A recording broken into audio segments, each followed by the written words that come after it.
Worried her brother Chu Jiangong might not be able to handle it alone, so she came over to help process check-in registrations.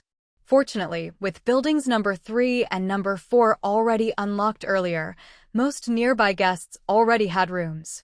This time, once building number 5 nearly filled, the bustle quieted down. They still had 25 whole apartment buildings reserved specifically for B City's safe base. Even though that was far from enough for the base's huge population, at least some could stay here. As for those who lost out, they had only 2 choices: go to Shangshiwaduadu or buy a tent and camp somewhere safe. By around 6 p.m., many scavenging parties returned.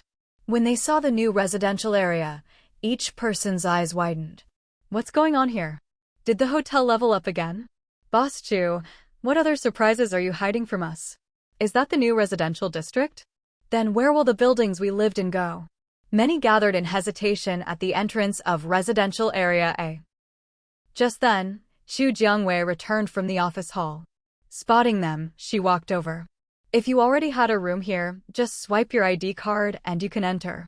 That's right, Residential Area A had its own gate now. Boss Chu, you're here.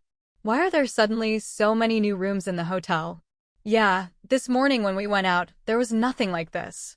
Before, the hotel expanded one building at a time. To suddenly see so many new ones appear was downright strange. The secure passage between the hotel and B City's safe base has been completed. Soon a large number of people will arrive. I wanted to be prepared. Indeed, though she knew the base convoy was already en route, Jiangwen didn't say that aloud. Still, it made perfect sense. After all, those from V City's base who had come earlier were all hoping to settle down inside Jianglin Hotel. But rooms had been so scarce that many simply couldn't get one. So that's how it is. I was previously working at Base B. Although the living conditions weren't exactly harsh, compared with a hotel, there was still quite a gap. I wonder how many people from the base will come. If there are too many, won't the hotel become chaotic? People in the base were a mixed crowd, all sorts of characters. Nobody could guarantee that everyone staying in Jianglin Hotel would be trustworthy. However, one good thing about Jianglin Hotel was that Chu Jiangwei was its sole decision-maker. If anyone dared to stir up trouble in front of Chu Jiangwei, they were bound to learn a painful lesson. If people from the base come and do anything inappropriate, you can send me a report letter. Once I verify it and confirm it's true, I'll give the offender due punishment. As for character flaws, Jiangwei couldn't ensure Jianglin Hotel could filter everyone out. But if anyone caused problems, she wouldn't hesitate to act tough. Hearing her words, quite a few guests felt relieved.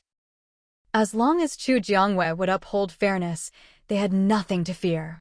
At the same time, her remark about verified investigation also killed the thoughts of those who harbored ulterior motives.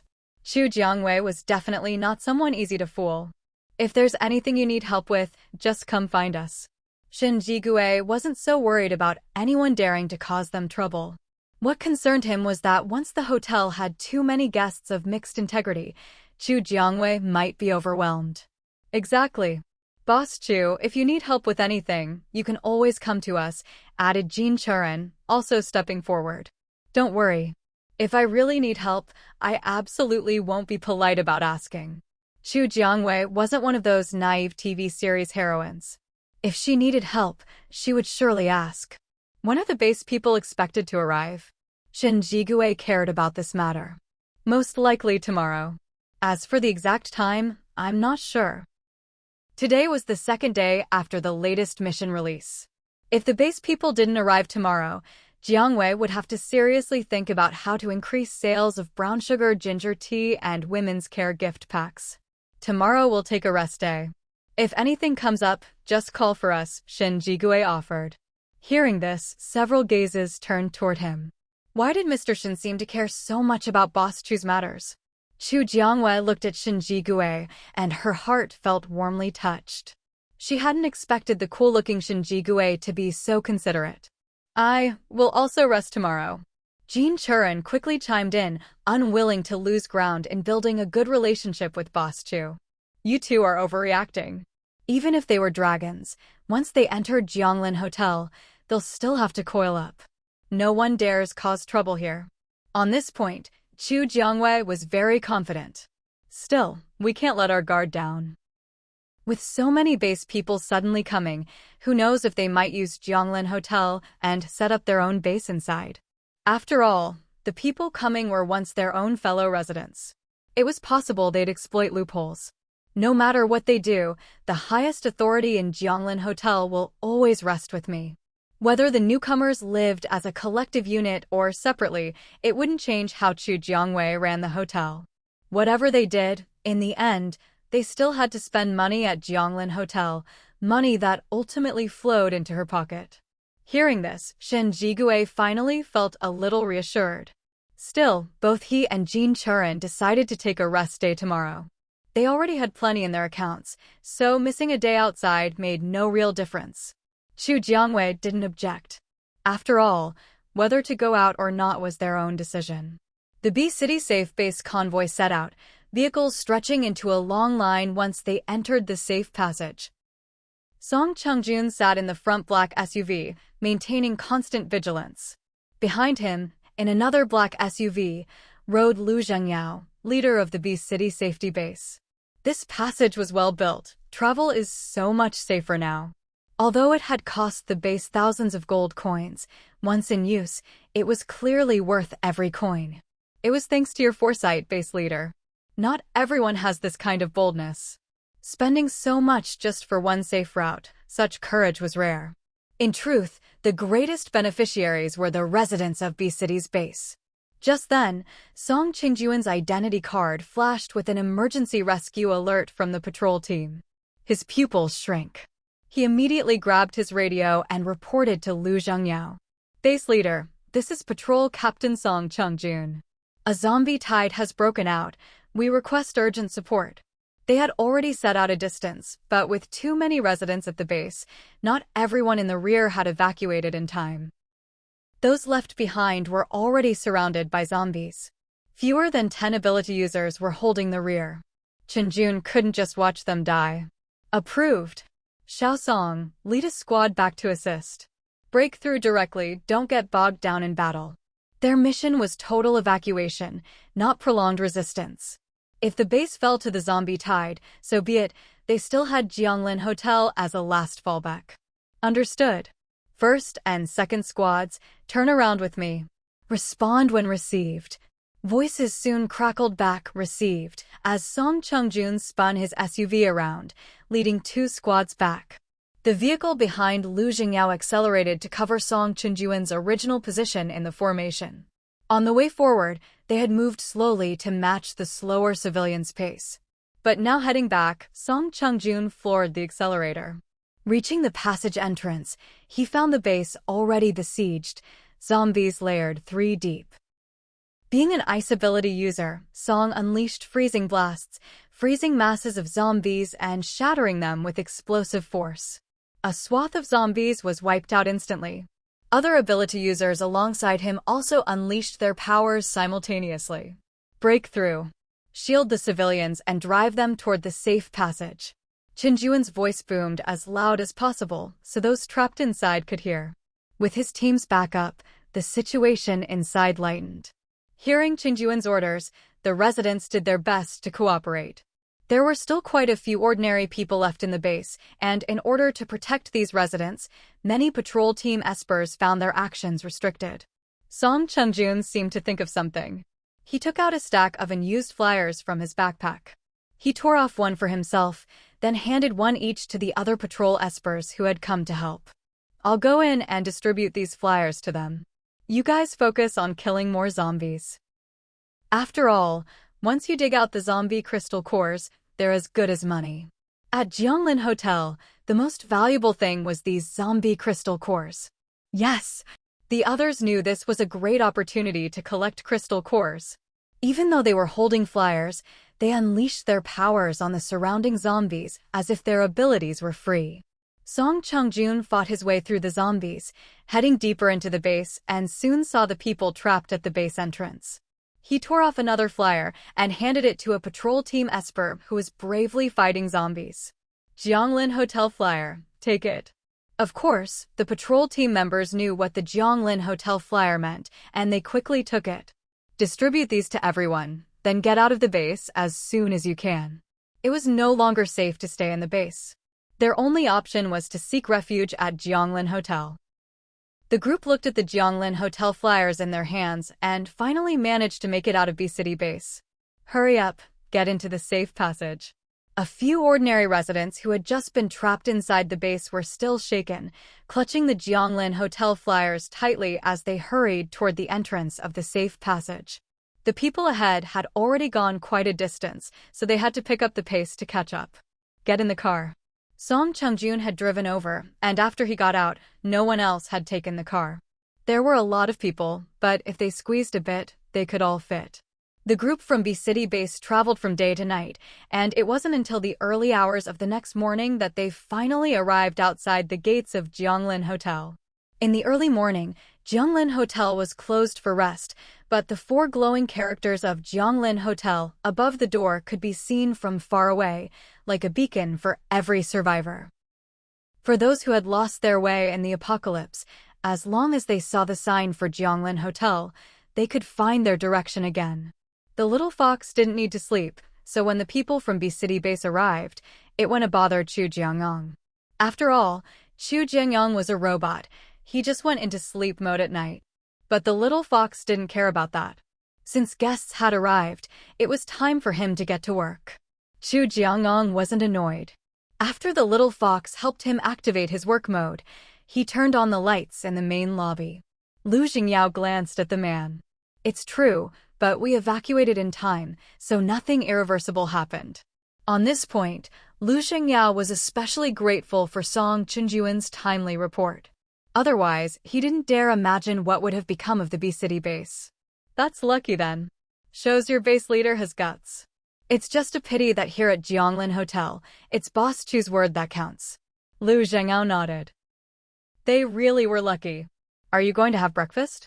We can go together.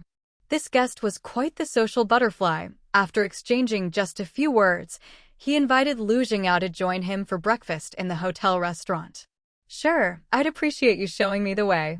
Lu Jingyao didn't put on any airs and readily agreed to the invitation, leaving his assistant, who was following behind, momentarily questioning reality. Since when was the base leader so down-to-earth? He just agreed to go along the moment someone invited him, without even worrying about potential traps. At that moment, Fong Chingu came out from the entrance of Residential Area A. Seeing Lu Jingyao heading toward the restaurant, he hurried to catch up. Base leader. The guest who had just greeted Lu Jingyao and invited him to breakfast widened his eyes when he heard Fong Chingu call him that. You're the base leader? I was before, but now we're all just guests at Jianglin Hotel. There's no base leader anymore. Lu Jingyao adapted quickly to the new situation. With the base gone, what base leader was there to speak of? Now, if someone asked him to leave Jianglin Hotel and return to B-City's safe base, he wouldn't do it. It was hot, there were endless trivial matters, honestly, it was a job no human should have to do. But the guest could no longer treat Lu Jingyao as just an ordinary guest. If I did anything inappropriate just now, please forgive me. I had no idea you were a base leader. Come to think of it, among all the base leaders who could show up at Jianglin Hotel now, wasn't Lu Jingyao from B-City's safe base the only one left? Thinking about everything that had happened to B-City's base, the man gave Lu Jingyao a sympathetic look. Lu Jingyao, however, didn't mind. As long as his people were safe, it didn't matter where they lived. You've only been here a short while and you're already making friends? Having spent more time with Lu Jingyao lately, Fong Chingu felt comfortable enough to joke with him a little. How's the resettlement going? Has everyone got a room? Lu Jingyao wasn't interested in anything else, he only cared about whether the residents had somewhere to stay. Yesterday, when he'd taken a look around Residential Area A, he'd thought that with its room capacity, not all of B-City's residents would be able to stay in the hotel. There are still people waiting in line. There are just too many, and only Butler Chu is handling it. So it's going a bit slow.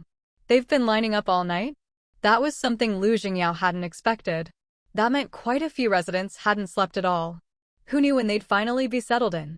You arrived in the middle of the night? Boss Chu actually opened the door for you. The man chatting with Lu Jingyao was amazed to hear they'd arrived last night and someone had let them in. Wasn't Boss Chu famous for hating overtime? You'd never see her in the office lobby before 10 or after 6. Song Chengjun shook his head. It was Butler Chu who opened the door. They'd been lucky. Otherwise, they'd have had to sleep outside under the sky. I see. I knew Boss Chu would never. Never what? No one knew when Chu Jiangwei had appeared behind them, but her voice drifted over at just that moment. Boss Chu? It's only 6 in the morning. How come you're up so early today? Song Chengjun felt that something was off about Chu Jiangwei today. Just felt like getting up early. Why, Captain Song, do you have a problem with that?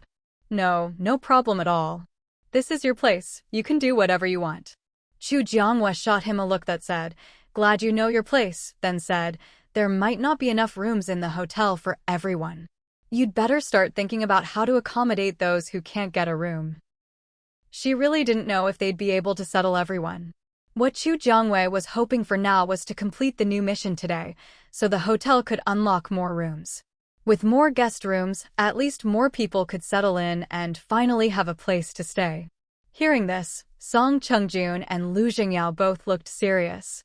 It was definitely a problem worth considering. There's a villa community near Jianglin Hotel where quite a few people live. But if you want to stay there and not be affected by the extreme heat, you'll need to have 24-hour climate control gear and plenty of ice-cold drinks. The sociable guest offered a suggestion. Chu Jiangwei knew he was talking about Shishirhuadu. The hotel has some new items in stock. You can check the vending machine in the office lobby. There's a tent, you might find it useful. Not everyone could afford climate control gear or a constant supply of cold drinks. But a tent, essential for travel and home use, was a more durable item and could be used continuously for 30 days. However, the price was quite steep. One tent cost 60 silver coins, which worked out to 2 silver coins per day.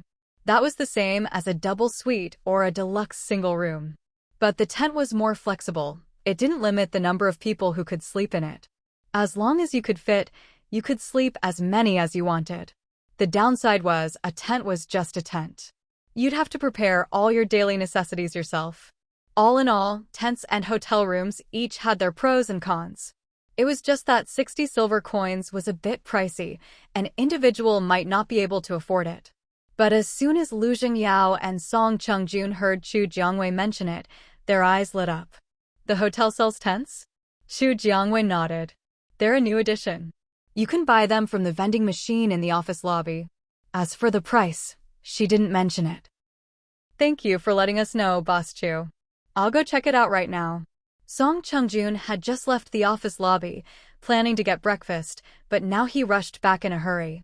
Lu Jingyao lost his appetite too and followed him toward the office lobby. Sociable guy. Wait, you're just leaving? Not eating anymore? Chu Jiangwei rubbed her nose. You go ahead and eat. Don't worry about them. All right. Workaholics, both of them. To the sociable guy, nothing was more important than eating. Chu Jiangwei also headed toward the office lobby, but on the way, she unexpectedly ran into Shin Jigui, who was out for an early morning workout. Good morning, Mr. Shin. Shin Jigui's forehead was beaded with sweat from running, but even up close, he didn't smell strongly of sweat. He hadn't expected to run into Chu Jiangwei at this hour, so he stopped jogging. Boss Chu, you're up early today? Wasn't she famous for never appearing in Jianglin Hotel before 10 in the morning? Chu Jiangwei. Has the news about her loving to sleep and already spread throughout the entire Jianglin Hotel? Her good mood from getting up early this morning vanished in an instant. You're up pretty early too, and you're still keeping up with your exercise routine. Very disciplined. As for Chu Jiangwei, she just couldn't keep it up. If she hadn't inherited the Jianglin Hotel, maybe she'd be a bit more diligent, but she still probably couldn't manage to stick to a daily workout like Shin Jigui.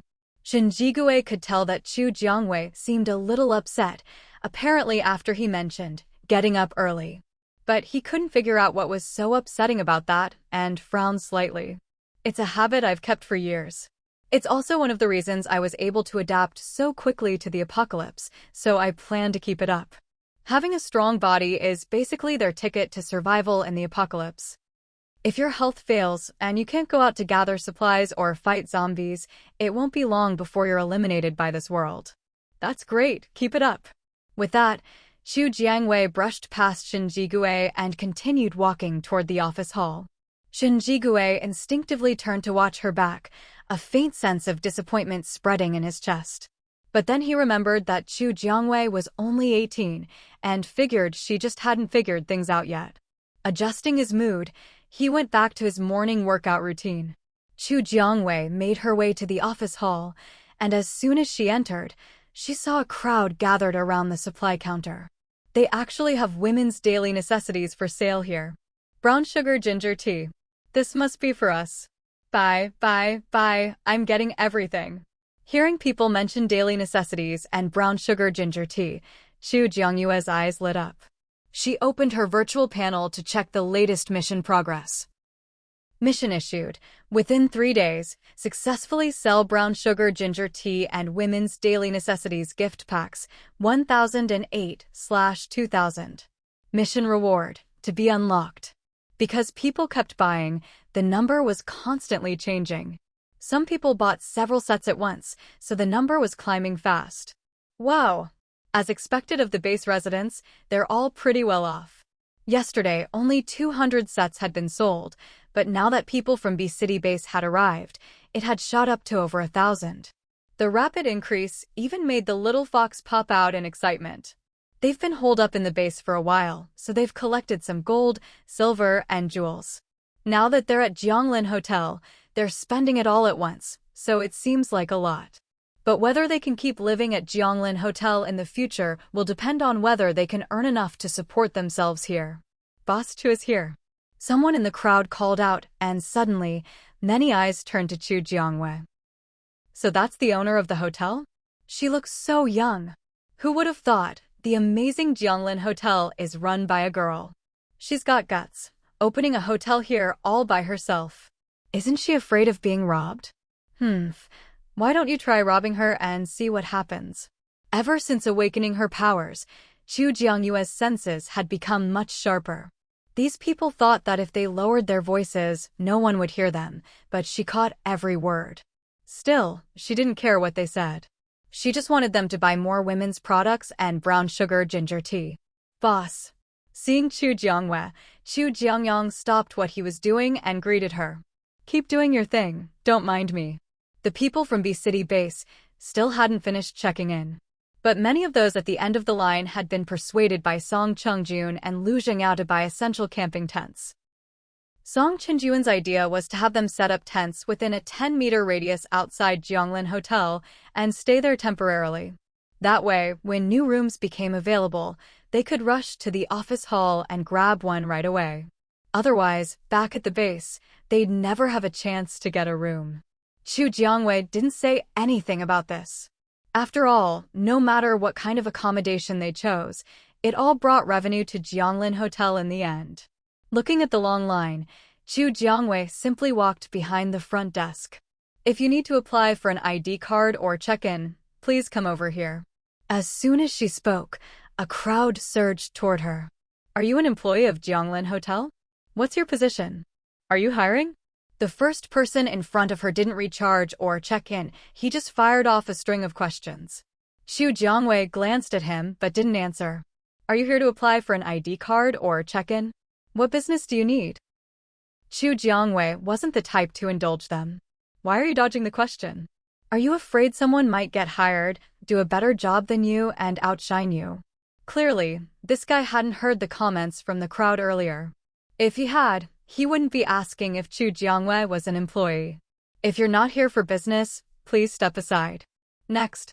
So far, Xu Jiangwei had never considered hiring real people. After all, an innocent man gets into trouble for his wealth. She didn't want to risk exposing her secrets to anyone. You're just feeling guilty. You're hilarious. She's the owner of Jianglin Hotel, of course she works here. Those who knew her identity couldn't help but speak up when they heard the man pestering Xu Jiangwei.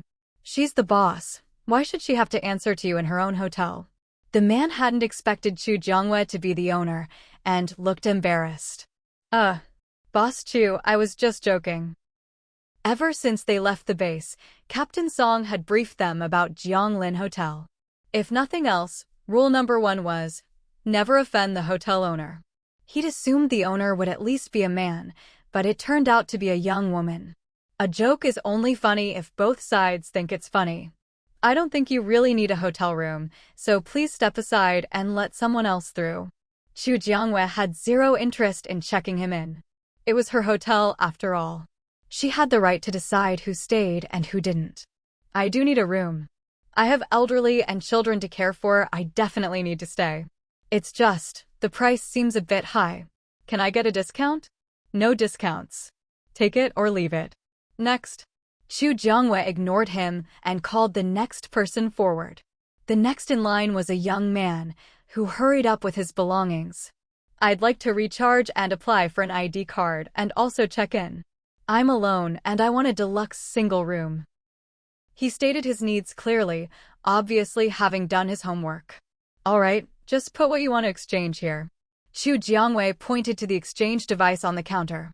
The young man obediently pulled several pieces of gold and silver jewelry, along with a few zombie crystals, from his backpack. Detected, metal necklace can be exchanged for 10 silver coins. Detected, jade bracelet can be exchanged for 5 silver coins. The exchanger kept announcing several new items available for exchange. If I want to confirm the exchange, I just press confirm, right? There were so many things that Xu Jiangyue's eyes narrowed as she looked over the list. The wealthier her customers were and the more they could spend, the more money she could make. The young man pressed confirm, and in the next second, all the gold, silver, jewels, and zombie crystal cores on his tray vanished, replaced by a silver-white card about the size of a bank card. This is your ID card. From now on, you'll need it for any purchases or other matters at Jianglin Hotel. Please keep it safe. The young man took the ID card and turned it over in his hands, examining it for a long time. You want to stay in a deluxe single room.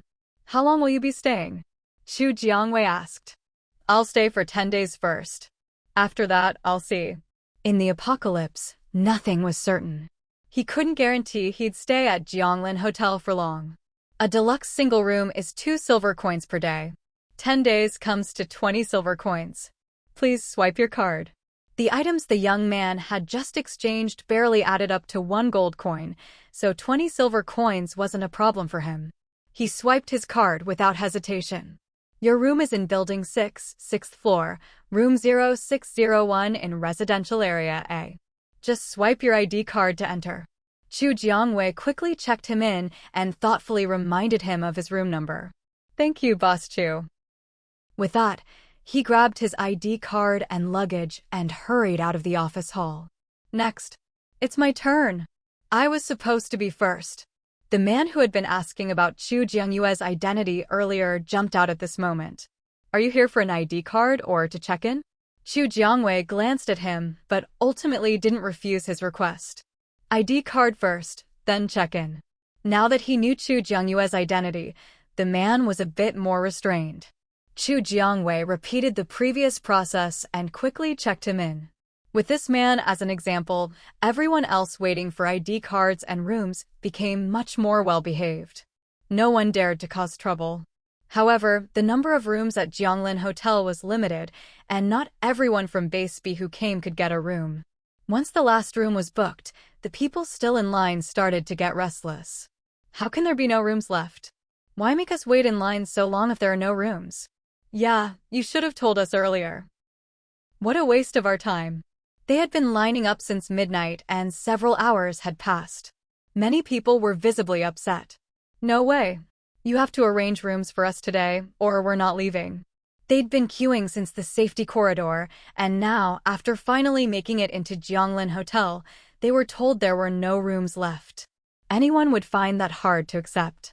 Xu Jiangyue's face darkened. She had already told Song Chengjun and the others that the hotel had limited rooms, and it was impossible for every resident from Base B to stay here.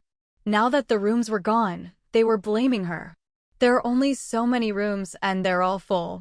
There's a villa community nearby, or you can buy a tent from the hotel if you don't want to stay there. Anyone who tries to cause trouble can get out right now. Xu Jiangwei was no pushover. She flipped her hand, and a barbed vine whip appeared, ready to strike anyone who dared make a scene. Everyone, listen to me. Seeing that things were about to escalate, Song Chengjun quickly stepped forward. Boss Chu told us from the start that there weren't enough rooms, and we've already informed those at the back of the line. You can stay in the villa community or buy a tent. Don't cause trouble or you'll bear the consequences. The base won't get involved. If they still wouldn't listen, then they'd have to fend for themselves. Boss Chu is not someone to mess with. Song Chengjun still had some authority among the residents of Base B. If what he said was true, that causing trouble would only anger Xu Jiangwei and they'd have to deal with the consequences, then no one really had the guts to go head-to-head with her. If you still need an ID card, line up properly. If you want to cause trouble, I can send you out right now. Song Chengjun shot warning looks at the troublemakers, telling them to back off. Jianglin Hotel wasn't like Base B. There was no room for bargaining here. I don't believe I can't survive without Jianglin Hotel. The speaker was a burly, muscular man, probably someone with awakened strength abilities. Well then, good luck. I'm here, host. As the little fox's voice fell, the big man vanished into thin air. Xu Jiangyue's lips curled into a slight smile. Anyone else want to leave? The crowd fell silent, not even daring to breathe loudly. No one had seen how Xu Jiangwei did it, but such a big man had disappeared right in front of their eyes. It's the unknown that's most frightening. They had no idea what kind of power Xu Jiangwei had used. Wasn't the owner of Jianglin Hotel supposed to have wood-based abilities? How could she make someone disappear into thin air? But Xu Jiangyue's show of force was extremely effective. The troublemakers from before now lined up obediently. No rooms? No problem. There were still other things to buy at Jianglin Hotel. There was a villa community nearby and tents for sale at the hotel. They could make do. With the customers behaving, Xu Jiangwei finally felt much better. At that moment, a group entered the office hall. Xu Jiangwei looked up and saw Shin Jigui and his 4 companions. Mr. Shin, what brings you here? Shin Jigui's account balance was the highest among all the hotel's guests. For him to show up now, something must be up. We've collected some jewelry these past few days and came to recharge our account. Jiang He's storage space was limited, so Shin Jigui's group would come by to recharge every so often. But they still stayed in the hotel's cheapest standard single rooms, with most of their daily expenses going toward food. Still, their balance kept growing. It's pretty busy today. Why don't you come back tonight? There were still a lot of people in line, and who knew when things would settle down. Shin Jigui glanced at the slowly shrinking line, frowning slightly. All right, we'll come back tonight. The 5 of them came and left quickly, but many of the base residents were curious about their identities. Boss Chu, who are they? Even Boss Chu treated them so politely, they clearly weren't ordinary. Many people started to speculate. They're hotel guests. If you stay here long enough, you'll find out. Xu Jiangwei didn't want to say more. It was better to let people discover Shin Jigui's group's identity on their own. After that, nothing unexpected happened. Xu Jiangwei and Xu Jiangyang both worked as quickly as possible, hoping to get everyone from the base their Jianglin Hotel ID cards and start spending as soon as possible. When she saw the notification that the latest mission was complete, Xu Jiangwei remained calm and composed. It wasn't until she finished handling the ID cards for everyone at the B-City Safe Base that she returned to her cabin and began to carefully review the updates. When she saw that the Jianglin General Store had been unlocked, Xu Jiangyue's eyes lit up. She had wanted a general store for a long time, but had never managed to unlock the corresponding reward. She hadn't expected it to appear so suddenly this time. It was a wonderful surprise. And now, the Jianglin Hotel could finally be upgraded. That was another huge surprise. She wondered what her living quarters would look like after the hotel was upgraded. There was no rush to upgrade the hotel. Xu Jiangwei planned to do it at night, when everyone was asleep, so she could surprise everyone the next day. For now, the most urgent task was to unlock Residential Area B and set up the Jianglin General Store. Once she had the idea, Xu Jiangwei immediately opened her virtual panel and began to work on the renovations. She placed the Jianglin General Store next to the restaurant, with its entrance facing toward her own residence. As for Residential Area B, Chu Jiangwei put it directly behind her cabin. Residential Area B featured spacious single-floor apartments, and the rent would be a bit higher than Area A. Chu Jiangwei figured that many capable people would probably prefer to move from Area A to Area B. With 2 new areas suddenly under renovation, many guests in the hotel began to speculate about what was coming next. The renovation of the Jianglin General Store only took 10 minutes. Once it was done, the supply cabinet in the office lobby disappeared as well. A number of guests who had just been about to buy something from the cabinet were left confused, not knowing what had happened. It's the Jianglin General Store. The hotel has a general store now, and the old supply cabinet has been moved inside. A well-informed guest quickly explained things to the bewildered crowd in the office lobby. Upon hearing the news, many people left the office lobby and headed toward the general store. It really is a general store. Some people hadn't believed it at first, but seeing the store with their own eyes left them genuinely amazed. What other surprises does Boss Chu have up her sleeve? Inside the general store, all kinds of goods were neatly organized, and there was more than one supply cabinet. Now, they no longer had to crowd around a single cabinet and wait in long lines to buy things. There's another area being renovated over there. I wonder what that is. Last time, it took an hour to renovate Residential Area A. This one's also taking an hour. Could it be another batch of new rooms? People started to speculate. It's possible, but didn't the hotel just add a bunch of new rooms? Are there really more coming so soon? Some thought that guests didn't make much sense. Rooms at the Jianglin Hotel had always been in high demand. Let's stop guessing. In an hour, we'll find out for sure. Some people couldn't be bothered to speculate and just wanted to wait and see the results. Chu Jiangwei stayed in her cabin the whole time, so those who wanted to ask her questions had no way to reach her. An hour passed, not too long, not too short. When the countdown for the renovation of Residential Area B finished, many guests lingering in the hotel went over to check it out. They really are new residences. Residential Area B, how is it different from Area A? We won't know unless Boss Chu comes out to explain. Should we go to the office lobby and ask Manager Chu? Ever since they'd met Chu Jiangong, they'd never seen him outside the office lobby. Let's go, let's go. After watching the commotion in Residential Area B, the crowd moved on to the office lobby to bother Chu Jiangong.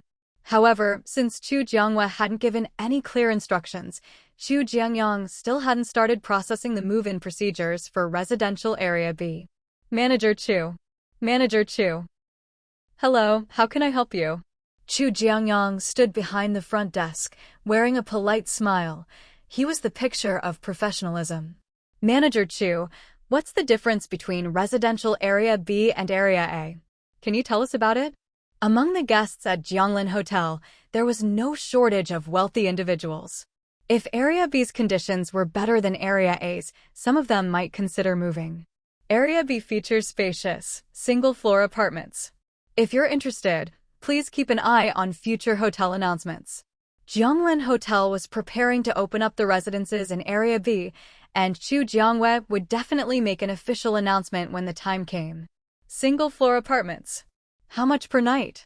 The mention of single-floor apartments piqued a lot of interest. Just hearing the term sounded much more upscale than a multi-room suite.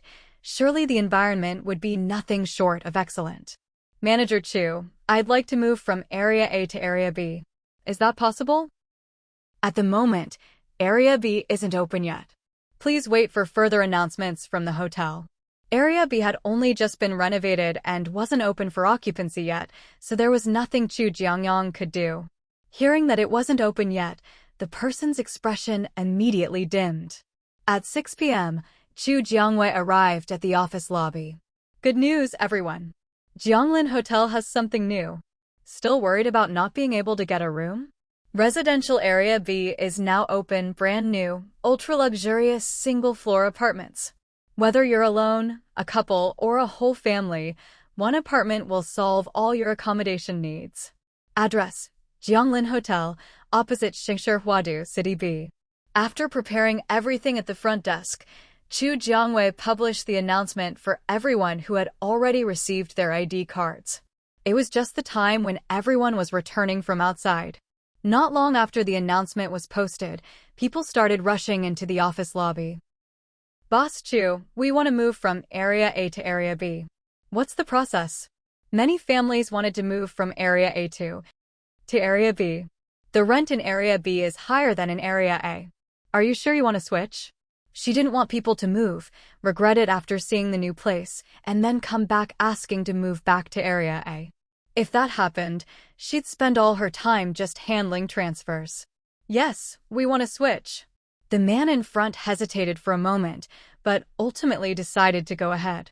Switching areas is a bit of a hassle. According to the rules, each person can only switch once per month. If you want to move again, you'll have to wait until next month. No matter what the hotel's previous rules were, Chu Jiangwei added this one on the spot. After all, she was the boss, what she said went. If anyone had a problem, they'd just have to keep it to themselves. Sure enough, after hearing this, the family started to hesitate again. Boss Chu, please help the 5 of us transfer to Area B. We probably won't move back again.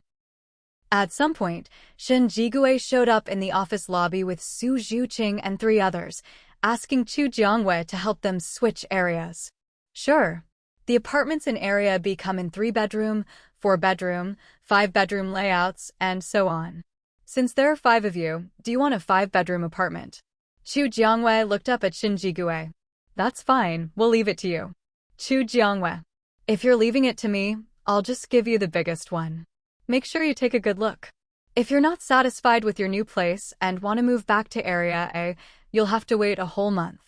Of course, Chu Jiangwei wasn't about to just follow Shen Jigui's lead. She needed to check things herself. Otherwise, if something went wrong, they'd just blame her. We've looked carefully. This is the one we want 5 rooms, just right. The main reason they hadn't switched rooms before was that Shen Jigui found it too much trouble. But living separately had its downsides too. They often didn't share information in a timely way, and there were always delays. If they lived together, it would be much easier to coordinate whenever they needed to go out or discuss anything. All right, I'll switch you over. Chu Jiangwei pulled up the accommodation info for Shen Jigui's group of 5. You've already paid 3 months' rent for your current rooms, which leaves you with a balance of 4 gold coins and 50 silver coins. A 5-bedroom apartment in residential area B costs 20 silver coins a day, so that covers 22 days, with 10 silver coins left over. If you top up another 20 silver coins, you'll have 23 days paid. Chu Jiangwei had no intention of refunding anything they'd already spent. Shen Jigui had no objections to Chu Jiangyue's calculations and simply swiped her card to pay the extra day's rent. The rent for a place in Area B was double that of a luxury suite in Area A. With that, a lot of people who'd been clamoring to switch areas were scared off by the price. Chu Jiangwei was happy to have some peace and quiet. Either way, there would always be people moving in. Boss Chu, now that they've vacated 5 rooms, does that mean we can move in? Someone quick on the uptake had already come over to ask about the single suites Shen Jigui's group had just left. Chu Jiangwei glanced at the clever one who'd come to ask and nodded. Of course. Now that they've switched rooms, their old ones are available for others to move into. Boss Chu, our luggage is still in the room. We haven't taken it out yet. They'd come over just to give it a try, not expecting things to go so smoothly. If the system detects your belongings, the hotel will automatically pack them up and leave them at your door. You can just go and pick them up yourself. This was to prevent guests from moving out incompletely and affecting the next guest's experience. Whenever a guest checked out or switched rooms, the hotel would automatically remove any items the previous guest had brought in, basically a one-click cleanup. Hearing this, Shen Jigui and her group breathed a sigh of relief. After saying goodbye to Chu Jiangwei, they went back to move their things to their new rooms in Area B. With Shen Jigui's group as the first to switch areas, more people soon followed suit. Chu Jiangwei spent most of the day handling room change requests. She'd processed at least 20 by the end of it. Even Song Chengjun came over to join the fun. After Song Chengjun left, Ling Feng and his 2 companions, unwilling to pay higher rent, simply checked out and moved into a 3-bedroom apartment in Area B. Because of all the commotion over Area B, quite a few people who'd gone out for the day came back, some to snatch up rooms, others to request a change. It wasn't until nearly 6 in the evening that Chu Jiangwei finally finished dealing with everything. When she got back to her cabin, Granny Hua had already prepared dinner for her.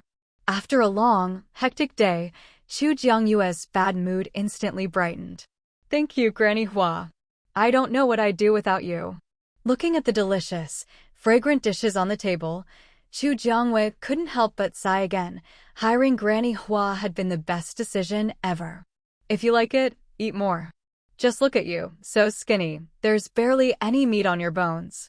Chu Jiangwei was indeed very slim, but not in an unhealthy way. She had everything she needed in all the right places. The classic looks skinny in clothes, but actually has curves. Song Chungjun was a decisive and efficient person. Once he said he was going to organize an expedition, it didn't take long before he started recruiting people at the Jianglin Hotel. At first, only members of the B-City base patrol team responded, but as more people signed up, quite a few other hotel guests joined in as well. The day before departure, Song Chungjun sent messages to both Shin Jigue and Chu Jiangwei. After careful consideration, Chu Jiangwei decided to go out and see for herself. With Chu Jiangwei signed up, Shin Jigue consulted with the rest of his team, and after confirming there were no objections, they registered as well. When Chu Jiangwei arrived, she immediately noticed the distinct groups: 3 from Ling Feng's team, 5 from Shin Jigue's, 6 from Jin Chuyu's, and then there was Zheng Wenin. Chu Jiangwei thought, honestly, whenever both the male and female leads are present, there's a good chance something's going to go wrong. But since she was already here, there was no way Chu Jiangwei would back out just because of them. After all, she was working hard for her own mission. "Boss Chu." Chu Jiangwei started up her silver SUV, which was parked next to her room. Song Chungjun had brought over a few military green SUVs from the B-City base, and Shin Jigue's group had been assigned one of them. "Boss Chu, you still have seats in your car, right? Can we pick a few people to ride with you?" Seeing Chu Jiangwei driving alone, Zheng Wenin immediately started scheming. With so many people crammed into the military SUVs, it was uncomfortable just to look at. Chu Jiangyue's car was the perfect way to relieve some of that pressure. Chu Jiangwei glanced at Zheng Wenin through the window. "Not just anyone can ride in my car, Mr. Zheng. Don't act all righteous and offer up what isn't yours." It was her car, and before she'd even said anything, he'd already jumped in. She really didn't know where he got the nerve. He might be the male lead, but his abilities weren't even as strong as Shin Jigue or Song Chunjuan's, and he couldn't even beat her. Chu Jiangwei had lost count of how many times she'd questioned the judgment of whoever picked Zheng Wenin as the male lead. With just a few words, Chu Jiangwei put Zheng Wenin in his place. The people around them exchanged glances, not sure how things had suddenly gotten so tense. "All right. Boss Chu's car is her own. Whether she wants to take passengers is up to her. If you want to ride, go negotiate with her yourself, but don't hold up our departure." As the organizer of this outing, Song Chunjuan's words carried weight. Of all these people, Chu Jiangwei was only really familiar with Shin Jigue's group. Seeing how cramped they were, she waved them over to ride with her. The condition: for the rest of the trip, she'd only be responsible for food. Everything else was up to them. Shin Jigue's group, of course, didn't refuse. Given the choice between being crammed in with others or riding comfortably, they knew what to pick. "Boss Chu, thank you so much.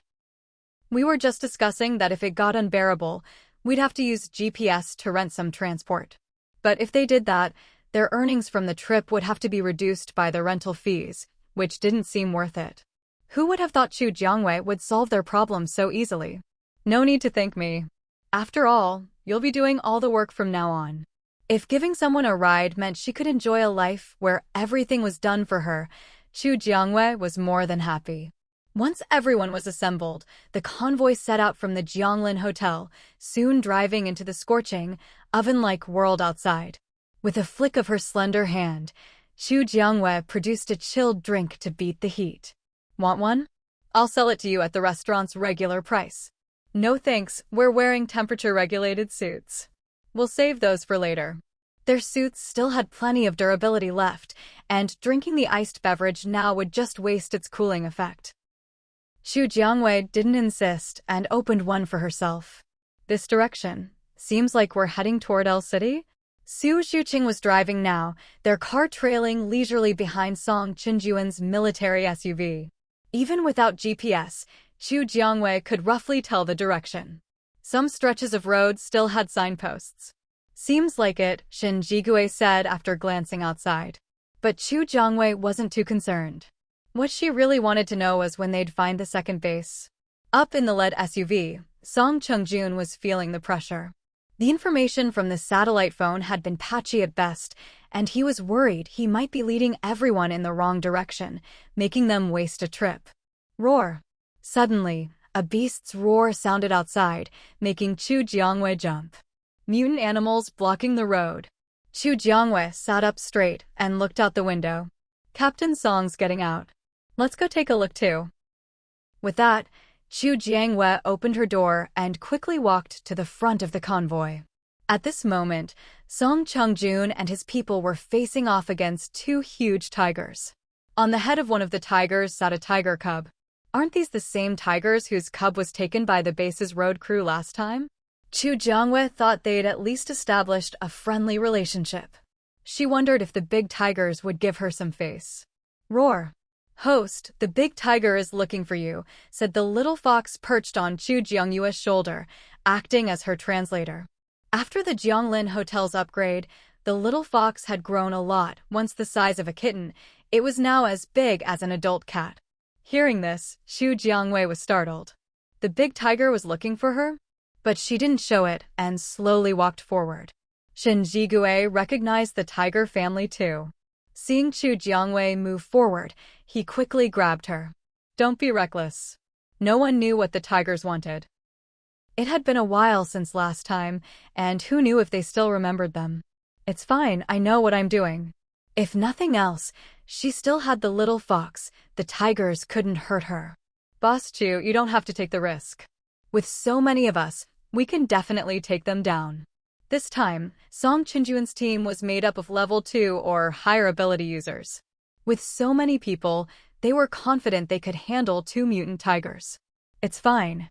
I don't think they mean any harm. I'll go take a look. Roar. As Xu Jiangwei approached, the male tiger let out a low growl at her. Host, it wants you to check on the cub, the little fox translated. Xu Jiangwei walked toward the tigress, who was lying down so Xu Jiangwei could reach the cub. Whimper. The tiger cub whimpered softly when it saw Xu Jiangwei, looking pitiful, and moved its injured hind leg. It looked like it had been bitten by something, blood was everywhere, and the bone didn't look quite right either. This looks dislocated. I don't know how to set bones. Xu Jiangwei turned to the others. Anyone here know how to set a bone? When Xu Jiangwei stepped forward, not only was she not attacked by the mutated tigers, but the tigress even lay down voluntarily to let her examine the tiger cub. The sight left Song Chungjun and the others utterly stunned. When Xu Jiangwei turned to them for help, many people were still too shocked to react. It was Shen Jigui who stepped forward proactively. I've studied this a bit before. I can take a look. Shen Jigui walked up, and the male tiger beside the tigress eyed him warily. Come and take a look, Xu Jiangwei said, making room for Shen Jigui. Shen Jigui tried to suppress his own aura as much as possible and carefully examined the cub's wound.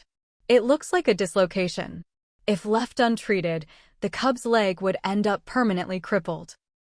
The fact that these 2 big tigers knew to seek help from humans showed that their intelligence had increased significantly after mutating. This might hurt a bit. Try to bear with it, Shen Jigui said, not knowing if the cub could understand, but still gently stroked its back in a comforting gesture. Then, before the cub could react, he quickly set the dislocated hind leg back in place. Whoa! The pain from the adjustment made the cub struggle and let out a pitiful cry. Xu Jiangwei placed her hand on its head, channeling her wood-based ability to soothe it. It's done, but this leg shouldn't be used for walking for a while. If we had a splint, it'd be best to immobilize it. They'd already delayed for quite a while. If not handled properly, there could still be lasting effects. Chu Jiangwei looked around but couldn't find anything suitable for a splint. There's nothing we can do. It'll just have to rest as much as possible for now. As she spoke, Chu Jiangwei quietly channeled some of her own ability into the cub's wound. While it wasn't as effective as a true healing ability, it was better than nothing.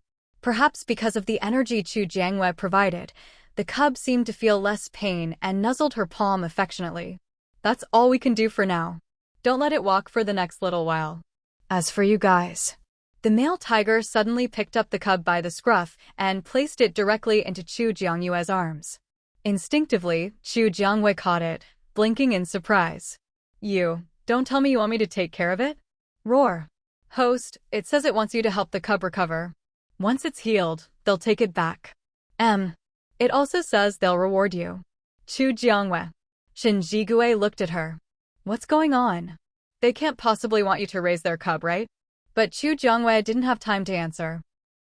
I can help it recover, but I'll be traveling soon, and I'm not sure where I'll end up. Will you be able to find me? Roar. It says it can. No matter where the cub is, it'll be able to find it. Well, it's not like I have the right to refuse, Chu Jiangwei thought. She knew that if she dared refuse, her group would probably be in for a tough fight.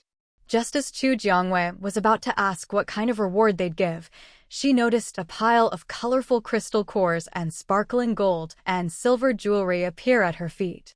Chu Jiangwei, isn't this reward a bit too generous? Then I won't be polite about it. Chu Jiangwei swept everything into her system backpack, then left the two big tigers a pile of refreshing iced drinks. These, drink the water inside. Roar. The big tiger roared, then took the drinks away. A tiger with spatial ability, this was a first for her. I'll take the cub with me then. See you next time. Chu Jiangwei waved goodbye to the two tigers, carrying the cub to her silver SUV. Song Chungjun and his group didn't waste any time either. Before the tigers could change their minds, they all got in their vehicles and left. Once they were on the road, Chu Jiangwei took out some of the jewelry and crystal cores from her system backpack and handed them to Shinjigue. The cub's injury was fixed thanks to you. I can't take all the reward for myself. This is for you. Chu Jiangwei loved money, but she wasn't greedy for this kind of small gain. The cub nestled in her arms, occasionally letting out a whimper to remind everyone of its presence. No need, it was nothing. That reward is for you, for helping the cub recover, Shinjigue said, having never expected any reward for his help. Now that Chu Jiangwei offered, he refused immediately. Don't turn it down. If it weren't for you today, I wouldn't have been able to help the cub at all. Her wood ability had some healing effect, but she couldn't reset a dislocated bone. The most crucial part was Shinjigue's bone setting. With Chu Jiangwei insisting, Shinjigue had no choice but to accept, letting his companions put the items away for him. Jiang he cheerfully said, all right, and quickly stashed the crystal cores and jewelry into his own spatial storage. While they were talking, the car in front stopped, and Su Zhuqing hit the brakes as well. The sun's overhead. Captain Song wants everyone to get out and rest for lunch. The vehicle stopped in front of a self-built house. The zombies inside had already been cleared out, and Song Chungjun called everyone in to have lunch. Chu Jiangwei got out with the cub in her arms. Shinjigue's group of 5 quickly claimed an open spot, and Jiang he took out a small table and stools from his spatial storage. Chu Jiangwei glanced at him. You came prepared. With limited resources, you have to enjoy the moment as much as you can, Jiang he replied. The others were surprised to see the table and stools. You guys are too much. Spatial ability users really are something else, Song Chungjun joked, being familiar with them. Chu Jiangwei sat down with the cub, took out a bottle of fresh milk from her system backpack, poured it into a small bowl, and let the cub drink. She'd found the milk in a kitchen fridge, and since she was heading out, she'd scavenged a lot of supplies. As long as her system backpack could hold it, she'd take whatever she saw. Good thing she did, otherwise, she wouldn't know what to feed the cub. It was probably the first time the cub had ever tasted fresh milk. It drank happily, tail wagging in delight. Jiang he took out dishes from his storage, and everyone else sat down to eat. Although the others' food wasn't quite as good as Chu Jiangyue's group, it wasn't bad either. After all, they'd all bought rations from the Jianglin Hotel restaurant. The variety was similar, some had buns and bread, others had cooked dishes. They were all ability users of similar strength, but their economic situations still varied a bit. After lunch, Song Chungjun went to find Jin Churen. Jin Churen had traveled across the entire country to find Jin Chuyu, so he might have some useful information. Jin Churen didn't disappoint, sharing details about the bases he'd encountered along the way. But without a map, he couldn't give specific routes. He just headed south without paying much attention to directions. Still, with Jin Churen's information, Song Chungjun felt more confident. After talking with Jin Churen, Song Chungjun looked at the group, who were now full and rested. Does anyone need more rest, or can we head out right away? Let's head out now. We can't get any proper rest in this place anyway. With so many people crowded together, it was impossible to rest peacefully. No one else had any objections, after all.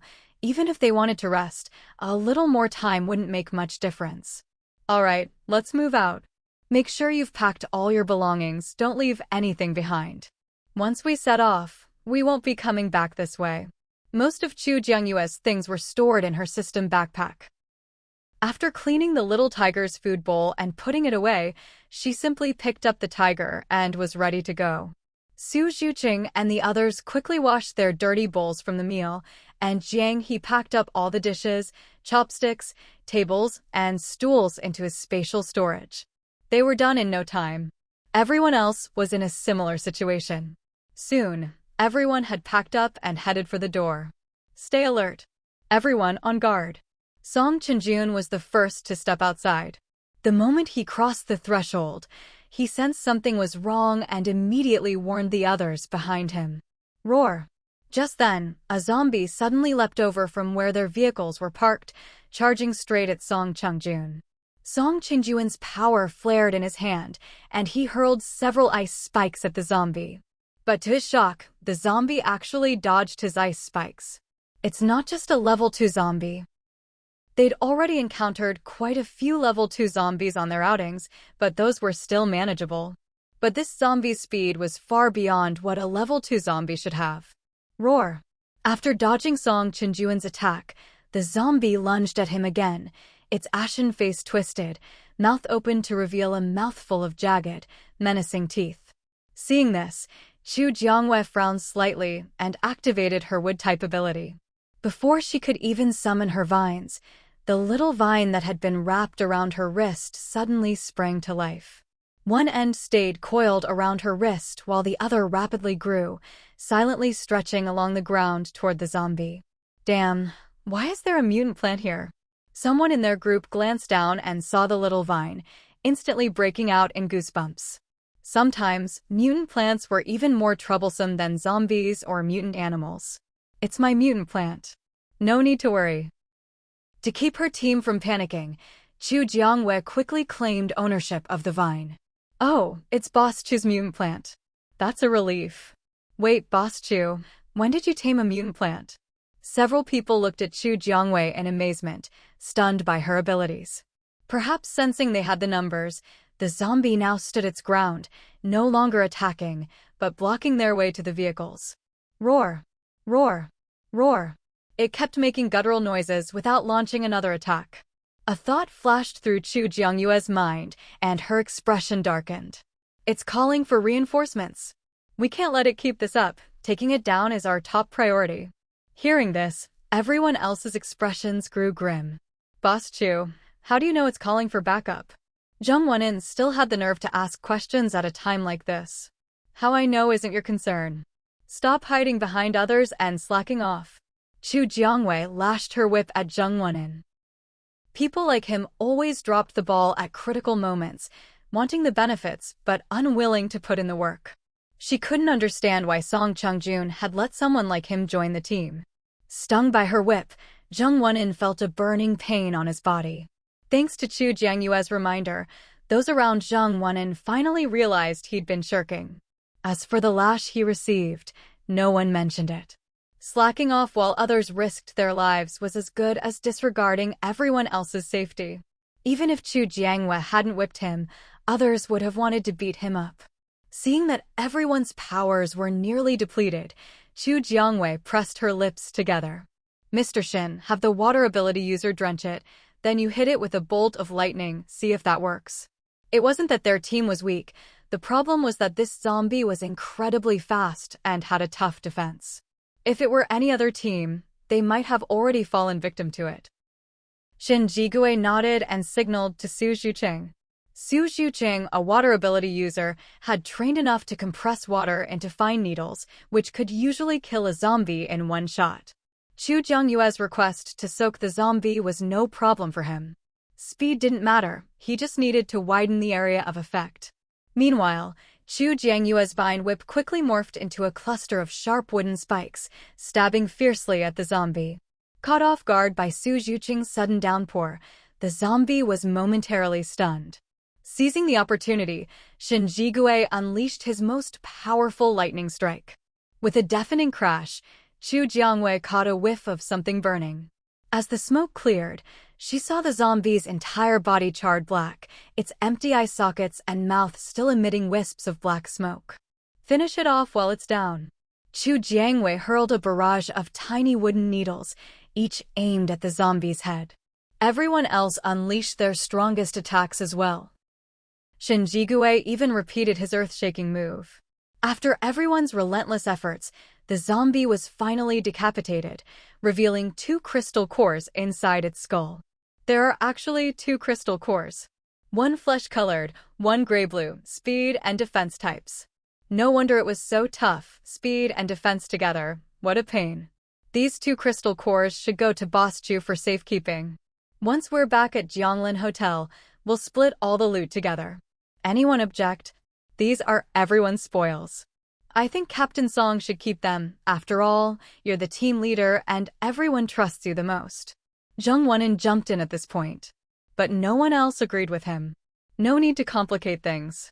These are both level 4 crystal cores, each can be exchanged for 10 gold coins, so that's 20 coins total. I can transfer the money to you all right now. Let's discuss and divide it according to everyone's contribution. The mention of immediate payment made several people's eyes light up. I have no objections. Either way is fine with me. No problem here. Most people felt Chu Jiangyue's method was the most reliable. Plus, dividing the spoils by contribution was much fairer. After all, in any battle, some contributed more and some less. If everything was split evenly, problems would crop up sooner or later. Perfect. I have a video of the whole fight. We can review it and figure out the best way to divide things. Zheng Wenin, he suspected Chu Jiangwei was targeting him on purpose.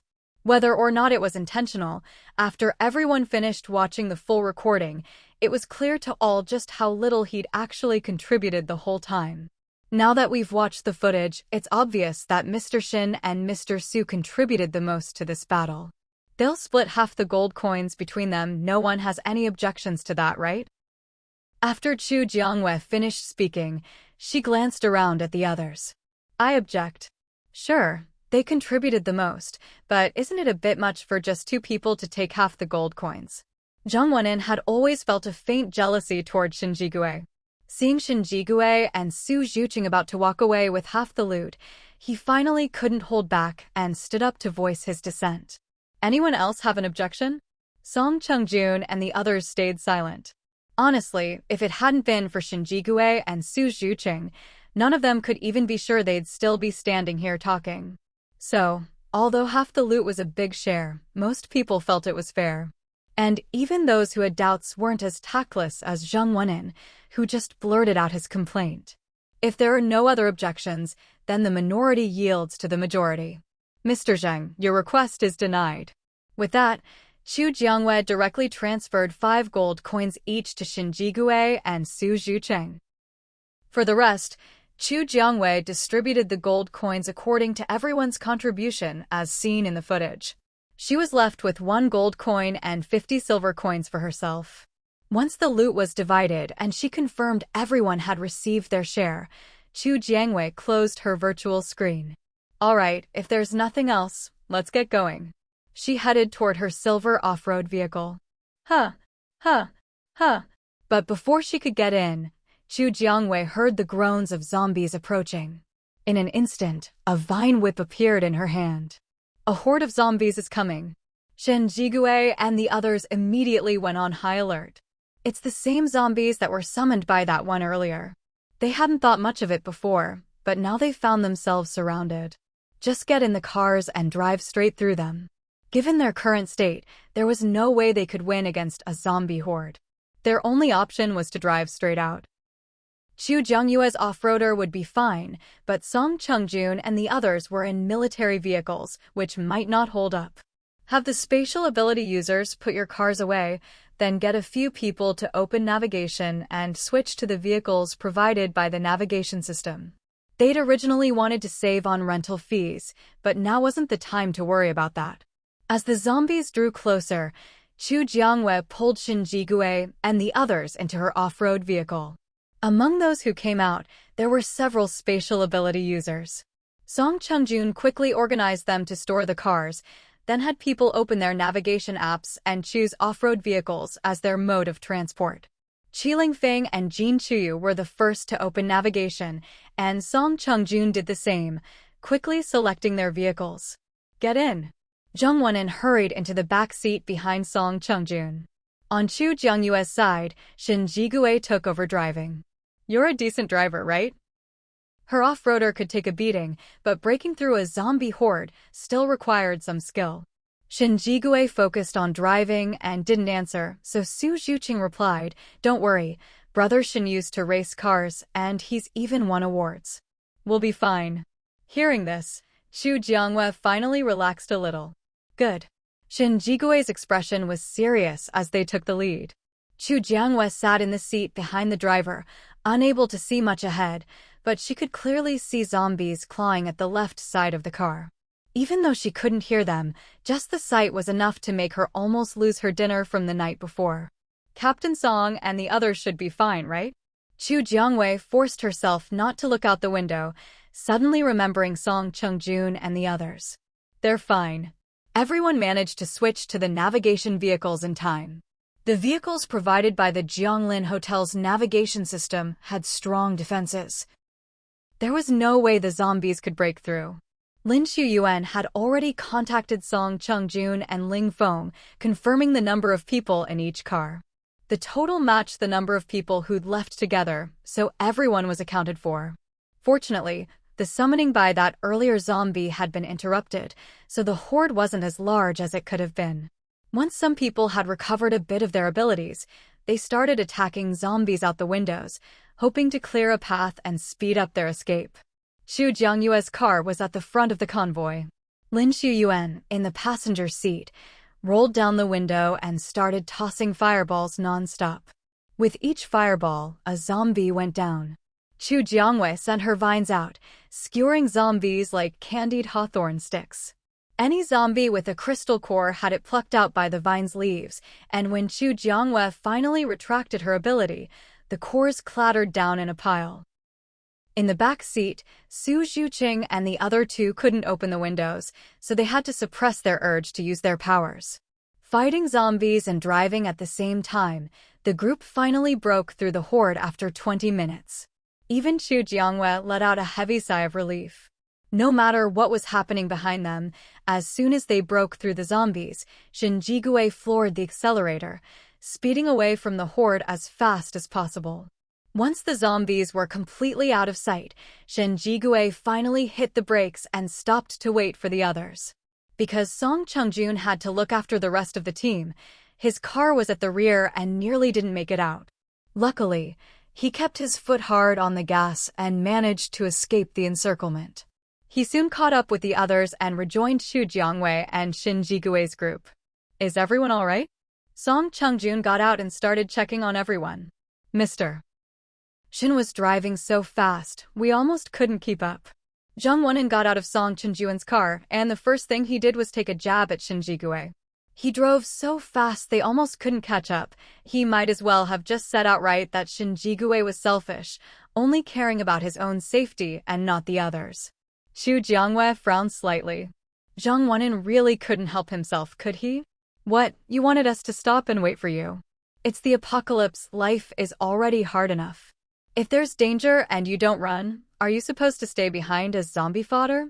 If you're that self-sacrificing, Mr. Zhang, I have nothing more to say. Yeah, I saw him running for the car the fastest. Captain Song was still setting up navigation, and he was already in his seat. After his earlier slacking off during the zombie fight, Zhang Wenin's reputation in the team was already in tatters. Hearing someone call him out, Zhang Wenin's expression turned noticeably sour. So that's how it was. Then why did Mr. Zhang try to play the victim and accuse others first?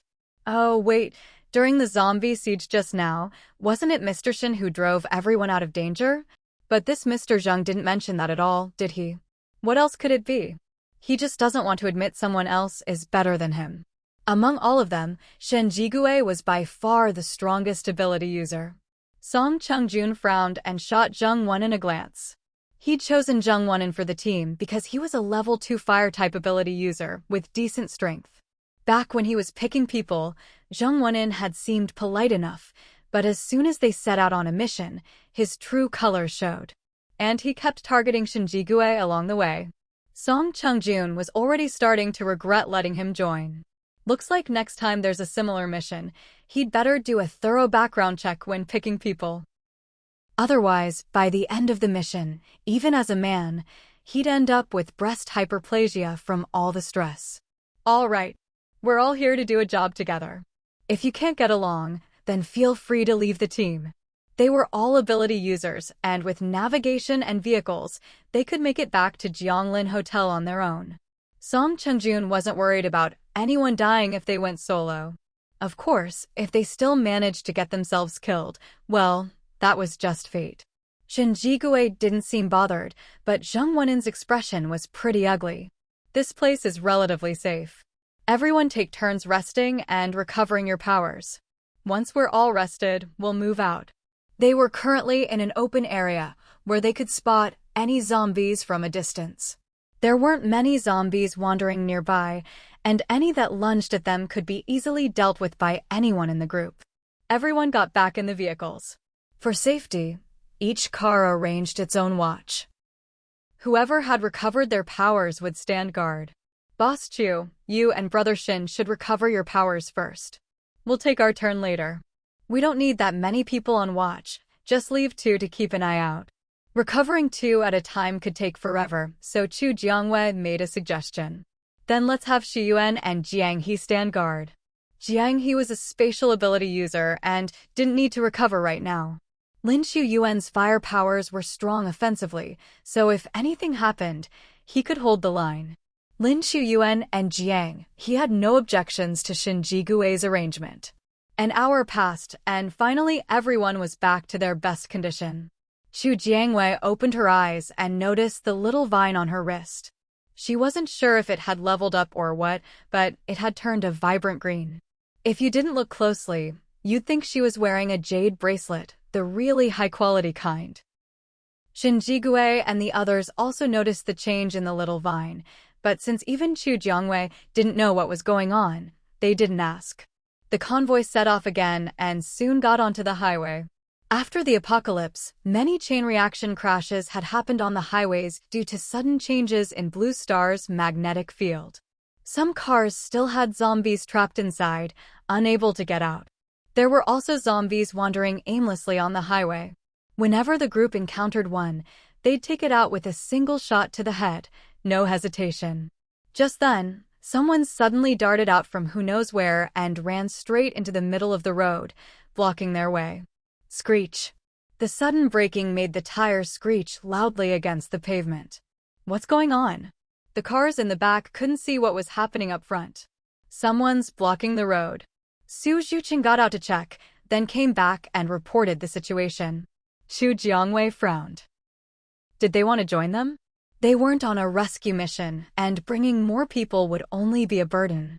Plus, there was a good chance they'd end up taking in some ungrateful leeches.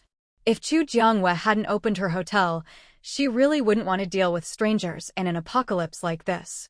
After all, you never knew when someone might stab you in the back when you least expected it. Her death in her previous life had been a classic case of the farmer and the snake. After the car stopped, a few more people came out from the side of the road. Old and young alike, it looked like a family who'd been out traveling. To still be together after the apocalypse hit was pretty lucky. But being stranded on the highway was just their bad luck. "Who are you people? Why are you blocking the road?" Fong Chingu took the initiative to get out and ask who they were. "Kind sirs, I know this is a lot to ask, but could you please take us with you? We can work, we just need something to eat." They'd been trapped on the highway since the apocalypse began. Their car had run out of gas, and if not for the bit of food they'd had left, they'd have starved long ago. They'd taken the risk to stop the convoy because the cars looked brand new and all matched. The silver color was a bit odd, but they guessed it was a military convoy. They were out of supplies and desperate, this was their last shot. If they made it, they'd live. If not, they'd die. Now that they hadn't been run over, they were already halfway to success. Hearing the middle-aged woman's plea, Fong Chingu pressed his lips together. As a citizen, he couldn't just ignore these people, but their mission was to find a base outside B City and inform them about Jianglin Hotel. Bringing these people along would make things much harder. Besides, even though he was the initiator, the team was split into several smaller groups. People in those groups only listened to their own leaders, he couldn't order them around. "Sorry, our cars are already full. There's no room. If you keep heading north from here, there's a place called Jianglin Hotel. They have food and shelter. All you need is some zombie crystals or valuables like gold, silver, or jewelry." Fong Chingu felt bad, but he knew he couldn't take these people in. Otherwise, every survivor they met would want to join, and this trip might as well turn into a rescue mission. "We're just ordinary people. Where are we supposed to get gold, silver, or those crystals you mentioned? Are you just making excuses because you don't want to take us?" The middle-aged woman exploded when she heard they wanted jewelry. She'd spent years saving up her jewelry. If she gave it all away, what would she wear in the future? Fong Chingu frowned slightly. He was telling the truth. Why didn't they believe him? "I'm not lying. I meant what I said. Please move aside, or else." If the others got annoyed, they wouldn't be as polite as he was. "If you won't take us, we're just going to stay right here." After finally getting a chance to leave, there was no way they'd give up. The whole family sat down in the middle of the road, making it impossible for the convoy to go around them. "Captain Song, you should get back in the car." Chu Jiangwei poked her head out and called to Fong Chingu. Her tone was calm and even, but Fong Chingu still felt a chill down his spine. He instinctively obeyed and got back in the car. "Mr. Shin, please drive. Some people just won't listen no matter how nicely you talk to them. When dealing with people like that, you have to use extreme measures." After hearing Chu Jiangyue's words, Shen Jigui only needed a moment to understand what she meant. He hesitated at first, but quickly made up his mind, adjusted his direction, and pressed down on the accelerator. They were getting closer and closer to that family, but Shen Jigui still didn't take his foot off the gas. The rest of the convoy saw what Shen Jigui was doing, and many of them held their breath in suspense. As for that family, when they saw the silver SUV barreling straight toward them, the arrogance and smugness on their faces instantly turned to panic and terror. There was no time to say anything. Each of them scrambled to the side of the road. Shen Jigui drove straight through, not even slowing down for a second. Fong Chingu and the others took advantage of the fact that the family had retreated to the roadside and quickly followed after Shen Jigui. The family that had tried to block the road cursed and shouted, but even Fong Chingu ignored them now. They had already shown them the way, but if they insisted on pestering them, they couldn't be blamed for being cold-hearted. If they had just listened to Fong Chingu and left the highway heading north after the group left, with a bit of luck, they might really have found the Jianglin Hotel. "Boss Chu, did you guess they'd dodge?" Lin Chuyuan looked at Chu Jiangwei with admiration, thinking she was amazing. Of course not. If they hadn't dodged, getting hit would have been their fate. It's the apocalypse now. So many people die every day, a few more wouldn't make a difference. These people were only acting so arrogant because they thought Captain Song was too kind-hearted to do anything to them. But Chu Jiangwei was no pushover. If they dared to push their luck, they'd better be prepared to get run over. Lin Shu-yuan shut his mouth awkwardly. Sure enough, Boss Chu was way more ruthless than he was. You think I'm cold-blooded? Chu Jiangwei immediately saw what Lin Shu-yuan was thinking. No, I just thought, after all, it's a few lives. But have you thought about what would happen if we really let them join our group? They have no supplies, wouldn't you have to share your own rations with them? It's a whole family, wouldn't you have to give them a car too? And if something happened on the road, would you have to protect them? What if things got dangerous and, to save their own skin, they threw someone else to the zombies when no one was looking? Have you thought about any of that? In the apocalypse, nothing tests human nature more. Lin Shu-yuan imagined the scenario and realized he'd been too naive. She's right. That could definitely happen, someone said. I get it.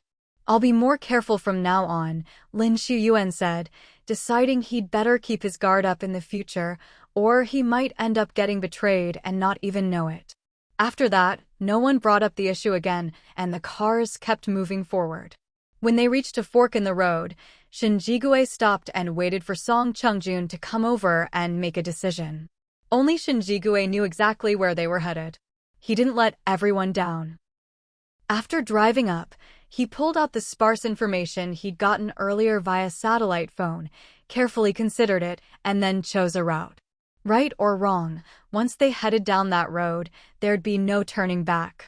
This time, Song Chunjuan's car led the way, Shinjigue followed behind, and Jin Chiyu's group of 6 brought up the rear.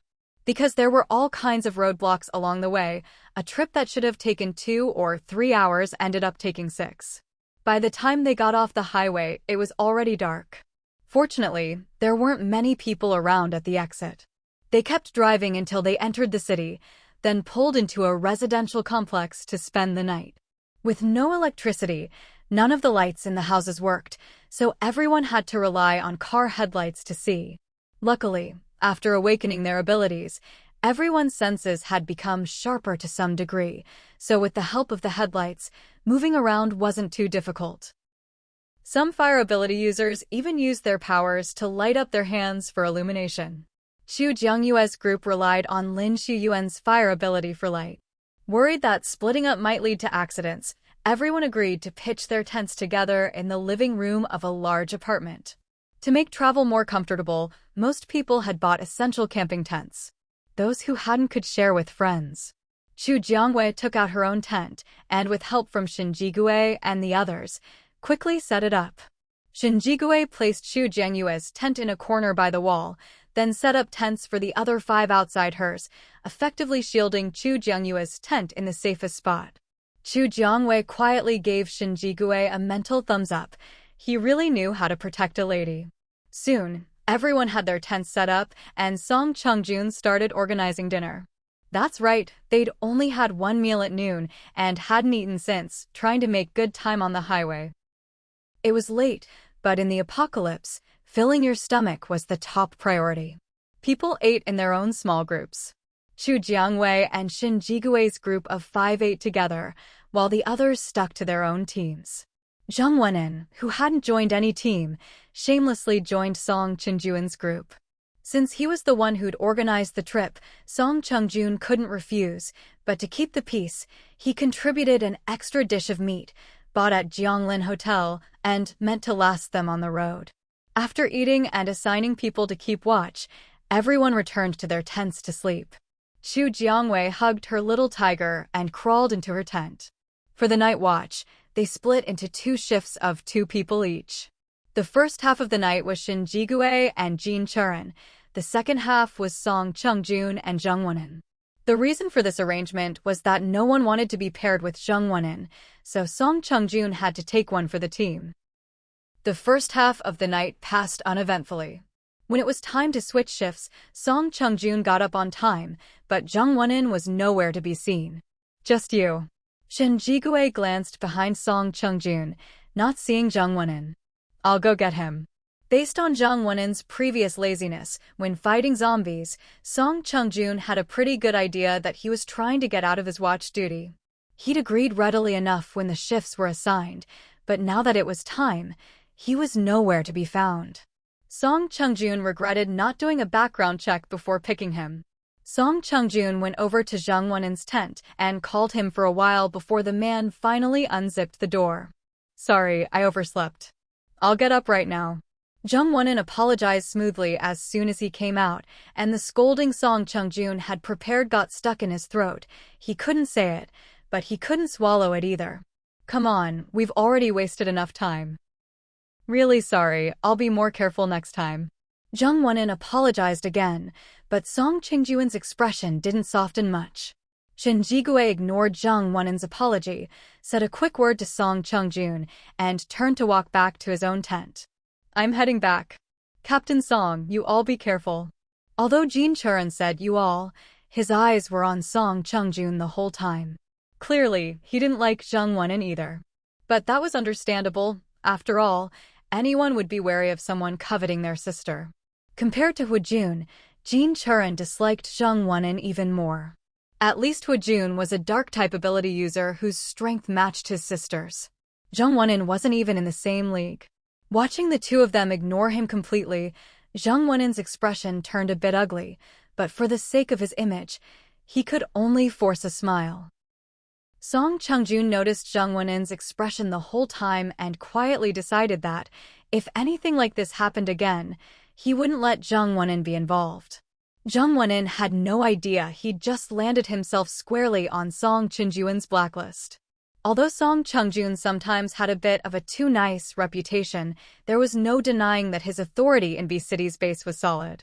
In fact, since his job as a patrol captain meant more direct contact with the residents, his standing in their hearts was even higher than that of Lu Jingyao, the actual leader of the B City base. After all, most people might not see the base leader even once a year, but Song Chengjun was someone they saw regularly and who actually helped them. You watch this side, I'll watch that side. If anything happens, let me know immediately. Song Chengjun was genuinely worried that Zhang Wenin would slack off on night watch. If something went wrong, the consequences could be disastrous. Alright, I'll be sure to keep a careful watch. Zhang Wenin knew he wasn't exactly popular right now, so he resolved to take the night watch seriously. Song Chengjun still felt uneasy, but there was nothing more he could do. After reminding Zhang Wenin several times, he finally went to his own post to stand guard. In a world without electricity, the nights were pitch black. You couldn't see your hand in front of your face. But under the moonlight, you could just barely make out some shapes. Afraid of zombies or people living nearby launching a sneak attack, Song Chengjun didn't dare relax for even a second. At first, Zhang Wenin was quite diligent, but as time passed, he started to nod off. Nothing had happened for a long time, so it was only natural that Zhang Wenin let his guard down. Before long, he was sitting by the door, leaning against the wall, fast asleep. Song Chengjun had his back to him. Earlier, whenever he checked, Zhang Wenin had looked alert and responsible, so Song Chengjun thought maybe he'd turned over a new leaf. After that, he didn't check on Zhang Wenin as often. After all, he had to stay vigilant himself. If he also had to keep an eye on Zhang Wenin, it would be too exhausting. On this dark, windy night, while Zhang Wenin was snoring away, someone silently slipped in through the window. Since Zhang Wenin was asleep, he didn't send any signal to Song Chengjun. And since Song Chengjun was guarding the door with his back to the living room, he didn't notice anyone sneaking in. But in Chu Zhongyue's tent, the little tiger in her arms squirmed and let out a couple of soft, woo sounds as soon as someone entered. The intruder's eyes lit up when he heard the little tiger. If there was a small animal, that meant he'd have meat for a while. He listened carefully for the source of the sound and finally determined it was coming from the tent in the farthest corner. But when he saw the tents clustered around it, he hesitated. Chu Jiangwei was a light sleeper. The little tiger's movement woke her up immediately. Host, someone sneaked in. That Zhang Wenin fell asleep and didn't even notice. As soon as Chu Jiangwei woke up, the little fox in her mind started chattering away, reporting the situation. Hearing this, Chu Jiangyue's face darkened. Zhang Wenin again. Couldn't he just behave for once? I got it. I'll handle it. Chu Jiangwei tapped the little vine on her wrist. The vine shook its leaves, then silently extended itself along the edge of the tent toward the outside. At the same time, Chu Jiangwei soothed the little tiger, then quickly unzipped her tent and lashed out at the intruder with her vine whip. By now, the vine had already reached the man's ankle. Sensing Chu Jiangyue's attack, it swiftly wrapped around his ankle. When Chu Jiangwei opened her tent, Song Chengjun turned around just in time to see her whipping someone. Whatever the situation, Song Chengjun immediately activated his power and hurled several ice spikes at the intruder.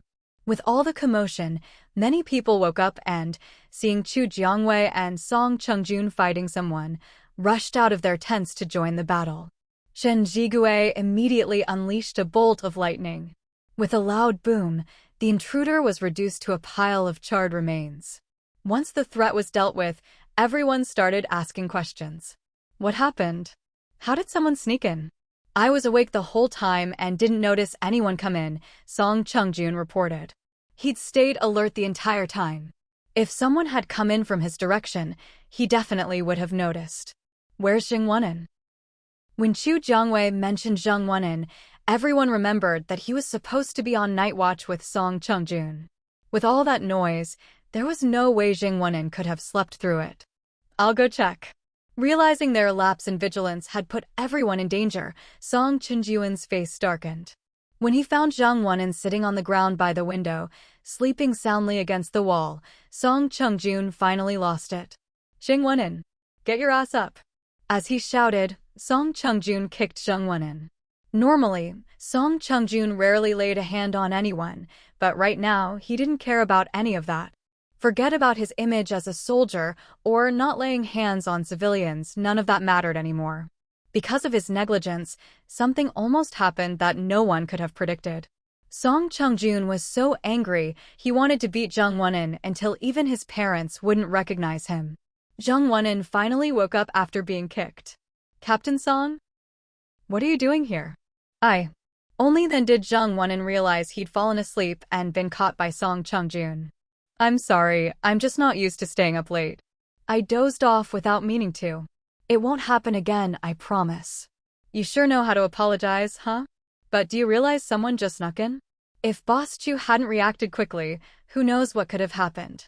Is this your idea of a responsible night watch? Zheng Wenin, if you didn't want to come, you didn't have to sign up. Now that you're here, you keep causing trouble. I don't have the patience to keep cleaning up your messes. This time, Song Chengjun was truly furious, so much so that his words came out especially harsh. Zheng Wenin's face didn't look good. In all his life, aside from Chu Jiangyue's repeated sharp remarks, this was the first time someone had scolded him so severely. But given the current situation, he was clearly in the wrong, so Zheng Wenin didn't argue back.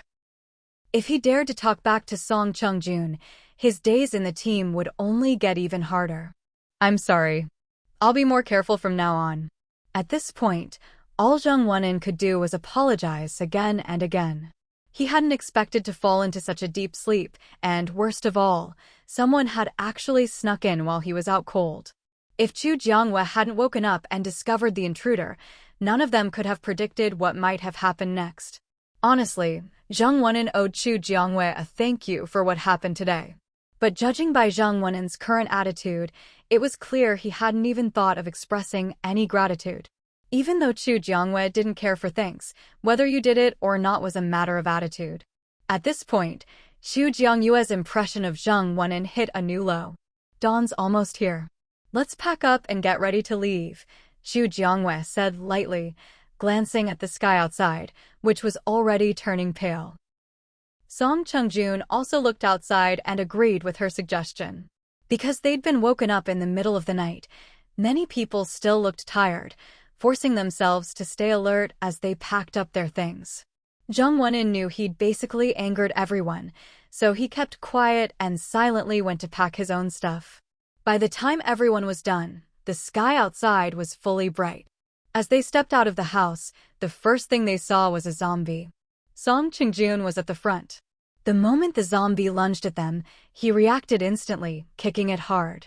The zombie didn't have time to dodge and was sent flying several meters by Song Chenjuan's kick. There seemed to be a lot more zombies here than in City B, someone remarked. They had barely stepped outside and already run into a zombie. It's probably because all the supplies nearby have already been scavenged, so most people have left, someone else replied. With no one around to clear them out regularly, the number of zombies in the area had naturally increased. Zombies might crave flesh, but they wouldn't starve to death if they didn't eat.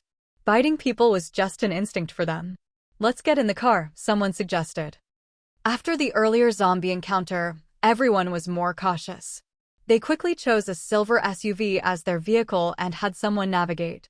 Once they entered the outskirts of L City, Shinjigue started fiddling with the satellite phone, hoping to get some information, even though he knew it was a long shot. The changes in Blue Star's magnetic field had been so sudden and complete that the fact they'd received any messages before was already a stroke of luck. With no clear destination, Fong Chingu simply led everyone along the main road. Little Fox, can you detect if there's a base nearby? Chu Jiangwei asked in her mind. She didn't want to waste too much time searching for a base. She herself didn't have to worry about supplies, but the others did. Host, I haven't found any signs of a base, Little Fox replied. Its scanning range was limited, so Chu Jiangwei wasn't surprised by the answer. Then scan a few more times. Don't miss any nooks or crannies, got it? Got it, host. Little Fox replied cheerfully. Fong Chingu, driving at the front, chose their route with his eyes closed, metaphorically, and finally led the convoy safely into the city center of L City. There were even more zombies here than they'd seen that morning, so many that someone unfamiliar with the situation might think the city was under siege. After clearing out a group of zombies, the team entered the only bank they could find with an intact lock on the door. Once inside, they discovered there were people already there. 2 children. The older one, a girl, looked about 7 or 8, while the younger boy seemed to be only 3. The 2 little ones huddled together, their big, wary eyes filled with fear as they looked at the newcomers. Even though she was scared, the girl still bravely shielded the little boy behind her. Even Chu Jiangwei felt a pang in her heart at the sight, nearly brought to tears. This damned apocalypse, so many heartbreaking things happened every day. Don't be afraid. We're just looking for a base. Do you know if there's one nearby? Fong Chingu tried to speak to the children in the gentlest voice he could muster. Neither child answered. In fact, they both took a step back. Fong Chingu pressed his lips together, not sure how to describe what he was feeling. Are you 2 here alone? Where are your parents? Chu Jiangwei, holding her little tiger, stepped forward and crouched down to meet the children's eyes. Leaving 2 kids alone here, weren't they afraid a zombie might break in at any moment? Mommy and Daddy, woo-woo, don't know Chungching anymore. The girl didn't answer, but the little boy, still too young, burst into tears as soon as Chu Jiangwei asked. His words made everyone's heart clench. Chu Jiangwei took 2 meat buns and 2 cold drinks from her system backpack and handed them to the children. Here, big sister brought you something to eat and drink. She guessed the kids' parents had probably been injured recently and only turned into zombies in the last couple of days. Although the children looked timid, they still had some baby fat on their faces and their clothes weren't especially dirty. But kids this young, with both parents gone, wouldn't survive long in this apocalypse.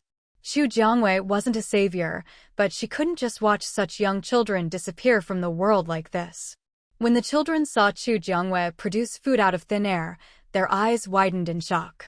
It's a fairy sister, the little boy exclaimed, his fear forgotten, stepping out from behind his sister to gaze at Chu Jiangwei in awe. That's right, fairy sister is here to take you somewhere safe. Do you want to come with me? Chu Jiangwei asked. If the kids stayed here, it was only a matter of time before something happened to them. They'd be better off coming along. Yes. The little boy agreed without hesitation, but the girls still looked uncertain. Chu Jiangwei tried again. If you come with me, you can be my little helpers. I'll pay you so you can buy food. How does that sound? The girl's wariness was a good thing, and Chu Jiangwei decided to negotiate with her in a different way. Everyone looked at the little girl. If she didn't agree, there was nothing more they could do. Like when Mommy and Daddy went to work to earn money for me and my brother to buy nice clothes, The girl thought for a long time before finally speaking. That's right. Just like that. This is your salary for today. Chu Jianghua shook the buns and drinks in her hand. Okay, we'll go with you. The girl finally agreed, unable to resist the smell of the buns. Then take these and eat. If you can't finish, I'll keep them for you. Just let me know whenever you want more. Chu Jianghua wasn't very familiar with what children liked to eat, and she didn't know if they could finish a whole bun. Besides, it was sweltering hot, and the two kids' faces were already flushed red from the heat. If they didn't cool down soon, they might get sick. The two children couldn't wait to grab the buns and cooling drinks from Chu Jianghua's hands, devouring them ravenously. Kids had no real concept of time, they only knew they hadn't eaten in a long while. Now that there was food, they just couldn't hold back. Slow down, there's plenty. No one's going to take it from you. Watching the two children wolf down their food, Chu Jianghua felt a pang in her heart. This wretched apocalypse, so many tragedies had happened. Big sister, I don't feel hot anymore. It's so cool. Fairy sister, do you know magic? The little boy swallowed his mouth full and looked up at Chu Jianghua, his eyes sparkling like stars. That's right, big sister knows magic. You're not hot anymore because I put a magic spell on your drink. Chu Jianghua pinched the little guy's chubby cheek. It was still soft and plump. Wow, that's amazing. The little boy gazed at Chu Jianghua with pure adoration. The little girl also looked at Chu Jianghua shyly. So there really was a fairy sister, and she really could use magic. She thought, if she and her brother could stay with the fairy sister from now on, did that mean they'd be little fairy children too? Would they learn magic one day? She just didn't know if the fairy sister would be willing to teach them.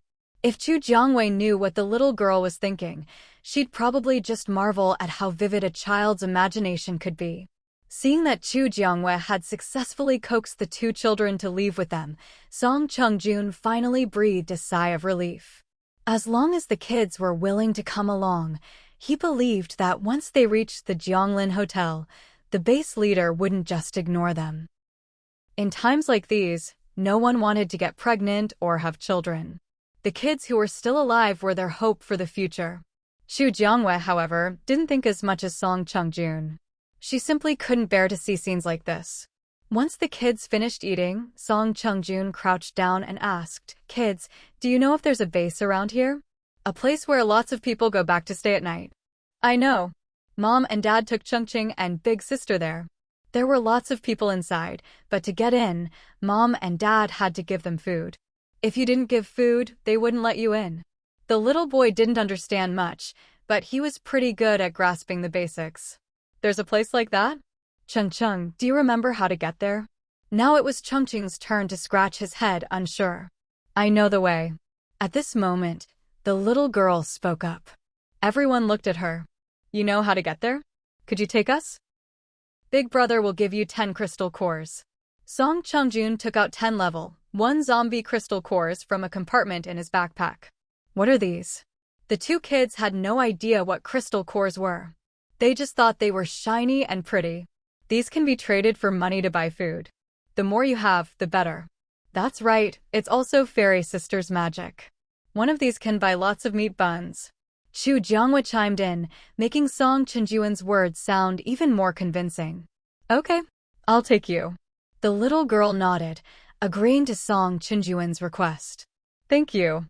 These 10 crystal cores are yours now." Fong Chingu placed the 10 level 1 zombie crystal cores in the little girl's palm. But her hands were so small she almost dropped them, quickly cupping them with both hands. "Do you want me to hold on to them for you?" The little girl's clothes didn't have any pockets, so she had nowhere to put the crystal cores. She hesitated for a moment, then handed them to Chu Jianghua. "Thank you, fairy sister." "You're welcome. Once we're done with our business and back at the hotel, I'll exchange them for money you can use." The little girl nodded. "Okay."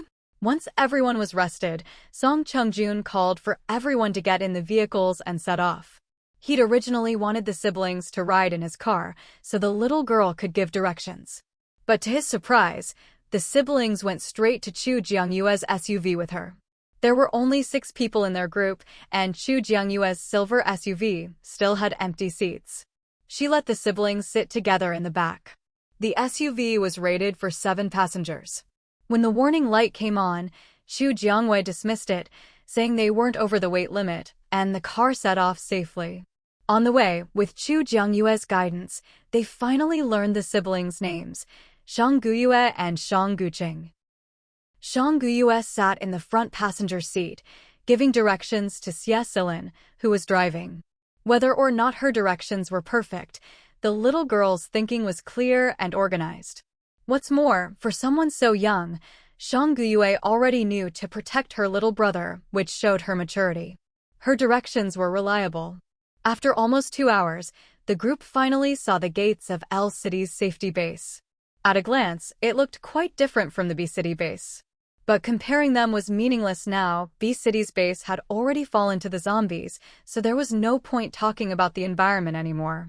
As they neared the base gates, Xu Jiangwei told Xie Silin to slow down and had Song Chengjun's car move to the front. Since Song Chengjun was the team leader, it made sense for him to handle communications. Song Chengjun didn't know what Xu Jiangwei was thinking, but he drove his car to the front anyway. Several brand new vehicles arrived at once, all the same make and model, which immediately put the L City base guards on alert. It had been a long time since they'd seen such a large, organized group. When it was their turn in line, Song Chengjun was the first to get out, then he helped the others out of the car. This is your first time at the base, isn't it? A team like this, if they'd been here before, the guards would definitely remember. Yes, we were from the B City base, but later moved to the Jianglin Hotel. We were out scavenging for supplies and passed by here, so we thought we'd take a look. They didn't plan to stay long, so Song Chengjun didn't bother hiding their identities. Besides, since Boss Chu was here, Song Chengjun guessed she'd want to promote the Jianglin Hotel in the base. It was just that L City was so far away, building a safe route from the Jianglin Hotel to the L City base was a bit unrealistic. Even if the terrain allowed it, the distance alone would make it a huge undertaking. The L City base leader might not be willing. Not every base leader had the vision and resolve of Lu Zhengyao. So you're from B City? Your base must have been much better built than ours, right? After all, B City was the capital, with more talent and better facilities. Everyone from B City base is now staying at the Jianglin Hotel. Jianglin Hotel? Song Chengjun mentioned the Jianglin Hotel a second time, and now the guards, who hadn't paid much attention before, were intrigued. That's right, Jianglin Hotel. Someone in City B opened a hotel where you can buy food and drinks anytime, and they even have temperature-controlled suites. Song Chengjun spared no effort in singing the praises of Jianglin Hotel. But the gatekeeper looked at Song Chengjun like he was daydreaming, his face full of disbelief. Everyone entering the base for the first time needs to pay 2 jin of rice. If you don't have rice, you can use something else as a substitute. But as for how much of other things would be needed to exchange for the equivalent of 2 jin of rice, that would be determined by their own pricing. Xu Jiangwei didn't have any raw rice, only cooked rice that had already been made. The rest of the team was in a similar situation, but Xu Jiangwei also had to cover the entrance fee for 2 children. Of the 2 kids, Shang Guqing didn't understand anything, but Shang Guyue was pretty sharp. She could already sense the situation she and her brother were in, so she stuck close to Xu Jiangwei the whole time, holding her brother's hand tightly. It was just a child's instinct, but she felt that staying by Xu Jiangyue's side was the safest. If I don't have rice, how much corn would I need to pay instead? Xu Jiangwei didn't take anything out, but asked first. You have corn. The gatekeeper's eyes lit up when he heard Xu Jiangyue's words.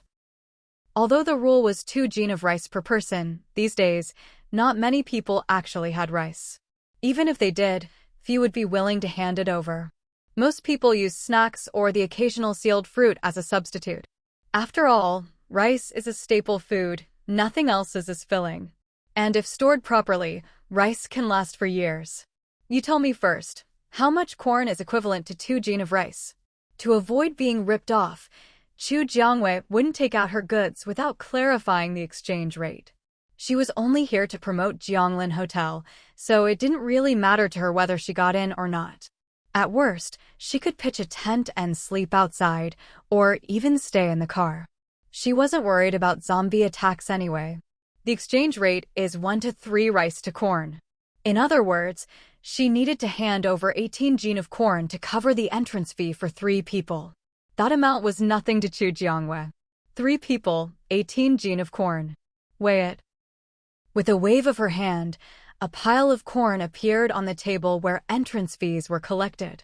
Someone brought over a weight scale and began weighing the corn. It's not that they didn't want to use an electronic scale, there just wasn't any electricity. With no power, everyone's standard of living had basically regressed 20 years overnight.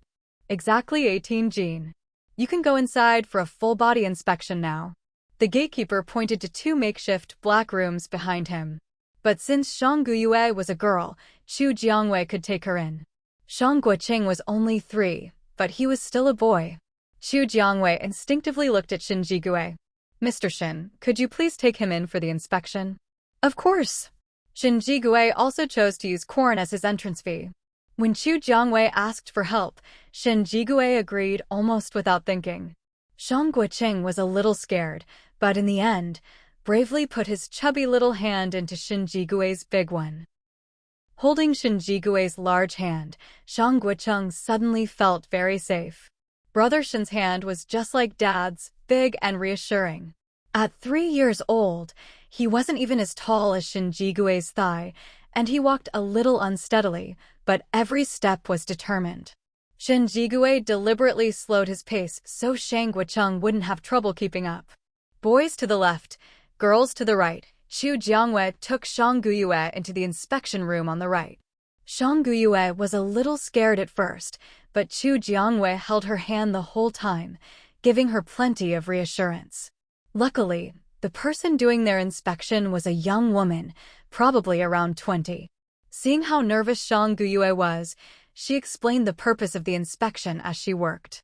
Once she understood the reason, Shang Guyue relaxed a little.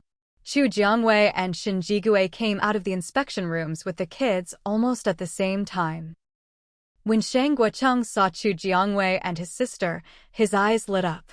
Yeah, we'll wait here for the others. Some of the older kids haven't come out yet. With 1 child each, Chu Jiangwei and Shin Jigue were clearly together, which drew a lot of attention from people in the base. Sensing the stares, Shin Jigue instinctively stepped forward to shield Chu Jiangwei from their gaze. Chu Jiangwei didn't really care about the looks, but she was happy to have someone block them for her. Soon after, Song Chungjun, Jin Churen, and the others also came out of the inspection rooms one after another. Everyone who had come from Jianglin Hotel made it through the inspection without a hitch. It wasn't long before news of Chu Jiangwei and her group arriving at the L City Safe base reached the ears of the base leader. After hearing his subordinate's report, Fong Chingu's expression turned a little cold once the person left. A hotel opened by the City B base, but they're staying at Jianglin Hotel. Fong Chingu felt like something was off about all of this. In times like these, someone actually dared to open a hotel? Weren't they afraid of getting robbed for their supplies? He wasn't sure if this hotel was real, or if the owner actually had the ability to run one. Looks like I'll have to send some people out to gather information. Otherwise, if they kept shutting themselves off like this, sooner or later their base would fall behind the others. With this in mind, Fong Chingu decided to go find Chu Jiangwei and her group to see what was really going on. Back at the base entrance, once everyone Song Chungjun had come out, he finally spoke up. Let's go. Let's take a look around. Now that they'd found the L City base, their goal was basically accomplished. Next, they just needed to promote Jianglin Hotel inside the L City Safe base, so people would know about it and believe it existed. To promote Jianglin Hotel in L City, Chu Jiangwei spent a fortune, using 1 gold coin and the little fox to exchange for an upgraded Jianglin Hotel flyer. As the group headed toward the trading area of the L City Safe base, Chu Jiangwei flipped her hand, and a stack of flyers appeared. Boss Chu, are you handing out flyers? Song Chungjun recognized the Jianglin Hotel flyers Chu Jiangwei had shown before, but quickly noticed something different and looked up at her. Boss Chu, what's going on? It's been a while, just a little upgrade, nothing too much, right? The main reason was that L City was too far from Jianglin Hotel. For people not used to long journeys, the previous 3-day time limit was a bit short. So Chu Jiangwei had the little fox change it from 3 days to 7. An upgrade. Song Chungjun took a flyer and examined it. How much of an upgrade are we talking about? Chu Jiangyue's casual remark left Song Chungjun and the others shocked in a whole new way. But there was a drawback to the flyers. Each person could only use one. Once someone had used a flyer, even if they used a second one, it would have no effect. Boss Chu, are you planning to hand out flyers in the base? Most people in the L City base probably didn't even know about the Jianglin Hotel. If they relied solely on distributing flyers, there was no guarantee anyone would believe them. We'll hand out a few and see how it goes. If it doesn't work, we'll just have to approach the people in charge. The latest move-in mission for residential area B didn't have a time limit, so Chu Jiangwei wasn't in any particular hurry. Still, if she could, she wanted to complete the mission as soon as possible. I wonder who's in charge of the L City base now. Although Song Chungjun was originally from the military district in B City, he still knew a bit about some of the people in L City. But the apocalypse had come so suddenly, he had no way of guessing who might have become the head of the L City safe base. We'll meet them eventually. As long as they made enough of a splash, whoever was in charge would definitely show themselves. When they arrived at the trading area inside the base, they saw all sorts of things for sale. There were clothes, bags, jewelry. But after looking around, what interested Chu Jiangwei the most was a stall selling raw stones. How much are these stones? Chu Jiangwei, holding her little tiger, stopped in front of the stall. 1 raw stone for a Qian of rice. Before the apocalypse, that price would have been dirt cheap, but now it was like treating people as suckers. Chu Jiangwei turned to leave. She didn't have to buy them. Hey, don't go. A Qian of rice is just my asking price. If you think it's too much, we can negotiate. Seeing Chu Jiangwei about to leave without hesitation, the stall owner quickly called out to stop her. It wasn't easy to get a customer. Sure, he'd set the price high, but maybe he'd get lucky and find someone willing to pay. But for those unwilling to be suckers, he could always offer a more reasonable price. I don't have rice. 1 steamed bun for 1 stone. Deal or not? In times like these, aside from her Jianglin Hotel, these raw stones were basically worthless. People would even complain if they were left lying around. 1 bun is too little. I'm a grown man, that's not enough to fill me up. The mention of buns made the stall owner's eyes light up, but he quickly calmed down and tried to haggle. Anyone willing to trade a bun for a raw stone clearly wasn't lacking in supplies.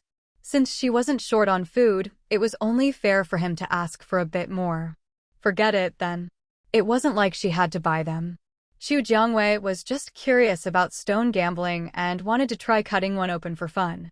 But since he was trying to take her for a fool, she wasn't about to play along. With that, Chu Jiangwei turned and left, the others quickly following behind. No matter how much the stall owner called after her, she didn't look back. Not long after, Chu Jiangwei spotted someone with a few potted plants in front of them. But the flowers and plants in those pots all looked wilted. She couldn't imagine how they'd survived this long. How much for these potted plants? Chu Jiangwei was probably the first to ask that day. The girl selling them took a while to realize someone was talking to her. I don't want food. I want crystal cores. The girl asked for crystal cores right away, which surprised Chu Jiangwei. Sure. How many do you want? Most of the crystal cores Chu Jiangwei earned from killing zombies were stored in her system backpack. She hadn't recharged them yet. So the girl's request was easy to meet. 1 plant for 2 level 1 crystal cores. There are 3 pots here. Give me enough cores and you can take them all. The girl looked young, her face smudged with dirt, her hair unkempt. But as Chu Jiangwei got closer, she didn't smell the stench that came from not bathing for a long time. Rather than messy, Chu Jiangwei suspected she was deliberately disguising herself. After the apocalypse, with society in chaos and laws meaningless, a young, pretty girl alone in the base had to be extra careful. They're all wilted. 1 level 1 crystal core per pot, and I'll take them all. Though Chu Jiangwei felt a bit sorry for the girl, it didn't stop her from bargaining decisively. The girl hesitated for a moment, but finally agreed. She'd grown those plants before the apocalypse. When news spread that mutant plants could attack people, she'd worried her 3 pots might turn on her too. Fortunately, they never mutated. But with the extreme heat and water shortages in the base, she hadn't watered them in days. Now, needing to upgrade her powers for self-defense, she finally steeled herself to sell the plants, out of sight, out of mind. Chu Jianghua handed her 3 Earth-type zombie crystal cores, then waved and stored the 3 pots in her system backpack. The girl took the crystal cores, hesitated, then leaned in and whispered to Chu Jianghua, "There are people in the base who target pretty girls. You're so beautiful and clean, be careful." With that, she clutched her crystal cores and hurried away. Chu Jianghua raised her eyebrows at the warning. She'd wanted to ask more, but the girl had run off as if something terrifying was chasing her. Still, since no one had caused her trouble yet, Chu Jianghua didn't dwell on it. "Boss Chu, what did she say to you?" Song Chengjun couldn't hide his curiosity. "She said there are people in the base who target women and told me to be careful." After all, with her clean and tidy appearance, Chu Jianghua stood out among the dusty crowd. It was hard not to notice her. No wonder the girl had warned her. But Chu Jianghua wasn't too concerned.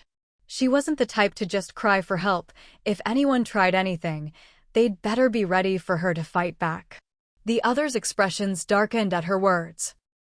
After all, Chu Jianghua wasn't the only woman in their group. "I know you can take care of yourself, Boss Chu, but just in case, you and the other women in the team shouldn't go anywhere alone in the base. Let us know where you're going and try to stick together." Song Chengjun didn't want to risk losing anyone on his watch. Chu Jianghua knew he meant well, so she nodded in agreement. Meanwhile, Shen Jigui quietly moved a little closer to Chu Jianghua, ready to protect her at a moment's notice. After taking a stroll around the trading area and occasionally making a few purchases, the group finally headed to the temporary office of the L City base and rented a standalone villa. Chu Jianghua and Shen Jigui's group were still living next door. The first day in L City passed without incident, but on the second morning, someone came knocking at their door. Song Chengjun went to open it and found 2 young men standing outside. "And you are?" They hadn't even started making moves yet, and someone from the base was already here?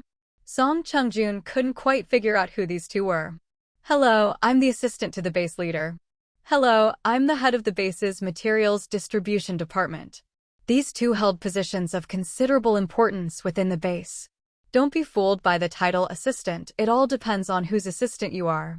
If you're close to someone powerful, a few good words from you could mean a promotion and a raise, but if you put in a bad word, no matter how well someone does, they might be stuck where they are forever.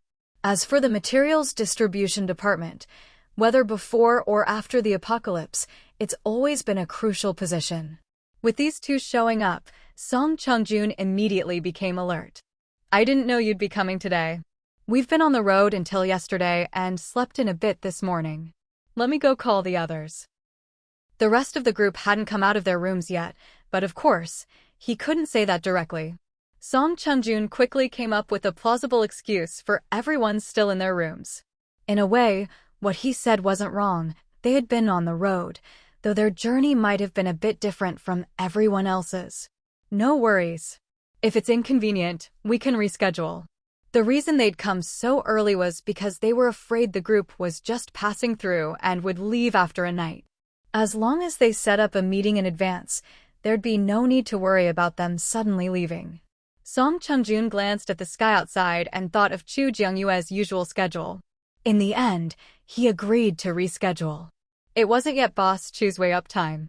If he dared to go wake her up, who knows what trouble he'd get into. Chu Jianghua had no idea what was going on in Song Chengjun's mind, but she was already awake. She just hadn't left her room yet. When the time on her system ticked over to 10 o'clock, Chu Jianghua finally came out. By then, the villa was bustling with quite a few people chatting away in the living room. Seeing Chu Jianghua, Song Chengjun's eyes lit up. "Boss Chu, you're up at noon." After all, he'd promised the base people that he'd set up a meeting with them today. If Chu Jianghua didn't come out, he'd really be in a bind. Fortunately, Chu Jiangyue's routine was about the same as it had been at the Jianglin Hotel. She was always active around this time. With Chu Jiangyue present, everyone was finally gathered. Song Chengjun stood up from his seat. "Everyone, listen up." The room fell silent as everyone turned to him. "This morning, some people from the base came by. They want to meet and talk with us, but we haven't set a specific time yet. What does everyone think?" Song Chengjun wanted everyone to share their opinions and then vote. "The base people are here? What do they want?" Probably eyeing their abundant supplies, hoping for donations or something, right? These days, everyone's struggling to get by. Who has anything extra to give away? They didn't say. Just that they wanted to meet and discuss something. But Song Chenjuan's gut told him that whatever they wanted to discuss probably wasn't anything good. They've already come. If we refuse to meet, it'll look like we're hiding something. Targeting us on the very first day? Who knows what they're plotting? Some were opposed, feeling it was unusual for the base to approach them so quickly. Chu Jiangyue was also curious about what the base was up to, but she figured it was better to meet directly and see what they wanted, rather than keep guessing. "Let's just go and see. If there's any trouble, we have so many ability users, they can't pull anything on us." Their team lineup was definitely top tier. "Let's vote. Majority rules." Song Chengjun didn't want to make the decision alone, so he opted for a fair approach. "Raise your hand if you agree to meet." Chu Jiangyue raised her hand, as did Shen Jigui's 5, Ling Feng's 3, and Jin Chuyu's 6. The rest who didn't raise their hands were mostly scattered ability users at level 2. Majority ruled. More people agreed to meet. "All right, it's decided. I'll go let them know." With that, Song Chengjun left the villa and headed toward the base's office area. The meeting was set for dinner that evening, with the base hosting and inviting their group for a meal. After dinner, they'd discuss cooperation. Song Chengjun returned before noon, leaving the rest of the day for Chu Jiangyue to wander around the base. However, since they'd heard rumors in the trading area about a flower thief in the base, Shen Jigui led Su Zhuqing and 3 others to quietly follow Chu Jiangyue.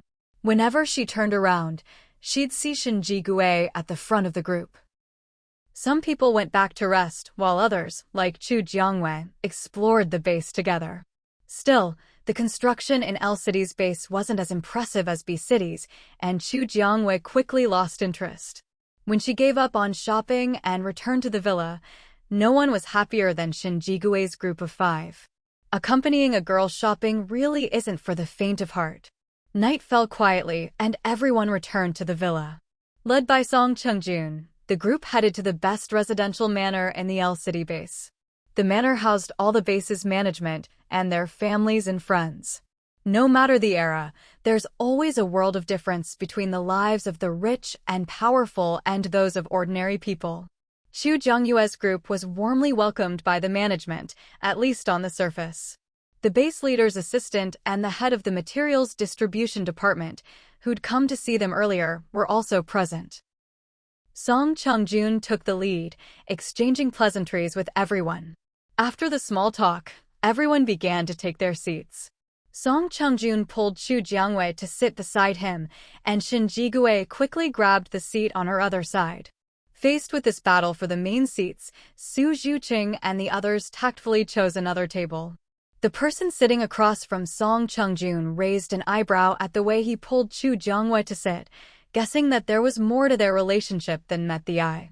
But when he saw Shen Jigui sit down next to Chu Jiangyue, his gaze toward her became even more meaningful. This girl's got some skills. Chu Jiangyue was baffled by Fong Chingu's look and took a tactical sip of water. Shen Jigui, however, understood Fong Chingu's gaze perfectly, and a cold glint flashed in his eyes. As Fong Chingu finished speaking, he clapped his hands, and someone began bringing out the dishes. The first dish, a small plate of sliced fruit. The second dish, a neatly arranged plate of stir-fried seasonal vegetables. The third dish, a small portion of stir-fried shredded potatoes, just enough for 2 or 3 bites. The fourth dish, instant noodles. There were a total of 10 dishes spread across 2 tables. The portions weren't large, but Chu Jiangyue guessed that this was probably the very best the L City base could muster. Before the apocalypse, serving this little food to guests would have been a joke, but after the apocalypse, these dishes were considered rare delicacies. Of course, that was only true for most people. To Chu Jiangwei, these were nothing special. Fong Chingu had expected to hear exclamations of amazement from Song Chungjun and the others. After all, these things were extremely hard to come by. But whether it was Song Chungjun or anyone else, they all remained calm, as if they didn't care about any of it. Let's eat, everyone. Minister Liang worked hard to prepare tonight's dinner. Minister Liang was the head of the supplies distribution department, the one who'd come to the villa that morning. It was no trouble at all. This is part of my job. I should be thanking you for using these supplies to entertain your guests. They said to dig in, but then started exchanging compliments again. Chu Jiangwei rolled her eyes inwardly. Trying to get benefits from them and still wanting them to be grateful? Did the base leader really think they were fools? Chu Jiangwei picked up a strand of potato. Honestly, it would taste better with vinegar. She tried a little of each dish, just to be polite. Her conclusion: none of it tasted as good as the food at the Jianglin Hotel restaurant. Since it's rude to receive without giving, since base leader Fang has treated us to dinner, let me return the favor. To promote the Jianglin Hotel, Chu Jiangwei took out a dish from the hotel restaurant, braised pork. 1 plate per table. As soon as it was set down, the aroma filled the entire room. The people from the L City base stared wide-eyed. Was it really possible, in times like these, for someone to gather all the ingredients and make such perfect braised pork? But, despite their doubts, it didn't stop them from reaching for the meat. Song Chungjun and the others more or less understood what Chu Jiangwei was up to, so when they took meat, they held back a little, making sure everyone from the L City base got a piece before the real scramble began. Base leader Fong, how does it taste? Seeing Fong Chingu finish a piece of braised pork, Chu Jiangwei smiled brightly and asked. Only then did Fong Chingu realize how undignified he'd just been, fighting for a piece of meat. He felt a bit embarrassed. But since Chu Jiangwei was only asking about the taste, he composed himself and replied, "It's delicious. I didn't expect Miss Chu to have something like this." These days, all animals had mutated. If they wanted meat, they had to hunt mutant beasts. But mutant beasts were powerful, and hunting even one could cost several ability users their lives. Even Fong Chingu couldn't afford such losses. So, along with fresh fruits and vegetables, meat was one of their most precious resources. It's all right. This is a dish from my hotel restaurant. If you like it, base leader Fong, you're welcome to come to the Jianglin Hotel to buy some. Chu Jiangwei made her intentions clear. Hotel? Fong Chingu looked utterly disbelieving. In times like these, how could anyone possibly run a hotel? Just the supplies stored in a hotel would be enough to tempt people to risk everything to steal them. That's right, a hotel. At the same time, Chu Jiangwei handed out a Jianglin hotel flyer. This is a hotel flyer. If you tear off the upper left corner along the dotted line, for the next 7 days, anyone within a 1-meter radius will be unaffected by extreme heat, and zombies will be blocked to some extent. But each person can only use this once, even if you have 2 flyers. Using a second one after the first won't work. Chu Jiangwei emphasized this small limitation.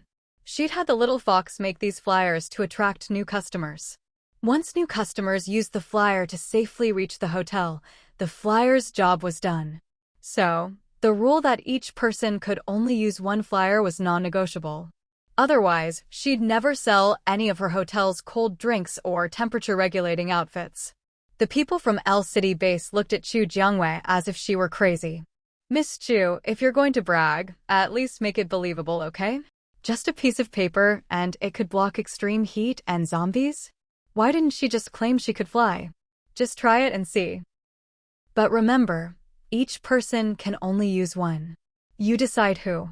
If they used it now, they wouldn't be able to use another one when they went to the hotel later. Seeing how confident Chu Jiangwei was, Fong Chingu and the others hesitated.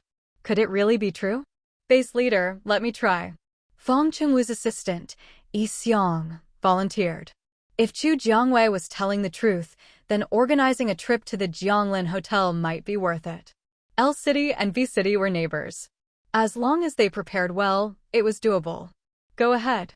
Someone volunteered, and Fong Chingu was happy to agree. Xu Jiangwei handed the flyer to Yixiang. Yixiang took the flyer and, as instructed, tore off the upper left corner along the dotted line. The moment he finished, he immediately stopped feeling hot. In fact, he felt a cool breeze. Since he was standing close to Fong Chingu, Fong also felt the change within the 1-meter radius. Fong Chingu immediately sat up straight. It's real. Of course. If something this unbelievable wasn't true, would I be dumb enough to say it and wait for you to prove me wrong? Now that the flyer's effect was proven, Xu Jiangyue's status in Fong Chingu's eyes rose dramatically. Yes, we were blind not to recognize your greatness, Miss Chu. Please forgive us. Xu Jiangyue hadn't planned to argue with them anyway. As long as they were willing to leave El City and come to the Jianglin Hotel, she was confident she could make them stay.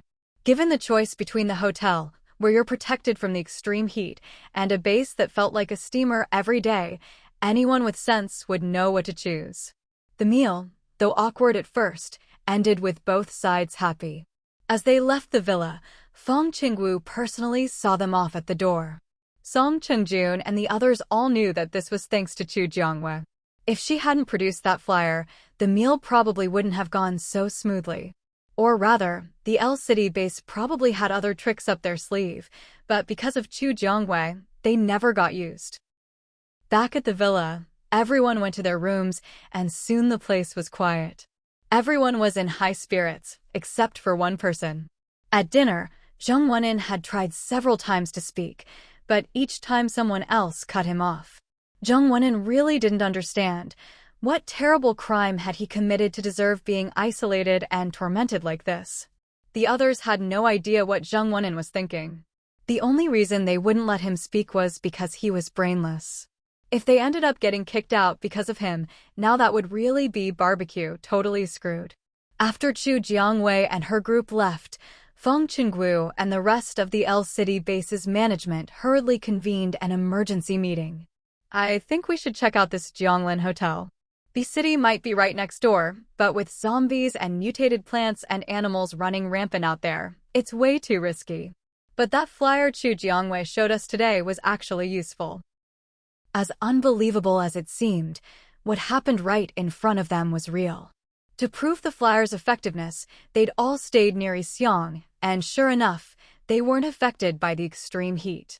The claim about blocking zombies, though, still hadn't been verified. But when it came to group expeditions, the hardest thing to deal with was the extreme heat. If that wasn't a problem, even with zombies around, they had enough people not to be afraid. If they decided to go, they'd definitely pick ability users for the team. With so many ability users moving together, as long as they didn't run into a zombie horde, there shouldn't be any issues. Everyone voiced their opinions, but for a while, no decision could be made. All right. Since some agree and some don't, let's vote. Minority obeys majority. Fong Chingu slapped the table and everyone quieted down. Those in favor of going, raise your hand. Fong Chingu himself wanted to go, so he raised his hand too. There were 20 people in management, including Fong Chingu, and in the end, 12 raised their hands, just over half. Okay, then we'll go. All departments, get organized. Decide how many people in the team, what roles are needed, and who'll lead. Fong Chingu made the final call. Xu Jiangwei and her group received news of this decision the next morning. When she heard the result, the smile on Xu Jiangyue's face became much more genuine. Since they were willing to make the long trip, as the owner of Jianglin Hotel, Xu Jiangwei of course had to show some goodwill. She told Fong Chingu directly that no matter how many people were in their expedition, she'd provide each of them with a free flyer. On the day they set out, they just needed to come find her to collect it. However, Xu Jiangwei also emphasized to Fong Chingu not to inflate the numbers. She could find out if they did. Fong Chingu naturally promised Xu Jiangwei he wouldn't fake the numbers, but how he'd actually handle it, only he knew. Before Fong Chingu's group set out, Xu Jiangwei gave everyone in her own team a stack of flyers to help distribute among the base residents. The reward was 10 flyers each. They could keep one for themselves or sell them to others. Currently, Chu Jiangwei was the only source for the flyers. If anyone else wanted one, they had to go through her. With a chance to get 10 flyers, even Zheng Wenin, who'd always had issues with Chu Jiangwei, was happy to help. They didn't need the flyers themselves, but when they went out in the future, they could sell them to others. Even if the flyers' function sounded like a fairy tale, there were always people with money willing to give it a try. By the time Fong Chingu found out Chu Jiangwei had distributed flyers to the base residents, it was already too late to do anything about it. After all, not everyone was like Lu Jingyao, who actually cared about the lives of the base's residents. Everyone in Chu Jiangyue's group was an ability user, and none of them were weak. Even if Fong Chingu wasn't happy, he couldn't say anything. Once Fong Chingu finished organizing the expedition, quite a few L City residents packed up and followed along. With everyone watching, even if Fong Chingu was unhappy, he couldn't drive people away. Most of the residents didn't have vehicles, though, so if Fong Chingu's convoy ignored them, they'd likely be left behind halfway. But for the sake of his image with Chu Jiangwei, Fong Chingu eventually had people arrange for those residents who wanted to leave to ride in the pickup trucks. Standing in the back of a pickup for a long journey might be tiring, but it was still much better than walking. At first, hardly anyone believed in the existence of Jianglin Hotel. But some residents, suffering from the heat to the point of dehydration and near collapse, decided to tear open the flyer from Jianglin Hotel as a last-ditch effort, and after a while, realized they really didn't feel hot anymore. Word spread quickly, from 1 to 2, 2 to 4, and so on. The rumors got more and more exaggerated. Some even said Jianglin Hotel was run by a hidden family, providing ordinary people with a lifeline in the apocalypse.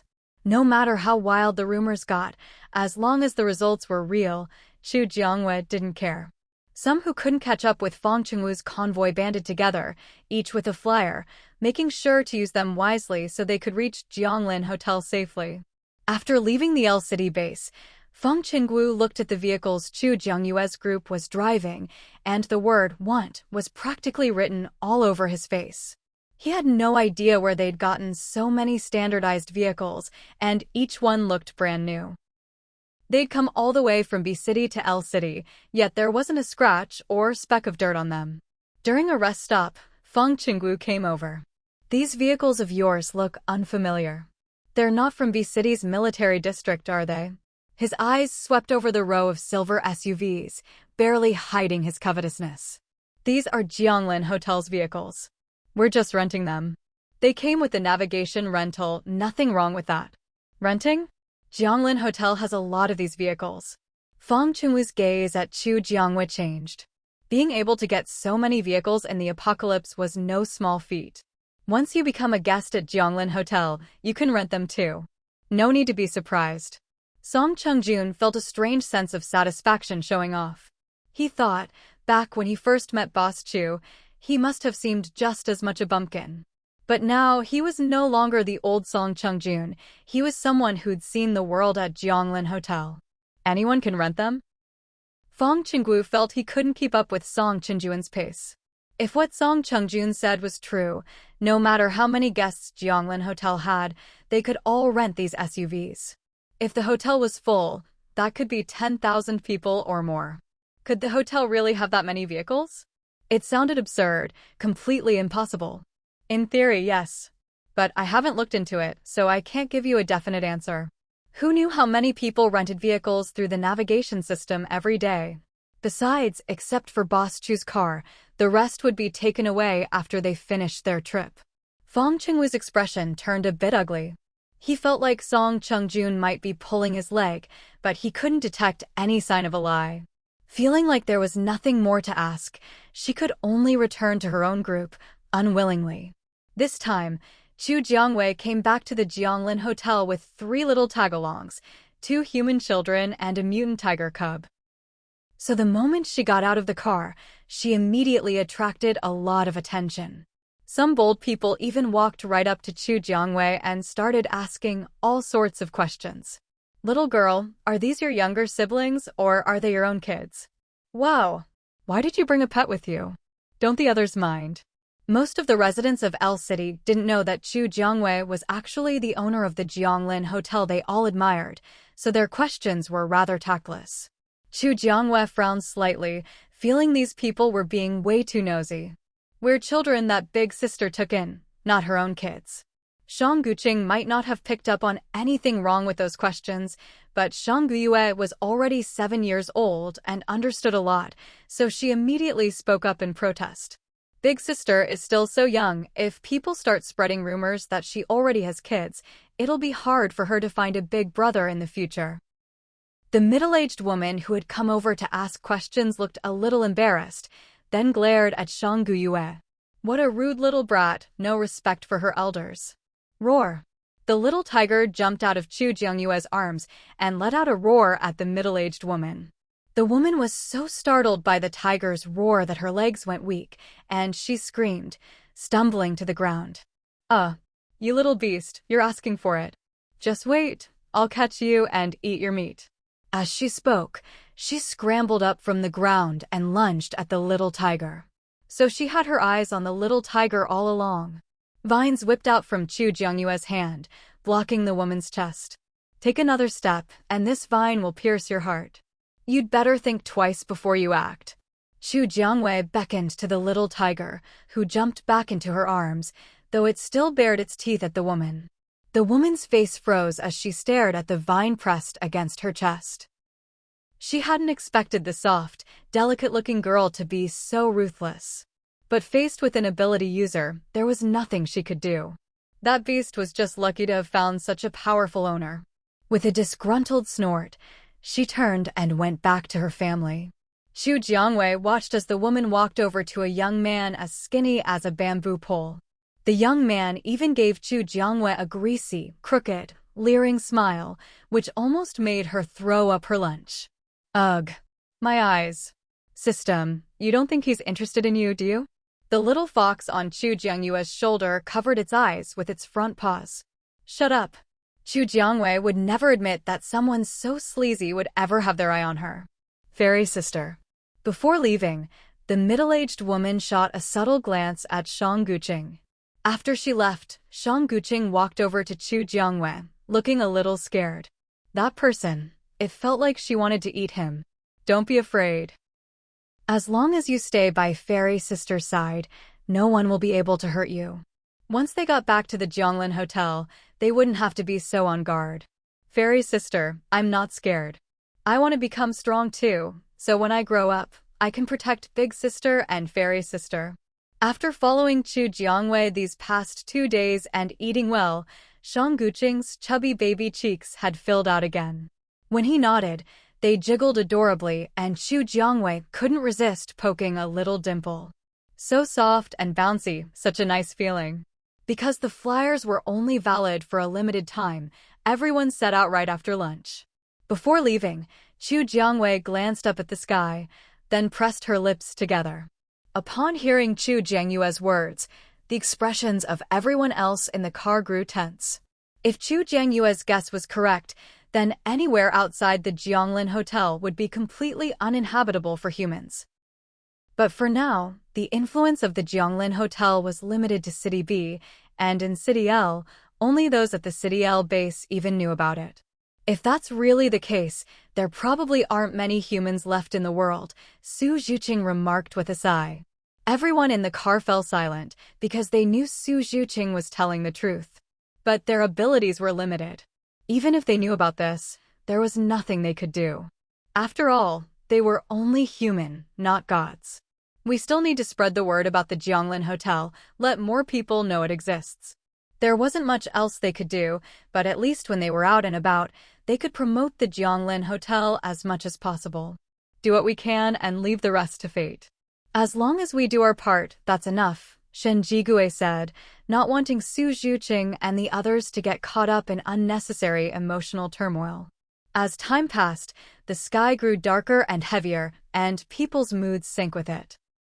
Many began to show signs of irritability. We need to find somewhere to stay for the night.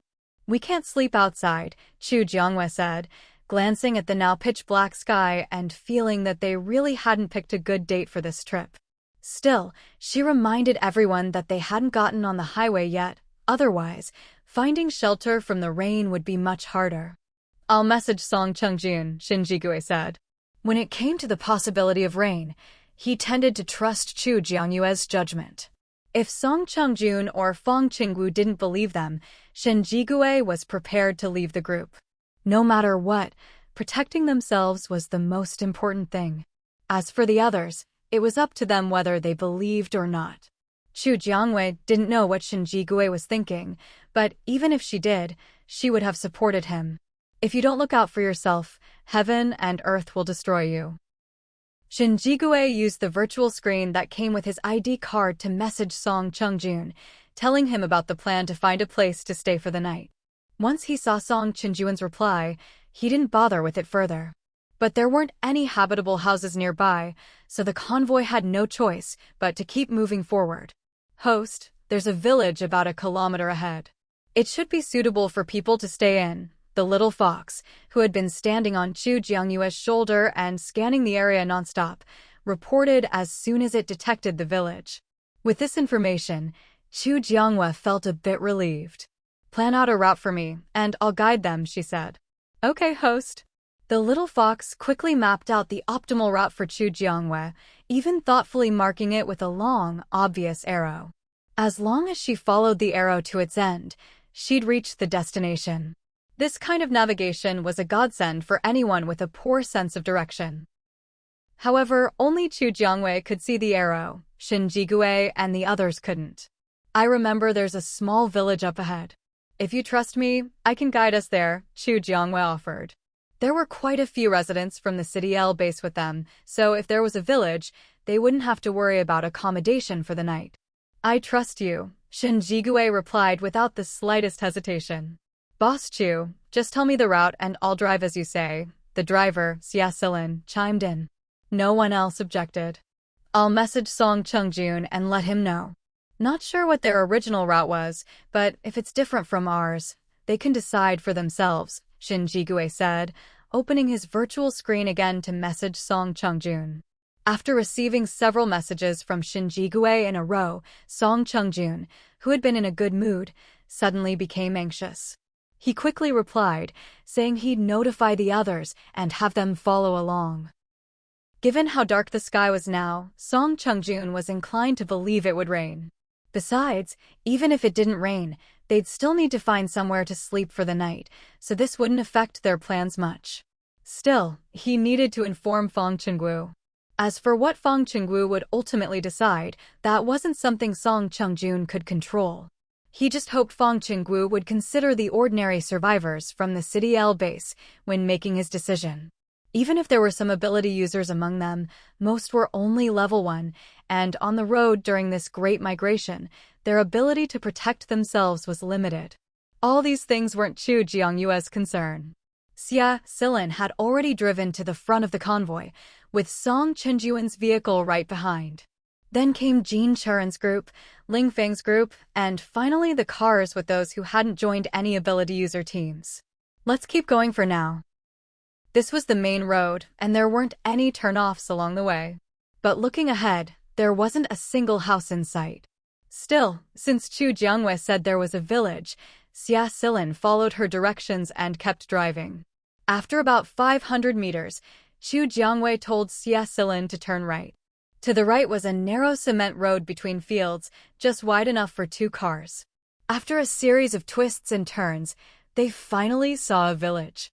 "There really is a village," Xia Silin exclaimed, staring in disbelief. Who would have thought that after all those twists and turns, there'd be a village here, like a hidden paradise? If it hadn't been for Chu Jiangyue's guidance, Xia Silin was sure he'd never have found this place. "I happened to come here once before. Good thing I remembered," Chu Jiangyue said, not mentioning the navigation. After all, no one could verify what happened before the apocalypse. Whether she'd actually been here or not, only Chu Jiangyue herself knew. Behind them, when Song Chengjun saw there really was a village, he breathed a sigh of relief. After all, he'd persuaded Fong Chingu to come along too. If they hadn't found a village, he really wouldn't have been able to explain himself. Fong Chingu, following behind Xu Jianyue's convoy, also relaxed when he saw the village. Given how dark the sky was, only a fool wouldn't realize it was about to rain. But the fact that it hadn't rained yet puzzled Fong Chingu. Everyone, get out of the vehicles and pick a house to stay in. We'll spend the night here. Song Chungjun raised his voice, trying to make sure everyone could hear him. But Fong Chingu's group was so large that even with Song Chungjun shouting, not everyone could hear. Still, there was only so much Song Chungjun could do. Those were City L base residents, and if he meddled too much, Fong Chingu might take issue with him. Miss Chu, which house will you choose? Fong Chingu asked, putting on a friendly face as he walked over when he saw Chu Jiangwei get out of the car. In Fong Chingu's opinion, anyone who could produce something as miraculous as a flyer had to be even more extraordinary than Song Chungjun and the others. At the very least, if nothing else worked out, he could always get some more flyers from Chu Jiangwei. Anyway, Fong Chingu's philosophy was simple: take advantage wherever you can. If he couldn't get anything out of one person, he'd just move on to someone else. After all, there were so many people in Song Chunjuan's group, surely at least one of them had something worth taking. Shin Jigui instinctively stepped in front of Chu Jiangwei, shielding her. Director Fong, Boss Chu is an important member of our team. The rooms on both sides of hers have to be occupied by our own people. I'm sorry, but that's non-negotiable. Shin Jigui flatly refused Fong Chingu's proposal. If he had to live next door to Chu Jiangwei, Shin Jigui was pretty sure he wouldn't be able to resist striking him down with a bolt of lightning. If Fong Chingu weren't the leader of the L City base, just the suspicion that he wanted to harass Chu Jiangwei would have been enough for Shin Jigui to bar him from entering the Jianglin Hotel at all. Mr. Shin is right. Boss Chu's safety is very important to us, so I'm sorry. It wasn't just Shin Jigui who didn't want Chu Jiangwei to have much contact with Fong Chingu. Song Chungjun felt the same way. Even if Shin Jigui hadn't spoken up, Song Chungjun would have found a way to keep Chu Jiangwei away from Fong Chingu. From the way Fong Chingu looked at Chu Jiangwei, Song Chungjun could tell he didn't have good intentions. I see. Well, that's really a pity, Fong Chingu said. He could tell that both Shin Jigui and Song Chungjun were especially protective of Chu Jiangwei. In fact, the entire team seemed to treat her differently.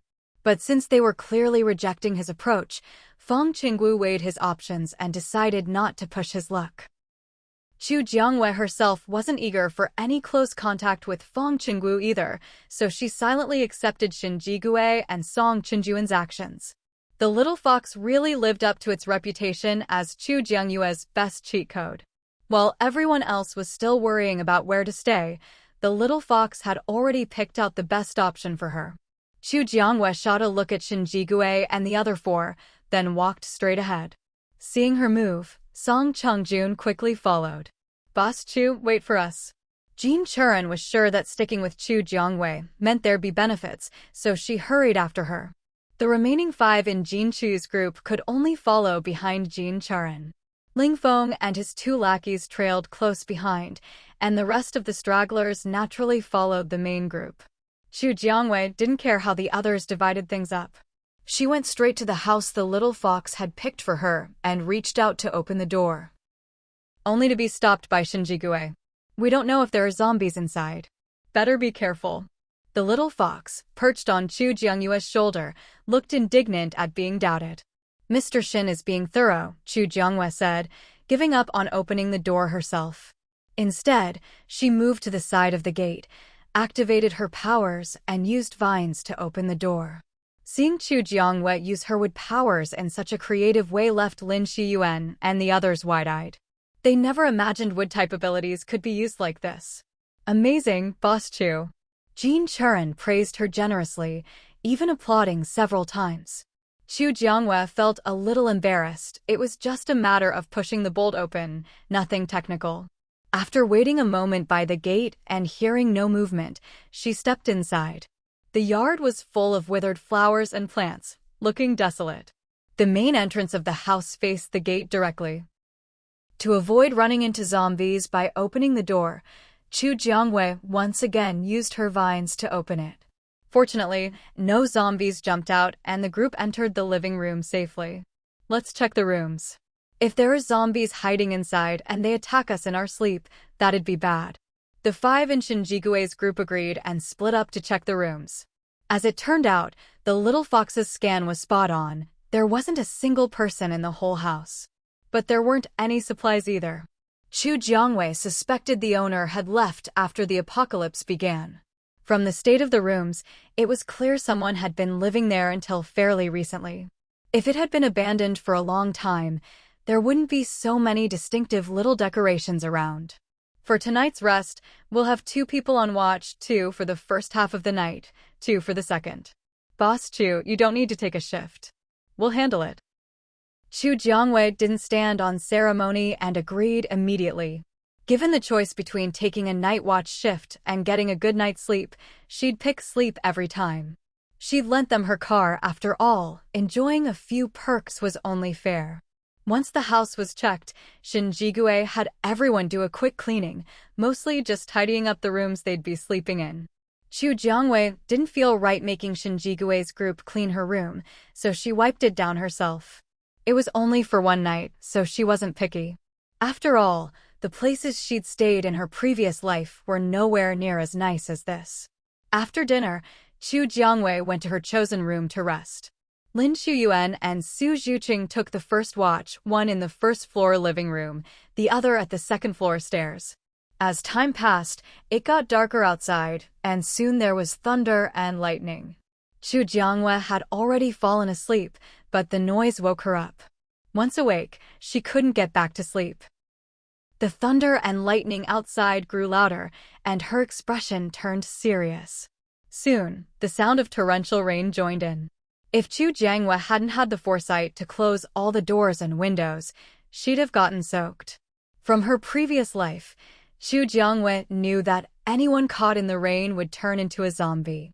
And zombies that got rained on would level up instantly. After this rain, there would be almost no ordinary zombies left. This was definitely bad news for humanity. The rain lasted the entire night, only stopping at dawn.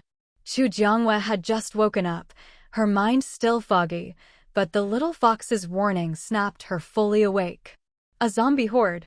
That's right, after this heavy rain, many bases were overrun by zombie hordes. In her previous life, the B-City base had only recently been besieged by zombies and hadn't even started rebuilding yet, so it narrowly escaped disaster. Later, when she arrived at Base B, it was after a rainstorm, and the base had basically been rebuilt. But right now, the most important thing was that they couldn't let themselves be surrounded by zombies. Chu Jiangwei jumped out of bed and hurried over to knock on Shinjigue and the other's door. Get up, get up. We need to leave right now. Inside the room, Shinjigue heard the urgency in Chu Jiangyue's voice and immediately sped up her packing. After finishing up and stepping out of the room, she was the first to ask Chu Jiangwei, "What's going on?" "There's a huge zombie horde heading this way. Pack your things and get ready to leave. I'm going to warn the others. We'll go together." Shinjigue followed Chu Jiangwei out the door. When Jiang He and the others heard Chu Jiangyue's words, their expressions turned grim. If even Chu Jiangwei was in such a hurry to escape, the number of zombies must be enormous. "We'll drive through the village and shout as we go. If people hear us, great. If not, that's their problem." That way, they would have done their duty to warn everyone, but beyond that, everyone would have to fend for themselves. Good idea. Chu Jiangwei agreed that Jiang He's plan was much better than knocking on every door one by one. After all, if they tried to warn everyone in person, some people might beg them to help evacuate others, and that would be a real headache. They weren't a rescue team, they had no obligation to save everyone. The group quickly left the house and got into the car. Next door, Song Chungjun heard the sound of the engine and came out of his house. "What's going on? Why are you all in such a rush? Pack your things and get out. There's a zombie horde coming this way. We're driving around to warn the others." Meanwhile, Jin Churan and the others next door also heard Lin Shuyuan and Song Chungjun shouting. They immediately sped up their preparations. They had complete trust in Chu Jiangwei. Anyone else might betray them, but Chu Jiangwei absolutely wouldn't. After all, they were her paying customers. If anything, the most solid relationships in this world were those built on mutual benefit. The people Song Qingjun had brought also sped up their packing after hearing Lin Shiyuan's warning. They didn't even have time for breakfast, they just set the GPS and chose off-road vehicles as their transportation. On the other hand, Fong Chingu's group was skeptical about Lin Shiyuan's warning about the zombie horde. Chu Jiangwei didn't care whether they believed it or not. She'd done her part, her own safety was all that mattered. The silver SUV drove through the village from end to end, making sure every house was warned, then turned onto the cement road they'd come in on. Fairy sister, is something bad going to happen? Shang Guqing saw Chu Jiangwei and the others rushing around, warning everyone about the zombie horde. Even though he was young, after all this time, he understood that zombies meant those monsters that ate people. His parents had been bitten by them, which was why he and his sister were alone now. It'll be fine. Our car is fast, they won't catch us. With the little fox's warning, they'd left early. The zombie horde probably wouldn't be able to catch up. Behind Xu Jiangyue's car was Song Qinjuan's group, one vehicle after another. But after the last car of the scattered survivors, there was no sign of Fong Chingu's base's vehicles. The L City base's cars aren't following us. Jiang He, who'd been watching behind them, quickly noticed. We've already warned them. If they don't want to come, that's their choice. They'd done everything they could. If people didn't listen, what could they do? They couldn't exactly tie people up and drag them along. Xu Jiangwei and Xin Jigui would never do something like that. The cars sped out onto the main road. From here, they could see the massive, dark horde of zombies in the distance. Even Xu Jiangwei felt her scalp tingle. Oh my god. This zombie horde makes the one we ran into at L City look like child's play. Who knew why so many zombies had gathered here? If they hadn't had Xu Jiangyue's warning and had taken their time packing in the morning, they would have run straight into the horde when they tried to leave. If that happened, their chances of survival would be slim. After all, their supernatural powers were limited. If they ran out of energy before killing all the zombies, they'd basically be doomed. Stop staring, keep driving. Now that they'd confirmed the zombie horde was real, the only thing they could do was do everything possible to keep themselves safe. Jiang He pushed up his glasses and floored the gas pedal. Song Chengjun and the others behind him quickly sped up to follow. Back in the village, Fong Chingu's assistant Yi Xiang came running in, panic written all over his face. Base leader, bad news. What is it? Why are you so flustered? Fong Chingu was eating breakfast. Even in this post-apocalyptic world where supplies were scarce, his breakfast still included a dish and a bowl of white rice. Seeing his assistant so frantic ruined his good mood. It's what Miss Chu said this morning was true. There really is a zombie horde coming. Base leader, we need to leave now. If they didn't leave now, it would really be too late. Outside, the noise was growing, people were shouting, cursing. Hearing Yi Xiang's words, Fong Chingu froze mid-bite. A zombie horde? Why are you only telling me now? Hurry up and pack your things. He didn't bother with the food on the table, he jumped up and ran outside. What about Song Chengjun and the others? Seeing that there was no movement from Song Chenjuan's house, Fong Chingu was furious. A zombie horde was coming, and Song Chenjuan's group hadn't even given him a heads up, they'd just left on their own. B-Base leader, Miss Chu's group did warn us when they drove by this morning, Yi Xiang dutifully explained. Fong Chingu glared at Yi Xiang. Get the cars ready. Do you want to wait for the zombies to tear you apart? Realizing he'd wrongly accused Song Chenjuan's group, Fong Chingu felt a moment of embarrassment, but quickly shifted the blame to others. He was the base leader, he could never be wrong. It was always someone else's fault. Yi Xiang lowered his eyes to hide his feelings. The cars are ready. We can leave at any time. Fong Chingu rushed out of the yard and climbed into the back seat of the SUV. You drive. Hurry up. From start to finish, Fong Chingu never once thought about the rest of his team, let alone cared about their safety. But the other members of the L City base weren't stupid.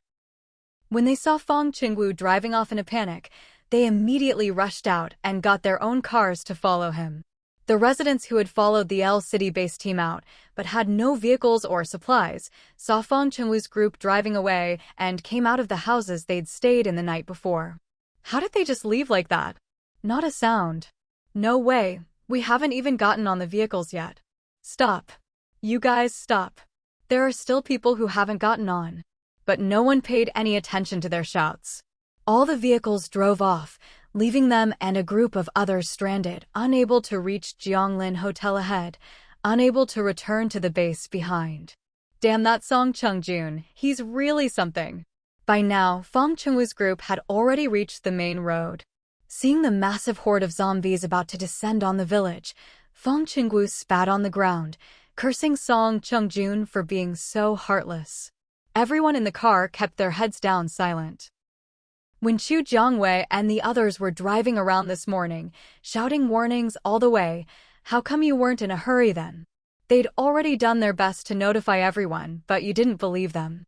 Now you've dragged everyone into this mess, and you still have the nerve to curse?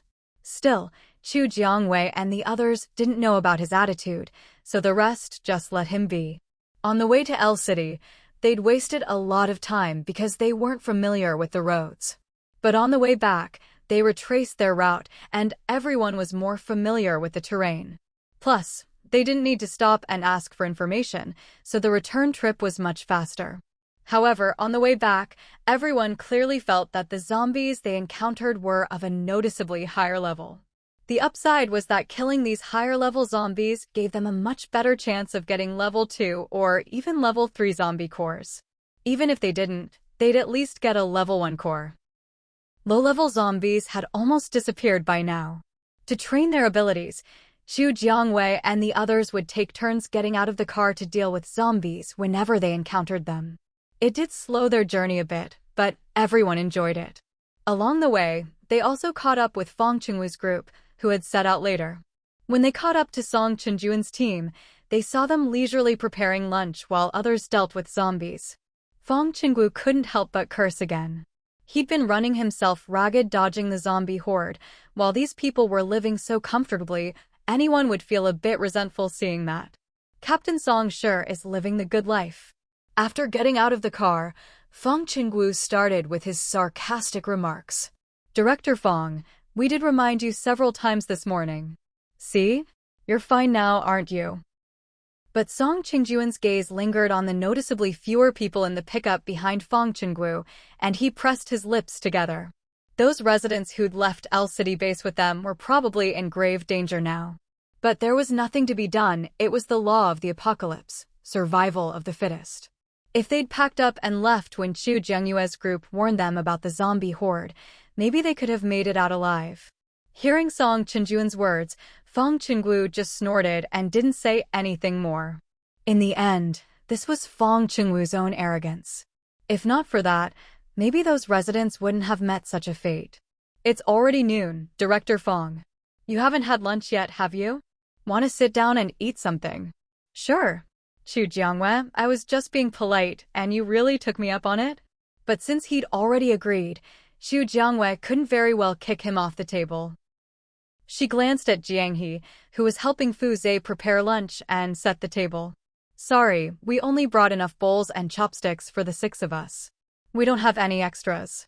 If you want to eat, Director Fong, you'll have to bring your own. Fong Chingu turned to Yixiang. Bowls and chopsticks. Director, we only brought 1 set on this trip, and you left it back in the village. That breakfast set was probably zombie food by now. With zombies closing in, there was no time to find a spatial ability user to retrieve things. Well, nothing to be done then. Chu Jiangwei put on a regretful expression, though it was a bit over the top. If Fong Chingu still didn't realize she hadn't sincerely invited him to eat, then he might as well take her surname. No worries, I'll go borrow some from someone else. Sorry to trouble you all, please wait for me. In this weather, food spoils quickly if you wait too long. Sorry, but we can't wait. If you want to eat, Director Fong, you'd better hurry. Seeing that Chu Jiangwei was having trouble refusing, Shen Jigue spoke up at just the right time. With that, Fong Chingu lost interest in freeloading and returned to his own group with a cold snort. Once he was gone, Chu Jianghua finally sighed.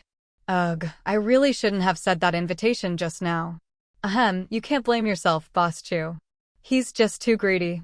Su Zhuqing coughed lightly, helping Chu Jianghua find an excuse. Chu Jianghua accepted Su Zhuqing's explanation with ease, and happily ate half a bowl more rice. Help. Chu Jianghua had just finished lunch when someone's cry for help rang out, along with the faint sound of a car. There's someone behind us? Chu Jianghua stood up and looked back along the road they'd come from. Sure enough, in the distance, she saw a small car driving toward them. It was too far to make out the make or model. Should we go check it out? Chu Jianghua figured it was probably someone who'd managed to escape the zombie horde by sheer luck. The zombie horde didn't move very fast. As long as you had a car and weren't surrounded, you could usually escape.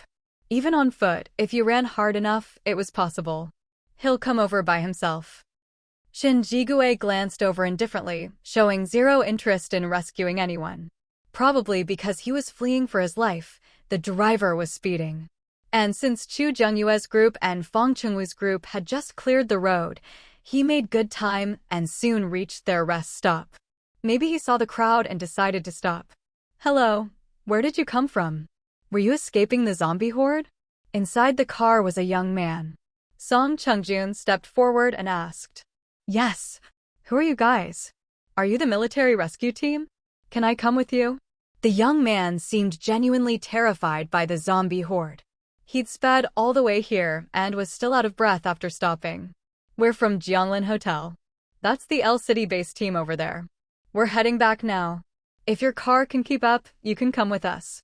No matter what, he was a potential customer. Once at Jianglin Hotel, maybe he'd be grateful. Jianglin Hotel? What's that? The young man clearly hadn't heard of it and asked reflexively. It's a place where you can buy supplies. Shen Jigue didn't elaborate. After all, if you explain too much, people might not believe you or just find it annoying. But once you experience it yourself, you'll know if it's good or bad. Chu Jianghua took a flyer from her system backpack and handed it to the young man. This is a Jianglin Hotel flyer. Tear off the upper left corner along the dotted line for a surprise. The young man carefully took the flyer that Chu Jianghua handed him.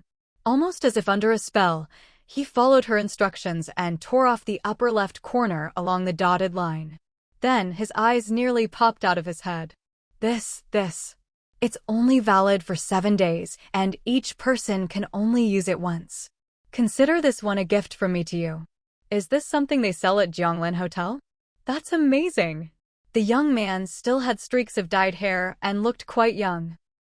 After experiencing the flyer's magical effect, his excitement shot through the roof.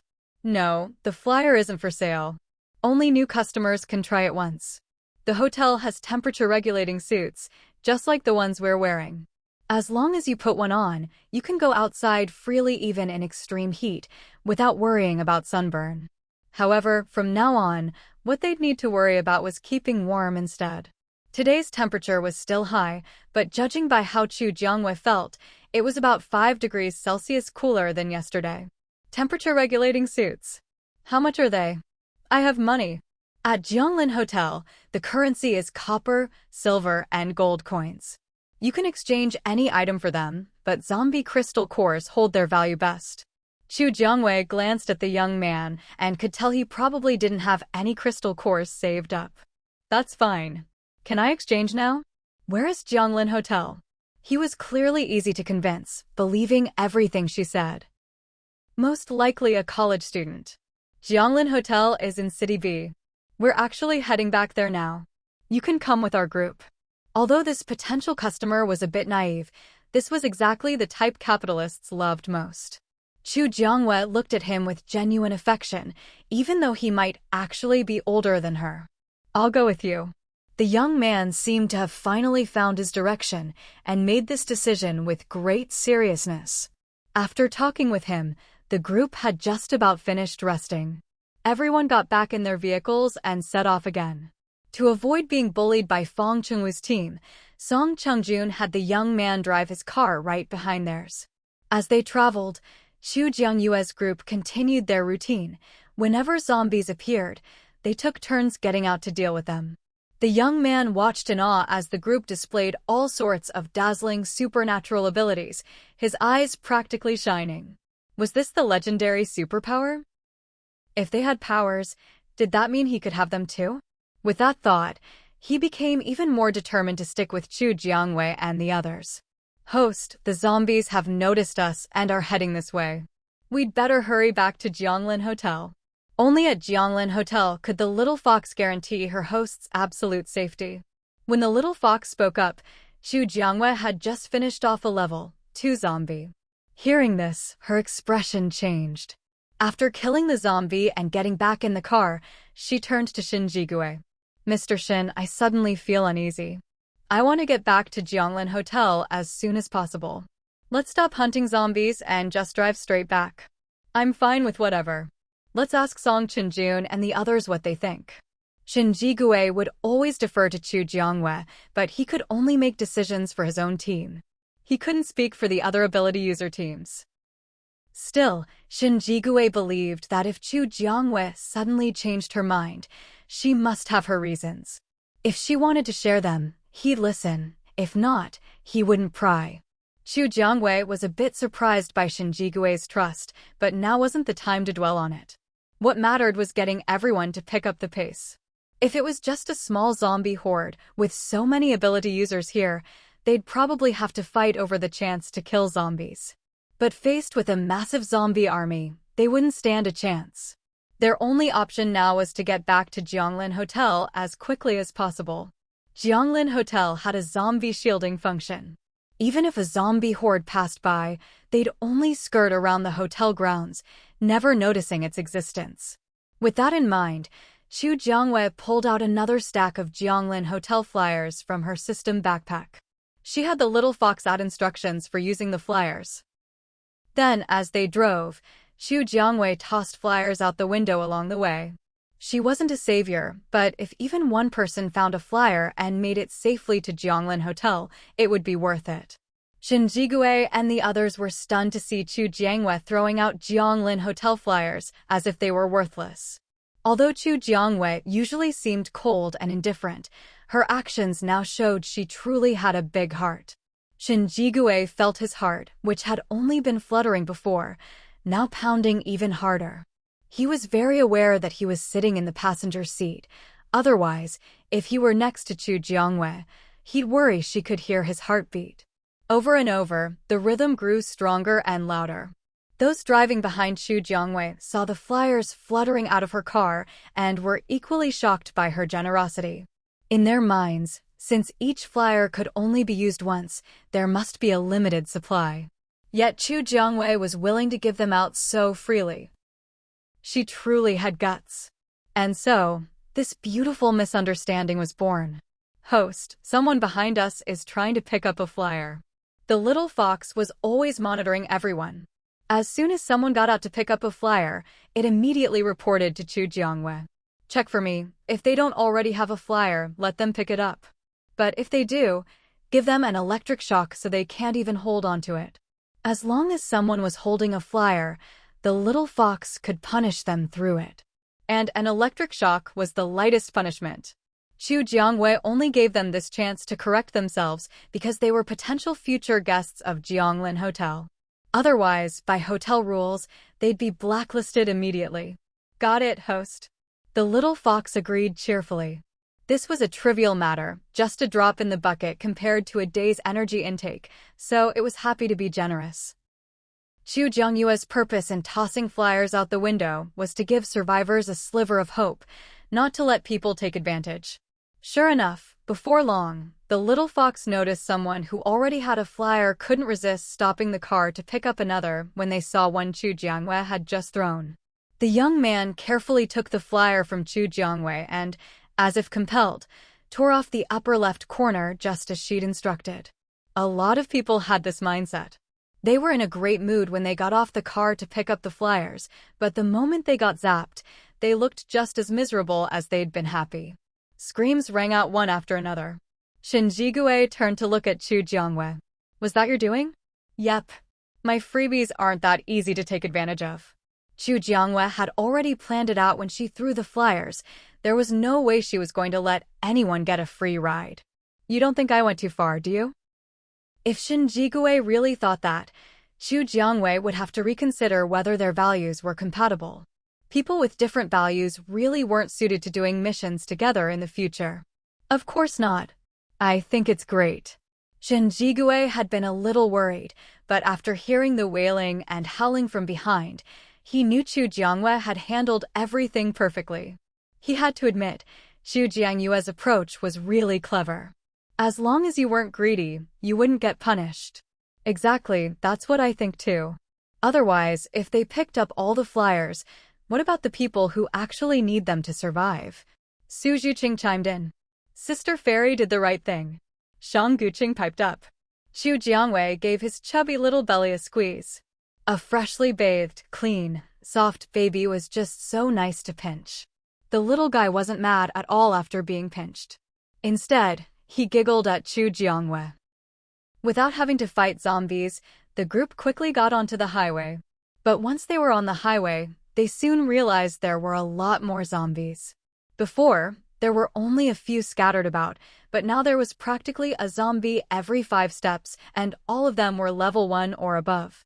Now, if they wanted to make it safely down the highway, they'd have to drive and fight zombies at the same time. Chu Jiangwei stopped tossing flyers.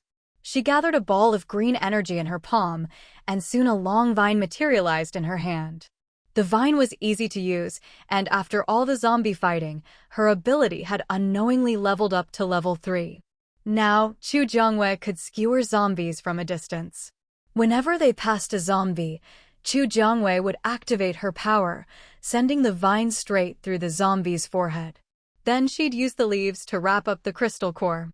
When she reeled the vine back in, she'd have the core in hand. No more arguments over who killed the zombie or who the core belonged to. Host, one of the L City base's vehicles is running low on gas. If it runs out on the road, the people in that car might get left behind. The little fox's scanning ability could see the internal structure of things as clearly as if it had X-ray vision. Hearing this, Chu Jiangwei frowned. Didn't Fong Chingu have people check the gas before they set out? If they ran out of gas on the road, the people in that car would probably lose it. But how could she tell them tactfully that their car was about to run out of gas? What's wrong? Shin Jigui's attention was always on Chu Jiangwei. Any change in her expression, and he'd notice it immediately. He was the ultimate wife watcher. Chu Jiangwei shook her head. She couldn't exactly say she'd just glanced over and somehow knew a car 10,000 miles away was out of gas. Since Chu Jiangwei didn't want to say, Shin Jigui didn't press her.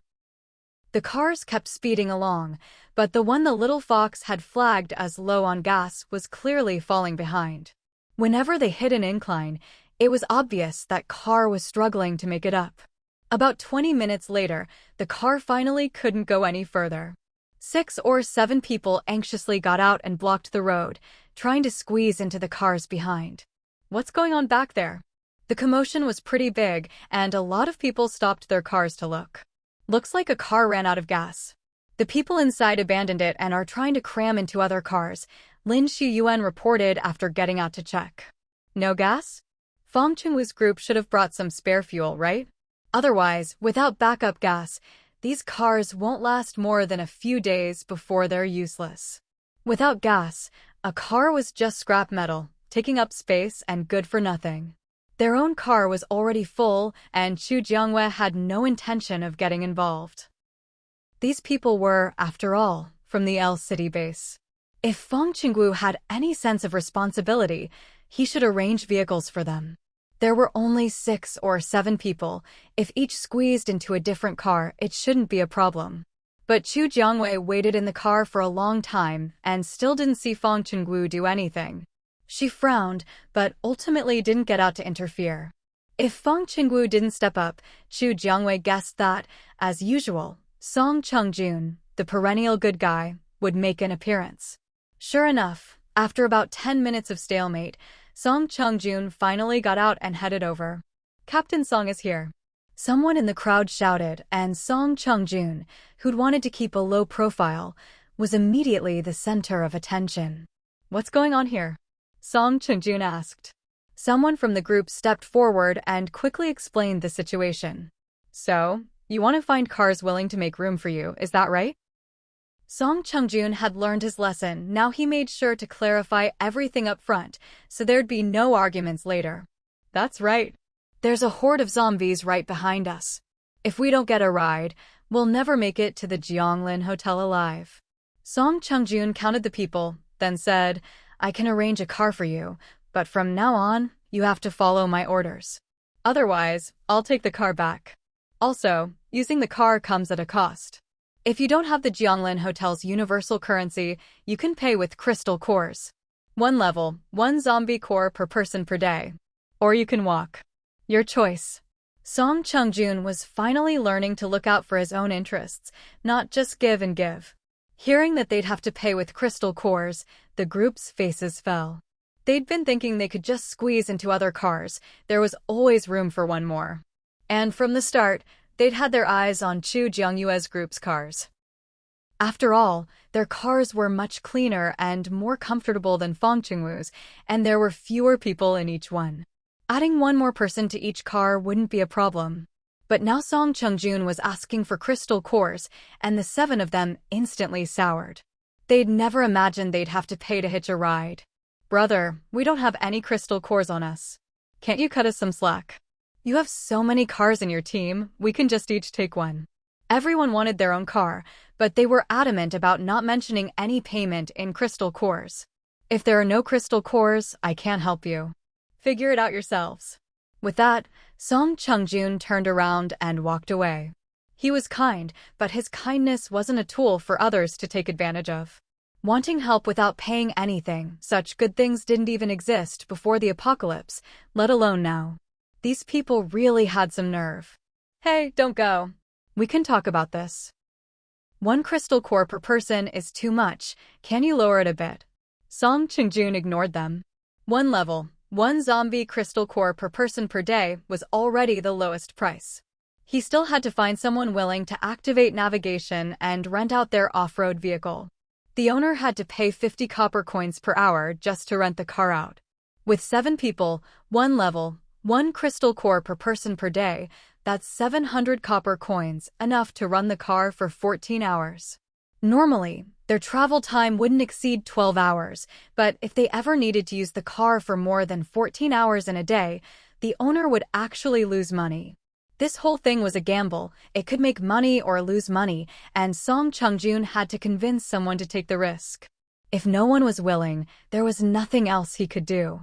They'd just have to fend for themselves. 1 crystal core it is. We agree. Seeing that Song Chingu was about to get back in the car, the leader of the 7 gritted his teeth and agreed. It's 1 level, 1 crystal core per person per day. Don't try to play word games with me. Of course, we'll pay exactly as you said. The man forced a smile, surprised that Song Chingu had seen right through his little trick. Wait here. I'll go arrange a car for you. With that, Song Chingu went to the last off-road vehicle in his team and knocked on the door.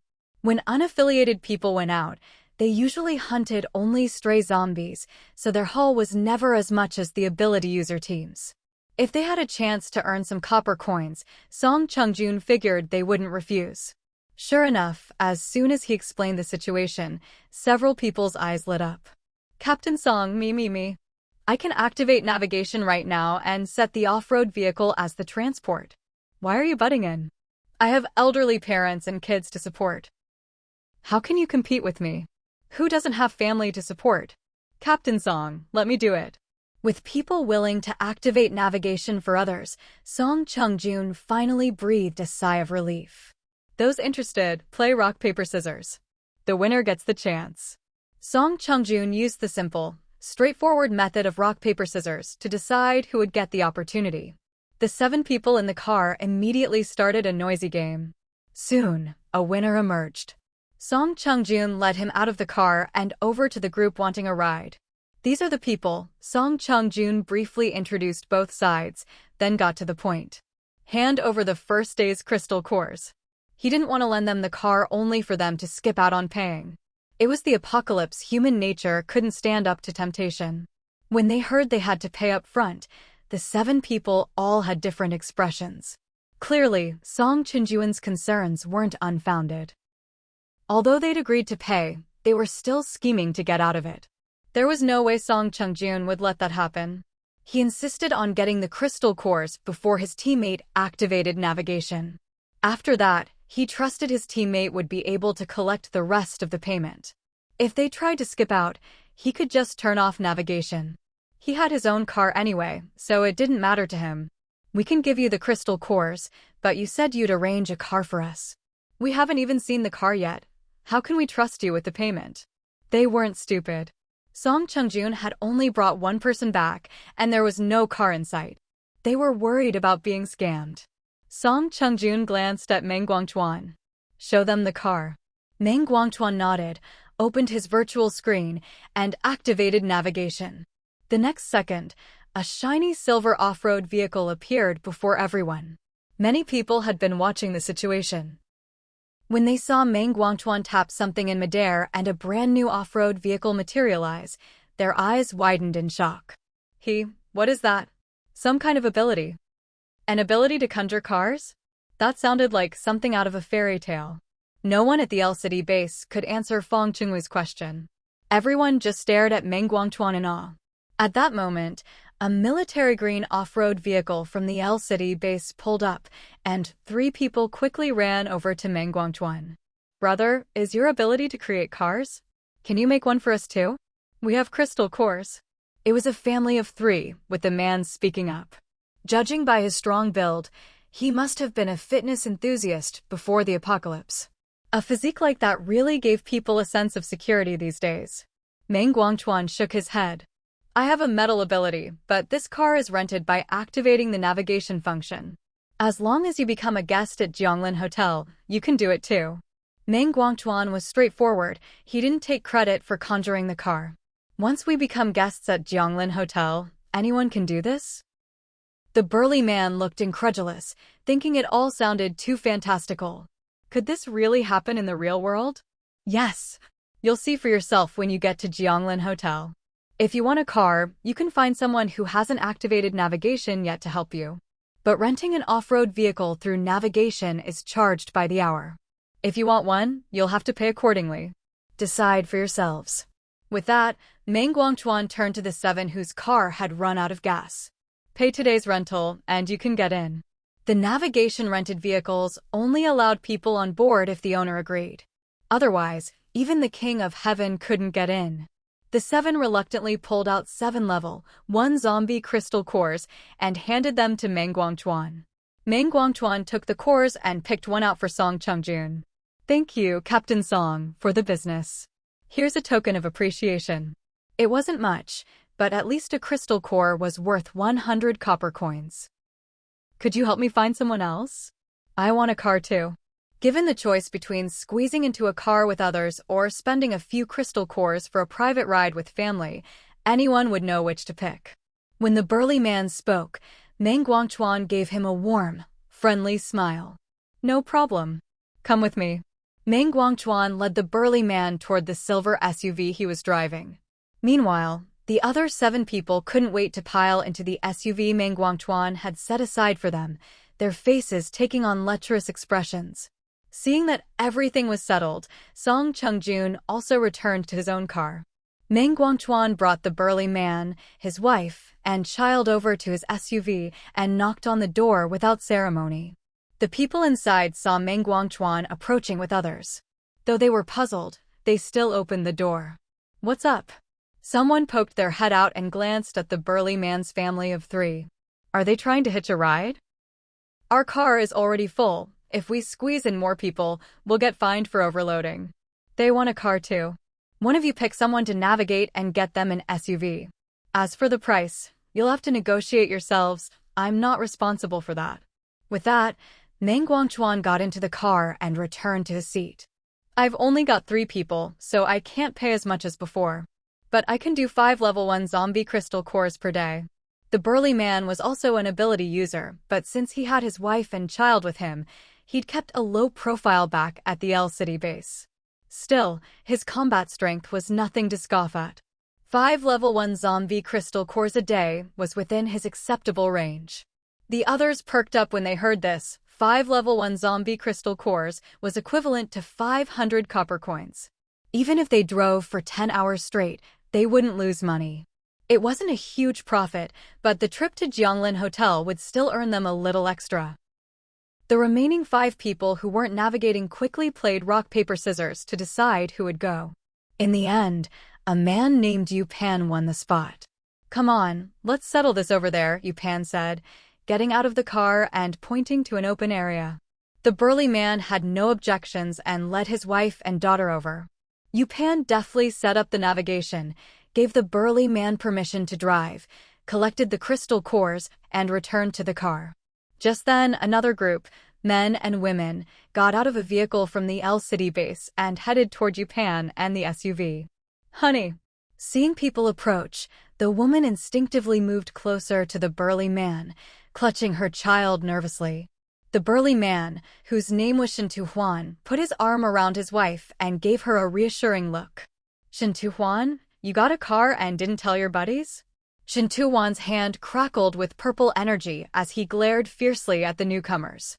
"If you want to die, be my guest." Now that they were no longer in the L City base, he didn't have to worry about leaving his wife and daughter alone and vulnerable, so he no longer felt the need to tolerate these people. If they still couldn't see the situation clearly, he didn't mind teaching them why all the flowers had withered this year. At the very front of the convoy, as Shintu Huan activated his ability, Shen Jigue opened his eyes. Lightning ability user. Since the apocalypse began, Shen Jigue had never seen another lightning ability user besides himself. "Wanna go take a look?" Since it was a lightning ability user, Chu Jiangwei was quite curious. "If you want to go, I'll go with you." She would have felt awkward going alone, but with someone to accompany her, Chu Jiangwei was more than willing. "Let's go then." With that, Chu Jiangwei eagerly got out of the car and jogged toward Shintu Huan. "Let's all go." Watching the excitement was practically in the bones of every Huagua, Chinese, person. With Chu Jiangwei leading the way, Lin Shuyuan and the others couldn't resist. "Sister Fairy, I want to go too." The 2 little ones looked at Chu Jiangwei with pleading eyes. Come on. Let your brothers carry you." If anything unexpected happened, having them carried would be safer. After saying this, Chu Jiangwei picked up the little tiger and walked off. Su Shucheng picked up Shang Guqing, Lin Shuyuan picked up Shang Guyue, and everyone got out of the car. Seeing so many people coming over, the ones looking to cause trouble for Shintu Huan looked grim. They just wanted to hitch a ride with Shintu Huan. How did they end up drawing such a crowd? Shintu Huan's wife noticed Chu Jiangwei at the front, and when she saw the little tiger in her arms, her eyes filled with disbelief. Someone's actually keeping a pet in times like these? "Go on, don't mind us," Chu Jiangwei said, giving them an encouraging look. "You're Chu Jiangwei, the owner of Jianglin Hotel?" These days, someone carrying a little tiger was practically unheard of. Chu Jiangwei was definitely the only one. For a long time to come, there probably wouldn't be a second. The person who just provoked Shintu Huan recognized Chu Jiangwei immediately when he saw the tiger in her arms. Back at the L City base, Chu Jiangwei hadn't gone out of her way to hide her identity, so anyone who'd seen her there knew she was the owner of Jianglin Hotel. "That's me. But I think you'd better deal with your own problems first." Chu Jiangwei didn't think Shintu Huan would let the people who provoked him off so easily. Sure enough, as soon as she finished speaking, Shintu Huan's lightning struck the men's heads.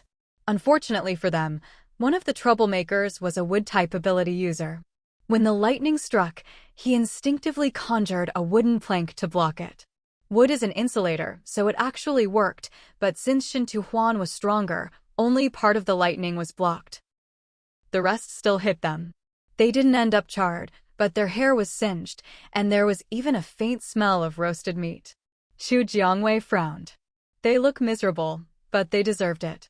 At first, Shen Jigue wondered when Chu Jiangwei had become so kind, but hearing the second half, he realized this was the real Chu Jiangwei.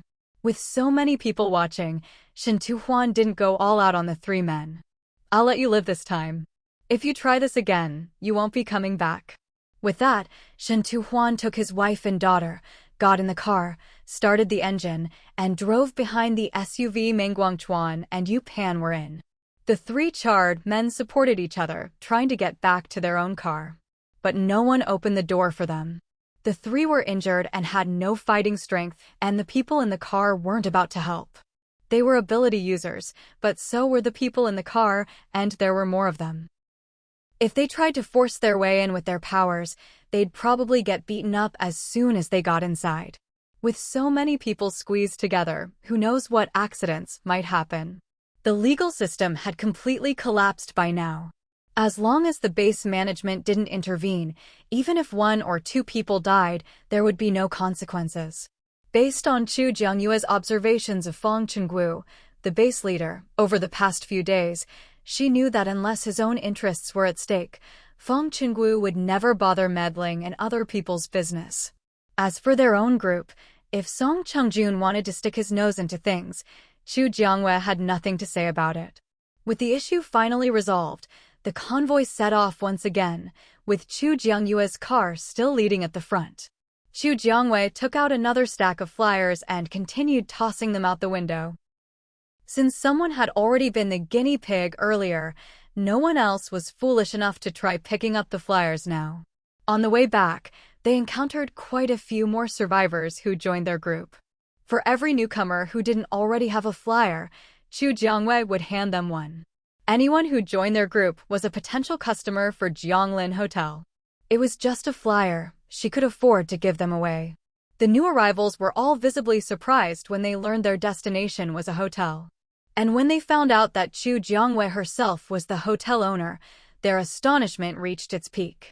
But seeing how Shen Jigue, Song Chungjun, and the others all treated Chu Jiangyue with more respect than anyone else, they finally believed it was true. Whether by coincidence or not, the zombie horde's path seemed to follow theirs closely. No matter how much they sped up, within Little Fox's scanning range, the horde's route always tracked right behind them. Chu Jiangyue knew that there must be some powerful figure hidden within the zombie horde, someone capable of controlling its movements. In her previous life, when this overwhelming zombie tide swept through, Chu Jiangyue was still struggling to survive outside.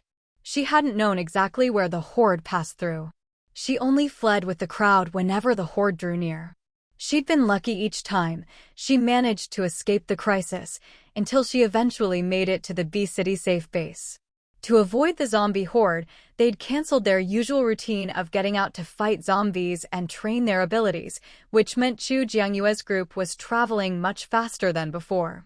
Finally, after 3 days, they saw the brightly lit Jianglin Hotel ahead. "Fairy sister, is that where you live? It's so beautiful." After several rounds of upgrades, the entrance to Jianglin Hotel now looked every bit as grand as a star-rated hotel. Just from the entrance alone, you could tell this was no cheap place. But the cost of living at Jianglin Hotel was much lower than at the base, and the environment was far better. That was the source of Chu Jiangyue's confidence in attracting people away from the base. "That's right, this is where I live. You can all stay here in the future too." Of course, staying in her own room was out of the question, but the residential B zone was open to them. Fong Chingu also saw the hotel, and as he looked at the lights shining from within, his pupils contracted slightly. This Jianglin Hotel was even more impressive than he'd imagined. And Chu Jiangyue herself, did that make her even more valuable? Something seemed to occur to him, and a glint flashed in Fong Chingu's eyes. Chu Jiangyue's car was in the lead, so she didn't notice the change in his expression as Xia Silin drove normally through the hotel gates. "Finally back. Out there, I had to wear the temperature-controlled suit every day, burning through gold coins nonstop. My balance can barely keep up." Xia Silin parked the car steadily in the spot beside Chu Jiangyue's 3-story red brick house, then got out and stretched with a huge sigh of relief. The others got out one after another. Although they felt the same way as Xia Silin, they didn't show it as openly. "Miss Chu." Fong Chingu walked up to Chu Jiangyue and greeted her with a slight bow. "Director Fong, since you're new here, you can go to the office hall over there to top up your account and get an ID card. That'll make you an official guest of Jianglin Hotel." You can use crystal cores or any valuables you have to top up. For items other than crystal cores, the exchange amount is based on the value reported by the exchanger. You'll need an ID card to stay here or make any purchases. It had been a long time since Chu Jiangwei had to explain these basic procedures to a guest, so it actually felt a bit novel to her. Fong Chingu had originally come over to try and build some rapport with Chu Jiangwei, but she immediately launched into an introduction on how to become a hotel guest. Talk about being straightforward. Chu Jiangwei didn't notice Fong Chingu's subtle intentions, but Shen Jigui, being a fellow man, saw right through him and looked at Fong Chingu with a hint of wariness and hostility. But when he saw that Chu Jiangwei hadn't picked up on Fong Chingu's intentions, Shen Jigui relaxed a little. At least for now, it seemed that Fong Chingu was just another ordinary guest in Chu Jiangyue's eyes.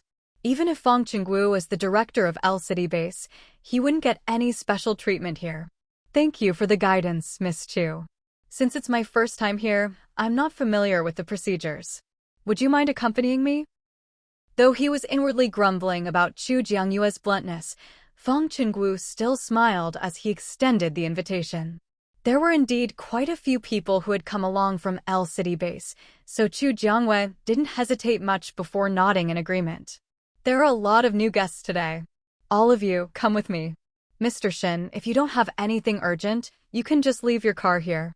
We've collected quite a few crystal cores on this trip. We were planning to top up our ID cards today anyway, let's go together. With that, Shen Jigui moved to walk beside Chu Jiangwei. Yes, my storage space is full of them. Topping up will free up a lot of room. Jiang He chimed in, supporting Shen Jigui as he stepped forward.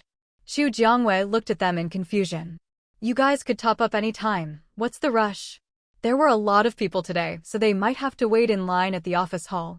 The recharge amount wouldn't change if they waited a day or two. The sooner we top up, the sooner we can relax. We don't mind waiting in line. Lin Shuyuan also stepped forward to back them up.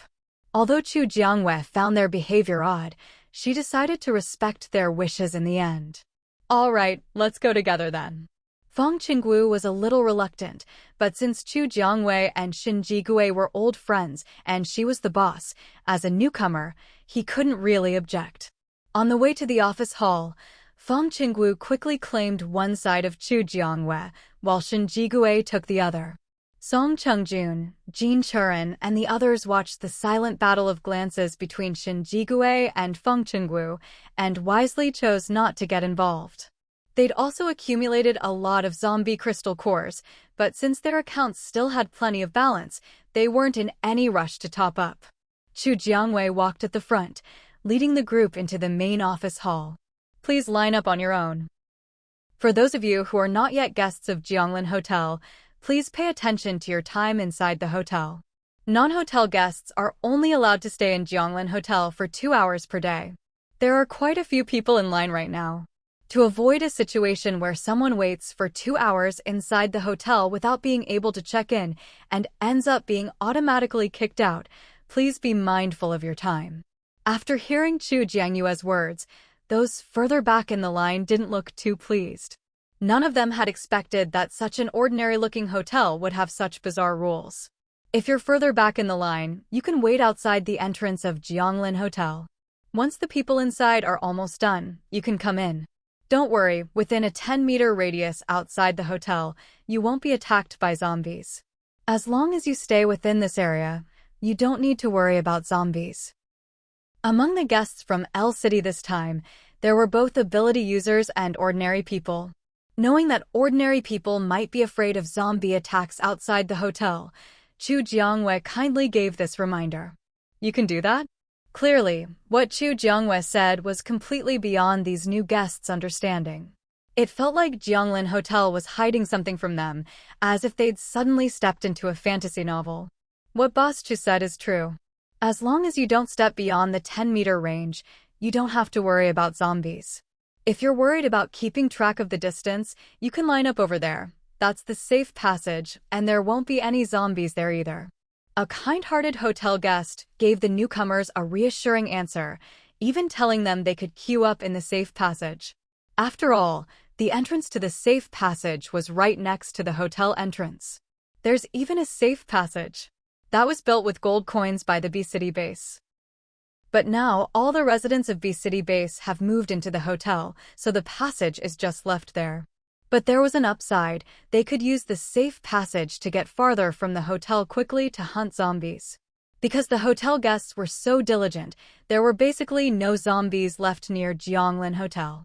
They had to make the most of the limited opportunities to create more possibilities for themselves.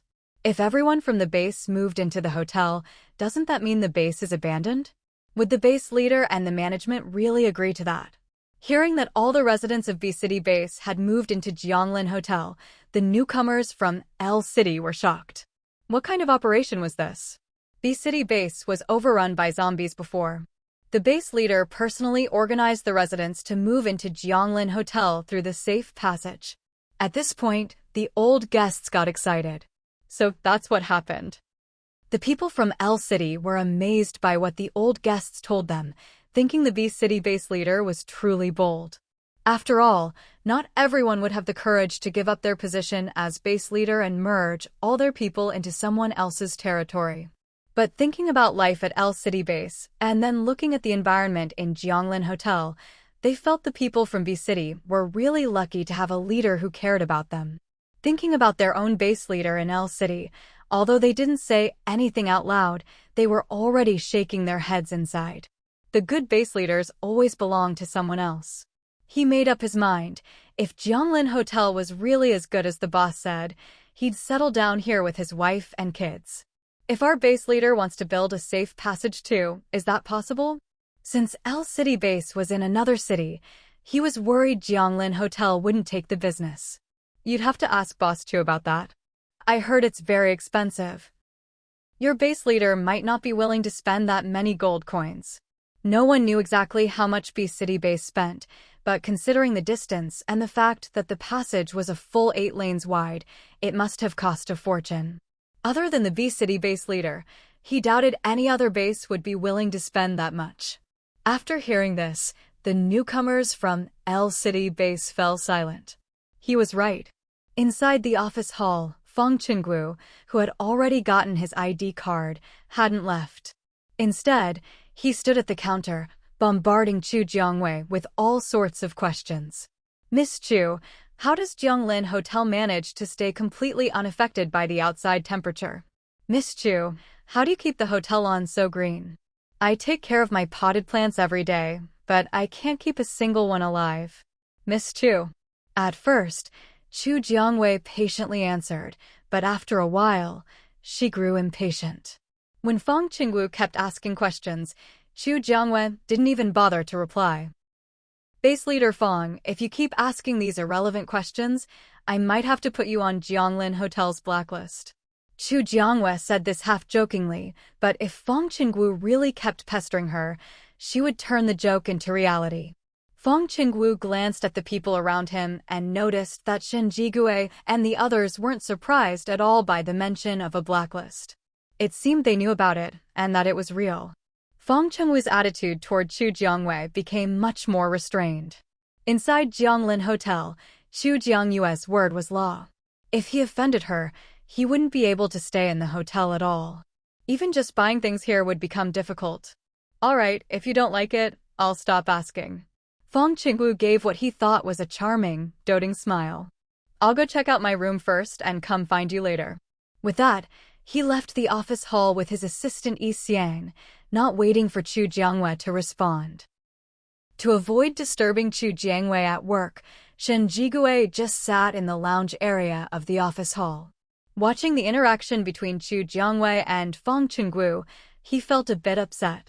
But when he saw Chu Jiangyue's face darken at Fong Chingu, he felt much better. When Fong Chingu left, Shen Jigui's mood lifted completely. After Chu Jiangwei finished her work, Shen Jigui led Xie Silin and the other 5 to line up behind her. Chu Jiangwei had already noticed that the 5 of them had been waiting in the lounge area, but she had been too busy handling new guests' ID cards and check-ins to talk to them. Now, seeing the 5 of them come over to line up, Chu Jiangwei felt something was a bit off. Shen Jigui and the others, Just to top up their accounts, they'd actually waited in the office hall for several hours. What kind of logic was that? Once she'd finished serving the people in front, Xu Jiangwei looked at Shinjigue and his group. Are you really that desperate to recharge your accounts? Xu Jiangyue's expression was hard to describe. Was this what made the big boss's team so different from everyone else? Did they really just think on a whole other level? It's fine, we're not busy anyway. We've got time to wait, she said. Xu Jiangwei glanced outside. It was already past 10 p.m., but the sky was still bright. She suspected today was the polar day.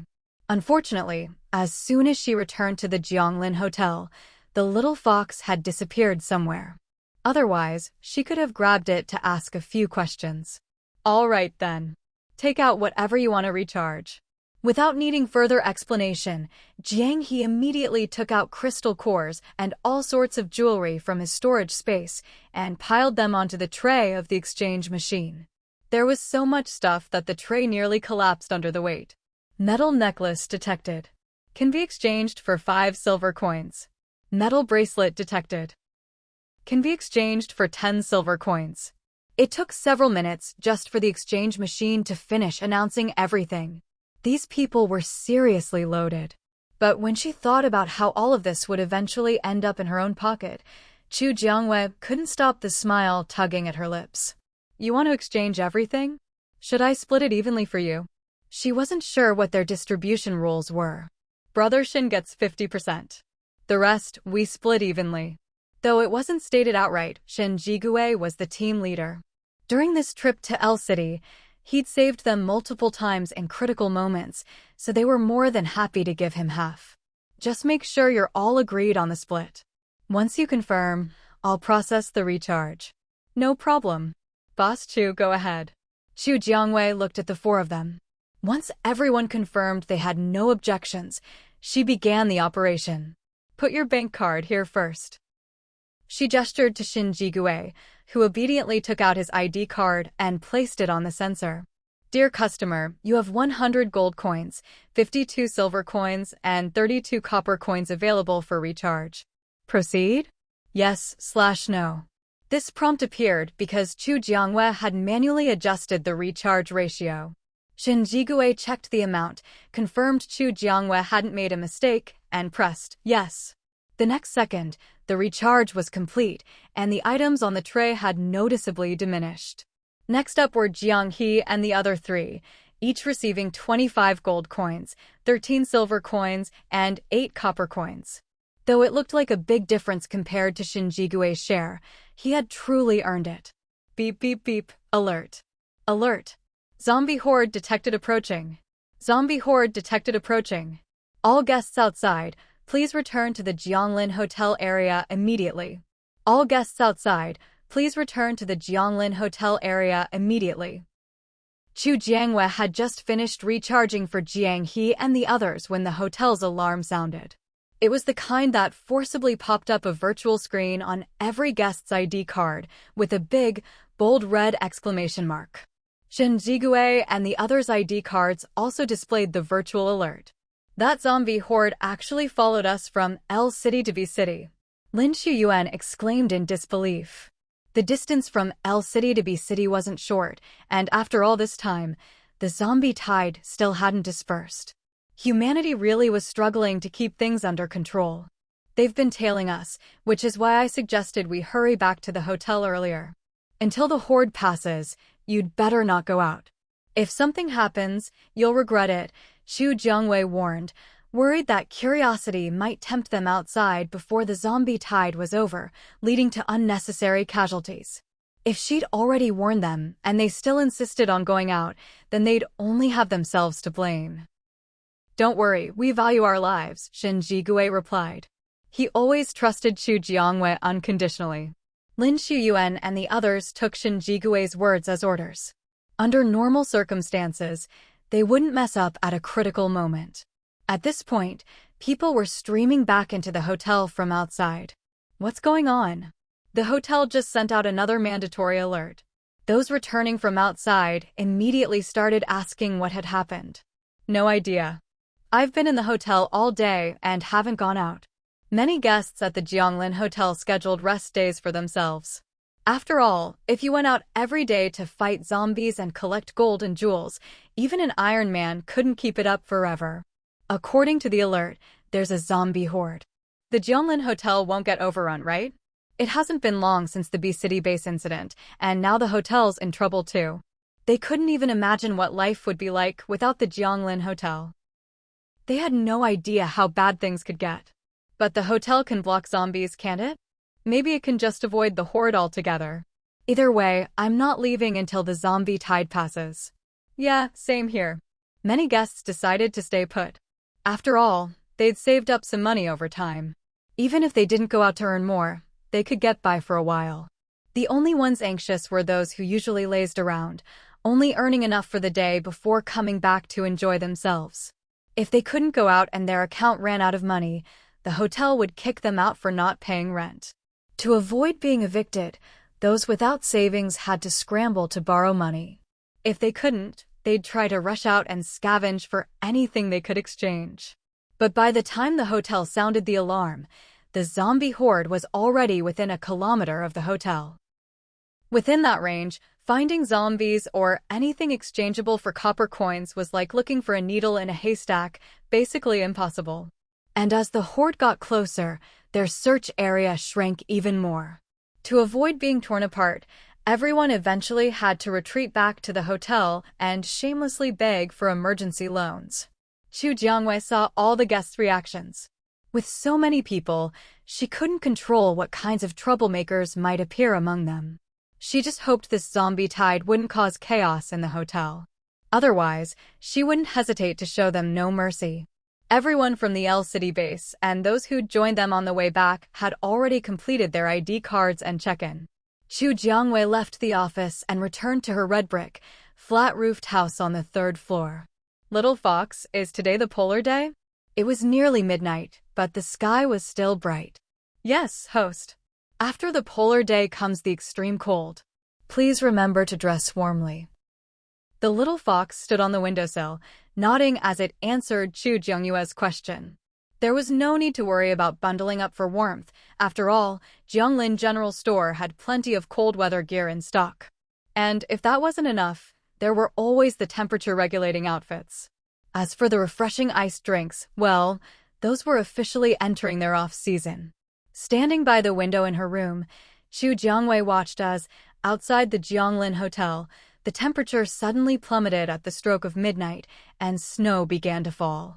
Amidst the swirling white, the hotel's protective barrier kept the snow at bay, leaving the Jianglin Hotel as vibrant and lively as ever. But for the guests who were still awake, seeing the world outside turn to snow overnight left their hearts heavy. In this snow-blanketed world, the endless horde of zombies finally arrived near the Jianglin Hotel. Because the hotel's barrier repelled zombies, the horde automatically skirted around the building as they moved. But there were simply too many of them, and soon the hotel was completely surrounded. This meant that while the zombies couldn't get in, the people inside the Jianglin Hotel couldn't get out either. Every time someone left their room, they'd see the dense mass of zombies encircling the hotel. If not for the barrier's ability to block out odors, being surrounded by so many zombies, they'd be overwhelmed by the stench even if the zombies didn't kill them. On the morning of the 2nd day of the polar day, as soon as Chu Jiangwei stepped out of her room, she was immediately surrounded by a crowd of anxious guests. Boss Chu, the hotel's surrounded by zombies. Will they break in? Boss Chu, we don't have much savings left. If the zombie siege drags on and we can't pay our room fees, what will we do? If we get kicked out, we'll die for sure. Boss Chu. Boss Chu.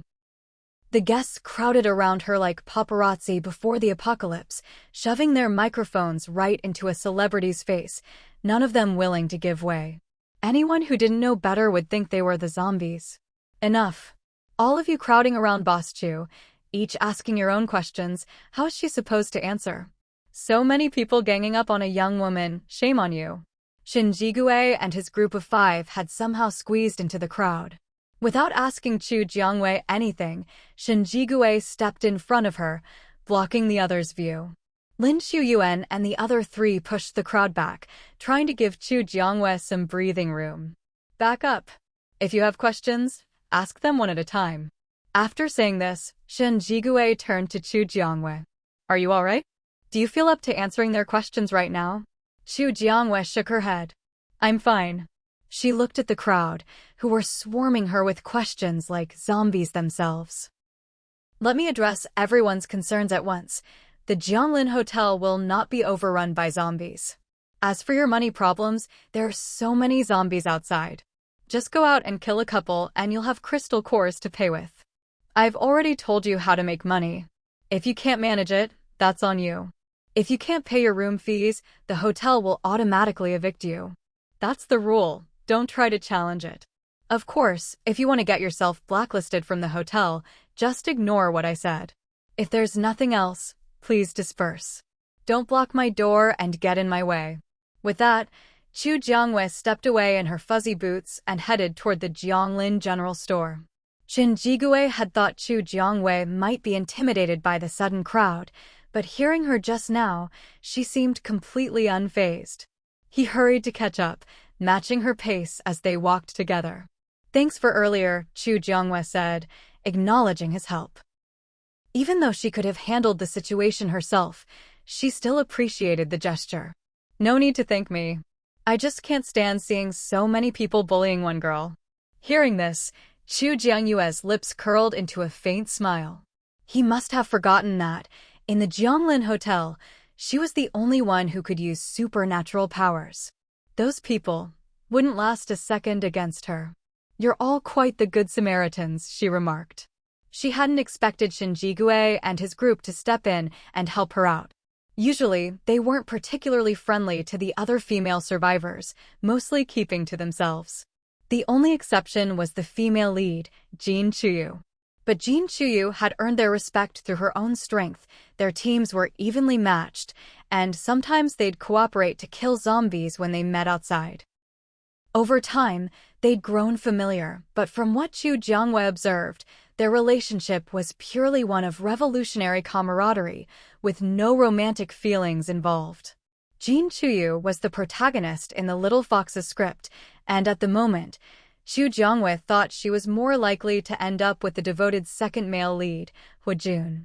As for Zheng Wenin, Chu Jiangwei figured he'd probably already been booted from his role as the male lead. It was a pity, but the Little Fox hadn't mentioned any updates to the plot, and Chu Jiangwei was starting to forget that this world was supposed to be controlled by a storyline. Inside the Jianglin General Store, quite a few quick-thinking people were already stocking up on cold weather gear. But since no one could leave the hotel for now, even if they bought it, it wouldn't be of much use yet. Good morning, Miss Chu. Chu Jiangwei had just stepped into the store when Fong Chingu followed her in. Director Fong, here to shop? That's right. With the temperature dropping so suddenly, we have to head back to Base L. We can't go unprepared. Fong Chingu still hadn't given up on returning to Base L. At the Jianglin Hotel, he was just another guest, but at Base L, he was the director. Even if life there was rougher, he preferred having power in his own hands. We suspect this extreme cold after the polar day will last as long as the previous heat wave. For safety's sake, I'd recommend you stay at the Jianglin Hotel, Director Fong. Outside the Jianglin Hotel, there were probably no livable places left. After surviving both the extreme heat and cold, only a handful of people would still be alive. Is Miss Chu worried about me? Fong Chingu teased, already forgetting yesterday's lesson. I'm just making a suggestion.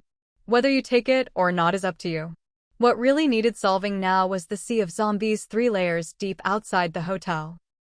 Not wanting to waste more words, Chu Jiangwei turned and left the general store. Watching Chu Jiangyue's departing figure, a flash of determination flickered in Fong Chingu's eyes. He was set on getting what he wanted.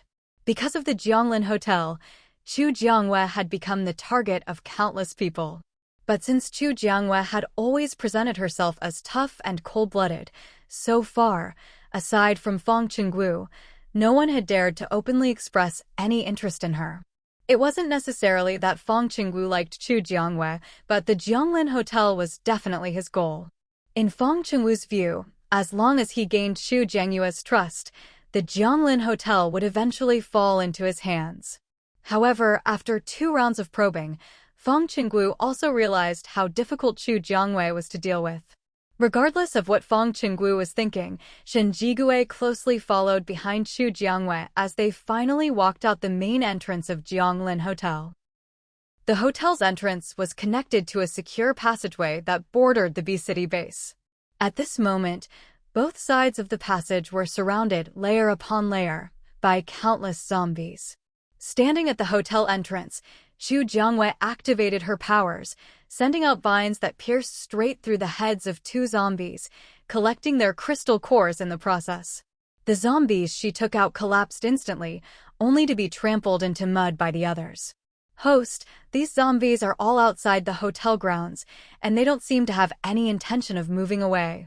These zombies had been circling the Jianglin Hotel for a while now, seriously affecting the lives of its guests. Ever since the zombies started gathering around the hotel, the little fox had gone out to investigate. After tracking them, it turned out that the zombies had followed them all the way here. Their final target was actually the Jianglin Hotel. But the hotel's defenses were too strong for the zombies to break through, so in the end, they could only crowd around, packing the hotel in layer after layer. As a result, no one inside could get out, and no one outside could get in. If Jianglin Hotel were just an ordinary hotel, they might really have been worn down and killed by the zombies. But letting the zombies just sit there wasn't an option either. Xu Jiangyue still had missions to complete. Not enough people had arrived from the L-City base, so Xu Jiangyue set her sights on the neighboring city in another direction. Human life is fragile, but also resilient. Xu Jiangyue believed that, even in such dire circumstances, there would always be people who could find a sliver of hope. Her goal was to find those survivors who managed to escape death and bring them back to Jianglin Hotel. What do you mean? Xu Jiangyue had a bad feeling. It means the zombie horde has surrounded the hotel and isn't moving anymore, the little fox replied. After hearing this, Xu Jiangyue really wanted to curse, but she held back. No one else could hear her conversation with the little fox. Still, even if he couldn't hear what was being said, Shen Jigue could clearly see the change in Xu Jiangyue's expression. And right now, her face didn't look good at all. What's wrong? Shen Jigue figured something troublesome must have happened. These zombies, Xu Jiangyue hesitated to tell him the truth. What about them? They might not be leaving. Xu Jiangyue gave up on sugarcoating it and told Shen Jigue exactly what the little fox had said.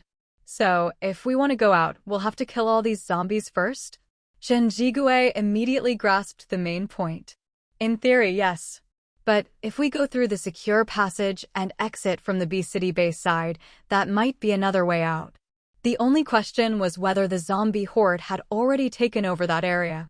If that didn't work either, their only option would be to wipe out the zombies and then figure out what to do next. Even Shen Jigue felt this was a tough situation after getting confirmation from Xu Jiangyue. Still, he tried to comfort her. It's okay, there's always a way to solve things. At worst, he'd just come out every day and kill a batch of zombies. Sooner or later, they'd run out.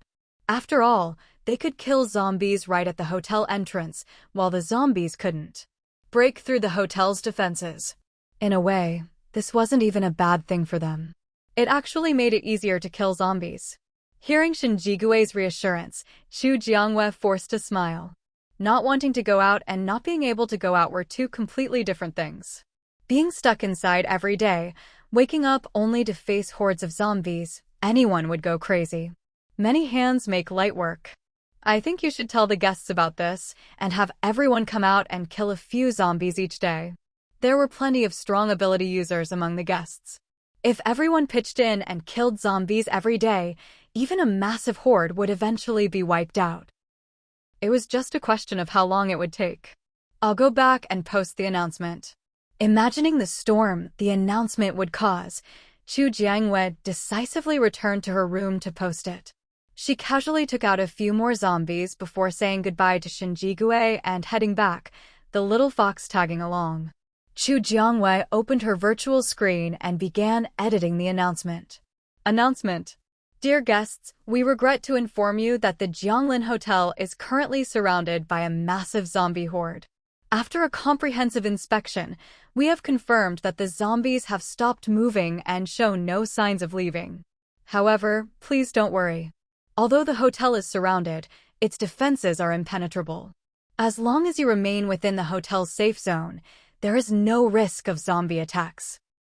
That said, to prevent cabin fever from staying inside too long, the hotel encourages all guests to go out daily and kill as many zombies as possible within the safe zone. All crystal cores obtained from killing zombies are yours to keep. The hotel will not take any share. Additionally, during this period when you cannot leave, please make sure your account balance is sufficient to cover your room fees. Insufficient funds may result in automatic eviction, for which the hotel bears no responsibility. Any consequences arising from personal reasons are the guest's own responsibility. The hotel will not be held liable. After double-checking the announcement, Xu Jiangwei sent it out. As before, this was a mandatory announcement. Whether or not guests had their virtual screens open, the notice popped up in front of everyone the moment it was sent. Guests who had been joking around moments before exploded into a frenzy upon reading the announcement. The zombies aren't leaving? What are those of us with low balances supposed to do? The hotel wants us to actively kill zombies, and we get to keep the crystal cores. Am I the only one who noticed that as long as we fight zombies within the hotel's safe zone, we can attack them, but they can't attack us? That's true, but if you accidentally step outside the safe zone, you'll probably be torn apart in the next second. Is there something in the hotel attracting the zombies? Otherwise, why won't they leave? Inside the Jianglin Hotel, all kinds of speculation were flying around. But quite a few people had already stepped outside the hotel, standing within its safe perimeter, and were using their abilities to kill zombies. Once the first person did it, a second soon followed. Before long, the area just outside the hotel entrance, within the safety zone, was crowded with people. Some were ability users, others were ordinary people, and there were even a few toddlers, noticeably shorter than everyone else. With all these people joining in, the number of zombies surrounding the Jianglin Hotel visibly decreased. But this small reduction didn't make much of a dent in the massive, layered horde outside. If you're out of energy, go rest right away. Come back when your powers are restored, Jin Chuyu said sternly to two ability users beside her, who were clearly running on empty, urging them to return to the hotel and rest. These zombies definitely needed to be wiped out, but there was no need to rush. Jin Chuyu and Huijun reluctantly stepped back from the front lines, letting others take their place. But the two of them didn't head straight back to the hotel. Big sis, your powers are almost depleted too. Come back with us, Huijun said, giving Jin Churan an approving look. He was worried that if he wasn't around, Jin Chuyu would push herself too hard. I still have some power left. I'll head back once I've used it up. Don't worry about me, Jin Chuyu replied. She was always attentive when it came to others, but when it came to herself, she got careless, definitely more lenient with herself than with others. No way. What if you run out of power and someone gets the wrong idea? Sis, you should be more aware of your looks, Jin Churan insisted. He wasn't just being alarmist, Jin Chuyu really did have that kind of appeal. If she didn't have her own powers, even inside the Jianglin Hotel, Jin Churan would worry about her safety because of her looks. At this point, the rest of Jin Chuyu's team had also retreated from the front. Hearing Jin Churan's words, they chimed in to persuade her as well. There was no way they'd let Jin Chuyu stay out here alone. The hotel was safe enough, but there was no guarantee that everyone staying there was a good person. With everyone insisting she go back, Jin Chuyu finally gave in and returned to the hotel with her team. On their way back, they passed many people also heading in, though just as many were still going out. Xu Jiangwei had claimed a spot for herself, with Shen Jigue and his team forming a protective circle around her. Xu Jiangwei didn't say anything about it. She simply activated her powers, killing zombies in bunches, and used the leaves of her vine to gather up the crystal nuclei. When the leaves were full of nuclei, she'd retract the vine and store the crystals in her system backpack. As for the nuclei from the zombies Shin Jigue killed, Jiang He, the team's spatial ability user, collected them in real time. Thanks to frequent use, Jiang He's spatial ability had leveled up to level 3.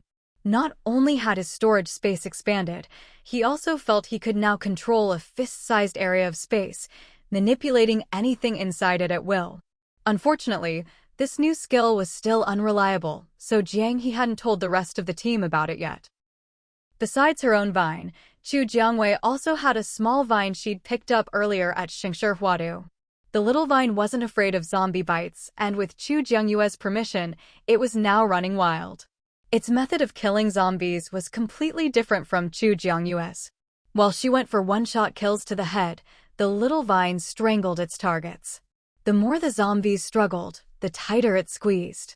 The bones of ordinary first- and second-level zombies were very brittle due to the virus, so when the little vine tightened, their bones snapped with a crunch.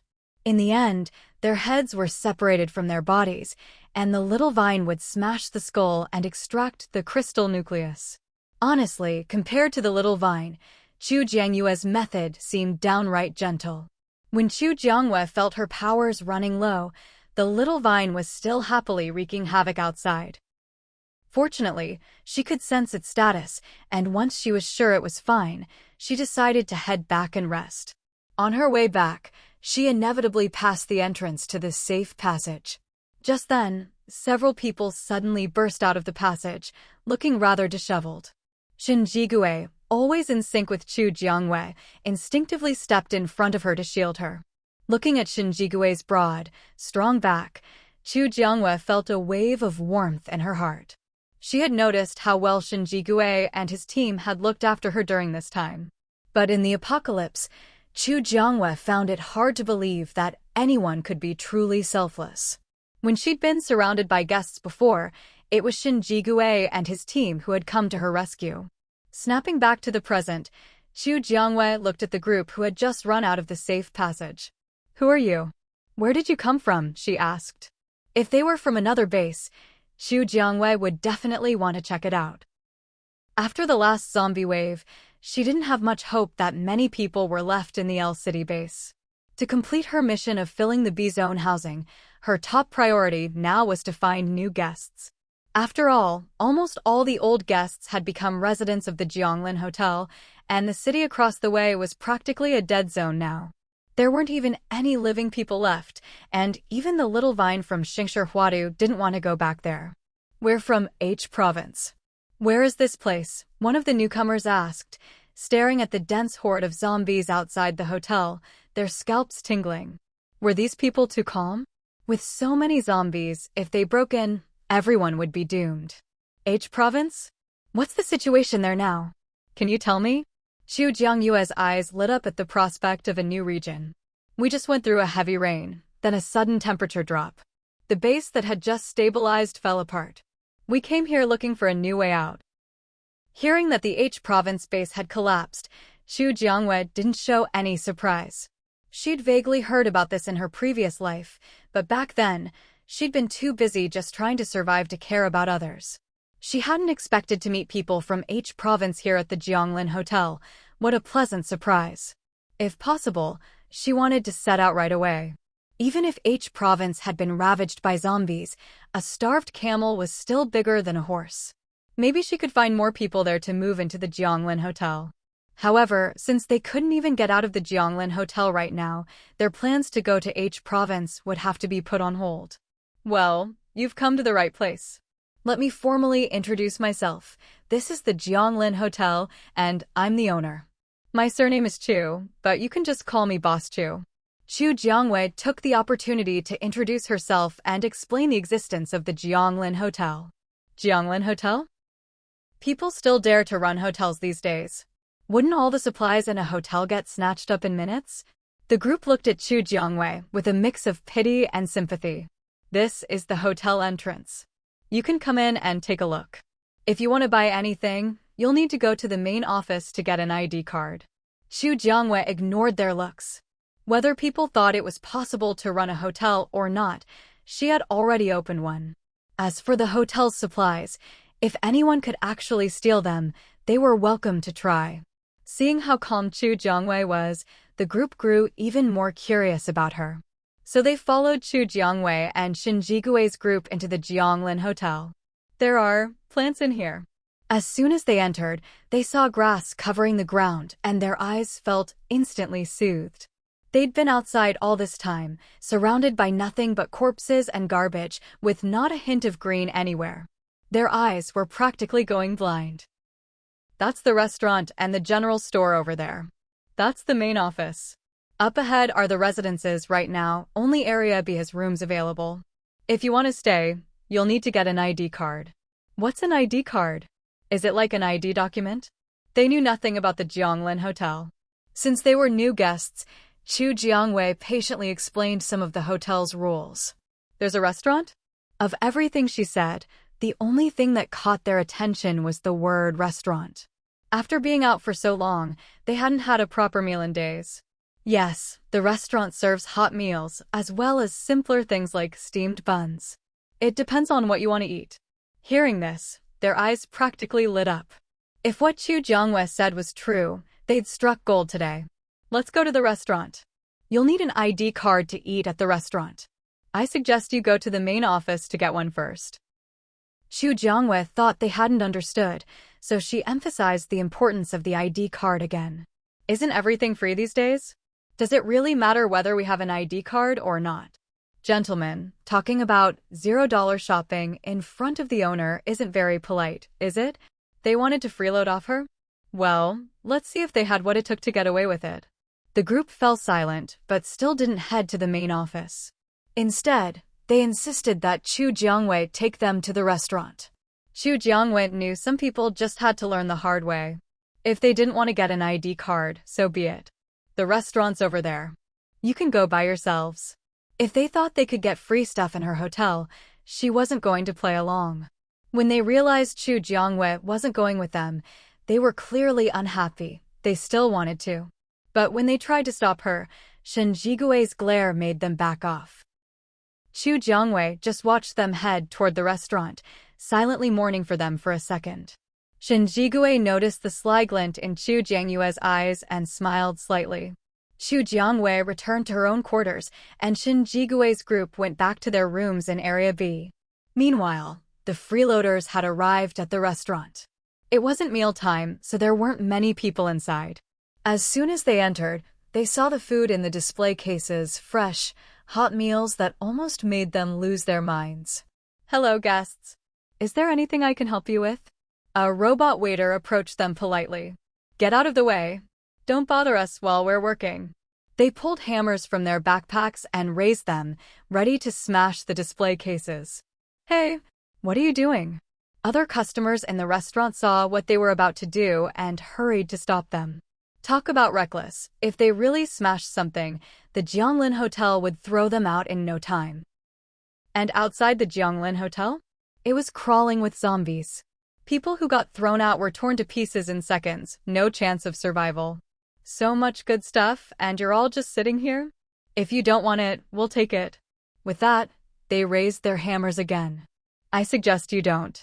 A kind customer spoke up, looking serious. The group frowned. Why was everyone trying to stop them from smashing the cases? There was so much good stuff here. Were these people all blind? Then tell us, why can't we? Isn't everything free these days? Don't be ridiculous. It might be free outside, but in the Jianglin Hotel, if you dare to smash something, they'll throw you out. Go take a look outside, zombies everywhere. If you get thrown out, you're as good as dead. The other customers were genuinely trying to help, warning them not to do anything stupid. If only 1 or 2 people had said something, they might have ignored it. But with so many people warning them, they started to feel something was off. When we came in, we met a woman who said she was the hotel owner. Do you know her? This Jianglin Hotel was starting to feel more and more strange. Oh, you must have met Boss Chu. Didn't she tell you to get an ID card before buying anything? She was always very patient with new guests. She did, but... Hearing this, the others guessed what was going on. Though they looked down on them a bit, they didn't show it. I suggest you listen to the advice. With that, the regulars stopped bothering with them. If they still didn't listen after all these warnings, it was their own problem. The would-be freeloaders exchanged glances. In the end, for the sake of their own lives, they decided to wait and see. Let's go check out the main office. Chu Jiangwei had mentioned it, and so had the people in the restaurant. That was enough to convince them it was important. No one objected. They put away their hammers and left the restaurant, heading for the main office Chu Jiangwei had pointed out. As soon as they entered, they saw Chu Jiangyong behind the counter, helping a guest recharge their account. "Hello, guests. How can I help you?" Looking up, Chu Jiangyong greeted them with a smile. The leader of the group glanced at Chu Jiangyong and tentatively spoke. "All right.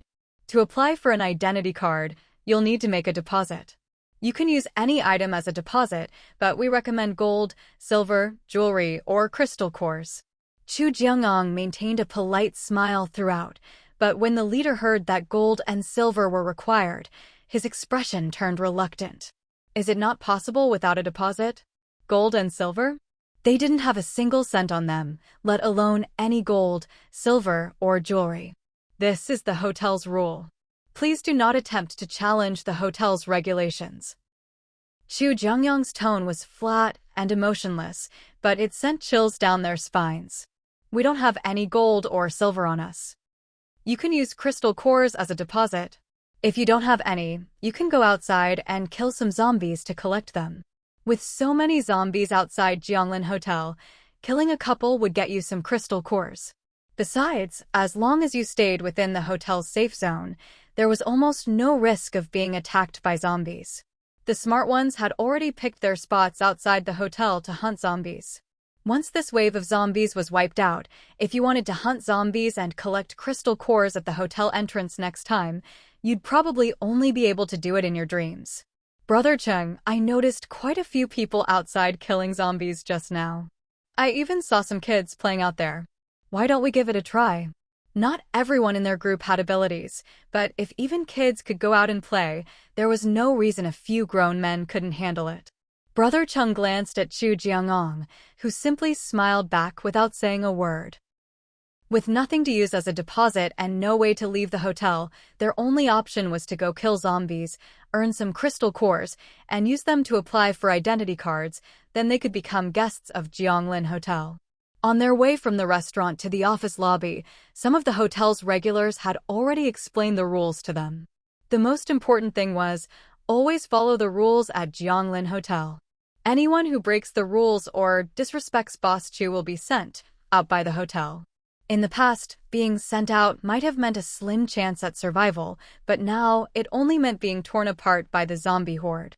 In the end, Brother Cheng led his 3 underlings out of the hotel, found a quiet spot, and activated his ability to start killing zombies.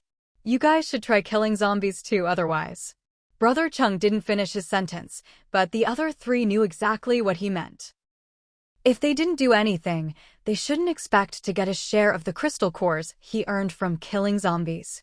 They didn't know how expensive things were at the hotel yet, but if prices were high, there was no way Brother Cheng would be willing to support 3 grown men on his own.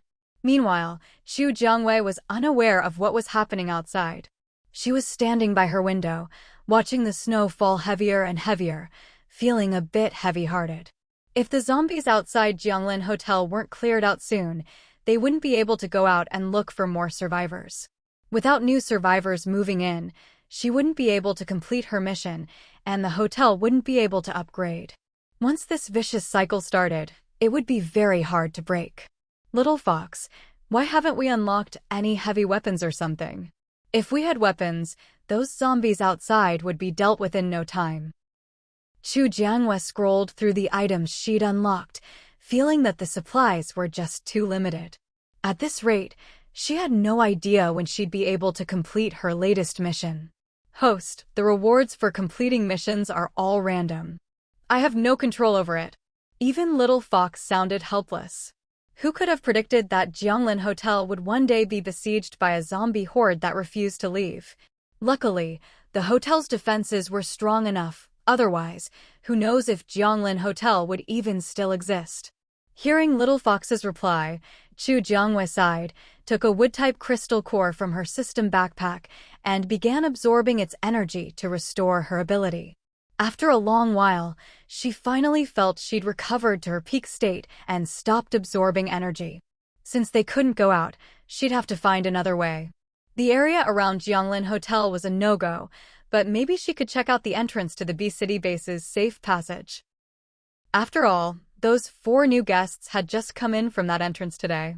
Chu Jiangwei left her room and happened to see Shin Jigui and Jin Chuyu's teams coming out of Residential Area B. Seeing them, Chu Jiangyue's eyes lit up. She strode over in her black marten boots. The group saw her coming and paused on their way to the hotel entrance. "Boss Chu, is there something you need? I want to check out the other end of the safe passage. Does anyone have time to come with me?" Going with her would mean missing out on the chance to hunt zombies and earn crystal cores for a while, but Chu Jiangwei would compensate anyone who accompanied her. "Sure, I'm up for it," Shen Jigui was the first to respond. He turned to Lin Xuyuan and the others. "If you want to hunt zombies, go ahead. You don't have to stick with me." Jiang He gave Shin Jigui a meaningful look. Opportunities to hunt zombies right at the hotel entrance don't come often. "I'll pass on going with you. I want to save up some crystal cores for big purchases later." The fact that Jianglin Hotel could upgrade was no secret among the regulars.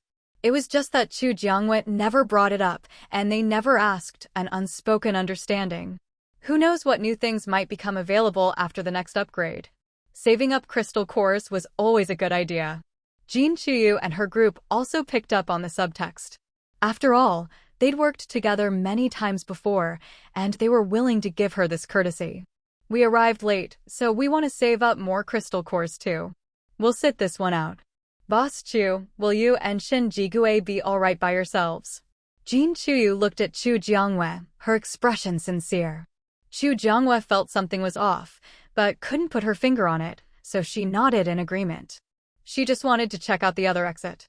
If there weren't zombies surrounding it, maybe it could be used as another way in and out of the hotel in the future. Since zombies couldn't get in, there was no need to worry about safety. All right. Hearing her agree, Shin Jigui couldn't hide his smile. Finally, a chance to spend time alone with Chu Jiangwei. It hadn't been easy.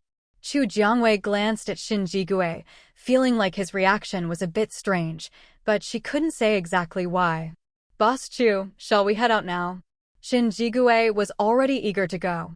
Chu Jiangwei let Granny Hua and the Sheng siblings know where she was going, then set out with Shin Jigui.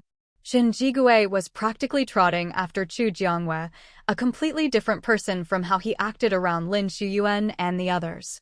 Lin Xuyuan and his group couldn't bear to look at Shin Jigui's pitiful behavior. It was just embarrassing. Only Chu Jiangwei, caught up in her own perspective, seemed oblivious to Shin Jigui's feelings for her. Since the distance from one end of the safe passage to the other was quite far, Chu Jiangwei asked Shin Jigui to drive her silver-white SUV. What used to be a journey of several hours now took them only about an hour, since there was no one else on the road.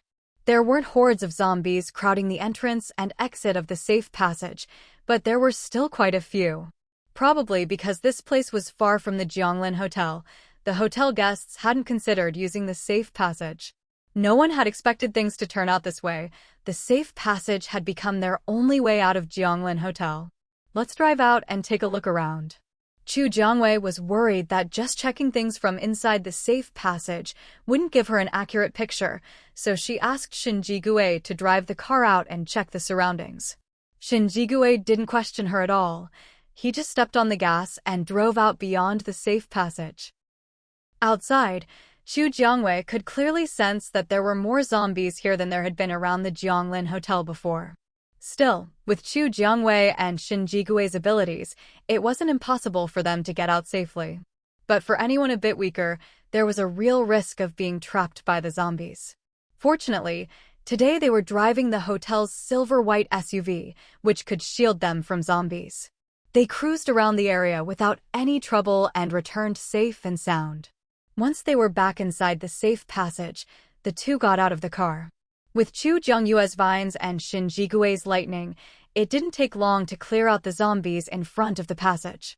These crystal cores are almost all level 2 zombie cores. Shinjigue checked the cores they'd just collected and found that there were hardly any level 1s among them. Looks like the zombies have leveled up again. Given the current situation, it seemed like only humans hadn't had a major upgrade. Who knew? Maybe the world really was tired of humans dominating nature and wanted to see them wiped out. Hearing Shinjigue's words, Chu Jiangwei frowned slightly. If things kept going this way, humanity really was in danger. But since Chu Jiangwei was human, of course she would stand with her own kind.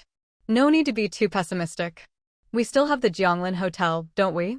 There's still a glimmer of hope. As long as the Jianglin Hotel stood, humanity wouldn't go extinct. Host, don't worry. I'll stick with you till the very end. As long as you're here, I'm here. Once Chu Jiangwei reached the end of her life, its mission would be complete. But the little fox didn't say any of this to Chu Jiangwei.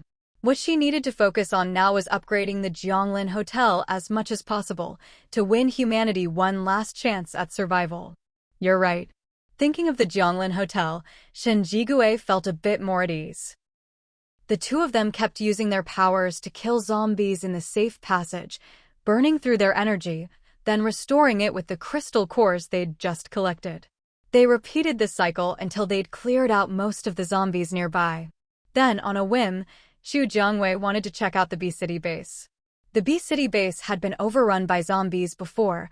She wondered how many were still lingering there. Following his memory, Shinjigue drove to the entrance of the B-City base. But the place was blocked by a horde of zombies, so the two of them started blasting away with lightning and vines, determined not to let a single zombie get away. The B-City base has become a zombie stronghold. They'd barely killed a few zombies before more immediately filled the gaps. Chu Jiangwei took out her notebook and marked down the zombie locations. Let's drive a bit further and see.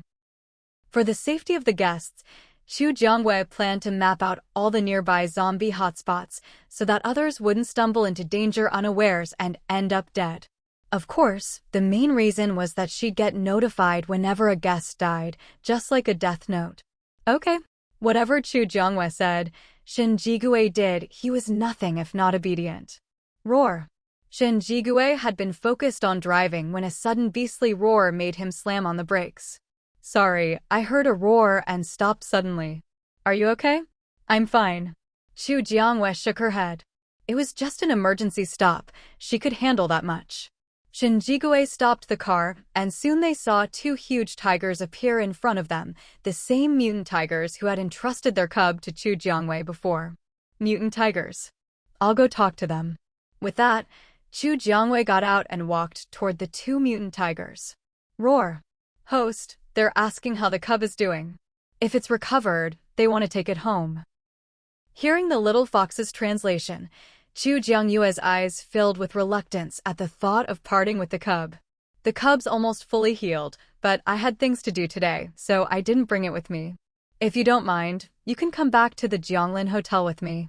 After bringing the cub to the hotel, Chu Jiangwei discovered that it could be registered as a guest and get an ID card. She also learned that the cub was actually a hidden space ability tiger. Thinking back to how the mutant tigers could conjure things out of thin air, it made sense that the cub had spatial powers. After spending so much time together, Chu Jiangwei had grown attached to the little white tiger. The thought that she might never see it again made her feel a pang of loss. But the cub had parents, after all. No matter how much Chu Jiangwei liked it, she had to let it return to its family. The two mutant tigers thought for a moment, then rubbed against Chu Jiangwei and let out a low growl. They said thank you, and that they'll come visit you often with their mate. The little fox dutifully translated between Chu Jiangwei and the mutant tigers. The two tigers were far too big to fit in the silver-white SUV. Luckily, they were easygoing and didn't insist on squeezing into the car. Instead, they followed Chu Jiangwei gracefully on foot. When they finally emerged from the other end of the safe passage, the grand entrance of the Jianglin Hotel came into view. Roar. Host, they're asking where the cub is. The cub is in my room. I'll take you to it now. Neither of the two mutant tigers had any objections and followed behind Chu Jiangwei as she entered the Jianglin Hotel. Tigers. Oh my goodness. These tigers are huge. How can there be tigers in the Jianglin Hotel? Many people who saw the two mutant tigers were instantly thrown into panic. This wasn't a time when they could handle mutant tigers. Wasn't there supposed to be a protective shield around the Jianglin Hotel? How did these two mutant tigers get in? The appearance of the mutant tigers almost caused the hard-earned reputation of the Jianglin Hotel to plummet. Everyone, please don't panic. They're the parents of the little tiger. They're here today to take it home. Just go about your business as usual. If you don't provoke them, they won't attack you. If you're really afraid, you can choose to keep your distance. Chu Jiangwei raised her voice to explain the reason for the mutant tiger's presence. Whether people heard her or not, she had already made her explanation. If anyone made a fuss later, she would be in the right. Many guests felt relieved after hearing Chu Jiangyue's explanation.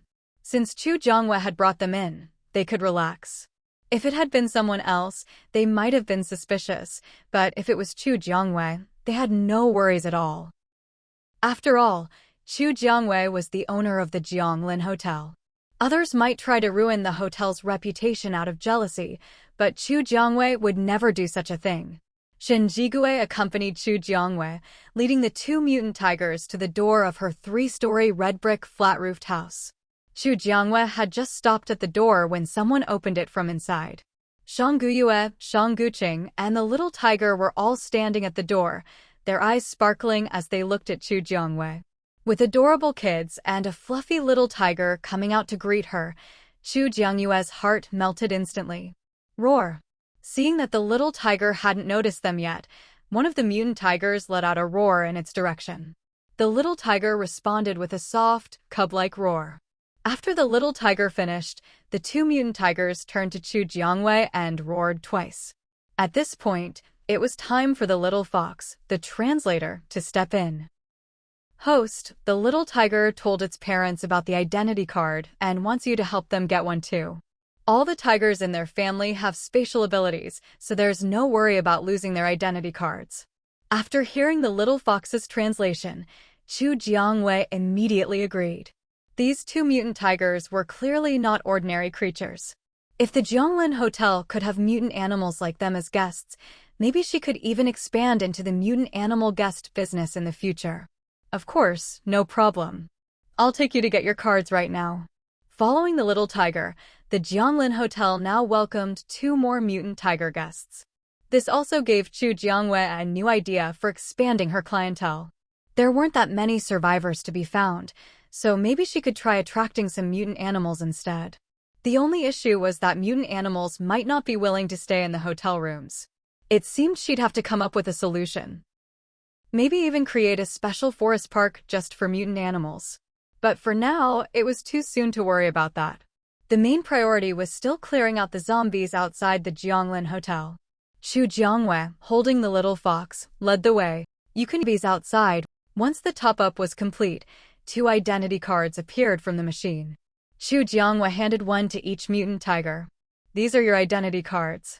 From now on, you can use them to buy things here: food, drinks, clothes, whatever you need. Just remember to keep an eye on your account balance. When it runs out, you'll need to top up again. Oh, and if you're not staying as hotel guests, you can only stay in the Jianglin Hotel for 2 hours a day. Would you like to book a room?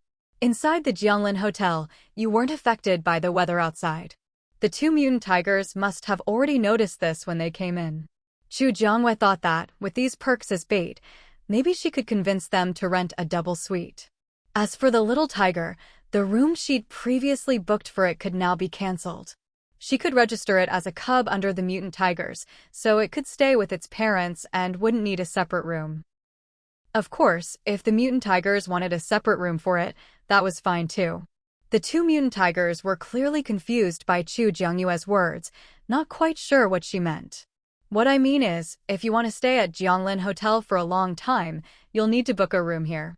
It doesn't matter whether you actually live in it or not. After all, if you want to hang around Jianglin Hotel for an extended period, you have to book a room. This is a rule even Chu Jiangwei can't change. Otherwise, if those lazy people who don't even want to kill a single zombie a day just camp out in the hotel's open spaces, there'd be no point in running Jianglin Hotel at all. The two mutant tigers tilted their heads and thought it over for a while, then finally decided to ask Chu Jiangwei to help them book a 2-bedroom suite. They also wanted to transfer the little tiger's room under their names.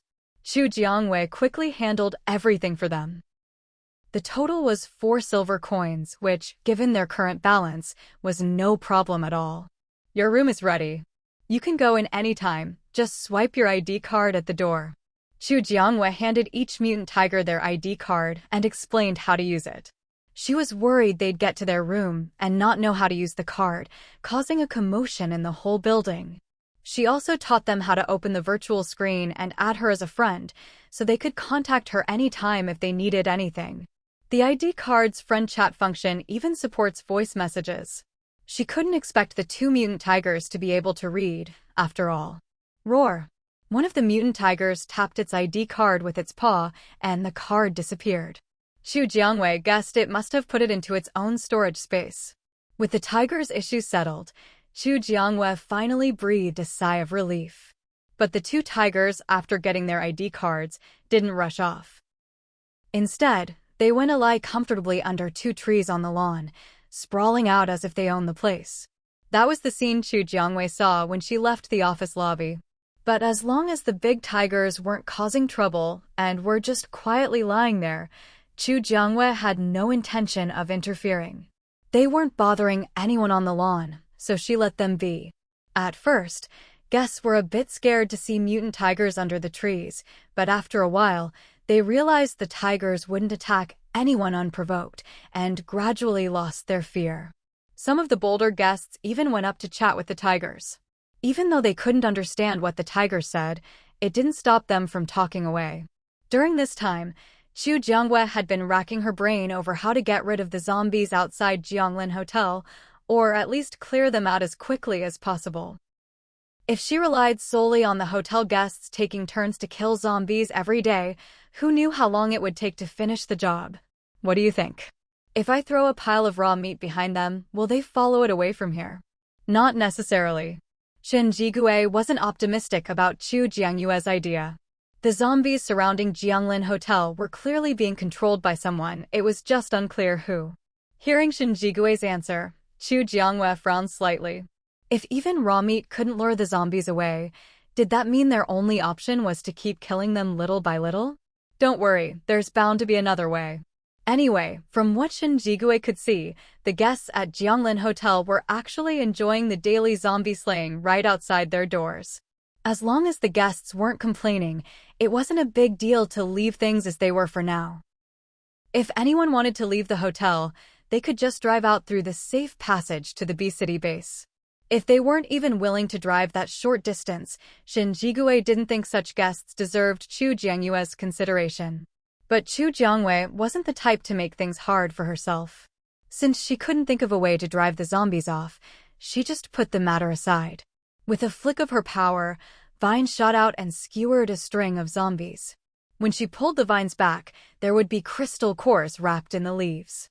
What surprised Chu Jiangwei most, though, was that the 2 kids, Shang Guyue and Shang Guqing, were actually able to team up and kill several zombies in a row.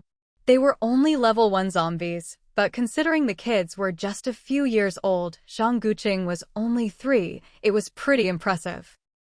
Looking at these 2, and then thinking of Jiang Jinjin and Lu Yi, who couldn't even scrape together 1 silver coin for a night's stay before. It really showed that there are differences between people. When you're killing zombies, make sure to stay safe and don't leave the hotel's protective barrier.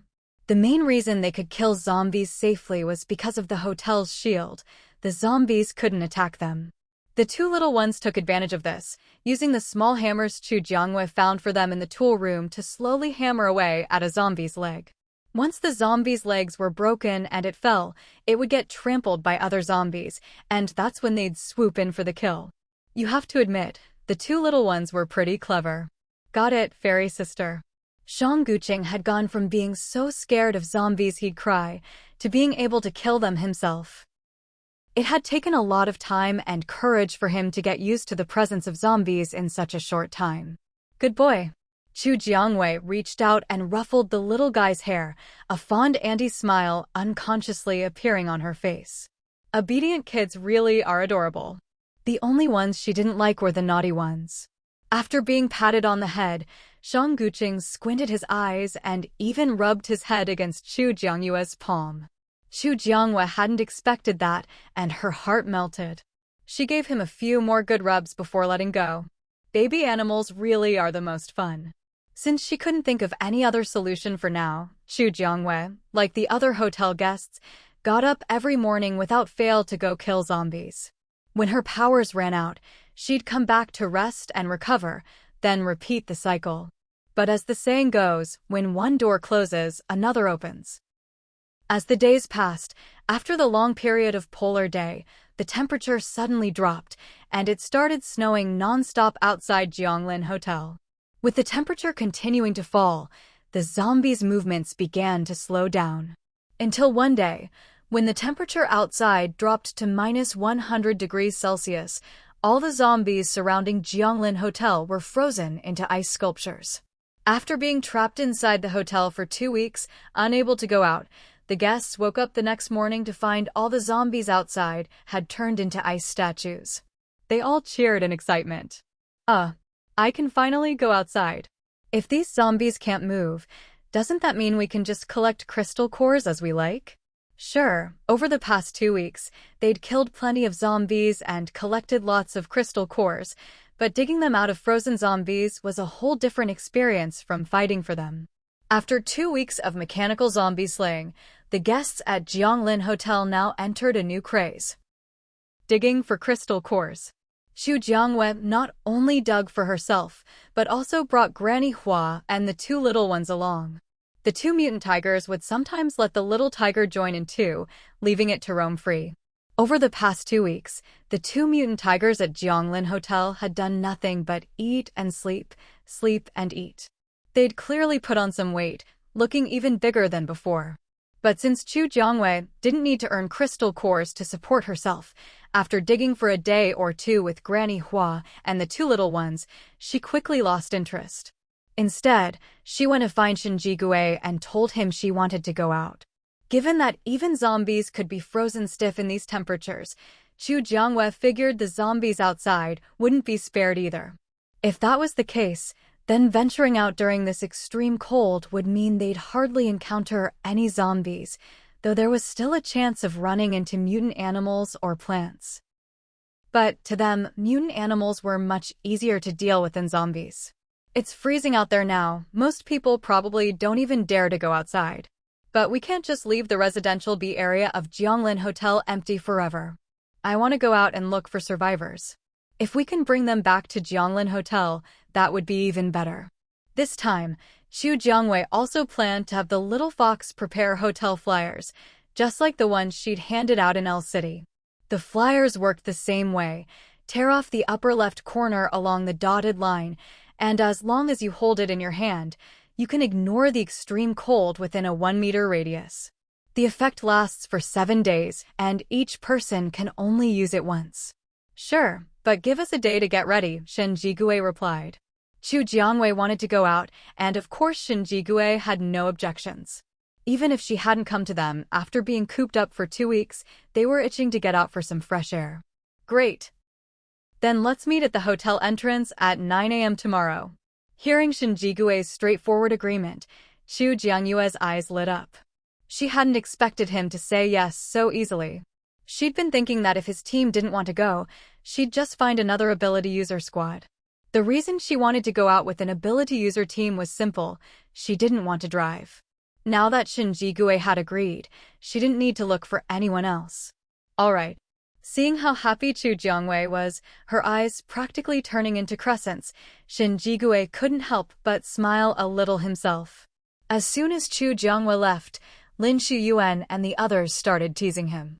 Oh wow, Shinji, you didn't even ask our opinion before agreeing. Isn't that a bit much? What's the big deal? If you don't come along, our Shinji can finally spend some quality time alone with his sweetheart. You're right. Maybe I should go tell Boss Chu that you guys aren't coming tomorrow, and she'll only have one person with her. It wasn't like this hadn't happened before, but back then Xu Jiangyue had been totally focused on finding zombie points, so Qin Jigui never got a chance to do anything else. Now that she'd come to invite him personally, he'd be a fool to say no. If Lin Shu-yuan and the others didn't want to come, he really wouldn't mind. Come on. We haven't been out in 2 weeks either. Now that the zombies are all frozen and we can finally go outside, Shinji, you can't play favorites. Of course, they could go out on their own, but without Shinji Gue around, it just didn't feel right. If you want to come, then cut the chatter. Shinji Gue could tell that Chu Jiangwei still hadn't figured things out emotionally. In fact, he felt that while she seemed easygoing, she hadn't really let anyone in, let alone considered any romantic feelings. After leaving Shinji Gue, Chu Jiangwei went to the mango tree and the random fruit tree, activating her powers to channel energy into both. The commotion woke the 2 mutant tigers. But when they realized it was Chu Jiangwei and saw her channeling energy into the trees, they just shifted positions and went back to sleep. The next morning at 9 a.m., Chu Jiangwei arrived at the hotel entrance right on time. Shinji Gue and his 5 teammates were already waiting. But to her surprise, Fong Chingu had also shown up, along with several ability users from the L City base. Chu Jiangwei recognized them as Fong Chingu's subordinates, no need to ask. Director Fong, what brings you here? She'd only invited Shinji Gue's group, not anyone else. Jianglin Hotel was surrounded by zombies before, so we haven't been out in ages. I heard Miss Chu is heading out, so why not join you? There's safety in numbers, after all. Fong Chingu didn't seem the least bit embarrassed about inviting himself along. In fact, he'd come up with plenty of reasons for being there. Anyone who'd been cooped up for 2 weeks in the same small area would be desperate to get out and breathe some fresh air once the restrictions were lifted.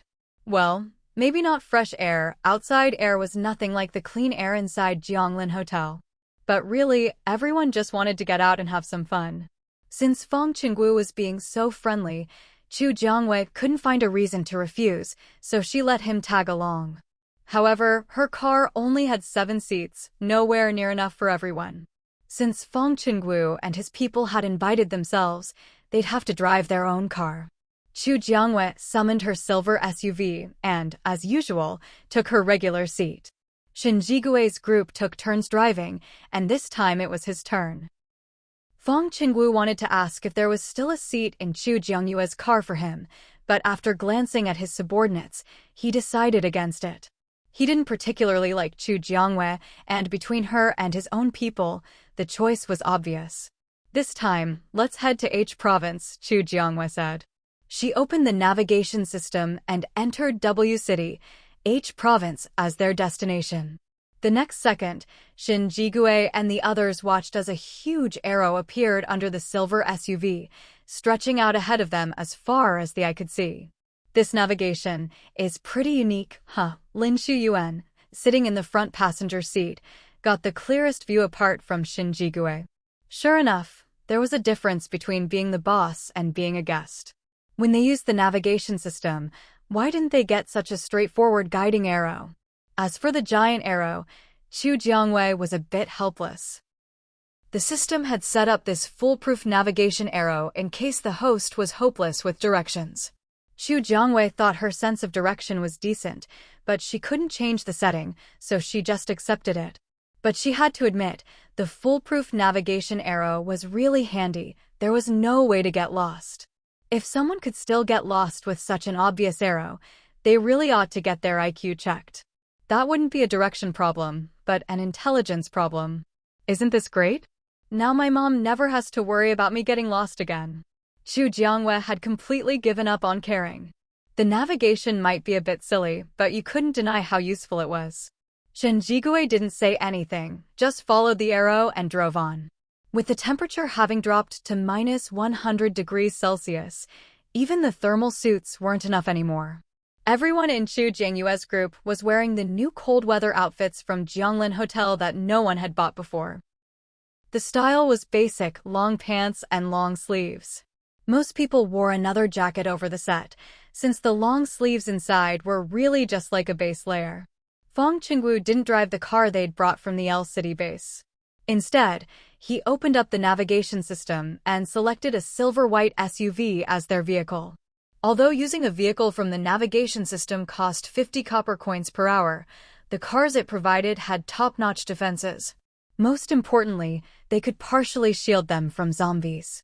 If it weren't for Chu Jiangwei and Chu Jiangyang insisting that this was currently not for sale, he would have definitely gotten one for himself. Now, the cars he'd driven out from L City were just sitting in the parking lot of Jianglin Hotel's residential area B, already gathering dust. Outside Jianglin Hotel, everything was blanketed in white. If you weren't careful, you could easily get snow blindness. There were also plenty of frozen zombies outside the hotel. Whenever they passed by, if Chu Jiangwei was in the mood, she'd just crack open their skulls and harvest the crystal cores. This road keeps going up and down. You don't think there are zombie corpses buried under the snow, do you? Lin Shuyuan, sitting in the passenger seat, could feel how bumpy the road was. But they'd always kept the road outside Jianglin Hotel clear, so it shouldn't be this hard to drive on. There used to be so many zombies surrounding the hotel. Now that they're frozen, some are still standing, but there must be plenty lying down too. And those lying down, after a while, they'd naturally be buried by the constantly falling snow. So what they were driving over now might just be the zombies that once surrounded Jianglin Hotel. Hearing Jiang He's words, everyone shuddered, goosebumps rising on their skin. Don't overthink it. Zombies are already dead, they're not people anymore. Chu Jiangwei had Little Fox check them out. All the zombies' internal organs were necrotic, they were just brain-dead walking corpses. The moment someone turned into a zombie, that person was already dead. What stood before them now was just a monster that only knew how to eat raw flesh and blood. Boss Chu is right. Even while driving, Shin Jigue chimed in to agree with Chu Jiangwei. The silver-white SUV slowly made its way through the vast whiteness. Jiang He rummaged through a corner of his spatial storage and found a few pairs of sunglasses, handing them out to everyone. If any of them got snow blindness out here, they'd have no choice but to turn back. Thanks. Chu Jiangwei didn't actually have any sunglasses in her system backpack. If Jiang He hadn't brought them out, she would have had to ask Little Fox to scan for a boutique or eyewear store. No need to thank me. We're all in this together. Jiang He was nice to Chu Jiangwei partly because she was the owner of Jianglin Hotel and partly because of Shin Jigue. Even if the two of them weren't actually a couple yet. Do you think Director Fong and the others behind us will be okay? After all, they'd come out together. If she couldn't bring everyone back safely, Chu Jiangwei would really feel bad facing all the guests at the L City base. Anyone who can become a base director isn't a pushover. I'm sure they're prepared. We don't need to worry about them. Not to mention, Jiang He was out of sunglasses in his space. Even if he had more, he wouldn't go out of his way to help Shin Jigue's love rival. If they couldn't even handle snow blindness, Jiang He would have to question how that person ever became a base director. Exactly. They must have come prepared. If Jiang He hadn't just happened to have sunglasses, we'd be in trouble too. With the heavy snow, finding any kind of shop was hard enough, let alone one that sold sunglasses. Wow! Is that rye mice growing on that zombie over there? Xia Silin glanced out the window and spotted a zombie standing there, its arm raised at a 90-degree angle. Hanging from its arm was unmistakably rye mice. Xia Silin's words caught everyone's attention. Following her gaze, they all saw the zombie with rye mice growing on it. It really is rye mice. That zombie's pretty lucky to have it growing on him. A zombie with rye mice, no matter where you saw it, it was quite a sight. With this cold, if we weren't wearing these thermal suits, we'd probably be shivering like old men by now. Yeah, and if we're like this, I wonder how people in other places are managing. Without the protection of Jianglin Hotel, surviving both extreme heat and cold was truly a matter of luck. Everyone in the car fell silent. Even if they weren't dead, those survivors probably weren't doing well. Host, my plot has changed. Chu Jiangwei was still mourning the survivors who died from the extreme weather when Little Fox suddenly started chattering in her ear. But since it was about the plot, Chu Jiangwei decided to let it go this time. Go on. Chu Jiangwei no longer had much hope for the plot anyway.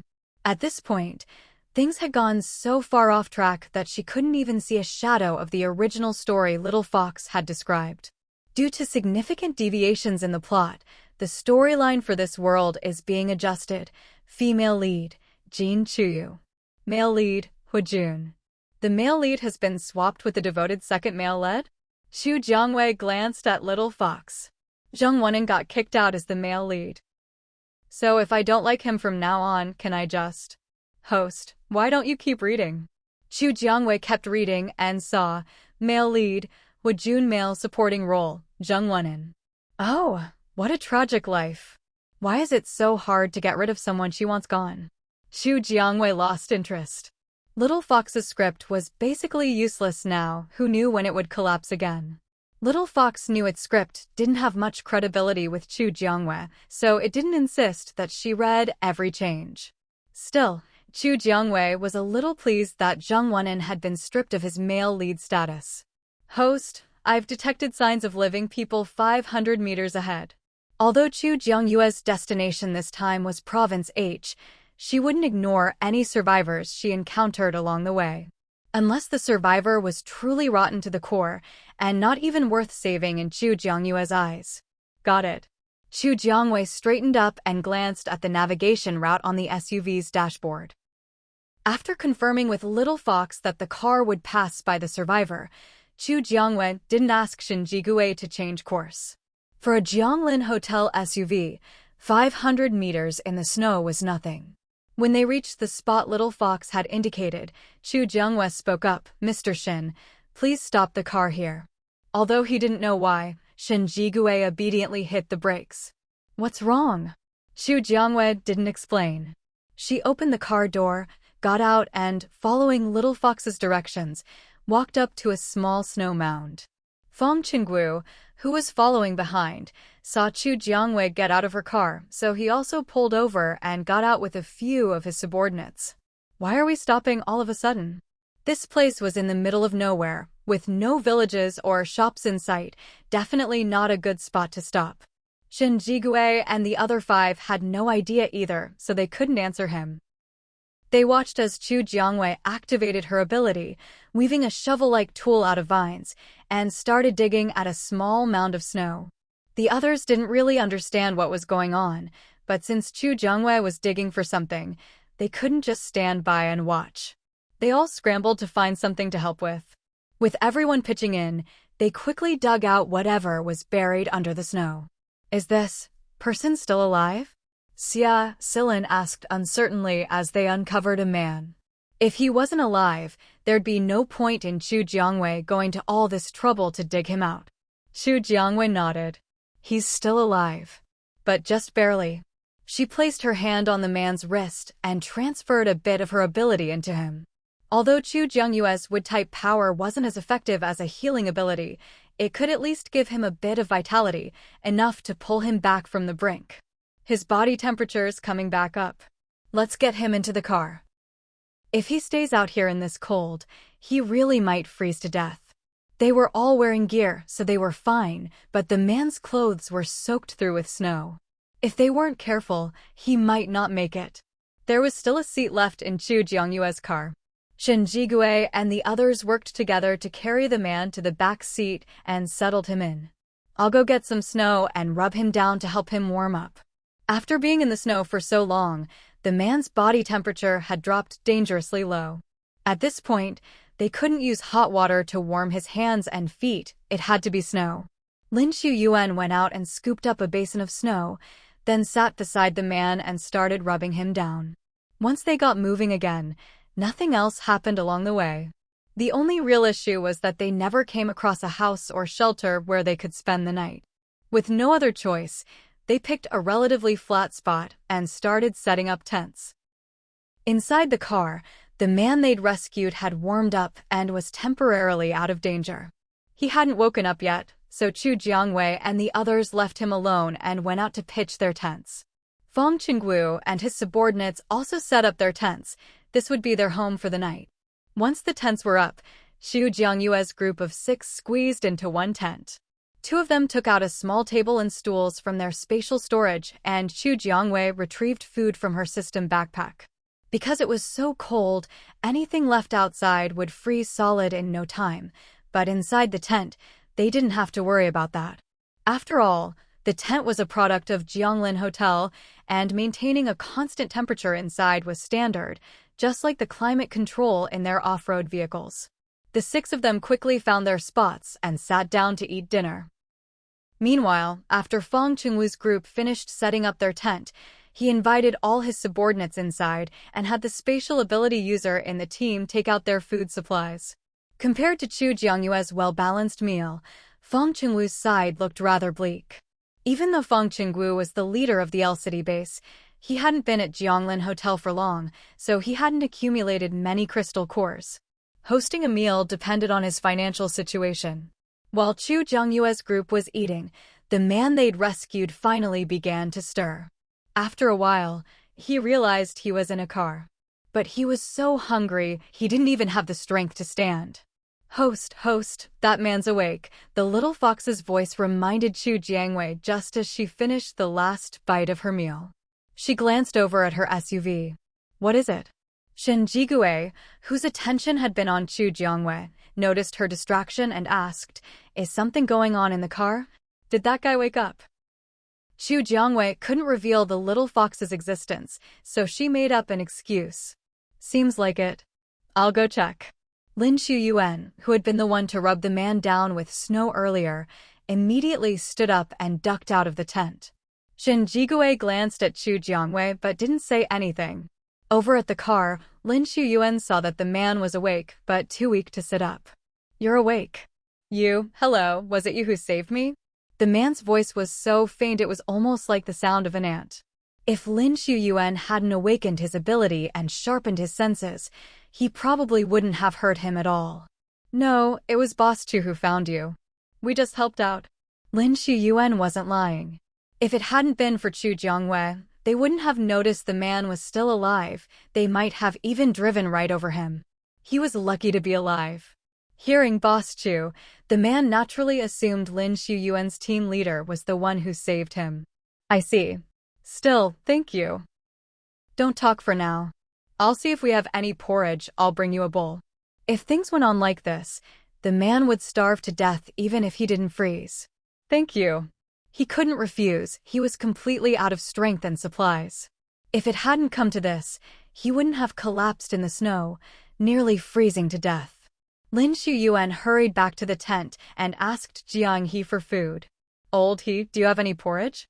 That guy's too weak to stand. He needs something easy to eat."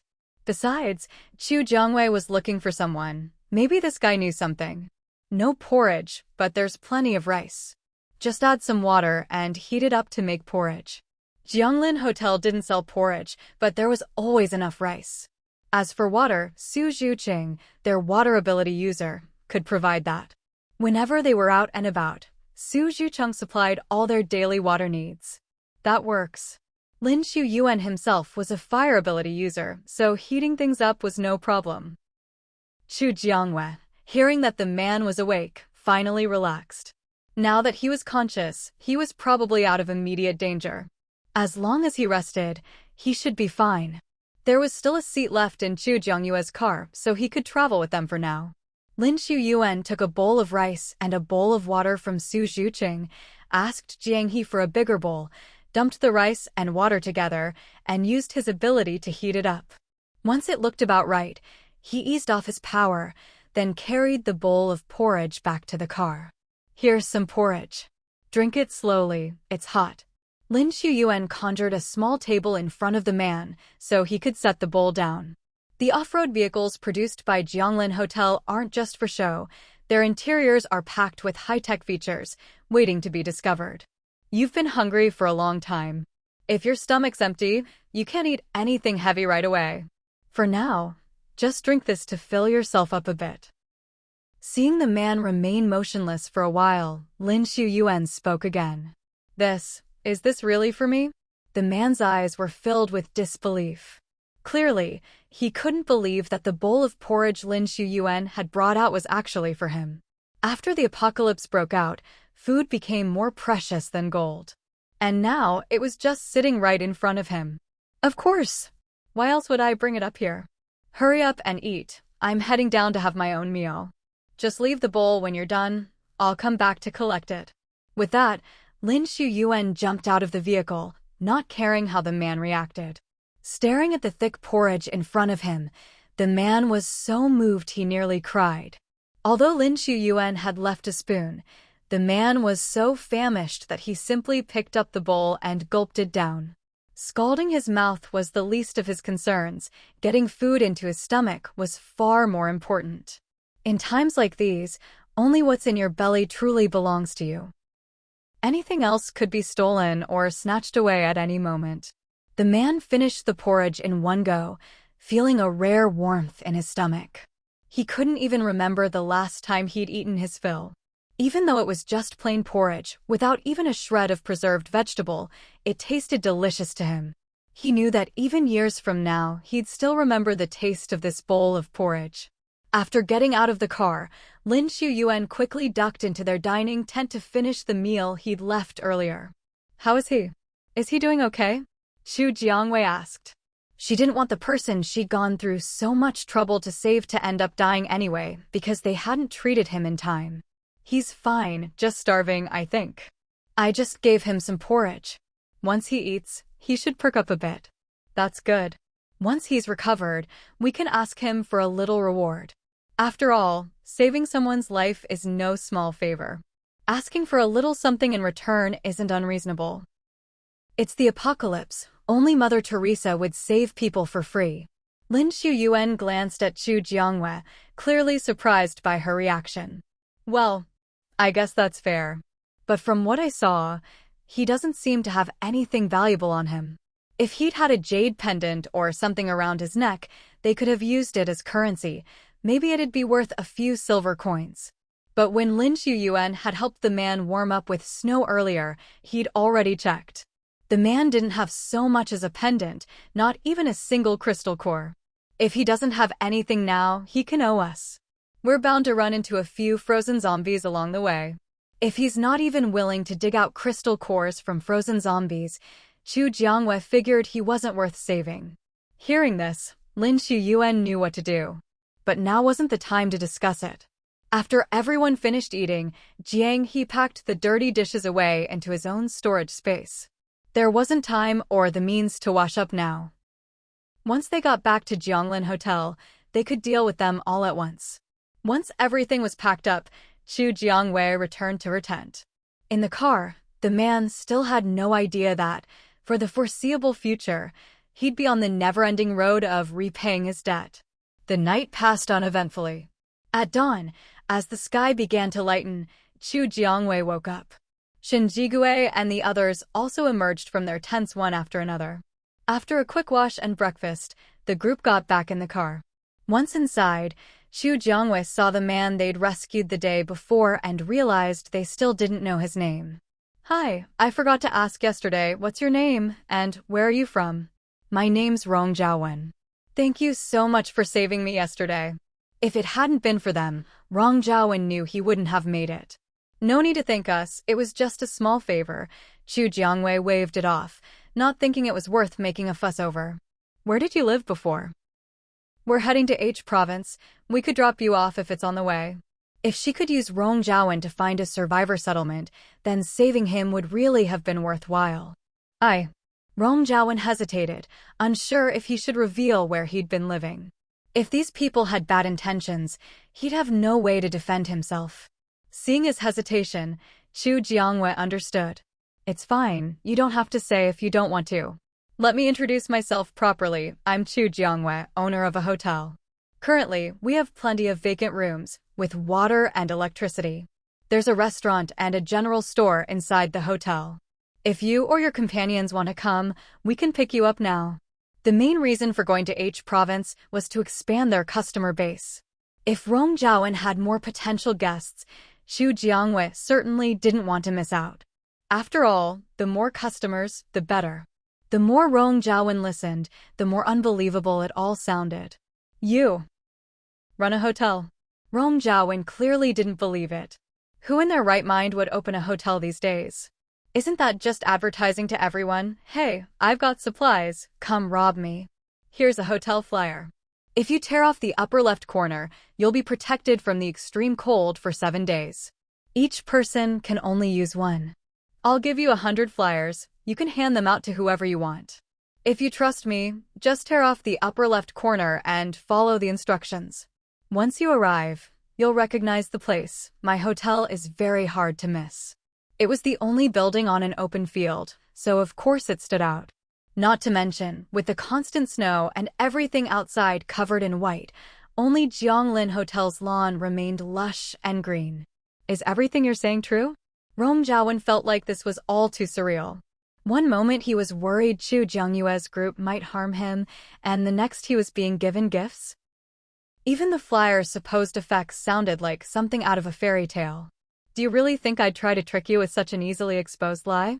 Or, if you want, you can try out the car for yourself. Don't you feel warm right now? Once you become a hotel guest, you can have this too. Of course, only as a rental. I can drive a car too? Since the apocalypse, Rong Zhaowen had often regretted not buying a car earlier. Now, going anywhere was a hassle. If he hadn't run into Chu Jiangyue this time, he'd have died here. As long as you work hard killing zombies and keep your account topped up, you can drive as long as you want. Honestly, Rong Zhaowen was really tempted. What guy doesn't want to have a car he can drive himself? If you don't believe me, you can get out now and tear off the flyer to see for yourself. This is the simplest and most straightforward way to prove that Chu Jiangyue isn't lying. However, the downside to this method is that Rong Zhaowen would have to activate his flyer's effect ahead of time. But that's not really a big deal. If Rong Zhaowen has enough crystal cores, Chu Jiangyue can also pull some strings for him and sell him some cold weather gear. No need, I believe you. Rong Zhaowen was more inclined to trust Chu Jiangyue after all. If she was trying to scam him, she wouldn't have said something so outrageous. A single piece of paper that can protect you from extreme heat and cold? Either she's crazy or the flyer really does have that kind of power. Whether Rong Zhaowen truly believed her or not, at this moment, Chu Jiangyue was happy. Thank you for your trust. The hotel's cold weather gear is just 60 silver coins, or 6 level, 2 zombie crystal cores, or 60 level, 1 cores. If you need it, just come to me anytime. The flyer is free, but it can only be used once, and its effect only lasts 7 days. Once that time is up, if Rong Zhaowen wants to move around freely outside, it won't be so easy anymore. He'd just heard about the flyer's miraculous abilities, and now there was this cold weather gear. Rong Zhaowen couldn't help but feel Chu Jiangyue was more like a salesperson. But right now, he was broke. Even if he wanted to buy something, he didn't have any crystal cores. After the apocalypse, everyone had tacitly agreed to use zombie crystal cores as currency. Rong Zhaowen didn't even have a single level, 1 core on him. Thanks, but I don't have any money right now. Maybe later. Rong Zhaowen shook his head, turning down Chu Jiangyue's sales pitch. Chu Jiangyue wasn't upset. As long as Rong Zhaowen could verify the flyer's authenticity, he'd definitely bring people to the Jianglin Hotel. By then, her sales would skyrocket. Do you still remember the way back? We can drop you off wherever you need to go. Rong Zhaowen was just an ordinary person. No matter what, Chu Jiangyue couldn't take him with them to Province H. She could only send him to where he needed to go. She hoped that when she returned, she'd see Rong Zhaowen at the Jianglin Hotel. Rong Zhaowen glanced out the window at the endless white, suddenly unsure of the direction. Everyone in the car looked at him, and beads of sweat appeared on his forehead. You aren't lost, are you? Chu Jiangyue glanced at the snowy world outside. In these conditions, getting lost seemed pretty normal. All the roads were buried under snow. If you couldn't tell east from west, you really wouldn't know where to go. Rong Zhaowen didn't answer, but Shen Jigui and the others had already guessed what he meant, and all looked a bit helpless. Little Fox, can you scan for any places nearby with a lot of survivors? Letting them search blindly was unrealistic. This was when having a system really paid off. I can, host, but within a 1,000-meter radius, there are no signs of survivors except for your group. If Little Fox didn't detect anyone, either everyone was dead or they were outside the scan range. Chu Jiangyue hoped it was the latter. Let's just stick to the original plan and keep going. Mr. Rong, keep an eye out. You might spot something familiar. They couldn't just abandon Rong Zhaowen. For now, This was the safest solution. Rong Zhaowen had no objections. He was the one asking for help, so he couldn't make any demands. Fong Chingu's car followed behind. They didn't have a walkie-talkie, but every so often, he'd send a message to Yun Zijin or Shin Jigui. At first, Xu Jiangwei would reply seriously, but after a while, she felt Fong Chingu was just doing it on purpose, so she stopped replying to every message. After all, Fong Chingu had insisted on tagging along. With 2 cars, there wasn't much need for communication. Plus, Fong Chingu always had ulterior motives toward Xu Jiangwei. She didn't want to give him any chance, and Shin Jigui treated him like a wolf, usually just ignoring his little tricks. While in the car, Rong Zhaowen also noticed the virtual screens that occasionally popped up in front of Xu Jiangwei and the others.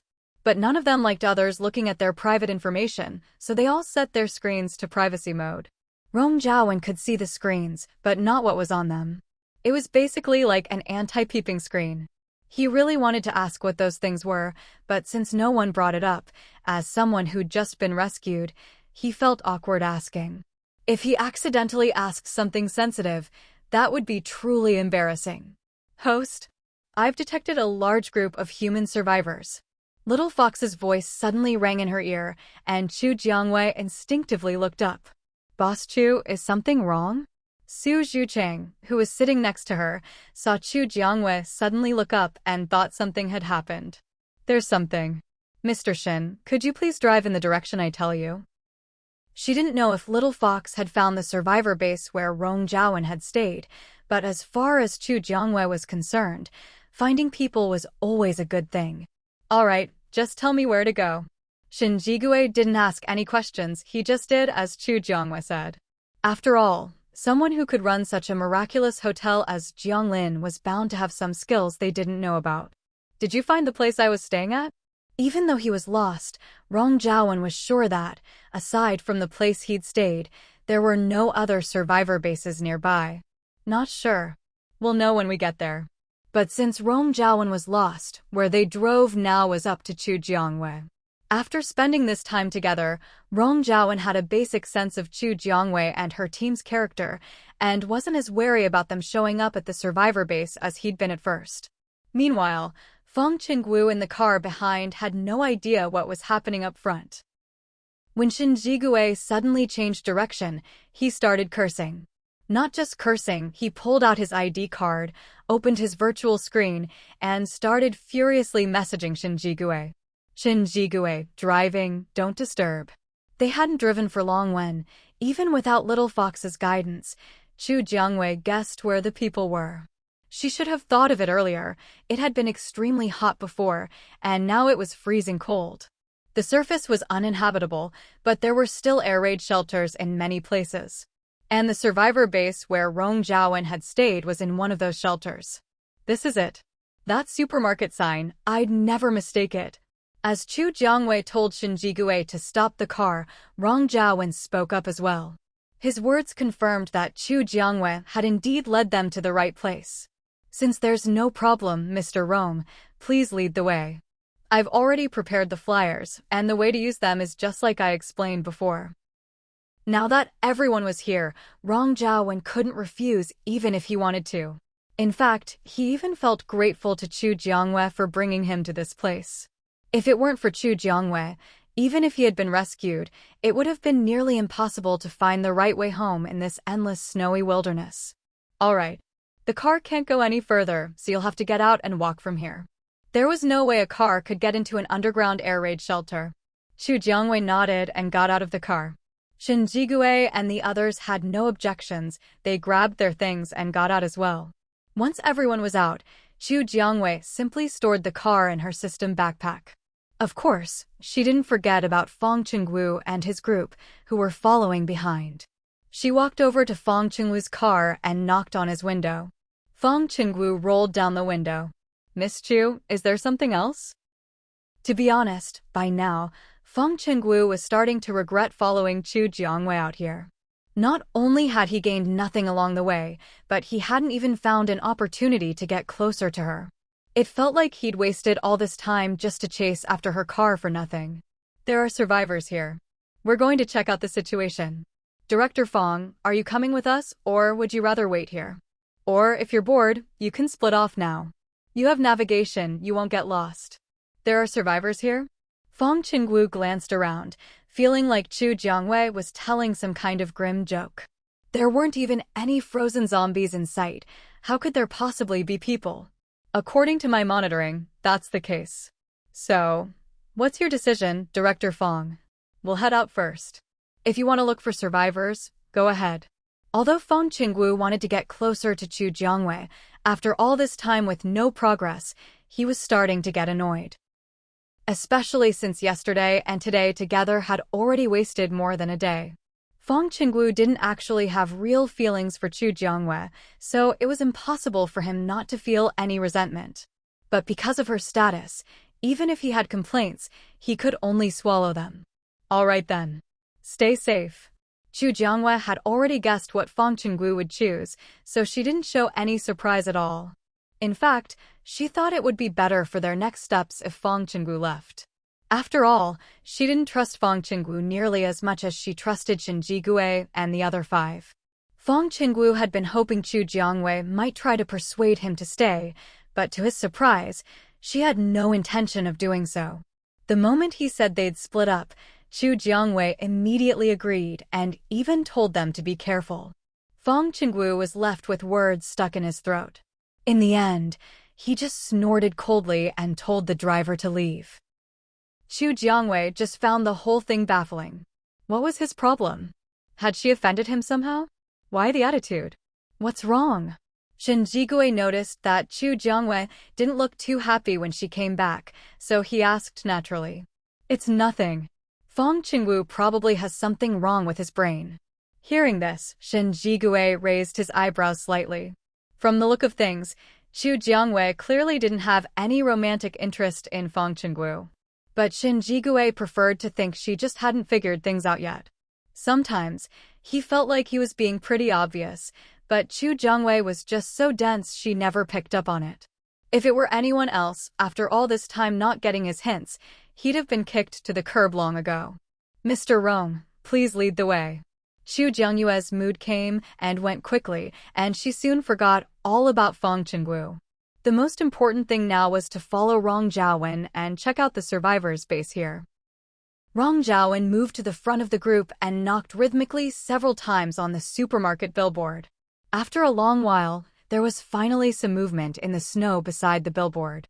But because of the heavy snowfall, the entrance was buried, and the people below struggled for a long time without being able to open it. Let's help clear some of the snow, Chu Jiangwei suggested, seeing how difficult it was. He took several shovels out of his face. He'd picked them up by chance after Chu Jiangwei had asked them to help plant trees last time, and they'd almost gathered dust. He hadn't expected them to come in handy now. But after just a few shovelfuls, the group uncovered a zombie. This one still has its crystal core, it hasn't been dug out yet. Seeing the zombie, Chu Jiangwei immediately went to check its head. This extreme cold is something else, even the zombies are frozen stiff. Which meant that during this cold snap, they didn't have to worry about zombie attacks while scavenging for supplies. The group dug out all the zombie crystal cores they found under the snow, then continued shoveling. At last, they uncovered the entrance. This must be the entrance to the underground air raid shelter, Chu Jiangwei said, immediately spotting the difference. Rong Zhaowen nodded.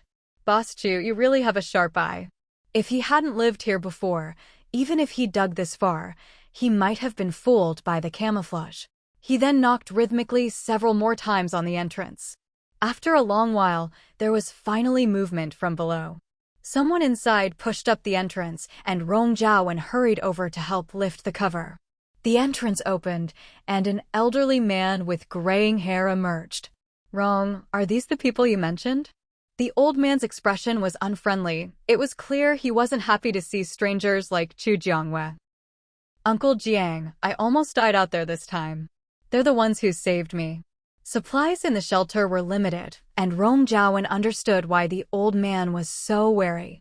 There was nothing to be done, resources were running low, and if more people joined, there'd be even less to go around. Hearing this, The old man's expression softened a little, but not by much.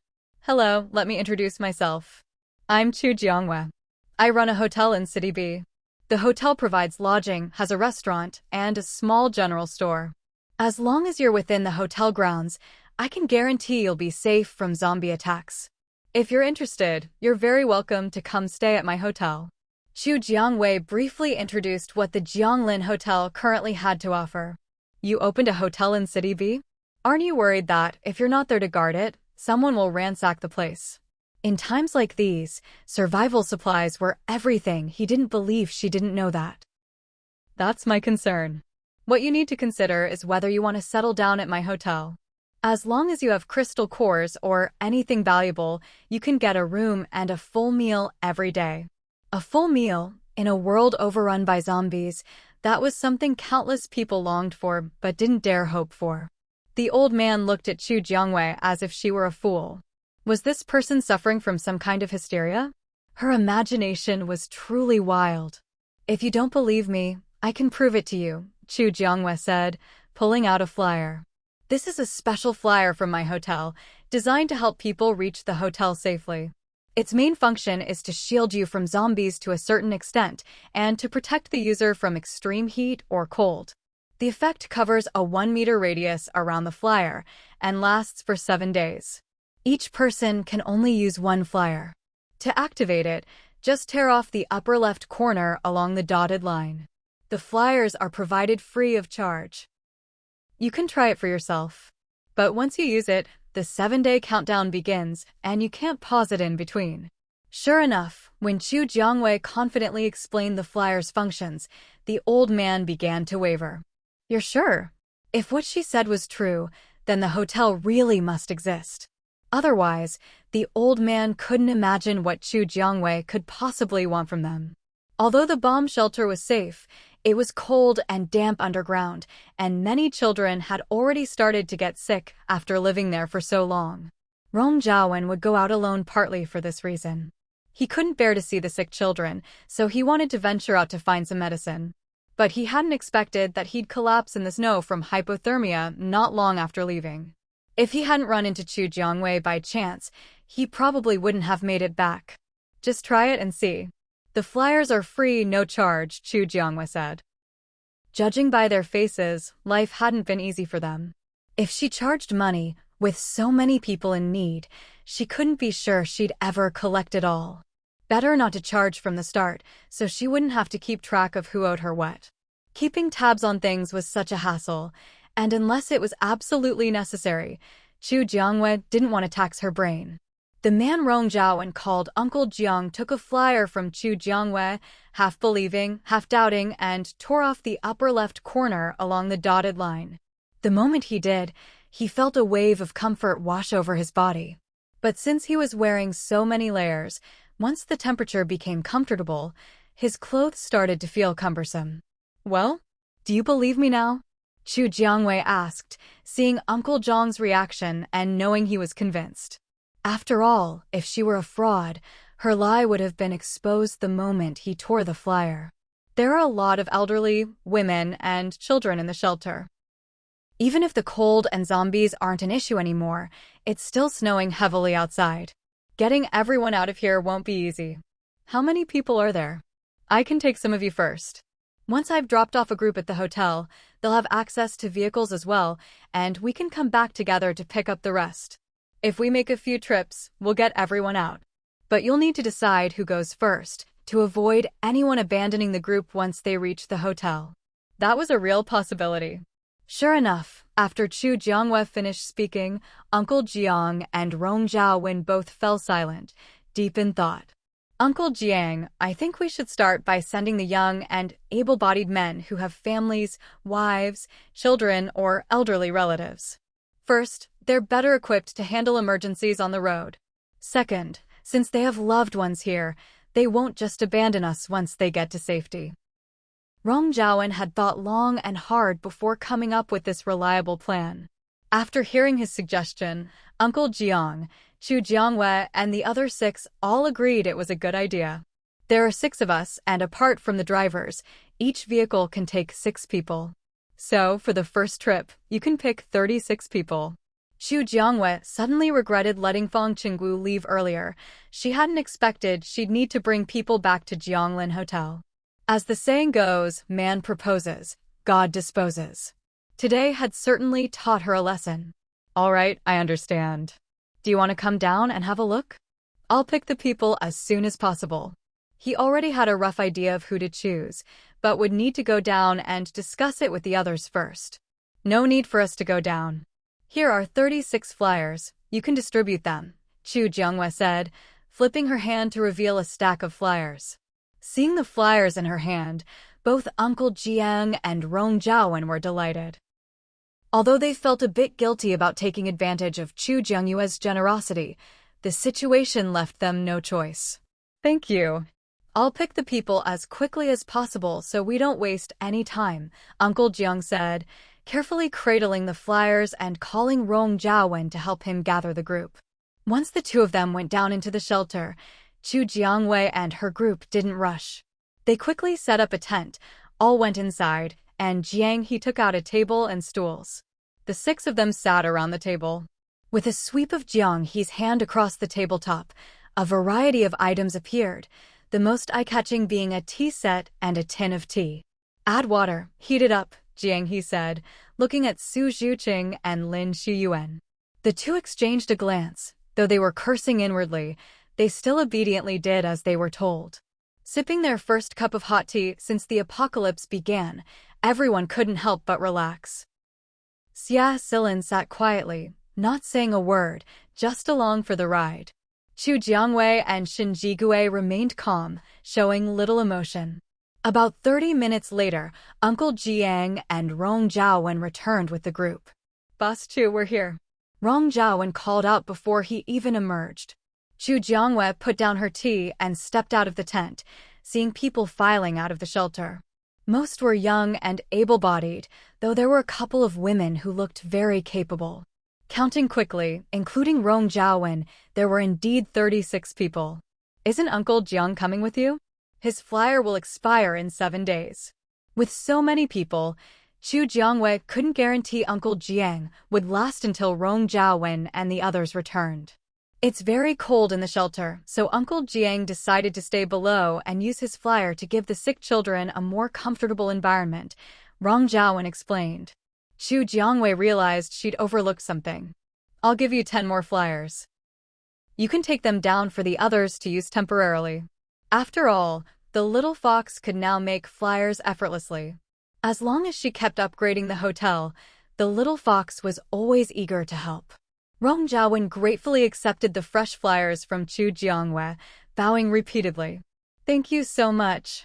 I'll definitely repay you someday. No need, Chu Jiangwei replied. The flyers are meant to promote my hotel anyway. Since everyone will be living there, it's only right to let them use them. If you really want to thank me, just spread the word about my hotel whenever you can. When Rong Zhaowen heard Chu Jiangyue's words, he was at a complete loss for how to describe his feelings. Since the apocalypse began, this was the most beautiful thing anyone had ever said to him. I'll definitely spread the word. With a boss as kind as Chu, her hotel couldn't possibly be bad. It felt like they'd finally made it through the worst. Chu Jiangwei just waved her hand dismissively, not paying much attention to Rong Zhaowen's excitement. To her, it was just a small favor, nothing worth making a fuss over. Rong Zhaowen quickly handed the flyers to Uncle Jiang, confident that he'd find the right people to distribute them. But after leaving the shelter, Rong Zhaowen suddenly remembered that Chu Jiangyue's group of 6 had only ever used 1 car. He couldn't help but ask the question on his mind. Boss Chu, you just mentioned there were 6 cars. Where are the other 5? They'd already picked out the people for the job. If there weren't enough vehicles, wouldn't that be awkward? Still, he couldn't think of any reason why Chu Jiangwei would lie to him. There are 6. Chu Jiangwei glanced over at Xin Jigui and the others. The 5 of them each found an open space, opened their navigation systems, and selected a silver SUV as their vehicle. In an instant, 5 cars identical to Chu Jiangyue's appeared out of thin air in the empty lot. All 36 people in Rong Zhaowen's group stared in shock. He'd thought maybe the cars were parked somewhere else, but he never imagined they'd just materialize like that. It completely shattered everything they thought they knew. But the evidence was right in front of their eyes. Even if they didn't want to believe it, they had no choice. 6 cars. You can assign people however you like. With that, Chu Jiangwei climbed into the driver's seat of her own car. To be honest, since she'd gotten this car, she hadn't actually driven it much. Whenever they went out as a team, it was always Shinjigue or the others who drove, so she rarely had the chance.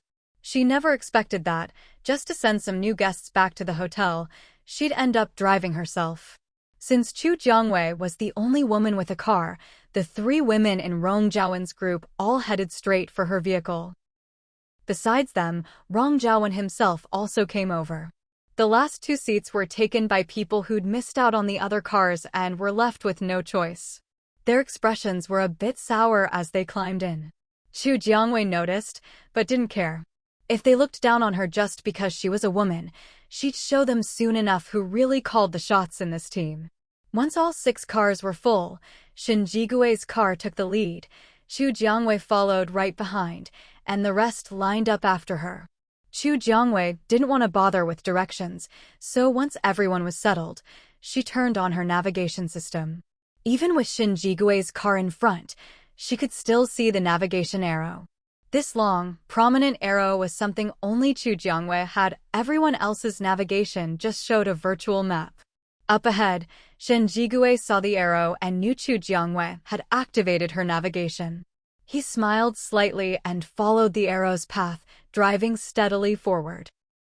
Rong Zhaowen had seen this long arrow before, but the others in the car hadn't. When they saw it, their faces filled with amazement. What is that?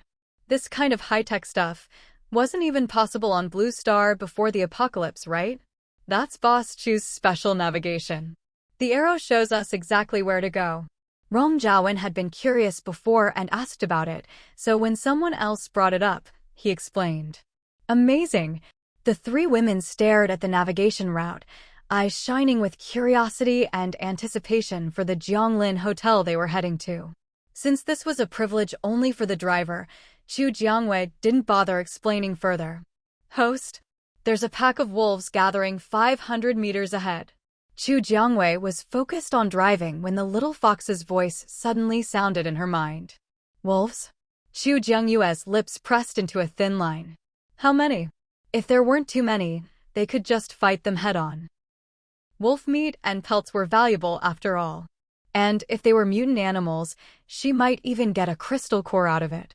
Mutant animal cores were much purer than zombie cores. 50 in total.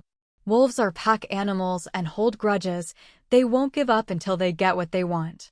Host, you should be careful. The little fox was worried Chu Jiangwei would stubbornly insist on fighting, and if something went wrong, it would be a real joke. Chu Jiangwei opened her virtual screen, pulled Shinjiguei and the other 5 into a group chat, and sent a message. Chu Jiangwei, hotel owner, there's a wolf pack up ahead, about 50 of them. What do you all think? She tagged everyone, so even if they didn't have their screens open, it would force them to see it. Sure enough, replies came quickly. Shinjiguei, let's fight. Jianghe, agreed. Su Zhuqing, agreed +1. Lin Shuyuan, agreed +2. Xia Silin, agreed +3.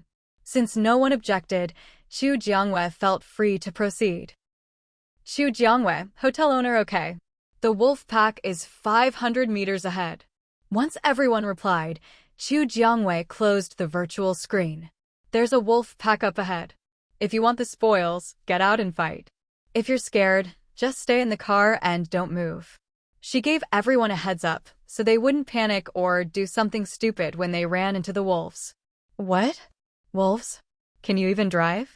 If you know there are wolves, shouldn't you avoid them? The 2 men who'd ended up in Chu Jiangyue's car finally lost their tempers when they heard about the wolves. But Chu Jiangwei wasn't the type to just take it. As soon as they finished, she slammed on the brakes. Jianghe, in the car behind, saw her stop and did the same. Up front, Shinjiguei heard the commotion and also braked. Chu Jiangwei unbuckled her seatbelt, got out, opened the back door, and dragged the 2 men out. Vines with barbs grew wildly from her hand, lashing down hard enough to cut to the bone. Since you got in the car, you've been muttering under your breath. Don't think I didn't hear your sexist comments just because you kept your voices low. Out of respect for Rong Zhaowen, I've turned a blind eye to your behavior. It's just a pack of 50 wolves. Didn't I say anyone who's scared can stay in the car? If you don't want to come to the hotel, you're free to leave.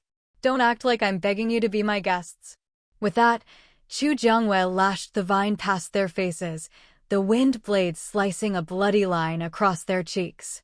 At this moment, Shen Jigue and the other 5 also got out of the car. Although Chu Jiangwei had a bit of a temper, she rarely resorted to physical violence. For these 2 people to actually make Chu Jiangwei lose her patience and take action, they must have done quite a bit to push her to the brink. Rong Zhaowen hadn't expected Chu Jiangwei to suddenly explode either, but he'd heard every word those 2 had just said. Even though he'd tried to stop them, it was clear he didn't carry enough weight in their eyes, so his efforts were useless. As for the 3 women, there was even less to say. They'd been silent from start to finish. We didn't say anything wrong. You said there were wolves ahead, and we just thought taking a detour was safer.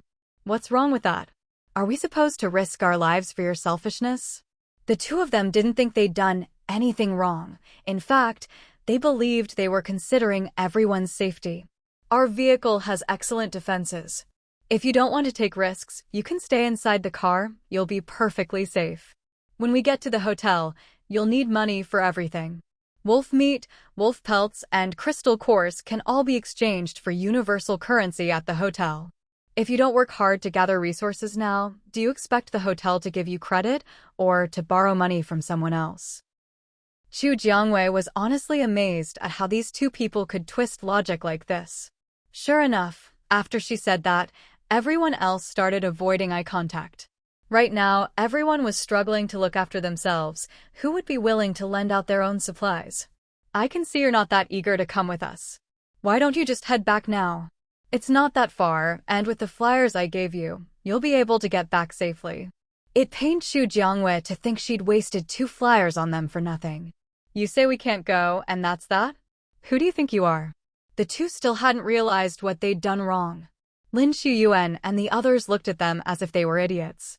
Whenever they dealt with Chu Jiangwei, they were always extremely courteous. These 2, who hadn't even awakened any abilities, where did they get the confidence to challenge Chu Jiangwei? Because the car is mine, the hotel is mine, and even those flyers in your hands are mine. Rong Zhaowen opened his mouth, wanting to say something, but when he met Chu Jiangyue's eyes, he couldn't get a word out. Honestly, these 2 had brought this on themselves. They were guests in someone else's car and still didn't know how to behave. How could they be so clueless? You'd better head back now while it's still light out. Since Chu Jiangwei didn't want to give them a ride, Rong Zhaowen couldn't say anything more. Even though most of the people in this group were his, when it came to fighting power, they were no match for Chu Jiangyue's 6. Out of their 36 people, only 3 had awakened abilities, and even those were recent. If they really went up against Chu Jiangyue's group, they'd be wiped out in minutes. As for the other ordinary people, if the ability users attacked, they wouldn't even get close before being taken out. There was a huge gap in combat power between ability users and ordinary people. Rong Zhaowen, what's that supposed to mean? Are you siding with outsiders now? They felt Rong Zhaowen should be on their side, and if not, he was betraying them all. Boss Chu already said, if you don't want to get out and deal with the wolves, you can stay in the car. But as soon as you heard about the wolves, you started blaming Boss Chu.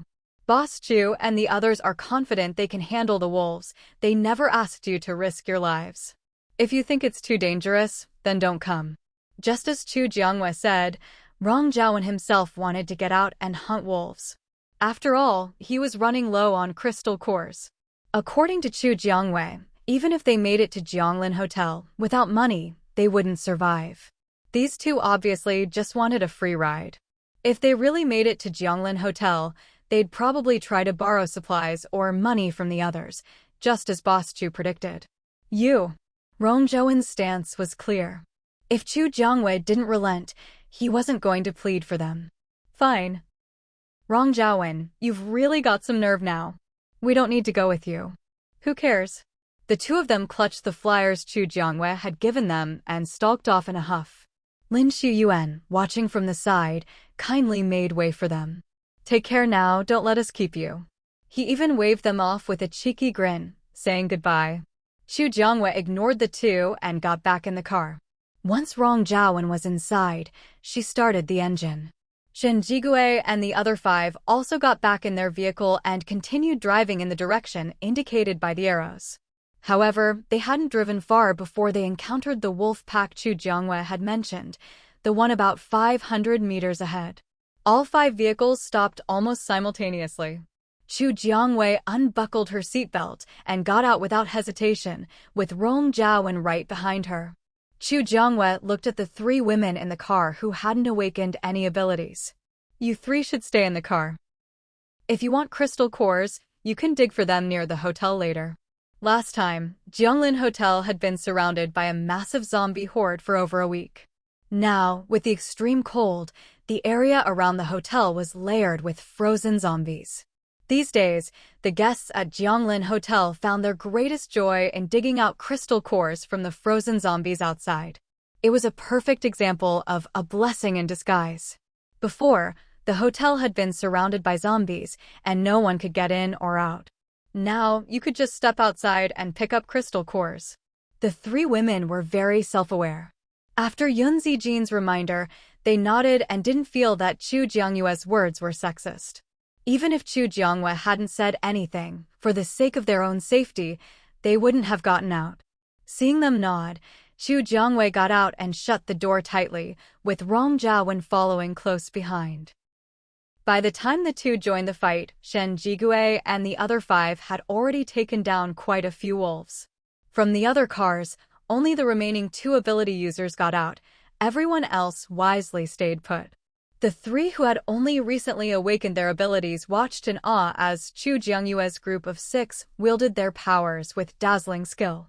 Their eyes shone with admiration. This was exactly the kind of ability user prowess they dreamed of. Whoa! At the back of the wolf pack, a huge black wolf howled at the sky. Chu Jiangwei frowned slightly. It's probably calling for reinforcements. Let's finish this quickly. She tapped the little vine on her wrist, signaling it to join the fight.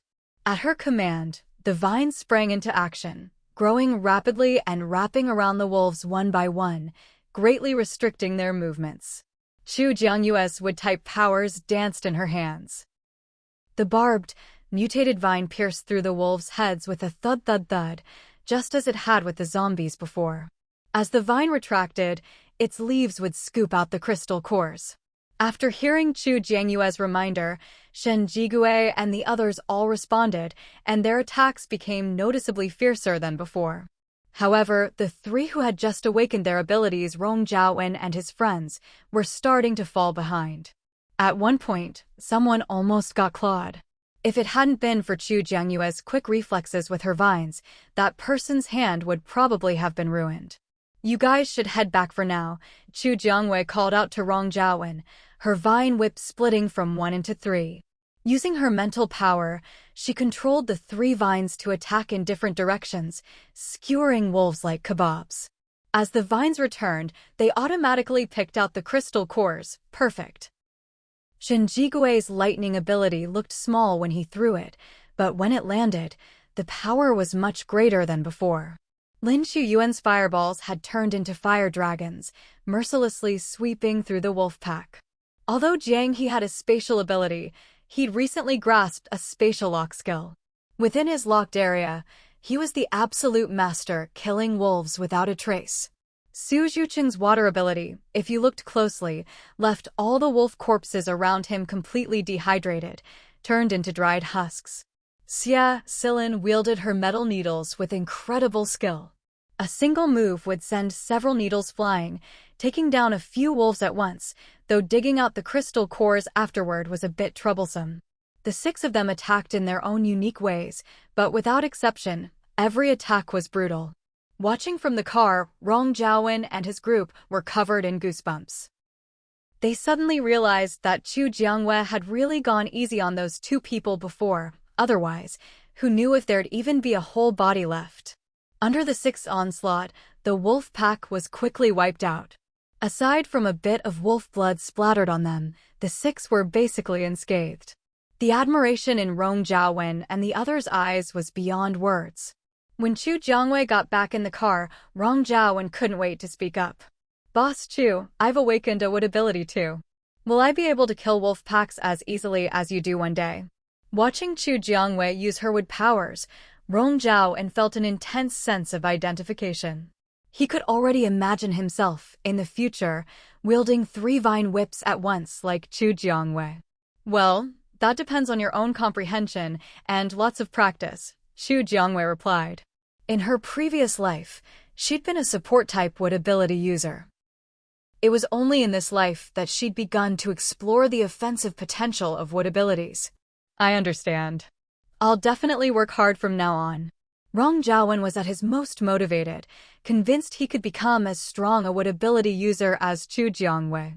The 3 women nearby couldn't help showing envy on their faces as they listened to Rong Jiawen and Chu Jiangwei talk about abilities. They wished they could awaken abilities too, then they'd be safer when going out to collect supplies, instead of always watching others come back with full loads while they only managed to gather a little bit. As it was, the only 2 crystal cores they had were ones they'd picked up by luck. Noticing their mood, Chu Jiangwei tactfully ended the discussion with Rong Jiawen. Just then, Shen Jigui started the car up front, and Chu Jiangwei followed, stepping on the gas. During the drive, the atmosphere in the car quieted down, with only the hum of the engine as Chu Jiangwei drove. The distance from here to the Jianglin Hotel wasn't far, but even so, it would still take several hours to get back. Chu Jiangwei hadn't driven for such a long stretch in a while, and, before long, she started to feel drowsy. She knew she couldn't keep driving like this, so she pulled over and sent a message to Shen Jigui and the others, letting them know she needed to rest for a bit. The others understood that she wasn't in a good state to drive, so they all agreed to take a break. Let's rest for an hour. Want a nap in the car? Shen Jigui asked, looking at Chu Jiangwei. Chu Jiangwei nodded weakly. She really was exhausted. Host, do you want me to play some music to help you wake up? The little fox stood on the passenger seat, eager to help. You can play music? Chu Jiangwei hadn't tried that function before. Of course. Host, do you want to hear classic hits, modern pop, internet songs, or even interstellar golden oldies? If you can think of it, I can find it. The little fox patted its chest, looking very proud. Forget it, I just want to sleep right now. Chu Jiangwei thought a nap would do more good than any song. Rejected, the little fox drooped its tail and jumped into Chu Jiangwei's arms. After the encounter with the wolves, the rest of their journey went smoothly. A few hours later, they finally returned to the brightly lit Jianglin Hotel. Seeing the lights, Rong Jiawen and the others' eyes lit up. They really felt like they'd found hope for survival. For convenience, the navigation had them return to the hotel via the safe passage entrance from City B. When they reached the hotel entrance, Chu Jiangwei introduced the designated crystal core collection area to Rong Jiawen and the others. The hotel was surrounded by zombies before, but they couldn't break through the defenses and were all kept outside. After the extreme cold, the zombies all froze. If you don't have much saved up, you can try digging for crystal cores nearby before you go get your ID cards. But most of the area near the hotel has already been picked clean. You can try digging farther out. Although we regularly clear out dangers around here, it's still safest to go in a group. Also, for convenience, my rule is, within 100 meters of the hotel, whoever digs up a zombie must also dispose of the corpse, burn it, drag it away, whatever, but it must be dealt with. If you're caught leaving corpses after taking the crystal cores, you'll be banned from entering the hotel for at least 24 hours, with no upper limit. The punishment will depend on how serious the situation is. Since they were new guests, Chu Jiangwei made sure to explain all the rules clearly. Make sure to tell everyone else about these things. Oh, and inside the hotel, only I am allowed to use abilities. All fighting or uncivilized behavior is strictly forbidden. This includes arson, murder, robbery, theft, peeping, and anything else that violates morals or public order. Be sure to pass these rules on to everyone. Otherwise, if someone breaks the rules and gets punished without knowing why, that would be a problem. Chu Jiangwei suddenly rattled off so many things that Rong Jiawen and the 3 women with him all looked a bit bewildered. They couldn't understand why just staying at a hotel would come with so many rules. Seeing their confused expressions, Chu Jiangwei realized she might have gone a bit overboard with her explanations. But you don't need to worry too much, she added. As long as you live normally in the hotel and behave like law-abiding guests, nothing will happen to you. I hope you'll never have to experience being expelled from the hotel. We've arrived. You can get out here. The ID cards are processed in the main office. Before you become official hotel guests, you're only allowed to stay inside the hotel for 2 hours each day. So, I suggest you dig up enough crystal cores as soon as possible, then go get your ID cards and check in. Tomorrow morning at 9 a.m., everyone needs to gather at the hotel entrance. You'll also need to go pick up some people. There were still people waiting for them back in the bomb shelter. I understand. I'll let them know, Rong Jiawen replied. He knew that since Chu Jiangwei was emphasizing these points, they must be hard rules at the hotel. If they didn't follow them, the consequences might be more than they could bear. No matter what others did, Rong Jiawen was determined to be someone who followed the rules. The 3 women followed silently behind Rong Jiawen, not saying much. The people from Shin Jigui's car also got out. Apparently, Shin Jigui and the others had told them they could go outside to dig for crystal cores, so as soon as everyone got off, they rushed off toward the area outside Jianglin Hotel. Once everyone had left, Chu Jiangwei transferred the rental fee for the silver-white SUVs to Shin Jigui's group. 5 SUVs, 50 copper coins per hour, for hours total, that came to 10 silver coins, or 2 silver coins per person. Chu Jiangwei simply sent a group red envelope in the chat, 5 in total, each with 2 silver coins. Chu Jiangwei, hotel owner, here's the rental fee for your navigation vehicles.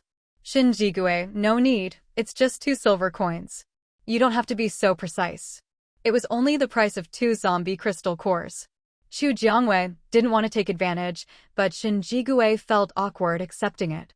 If he fussed over such a small amount, he felt like he'd be on the verge of being kicked off Chu Jiangyue's friend list.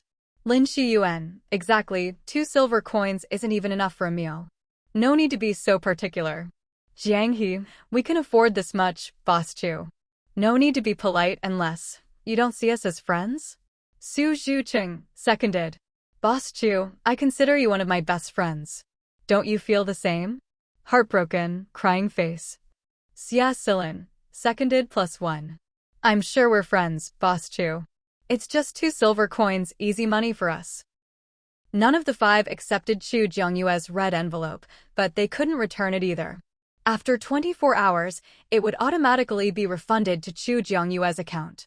Seeing their messages, Chu Jiangwei chose to remain silent. Since they wouldn't accept it, there was nothing he could do. Even as the owner of Jianglin Hotel, he couldn't force them. But Chu Jiangwei didn't dwell on it. 10 silver coins weren't worth arguing over with Shin Jigui's group. Meanwhile, Rong Jiawen's group was happily digging for crystal cores outside Jianglin Hotel. Since Chu Jiangwei had just emphasized that within a 100-meter radius of the hotel, they needed to dispose of the zombie corpses after extracting the cores, Rong Jiawen had everyone pile the bodies in one spot. Then he found the team member who had awakened fire abilities. Each person gave him a crystal core as payment for helping deal with the bodies. With 33 people, that was 33 crystal cores. Enough to exchange for 33 silver coins, which would last them a while. The fire user was delighted to earn an extra 33 cores and readily agreed. Burning the bodies was easy. Once he lit a few, the rest caught quickly, barely requiring any effort. Still, to be safe, the fire user had Rong Jiawen and the others wait with him until all the corpses were completely burned before returning to the hotel. The black ash left behind by the burning was covered by the heavy snow in less than 5 minutes, leaving no trace. Once the bodies were dealt with, Rong Jiawen led everyone back to Jianglin Hotel and, following Chu Jiangyue's instructions, went to the main office to find Chu Jianyong and process their ID cards. When new guests entered, Chu Jiangong greeted them with a perfectly measured smile. "Hello, are you here to get your ID cards?" Being a robot, Chu Jiangong rarely forgot a face once he'd seen a guest. The group of 34 lined up automatically, with Rong Zhaowen at the front. "Hello, I'd like to get an ID card.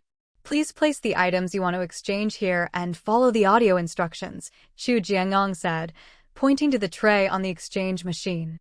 Rong Zhaowen took out the cloth bag he used for crystal cores and poured them into the tray with a clatter. Most of these were level 1 zombie crystal cores he'd just dug up outside. Level 2s were basically gone. He figured the other hotel guests must have already dug up the level 2 cores. After all, a level 2 zombie core could be exchanged for 10 silver coins, a huge difference compared to level 1. Detected, 55 level 1 zombie crystal cores. Can be exchanged for 55 silver coins. Confirm exchange? Press yes to confirm, no to cancel. Rong Zhaowen pressed yes. The next second, the crystal cores on the tray vanished, replaced by a silver-white card the size of a bank card. This is your ID card. All your activities and purchases in Jianglin Hotel will require it, so please keep it safe. Rong Zhaowen picked up the card, amazed at how the cores had disappeared and the card had suddenly appeared. This was definitely beyond the technology of Blue Star. The mysteries of Jianglin Hotel just made him want to uncover its secrets even more. "I'd also like to book a room. How do I do that?" Hearing this, Chu Jiangyong's expression became even more sincere. "Currently, only residential area B has vacancies. What size room would you like?" "I have my mother, wife, and child with me, so a 3-bedroom, please."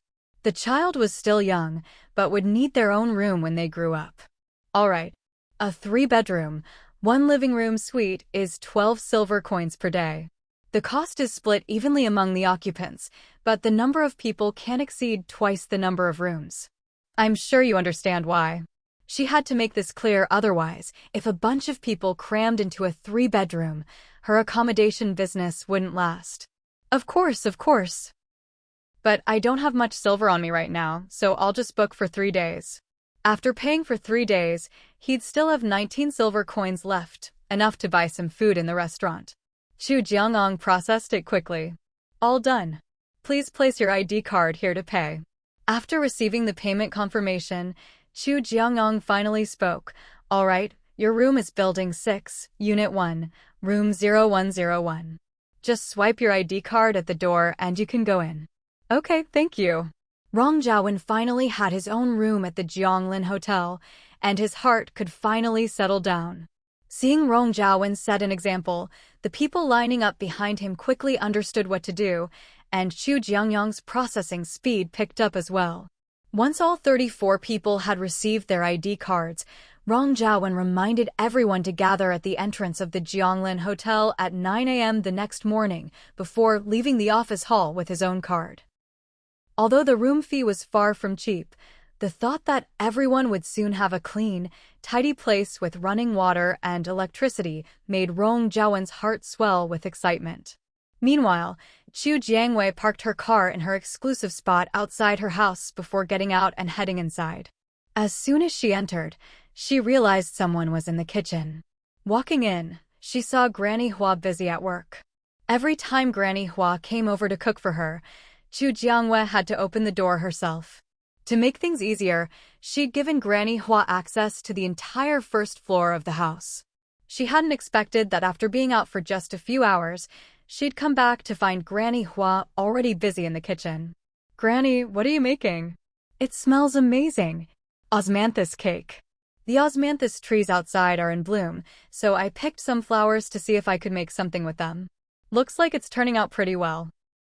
With a monthly income of 8,000 copper coins, as long as she didn't spend recklessly, Granny Hua's life was secure. So now, her daily routine was to experiment with new recipes and cook for Chu Jiangwei. Thanks to Granny Hua's recent feeding, even Chu Jiangwei, who never gained weight, was looking a bit rounder than before. So really, there's no such thing as someone who can't gain weight, just chefs who aren't trying hard enough. Osmanthus cake? Even before the apocalypse, Chu Jiangwei had never tasted this traditional dragon country pastry. Who would have thought she'd get to eat it after the apocalypse? Her standard of living post-apocalypse was actually better than before. Can you believe it? That's right. It should be just about ready now. It's still hot, so I'll get you a bowl. Granny Hua deftly took a small rice bowl and chopsticks from the cupboard, then picked out a few pieces of osmanthus cake from the steamer. Here you go, be careful, it's hot. Chu Jiangwei took the bowl and chopsticks from Granny Hua, her eyes crinkling with happiness. These are made from the osmanthus flowers you picked outside, Granny. You should have some too. But Granny Hua shook her head. I used flour and seasonings from the kitchen. You can't make osmanthus cake with just flowers. The other ingredients all came from the kitchen. Hearing this, Chu Jiangwei frowned slightly. For the first time, she felt the rule that only she could eat the kitchen supplies was a bit unnecessary. Little Fox, how about changing the rule? Can I sell the kitchen's ingredients to guests? Otherwise, look at this. Granny Hua worked so hard to make the osmanthus cake, even picked the flowers herself, but because she used things from the kitchen, she can't eat it. That doesn't seem right. Chu Jiangwei wasn't a saint. She wasn't about to give away her own things for free. But if she could sell the kitchen supplies, it'd be another source of income for the hotel. No can do, host. The kitchen's ingredients can only be eaten by the host. This rule can't be changed. Little Fox didn't budge, no matter how reasonable Chu Jiangwei's argument was. Of course, from what Chu Jiangwei knew, this was probably because the rule was set by Little Fox's programmer, and it didn't have permission to change it. Fine. But do we have any new tasks? That mission in Residential Area B isn't going to be completed anytime soon. If Jianglin Hotel doesn't get new features for a long time, the guests will get bored. Even though it was a seller's market, Chu Jiangwei still wanted her guests to have a better experience at the hotel. If she could boost their happiness, that'd be even better. Nope. Little Fox drooped its ears. Tasks weren't that easy to come by. The early ones were simple to help new hosts get started. Now that the hotel was level 4, Chu Jiangwei was no longer a newbie, so the difficulty naturally increased. But Little Fox didn't dare tell her that. If Chu Jiangwei found out, she'd probably take revenge once Little Fox had a physical form. Even though it was just a string of data, its senses were perfectly simulated. Aside from not being able to be rubbed bald, everything else felt real. What's the use of you then? With no new tasks, Chu Jiangwei could only let it go. She carried the bowl of osmanthus cake Granny Hua had given her to the dining room, blew on it to cool it down, and took a bite. The very first bite amazed her. She hadn't expected Granny Hua to be so skilled at making pastries. Truly, cooking is a talent. Chu Jiangwei had the ingredients, but if she tried, she could only make a bowl of noodles or a simple stir-fry. Xiaoya, I've put the rest of the osmanthus cake in the fridge. Just heat it up whenever you want some. With that, Granny Hua left. The cake was delicious, but a bit dry if you ate too much.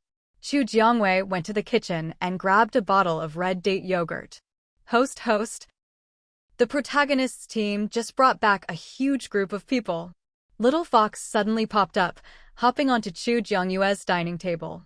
Chu Jiangwei raised an eyebrow at this. She'd been working hard to bring in new guests for Jianglin Hotel, and just as she managed to bring a group back, the Protagonist had done even better. I'll go take a look. Even though Jin Chuyu had brought these people, once they became guests of Jianglin Hotel, the credit would still go to Chu Jiangwei.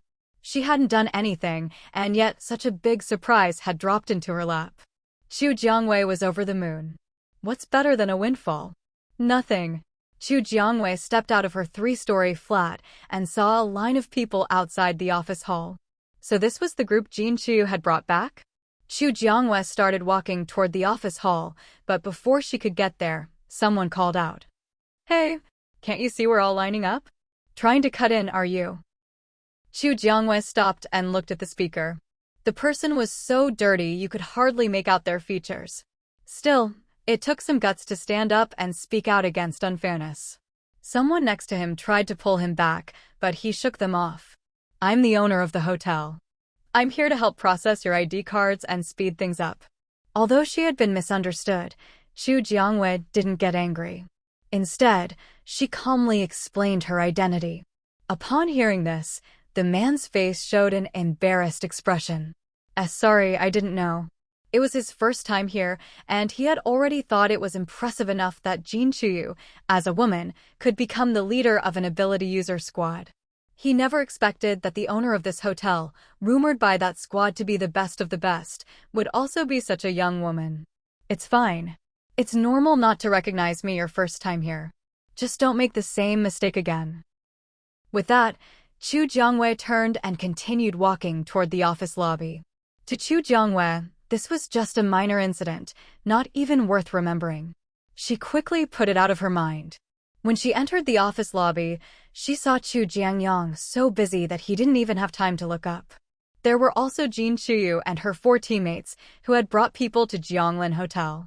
As soon as the 5 of them saw Chu Jiangwei, they greeted her one after another. Boss Chu, you're here." The people waiting in line all turned their attention to Chu Jiangwei when they heard Jin Chuyu and the others call her Boss Chu. So this is the owner of the hotel? She looks so young. Everyone looked at Chu Jiangwei with surprise in their eyes. Chu Jiangwei, however, ignored their stares and slipped behind the front desk, immediately switching into work mode. "If you want to apply for an ID card or check into the hotel, you can do it with me as well."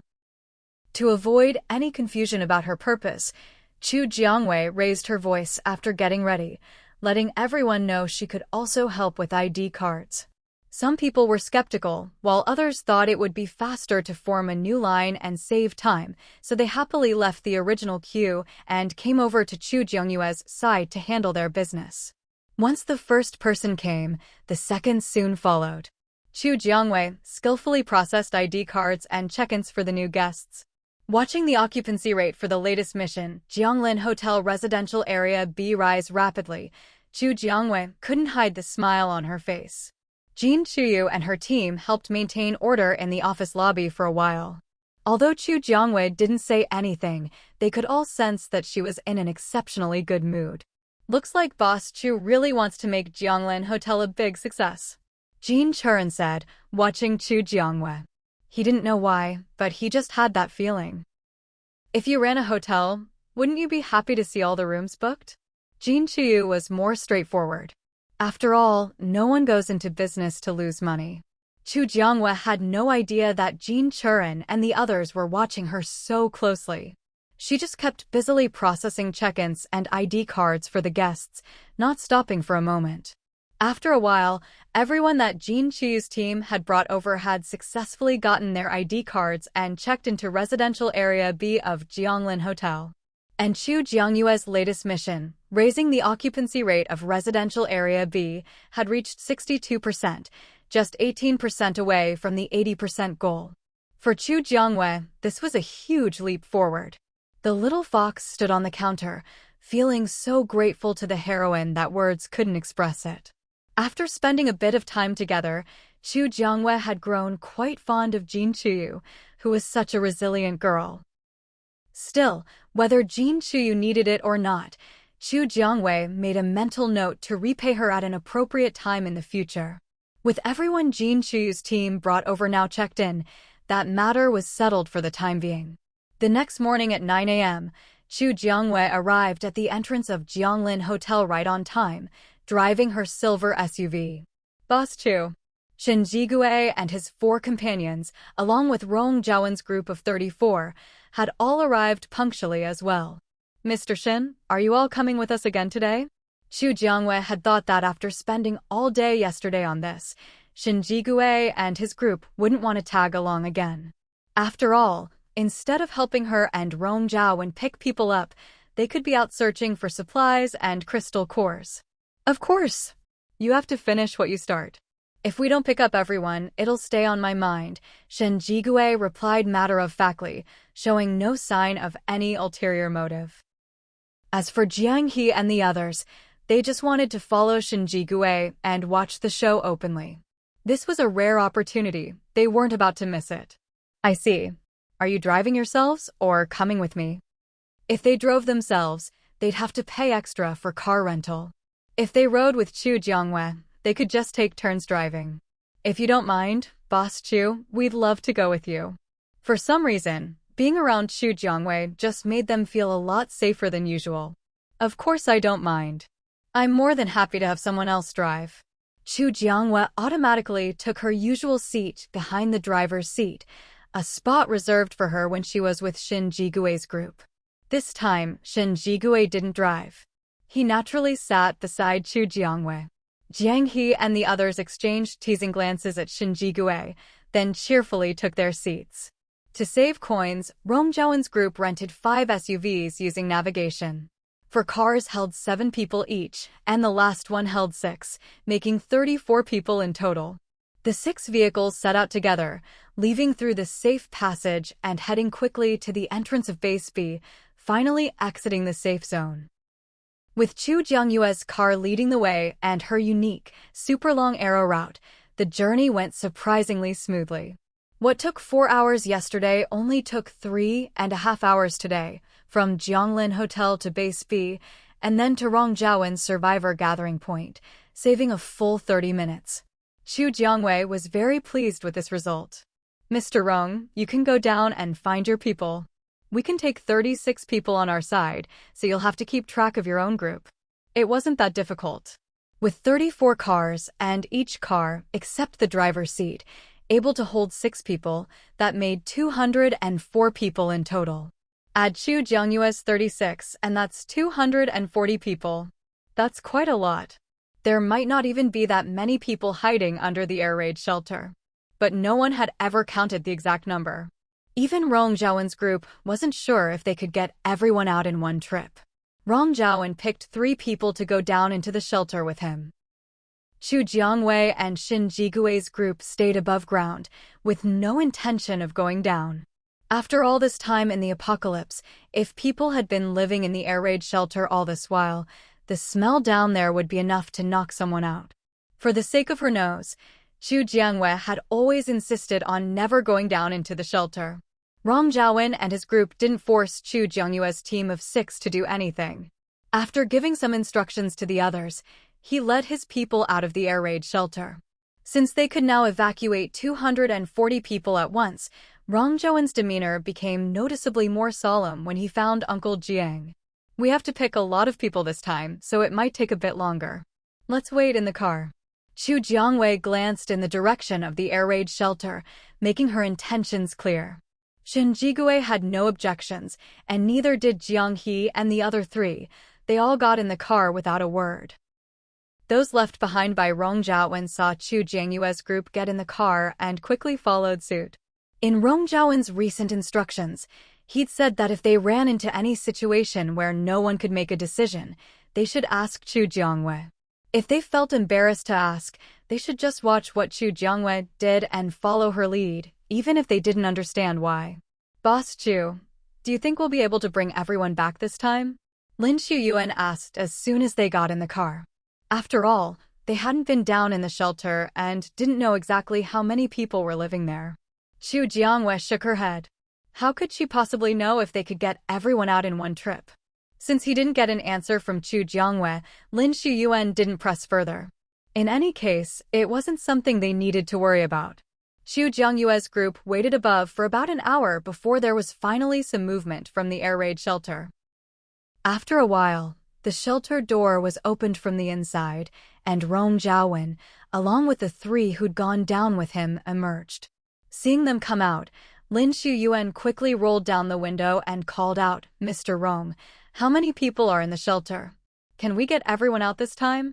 240 seats was already a lot.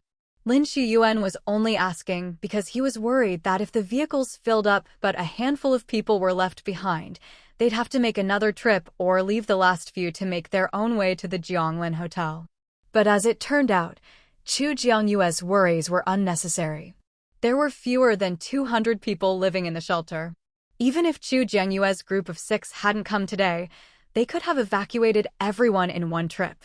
Boss Chu, there are 198 people living in the shelter. Our vehicles can take everyone at once, Rong Zhaowen reported to Chu Jiangwei as soon as he came out. Although Chu Jiangwei didn't think it was necessary, since she was already there, she couldn't just ignore him. "All right, you handle it," she said. Since her vehicle wasn't needed, Chu Jiangwei didn't have Shinjigue and the others get out. And since Chu Jiangwei didn't mention it, Rong Zhaowen was even less likely to bring it up. Fortunately, their own rented silver SUV was enough. Rong Zhaowen quickly got to work organizing everyone, and it took about half an hour for everyone to board. Chu Jiangyue's car led the convoy, driving over the thick snow as if it were flat ground. But looking out the window, all they could see was a vast expanse of white. Xia Silin, put on your sunglasses, Chu Jiangwei instructed. Xia Silin was driving, and since he needed to keep his eyes on the road, Chu Jiangwei was worried he might get snow blindness. Wearing sunglasses would lower that risk. Okay, Boss Chu, Xia Silin replied. He hadn't thought about it, but since Chu Jiangwei mentioned it, he followed her advice out of habit. To avoid any unnecessary accidents, Chu Jiangwei also opened her virtual screen and sent Rong Zhaowen a message.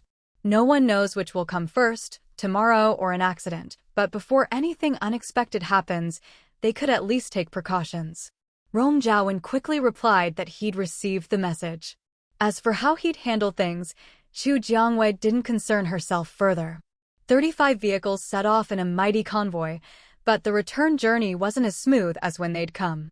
As they passed a residential complex, several people suddenly rushed out in front of them, forcing Xia Silin to slam on the brakes.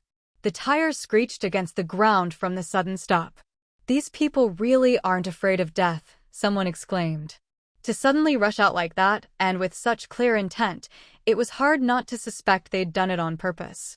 Stop the car. Well, that solved the mystery. They were definitely doing this deliberately. This wasn't their first time driving through here, nothing had happened before, but on their last trip, they'd finally been stopped. Still, the Zhonglin Hotel was in need of new guests, so Chu Jiangwei was willing to give them a chance. I'll go check it out, she said, opening the door and getting out. Shinjigue quickly followed. Chu Jiangwei looked like a girl who'd be easy to bully, and Shinjigue was worried these people might get the wrong idea. After all, in the apocalypse, there weren't many people left who were truly kind. And Shinjigue didn't believe these people had gone to all this trouble to stop them without a motive. Chu Jiangwei was thinking along the same lines. All right, tell us what you want, she said. At this point, Lin Shuyuan and a few others also got out and looked at the group blocking the road, their expressions anything but friendly. The group glanced at Chu Jiangwei, but ultimately focused on Shinjigue. He was the one they couldn't read, and as for Chu Jiangwei, they automatically dismissed her. Almost everyone assumed the leader of any team would be a man. Didn't you even bother to find out where we're coming from before stopping us? Lin Shuyuan said, exasperated. Did these people have no eyes? Didn't they see everyone revolving around Chu Jiangwei? I've been watching, you've passed through here 3 times. This is your 4th. If you can come and go so freely in this freezing weather, you must have some way to withstand the cold, one of them said. So that was it, they wanted their method for surviving the extreme cold. That was easy enough. We're all wearing the Zhonglin Hotel's cold-resistant thermal suits. Each set costs 6,000 copper coins, or 60 level, 1 zombie cores. If you want them, I can sell them to you. But let me be clear, each set only lasts 3 days. If you don't change into a new one after 3 days, you'll be back to square one. If they wanted a permanent solution, they'd have to awaken fire-type abilities and keep themselves warm every day. But even abilities could run out, and in the end, they'd still have to rely on the thermal suits. 60 zombie cores. Why don't you just rob us? Someone blurted out at the price. 60 zombies, they didn't know how long they'd have to stay out there to collect that many. And as time went on, the chances of finding zombie cores nearby were getting slimmer and slimmer. Before long, they might not be able to hold out any longer. This is the price. Pay with crystal cores or get out of the way. Otherwise, it's the apocalypse. People dying is nothing unusual. Chu Jiangwei wasn't about to coddle them. If they didn't listen, she wouldn't hesitate to be ruthless. Killing people is against the law. Before the apocalypse, that was true. But now, with society in ruins, the only rules that mattered were those set by the base. Everywhere else, law had ceased to exist. That only applied before the apocalypse. Now, no one cares. Even the leader of the B-City base was a guest at her hotel now. What was the point of talking about laws? We don't have that many crystal cores. Although zombie cores could be dug out directly these days, this wasn't a busy area, so there weren't many zombies to be found. Chu Jiangwei clicked her tongue. She'd already expected this. I'll give you another option. Come with us. How about it? After all, residential area B was short on people right now. A few more wouldn't make a difference.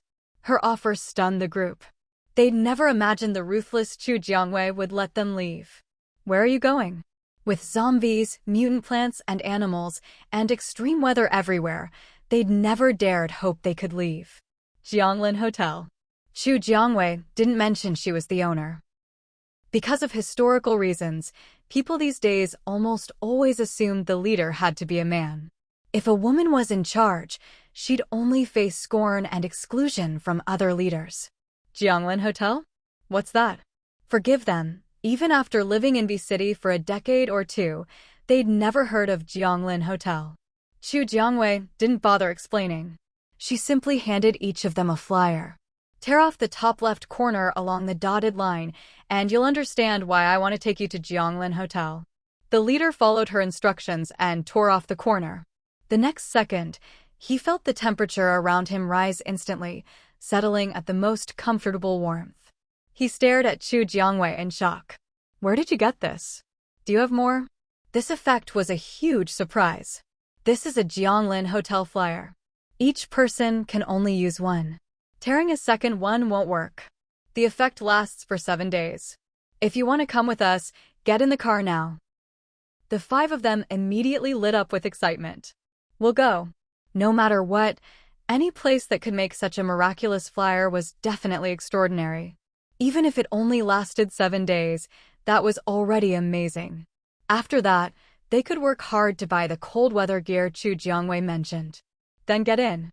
Mr. Shin, I'll have to trouble you to drive a separate car. With these extra people, Chu Jiangyue's car couldn't fit everyone. Before Shin Jigue could arrange anything, Xia Silin had already started the navigation and chosen the silver SUV as their vehicle. Jiang He and the others got in the car without waiting for Shin Jigue, slamming the door shut behind them.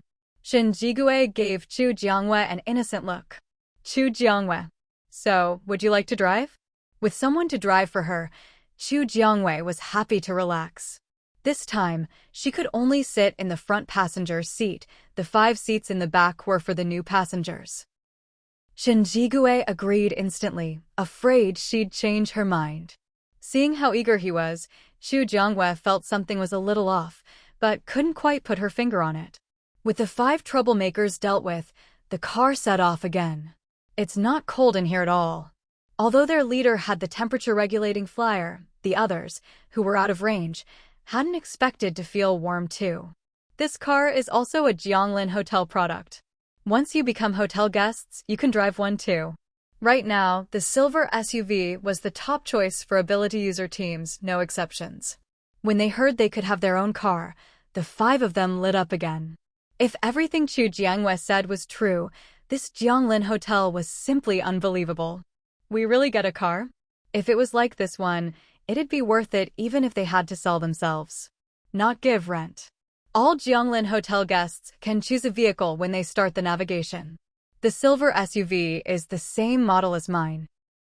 Of course, Chu Jiangyue's car had different specs from the others, but from the outside, they looked the same.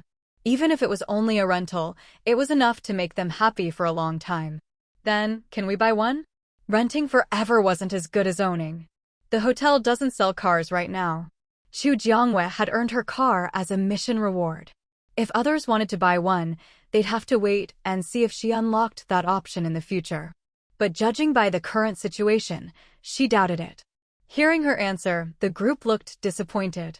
Chu Jiangwei didn't say anything more, sitting quietly in the passenger seat so as not to distract Shin Jigue from driving. Host, hurry up, there are mutant rats approaching from behind. The little fox had been playing outside, but suddenly detected thousands of mutant rats heading their way. The fox was instantly alarmed. The host must not have checked the almanac before going out today. First blocked by people, now chased by rats. When it rains, it pours. Mr. Shin, speed up. Let's get back to the hotel as soon as possible. With the little fox so anxious, Chu Jiangwei realized how serious things were and quickly told Shin Jigue to accelerate. The others would surely follow suit to avoid being left behind. Shin Jigue didn't know why she suddenly wanted to speed up, but he pressed the gas as instructed. He soon found out why. The snowy landscape ahead suddenly turned pitch black. The ground was covered in a moving mass, impossible to miss. As the driver, Shin Jigue noticed it first, but everyone else quickly realized something was wrong. Oh my god. What's that black mass behind us? Chu Jiangwei pressed her lips together. The mutant rats were moving too fast, they were catching up to the cars, and the gap was closing. She had no doubts about the system SUV's defenses, but with so many mutant rats, breaking through by force wouldn't be easy. And Chu Jiangwei had a particular aversion to rats. Faster. As long as they reached Jianglin Hotel before the rats caught up, they'd be safe. And mutant animals could only enter the hotel with Chu Jiangyue's permission. As long as they made it into the Jianglin Hotel, Chu Jiangwei could guarantee that everyone would be as happy as could be. But watching the mutant rats getting closer and closer, her heart grew heavier with each passing moment. Hold on tight. Shin Jigue spoke up, then floored the accelerator.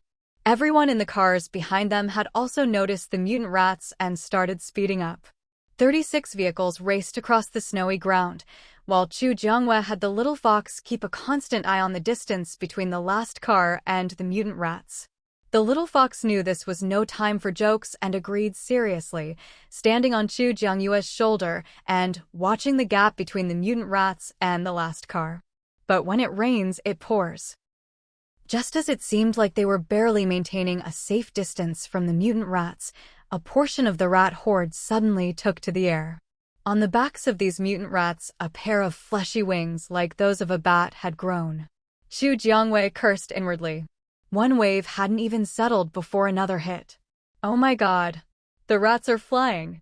The others in the car saw the flying rats too, and fear appeared on their faces. There are actually flying rats now? What kind of mutation was this? Thinking about how these rats kept mutating, and then about how few humans had awakened abilities, it was just too tragic. Everyone, don't panic. Our vehicles have strong defenses. There's no need to worry about the rats breaking in. While the cars couldn't block out mutant animals or plants completely, their defensive capabilities were top-notch. Boss Chu, we only got in because you accepted our black cards. You have to keep us safe. The people who'd blocked the road earlier were now clinging to Chu Jiangwei, demanding she take responsibility for their safety after seeing the flying mutant rats. Chu Jiangwei didn't give a clear answer. In the apocalypse, who could guarantee anyone's safety? Everyone was just looking out for themselves.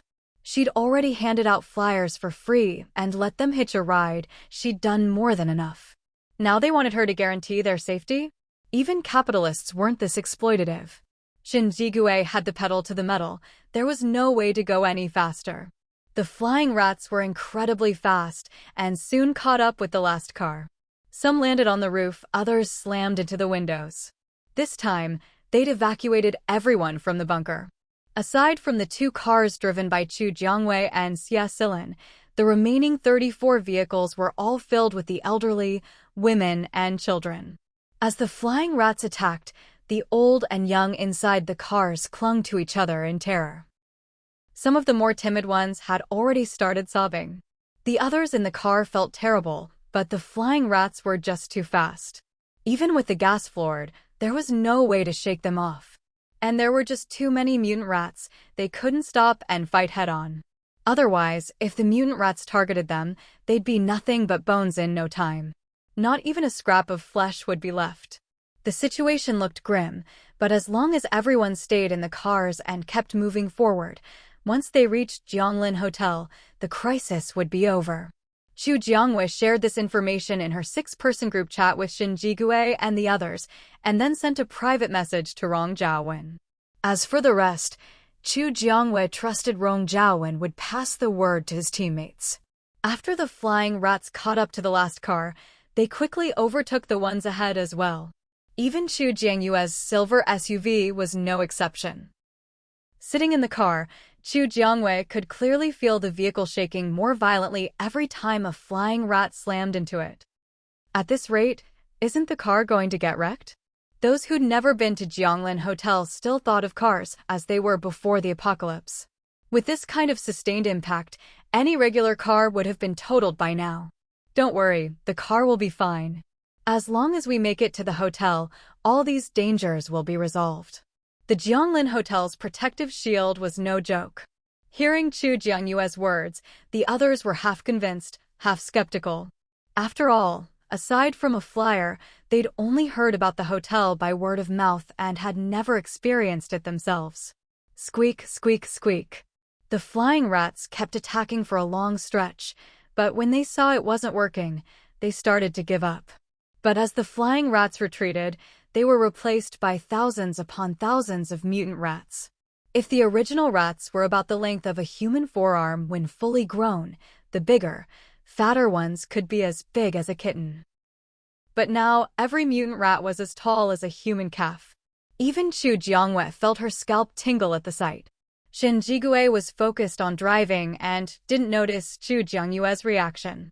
But Chu Jiangwei adapted quickly. After a moment, she was able to look at the swarming rats without flinching. Still, with the car driving over the mass of mutant rats, she could feel the vehicle swaying and bumping. Shen Jigue showed no mercy, flooring the accelerator. If the rats got under the car, he just ran them over. I wonder if these mutant rats have crystal cores in their heads, like zombies do, Chu Jiangwei mused, staring at the endless sea of mutant rats outside, the snow completely obscured. Even Shen Jigue's foot eased off the gas for a moment at her words. He quickly recovered and pressed down again.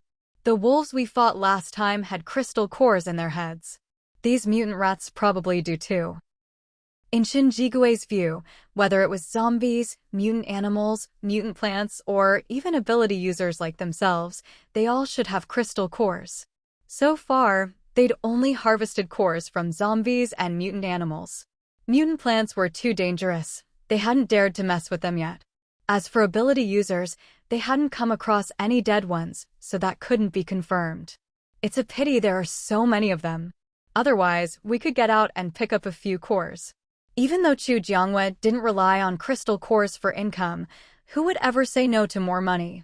When we get back to Jianglin Hotel, if they're still hanging around, we can kill a few from inside the hotel, Shen Jigue said, chatting calmly as he drove. The mutant rats had completely covered all the cars in their convoy. From a distance, it looked like all 36 vehicles were crawling with rats. Anyone with trypophobia would have a meltdown at the sight. Fortunately, as the mutant rat horde approached, the navigation arrow automatically rose above the swarm. Shen Jigue just had to follow the arrow blindly, and everything would be fine. Host, don't worry. Once the car enters the protective shield around Jianglin Hotel, any mutant rats still clinging to the vehicle will be treated as hostile by the shield and killed instantly. The little fox, overhearing the conversation between Chu Jiangwei and Shen Jigue, thoughtfully shared this good news with Chu Jiangwei. The protective shield around Jianglin Hotel isn't just for show. Upon hearing this, Chu Jiangyue's eyes lit up. If that's the case, then once they return to Jianglin Hotel and drive through the main gate, they could launch a counterattack against the mutant rats within the safety of the shield. That way, the new arrivals could also collect more crystal cores to exchange, so they wouldn't be strapped for resources due to a lack of crystal cores. However, since they hadn't returned to Jianglin Hotel yet, Chu Jiangwei kept this news to herself for the time being. She opened her virtual screen and watched as the navigation showed they were getting closer and closer to Jianglin Hotel, her mood improving with every kilometer. Sitting beside her, Shen Jigue could clearly sense the change in Chu Jiangyue's mood. Boss Chu, how much longer until we arrive? The car windows were crawling with mutant rats, and those with weaker nerves were huddled together for comfort. Not much longer. At this speed, we should be there in less than an hour. They had driven at a normal pace on the way out, which took about 4 hours.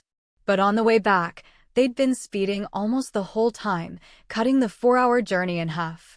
Hearing that there was less than an hour left, the people clinging to each other breathed a sigh of relief. Less than an hour, they could endure that. That hour crawled by, each minute feeling like an eternity, but finally, they made it. With the end of that hour, they also reached the secure entrance to the B-City base at Jianglin Hotel. The security passage was also within the range of the protective shield.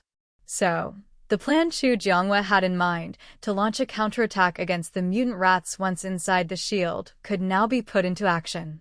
Shen Jigui was the first to drive into the security passage at the B-City base. As the car entered, the mutant rats clinging to it were instantly crushed into bloody pulp by the hotel's protective shield. If you looked closely, you could even see sparkling crystal cores, shining like diamonds, embedded in the remains. After Shen Jigui had driven a little further, Chu Jiangwei called for a stop. Shen Jigui immediately hit the brakes. What's wrong? The cars behind, seeing Chu Jiangwei's vehicle stop, also pulled over. We're already inside the hotel's protective shield. As long as we don't leave its range, I think we can take this chance to kill some mutant rats. At least this way, everyone can collect some crystal cores. Otherwise, without money, you can't do anything at Jianglin Hotel. Hearing this, Shen Jigui started to consider the feasibility. The entrance to the security passage is too small. There's not enough room for everyone.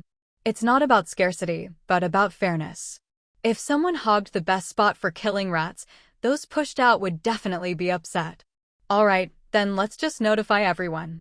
Whoever wants to join can do so. It's up to their own ability. After all, Chu Jiangwei wasn't about to waste her own time keeping order for them. Shen Jigui didn't object, though he wasn't particularly interested in killing mutant rats himself. His account balance was already enough for him to live comfortably for a long time. If not for wanting to improve his own abilities, he wouldn't be going out nearly every day. Chu Jiangwei passed the mutant rat hunting plan to Rong Jiawen and also informed the 5 people who had blocked their way earlier. Within the hotel's shield, they were absolutely safe. With their lives protected, many people found themselves much braver when facing the mutant rats. Might as well give it a try. There's nothing to lose. Many people were eager to try, though some still hesitated, too timid to give it a shot. Guests like that would have a hard time surviving at Jianglin Hotel, even with the strict ban on private fighting. Chu Jiangwei didn't get involved in the rat killing herself. Her idea was simply to help her guests earn more crystal cores for exchange. If everyone got richer, her business would naturally thrive. She really was a clever little fox. Those willing to try had already rushed toward the entrance of the security passage. The hesitant ones found that, by the time they made up their minds, there was no space left. Those who didn't dare to try went to the drivers, asking if they could take some cars back to the hotel first. After all, if they weren't going to hunt mutant rats, there was no point in just waiting around. Rong Jiawen did a head count, then arranged for drivers to take those not participating back to Jianglin Hotel. Along the way, all the necessary instructions were given. The rules at Jianglin Hotel were unchangeable. If you had complaints, you'd just have to swallow them. There were actually quite a few people, including Chu Jiangwei herself, who didn't join the rat hunt. She had thought that, with crystal cores to earn, both ability users and ordinary people would be eager to participate. Unexpectedly, many people still chose not to. But outside the hotel, there were always zombie crystal cores to dig up. The mutant rats were just a one-time bonus. Once this was over, who knew when the next opportunity would come? The drive from the security passage to Jianglin Hotel was perfectly safe. Even without ability users for protection, everyone could travel safely through the passage and into the hotel. As soon as they exited the passage, Chu Jiangwei drove straight into the hotel without stopping. Once inside, apart from Chu Jiangwei's car, the other vehicles disappeared as soon as they reached their destination and the navigation ended. This scene left the first-time guests at Jianglin Hotel utterly stunned. They all marveled at the high-tech wonders, suddenly feeling like country bumpkins. If you want to become a guest at Jianglin Hotel, you have to go to the main office to get an ID card. And if you want to live here long-term, you need to become a resident. Otherwise, no matter how much money you have in your account, it's useless. Upon hearing this, the new guests had various reactions. Boss Chu, what happens if we don't live at Jianglin Hotel? Some guests were more cautious, asking questions before topping up their accounts to become hotel guests. Residents can come and go as they please. Non-residents can only stay inside the hotel for 2 hours a day. This rule had been in place since the hotel opened, and Chu Jiangwei had never considered changing it. After hearing that non-residents could only stay for 2 hours a day, many who hadn't planned to move in quickly changed their minds. 2 hours a day was just too little time. Besides, only inside Jianglin Hotel could you avoid the effects of extreme weather. That was the hotel's ultimate advantage. The new guests who had just arrived at Jianglin Hotel were being led toward the main office lobby by Chu Jiangwei. To help them check in as quickly as possible, Chu Jiangwei also entered the office lobby and began assisting Chu Jiangyong in welcoming this new group of guests. Meanwhile, the group who had stayed behind at the emergency exit to fight off the mutant rats also arrived safely at Jianglin Hotel by evening. At that time, Chu Jiangwei was still in the office lobby, handling ID cards and check-in procedures for the new arrivals from the bomb shelter. The later arrivals, under Rong Zhaowen's organization, also made their way in a large group into the office lobby. Seeing that everyone had arrived, Chu Jiangyue's smile grew even brighter. Most of the survivors from the bomb shelter came as family units, but the rent in residential area B wasn't exactly affordable for ordinary folks. Those who could afford a 3-bedroom suite generally wouldn't choose a 4-bedroom one. After all, most of them were just regular people, and their daily outings didn't yield much. Once they exchanged their crystal cores for rent, there was barely anything left. But for now, there wasn't much Chu Jiangwei could do about this situation. There were only so many rooms at Jianglin Hotel. If you arrived late and missed out on the affordable rooms in residential area A, you couldn't really blame her. Boss Chu. Boss Chu. Boss Chu, help. Chu Jiangwei was still busy checking in new guests when one of Fong Chingu's subordinates suddenly burst in, looking panicked and shouting for help. Chu Jiangwei didn't stop what she was doing, but she did glance up at the person who had just barged in. What's going on? Why are you so flustered? Anyone trusted enough to stay by Fong Chingu's side shouldn't be this careless by nature. But for someone to be this panicked, something serious must have happened, something they couldn't handle themselves. Host, Fong Chingu is injured. He's covered in bite marks from mutant rats. If he doesn't get treated soon, even a celestial immortal couldn't save him. The little fox was always the first to gossip. Before the person who'd run in could even speak, the little fox had already spilled everything. Hearing this, Chu Jiangwei looked surprised. Although there were a lot of mutant rats and Fong Chingu's location might have been overrun, hadn't they chosen an off-road vehicle with navigation as their transport today? As long as they weren't foolish enough to get out of the car during a mutant rat attack, they should have been fine. If they still managed to get out of the car in that situation, well, how should she even describe that? Their logic was truly unique. What happened to your base leader? Even though the little fox had already explained, Chu Jiangwei pretended not to know Fong Chingu's condition and asked anyway. The base leader is injured, but we didn't bring enough medicine this time, and there's no professional doctor with us. Please, Boss Chu, help us. For his subordinates to be this anxious, Fong Chingu must treat them well. I'll go take a look. Without seeing it for herself, Chu Jiangwei didn't know how badly Fong Chingu was hurt. She hadn't unlocked any medical supplies yet, so she could only play it by ear. Manager Chu, I'm stepping out for a bit. Can you watch things here? Since she was in the middle of work, Chu Jiangwei made sure to let Chu Jiangong know before leaving. No problem, go ahead. Chu Jiangong wasn't the least bit upset about her sudden departure. In fact, he even gave her a warm smile. Following Fong Chingu's subordinate, Chu Jiangwei quickly found Fong Chingu, who was surrounded by a crowd several layers deep. Why is he lying out here? If he was injured, shouldn't he be back in his room getting help from a medical professional? Chu Jiangwei really couldn't figure out Fong Chingu's reasoning. We didn't have time. The base leader's injuries are pretty serious. After we got back, we didn't dare move him too much, for fear of making things worse. Hearing this, Chu Jiangwei understood. It was true that moving an injured person too much could be dangerous. His injuries, they look like bite marks? As soon as she mentioned bites, the onlookers immediately stepped back. Clearly, everyone was wondering if these were zombie bites. No, it was mutant rats. Definitely not zombies. Besides, you all know that the zombies outside are frozen solid right now. There's no way it was a zombie bite. Hearing this explanation, everyone realized it made sense and breathed a sigh of relief. As long as he wasn't going to turn into a zombie, they didn't care. Those who had stepped back now returned to their original spots. We did run into mutant rats on the way back, but we all stayed in the car. The mutant rats couldn't break through the off-road vehicle's defenses, so we were fine. I remember you guys also rented a navigation-equipped off-road vehicle today, so how did this happen? Xu Jiangwei just couldn't figure out how such a thing could have happened. She hoped it wouldn't ruin Jianglin Hotel's reputation.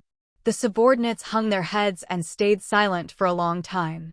Since they didn't want to say, Xu Jiangwei didn't press further. His injuries are serious. He needs treatment immediately.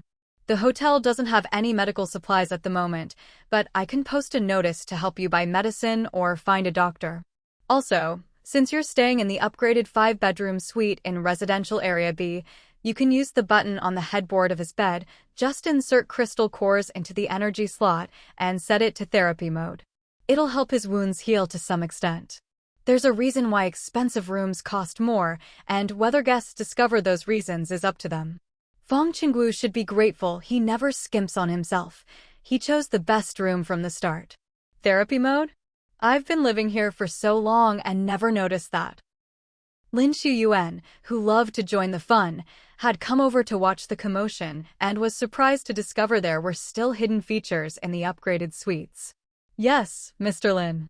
If you're interested, you can check it out when you get back. Xu Jiangwei nodded in response. Fong Chingu's subordinates, upon hearing there were no medical supplies, looked rather disappointed. But since Xu Jiangwei offered to post a notice for them, it was at least something, even if it wasn't what they'd hoped for. Thank you, Boss Xu. Xu Jiangwei opened her virtual screen and began drafting the announcement in front of everyone. However, since she set the screen to private, others could only see the virtual interface, but not its contents. Still, Xu Jiangwei typed extremely quickly. Due to an accident, the leader of the L City base has been bitten by a mutant rat and is now in urgent need of specific medicines and a professional doctor. Anyone with the relevant medicines or medical expertise is invited to come to the hotel lawn for on-site transactions or to apply for the position. Medicine prices negotiable. Doctors' compensation negotiable. As soon as Xu Jiangyue's announcement was issued, all guests at the Jianglin Hotel were forcibly shown a virtual screen displaying the announcement. Xu Jiangwei had never asked what skills the guests at Jianglin Hotel possessed, but after this incident, she realized she should probably find out in the future. If she had known what professions the other guests had before the apocalypse, she wouldn't even have needed to make an announcement. She could have found a doctor or nurse right away. But not long after Xu Jiangyue's announcement went out, someone showed up. Hello. I'm a resident doctor from B City First People's Hospital. I just saw the announcement. Are you looking for a doctor here? A man in his 30s or 40s stepped forward. Xu Jiangwei followed the sound and saw him. Host, he's from a family of doctors. The little fox's voice sounded in her mind. After hearing this, Xu Jiangwei looked at the man with renewed interest. That's right. Did you work in the medical field before the apocalypse? At the same time, one of Fong Chingu's subordinates asked as well. Yes, my name is Yi Jinglin. I've already passed my medical licensing exam, and, before the apocalypse, I was a resident doctor at B City First People's Hospital. Yi Jinglin introduced himself again. This time, everyone heard his self-introduction clearly. When Fong Chingu's subordinates heard that Yi Jinglin had been a resident doctor at B City First People's Hospital before the apocalypse, their eyes lit up. They immediately pulled him over to Fong Chingu's side. Since you're a doctor, you must know how to treat wounds, right? Take care of all his injuries. If anything happens to him, This is Jianglin Hotel. The rules here aren't the same as at the L City base. Mr. Zhou, I suggest you watch your words, Chu Jiangwei said, looking at Zhou Yi with an expressionless face that still sent chills down everyone's spine. Zhou Yi was the leader among Fong Chingu's subordinates. You're right, Boss Chu, Zhou Yi replied, taking a step back. One must bow their head when under someone else's roof. Let's talk about compensation first, Chu Jiangwei said. If money matters aren't settled up front, there will be trouble later. Yi Jinglin gave Chu Jiangwei a grateful look. If it weren't for her, he might have come here for nothing and been forced to treat someone for free. Zhou Yi gritted his teeth and finally spoke, 21st level crystal cores. That was equivalent to 2,000 copper coins. Earning 2,000 copper coins for one treatment was a fair price. Chu Jiangwei looked at Yi Jinglin. If he had no objections, the price would be set. That's fine, Yi Jinglin nodded after a moment's thought. However, he didn't have any medicine, so they'd have to provide the supplies for the treatment. Take him back to his room first, Chu Jiangwei said. With so many people around, it wouldn't be right to have everyone watch the entire treatment process. When Fong Chingu woke up, he'd probably want to crawl into a hole from embarrassment, a definite black mark on his record. Under Yi Jinglin's guidance, Zhou Yi and the others carried Fong Chingu away. Once the main parties left, the onlookers quickly dispersed as well. However, quite a few people still followed Zhou Yi and his group. Mr. Zhou, I have some iodine, sanchi powder, and bandages. Do you need them? Someone asked. Chu Jiangyue's announcement had mentioned wanting to buy medicine. Earlier, everyone's attention had been on Yi Jinglin, so this person hadn't dared to speak up. How much do you have? We'll buy it all, Zhou Yi said, giving the man a cold look. If he tried to cheat them, Zhou Yi would make sure he learned why maple leaves turn red in autumn. I left the supplies in my room. I just came to ask about the price, the man replied. If the price was right, he'd consider selling some. After Chu Jiangwei diligently completed the check-in procedures for all the guests, she received a notification that her latest mission was complete. Mission: achieve 80% occupancy in residential area B, 81/80ths, completed. Mission rewards: unlock residential area C, unlock clinic, unlock commercial street. Hotel guests can only rent EXP plus 2,000. Current hotel level 4, 2150/100000.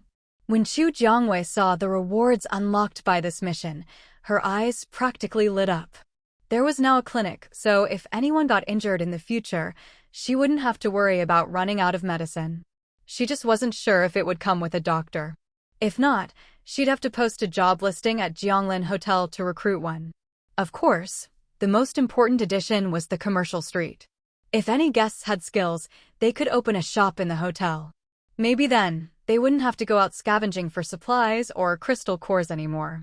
As for the new C-zone housing, the rent wouldn't be any lower than B-zone, so for now, not just anyone could afford to live there. Still, for these newly unlocked buildings, Chu Jiangwei had to decide on their locations and initiate the renovations herself. Leaving the office lobby, Chu Jiangwei returned to her own place, where Granny Hua had already prepared dinner. Seeing Chu Jiangwei come back, Granny Hua's face immediately broke into a radiant smile. Xiaoya, you're back. Come and try the pickled fish I made for you today. Chu Jiangwei wasn't addicted to spicy food, but she could handle it. And pickled fish happened to be exactly what she was craving. Thank you, Granny Hua. Your cooking is simply the best. Even before tasting it, just from the aroma, Chu Jiangwei knew it would be delicious. Granny Hua brought all the dishes she'd made out to the living room, then said, "Take your time eating. I'll head back now." All the ingredients had come from Chu Jiangyue's kitchen, so Granny Hua hadn't even had a chance to taste the food herself. All right, take care on your way back. Chu Jiangwei waved goodbye to Granny Hua. Once Granny Hua had left, Chu Jiangwei queued up the renovations for the clinic, C-zone housing, and the commercial street before finally sitting down to enjoy her dinner. By this time, there were quite a few people wandering outside. When they saw new construction scenes suddenly appear, many stopped to watch, speculating about what new buildings might be coming this time. As for Chu Jiangwei, after eating, she didn't bother with what was happening outside. She simply went back to her room, washed up, and went to bed. The next morning, when she woke up, she found that Jianglin Hotel had been completely transformed. Her own 3-story bungalow was still in the same spot, but now, to the left was the residential area, and to the right was the commercial area. The previously unlocked restaurant and Jianglin General Store had also been incorporated into the commercial street. The office lobby was now directly in front of the residential area, its entrance facing the main entrance of Jianglin Hotel. As Chu Jiangwei stepped outside, quite a few people looked her way. Clearly, everyone was curious about the newly renovated areas from yesterday. Chu Jiangwei ignored their stares for now.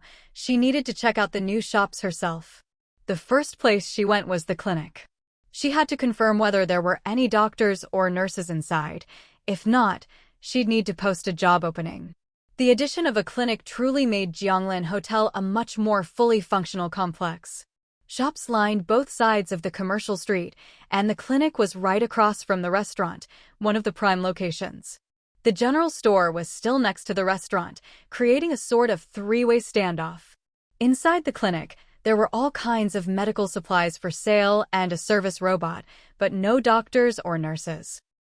Seeing this, Chu Jiangwei knew she'd have to recruit medical staff herself. Speaking of doctors, she thought of Yi Jinglin, who had bandaged Fong Chingu's wound yesterday. His basic skills seemed solid. Still, to be fair, Chu Jiangwei decided to hold open interviews. She found a spot to sit inside the clinic and started drafting announcements. Rental announcement. Jianglin Hotel has new openings. The Jianglin Commercial Street is now grandly open. Dear guests, if you're interested, please inquire at the office lobby. Job opening announcement. Jianglin Hotel has new positions. Good news, the hotel's new clinic needs 1 doctor and 1 nurse. Interested parties, please see Chu Jiangyang at the office lobby for details. The announcements had barely gone out when the office lobby was packed with people. Granny Hua earned 8,000 copper coins a month. She could just stay at Jianglin Hotel and do nothing if she wanted. But most job seekers were elderly folks or former housewives from before the apocalypse. Chu Jiangwei didn't have any age restrictions, but she was hiring for doctors and nurses. Had these people even read the job description? She looked at them suspiciously. Maybe you should read the job posting again? Are you sure you meet the requirements? Don't try to bluff your way through. Nothing escapes my eyes in Jianglin Hotel. Don't think you can get lucky. If, after this warning, you still insist on trying, that's fine. Just be sure you can handle the consequences. She swept her gaze over the crowd blocking the office lobby. Doctors and nurses weren't exactly rare professions, but with so few people in Jianglin Hotel, there couldn't possibly be that many qualified applicants. The crowd looked at each other, some unwilling to give up the job they thought was in the bag. But after Chu Jiangyue's warning, quite a few people backed out. Still, some tried their luck and stayed to apply. Among them, though, were a few who actually met the requirements. Chu Jiangwei sat in the chair behind the front desk, watching the applicants line up for interviews. As soon as she spoke, the person at the front of the line hurried to introduce himself. Hello, Boss Chu. My name is Wang Qi, and I'm applying for the nurse position. Chu Jiangwei nodded slightly. Go on. Before the apocalypse, I studied nursing. My grades. You're lying. You never even went to college. Since it's your first offense, you can spend 3 days outside reflecting on your actions. As soon as she finished speaking, Wang Qi vanished from the office lobby. What did you do to my son? Where did you send him? Bring him back right now, you wretched woman. I'll tear you apart, a middle-aged woman shrieked, lunging at Chu Jiangwei. Chu Jiangwei dodged and slapped her across the face. Ma'am, I warned you not to try your luck, but he didn't listen. A guy who never even finished high school, lazes around all day and even assaulted a girl, causing her death. I didn't put him on the hotel's blacklist out of mercy. Whether he could come back after 3 days depended on his own abilities. The corners of Chu Jiangyue's mouth curled up. She'd said it before, nothing escaped her eyes in Jianglin Hotel, but people just wouldn't listen. You. Don't spout nonsense. My son is such a well-behaved boy. You're slandering him. The middle-aged woman glared viciously at Chu Jiangwei, her eyes full of hatred, as if she wanted to eat Chu Jiangyue's flesh and drink her blood. Whether I'm spouting nonsense or not isn't important. What matters is, you'd better pray your son comes back safe and sound. Chu Jiangwei ignored her and continued interviewing the people waiting behind. Because Wang Qi had been exposed by Chu Jiangwei and immediately sent out of Jianglin Hotel, quite a few people who'd been harboring a bit of luck quietly left the interview line. As much as they wanted a stable job, if lying would get them kicked out of the hotel, they'd rather stick to their current situation. At that moment, a girl in an ordinary t-shirt and jeans walked over. "Hello, Boss Chu. My name is Jiang Ming. Before the apocalypse, I was a nurse at a hospital, and my major in college was nursing." Chu Jiangwei nodded slightly. She could tell Jiang Ming was telling the truth. She asked a few more questions, and Jiang Ming answered each one in an organized and confident manner. Chu Jiangyue's impression of her soared, and she made a note next to Jiang Ming's name before letting her go. After all, there were still people waiting in line for interviews. She couldn't give a decision on the spot. After Jiang Ming, Chu Jiangwei interviewed several more people, but none gave her as good a feeling as Jiang Ming. In her mind, she'd pretty much already decided on Jiang Ming for the nurse position. Next. "Good morning, Boss Chu." Hearing a somewhat familiar voice, Chu Jiangwei looked up and was surprised to see Dr. Yi Jinglin, the doctor who'd helped treat Fong Chingu's wounds yesterday. "Dr. Yi, you're here for the job too." Chu Jiangwei hadn't expected Yi Jinglin to show up. Although working at the clinic came with a stable monthly salary, compared to those who risked their lives going out to fight zombies and gather supplies, it was still a modest income, just enough to cover basic needs. Yi Jinglin nodded. "I'm just an ordinary person. Going out for supplies is too dangerous for me. But living at Jianglin Hotel, you can't get by without crystal cores. With this job, I won't have to go out anymore." Yi Jinglin had a very clear understanding of his own abilities. His life had been smooth sailing until the apocalypse hit out of nowhere. He'd survived this long mostly because of his medical skills. In the apocalypse, injuries from fights were an everyday occurrence. Still, compared to being a temporary doctor for ability user teams, Yi Jinglin preferred a stable job. "I trust Dr. Ye's professionalism, but I still need you to tell me which department you mainly worked in before the apocalypse." Yi Jinglin nodded. This was something he should explain. "Before the apocalypse, I mainly worked in cardiac surgery, but I also handled emergency cases." Yi Jinglin described his previous work experience, and the more Chu Jiangwei listened, the more she felt he was a real talent. At the very least, now she had suitable candidates for both doctor and nurse, which took a lot of pressure off the rest of the interviews. Because Chu Jiangwei was so decisive, setting an example from the start by killing the chicken to scare the monkeys. Most unqualified candidates had already been weeded out, so there weren't too many left for her to interview. Once all the interviews were done, Chu Jiangwei closed her eyes and reviewed everything in her mind. After careful consideration, she chose Yi Jinglin as the doctor and Jiang Ming as the nurse. Having made her decision, Chu Jiangwei found Yi Jinglin and Jiang Ming in the guest registry and sent them both a notification that they'd passed the interview. Mission issued. Please achieve an 80% rental rate for shops on the commercial street, 0/80. Mission reward, to be unlocked. Chu Jiangwei had just sent out the 2 interview notifications when she received a new mission. Seeing the mission details, Chu Jiangwei felt another headache coming on. She'd posted her shop rental notice ages ago, but no one had come to inquire yet. She figured this mission would probably drag on for a while. Just as she was sighing, Jin Chuyu entered the office hall with several members of her ability user team. Seeing Chu Jiangwei, Jin Chuyu headed straight for her. "Boss Chu, we'd like to rent a shop." About the price. When they went out, they often found items they didn't need themselves. These things weren't really worth exchanging for crystal cores, but it felt wasteful to just throw them away. Over time, they'd accumulated quite a pile, taking up a lot of space. Now that shops were available for rent, they discussed it and decided to open a store to test the waters. If it worked out, they'd talk to Yun Zijin about it too. As soon as she heard they wanted to rent a shop, Chu Jiangyue's eyes lit up. You can't go wrong with a first customer. Rent a shop? Great, great. Here's a scaled-down map. Every shop location is marked precisely. The 3 grayed out spots are my own shops. You're the first ones to rent a shop. The prices are here, take a look. Chu Jiangwei quickly pulled up a virtual screen for Jin Chuyu and her team. Jin Chuyu zoomed in and out on the map several times before finally choosing the shop next to the clinic. You sure? The rent for this one isn't cheap.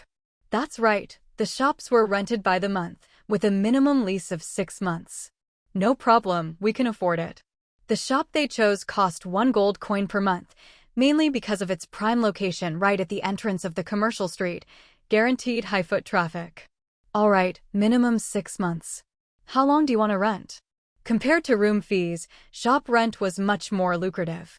We'll rent for 6 months first. If we need to renew, we'll come back. The customer is always right. Chu Jiangwei was happy to go along.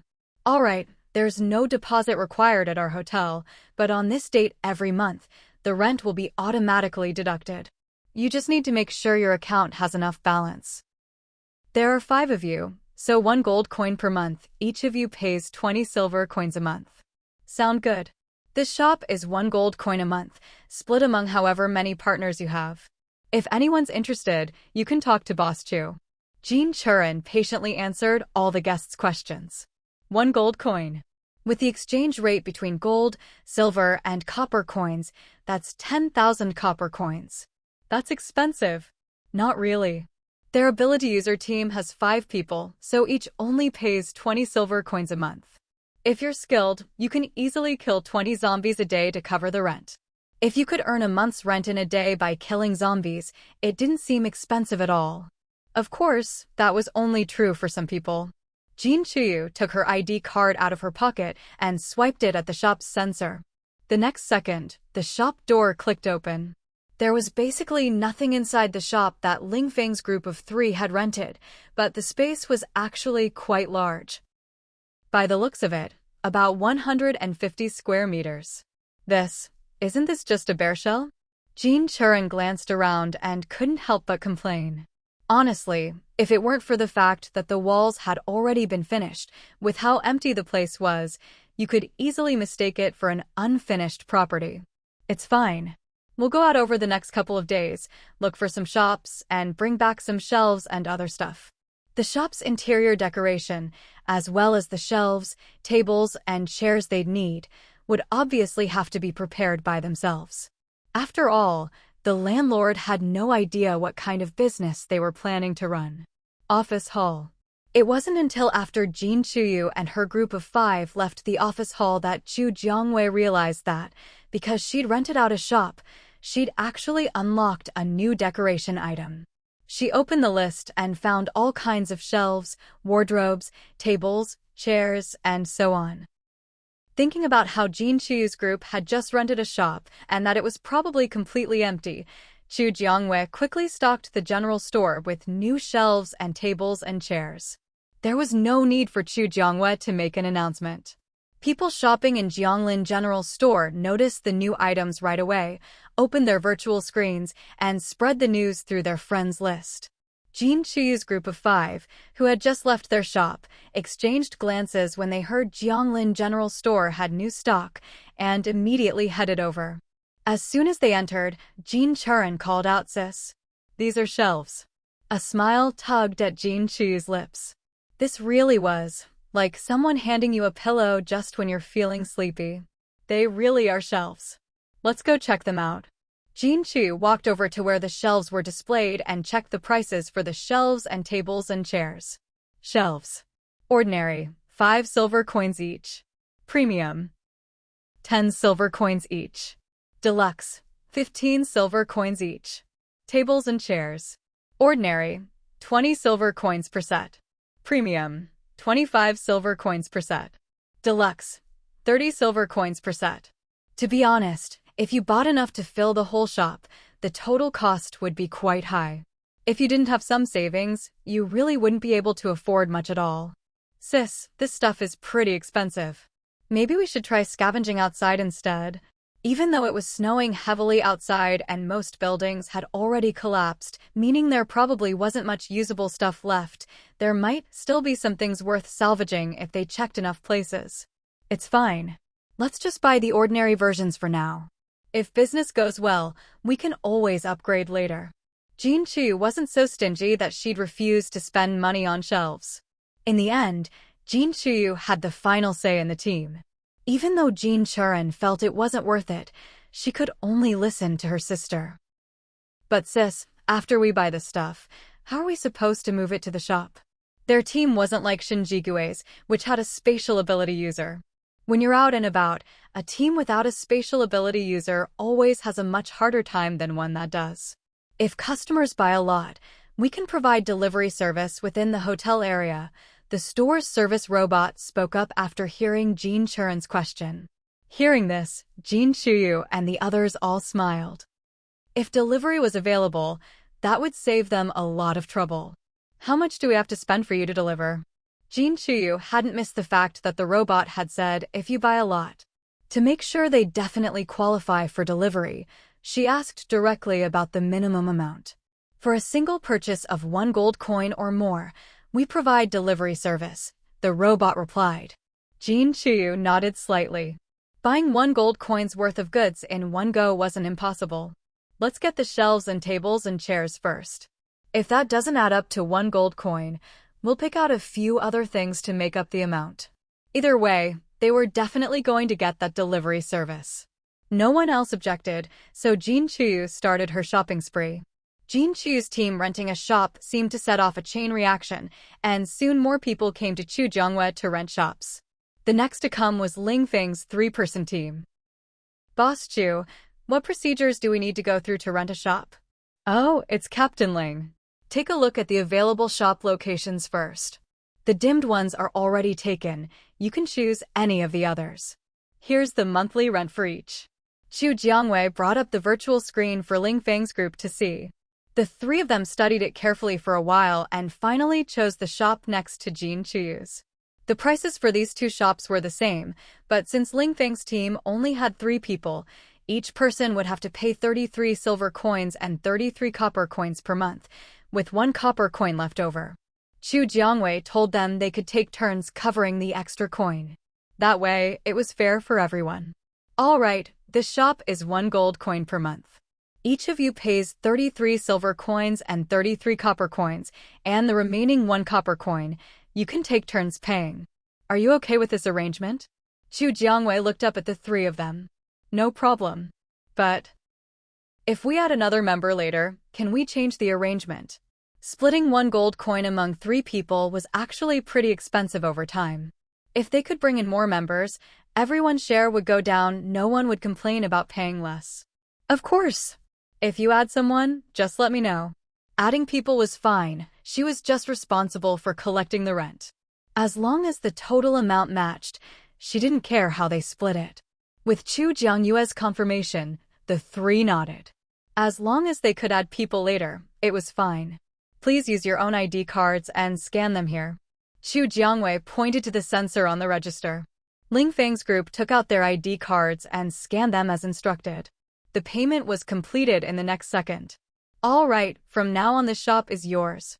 Wishing you great business. Thank you for your kind words. With that, Ling Feng led his 2 teammates out of the office hall. Boss Chu, I'd like to talk to you privately for a moment, if that's okay? This person seemed to be one of the guests Jean Chuyu had brought back earlier. Sure, let's talk over there. Chu Jiangwei walked out from behind the counter and sat down on a sofa in the office hall's lounge area.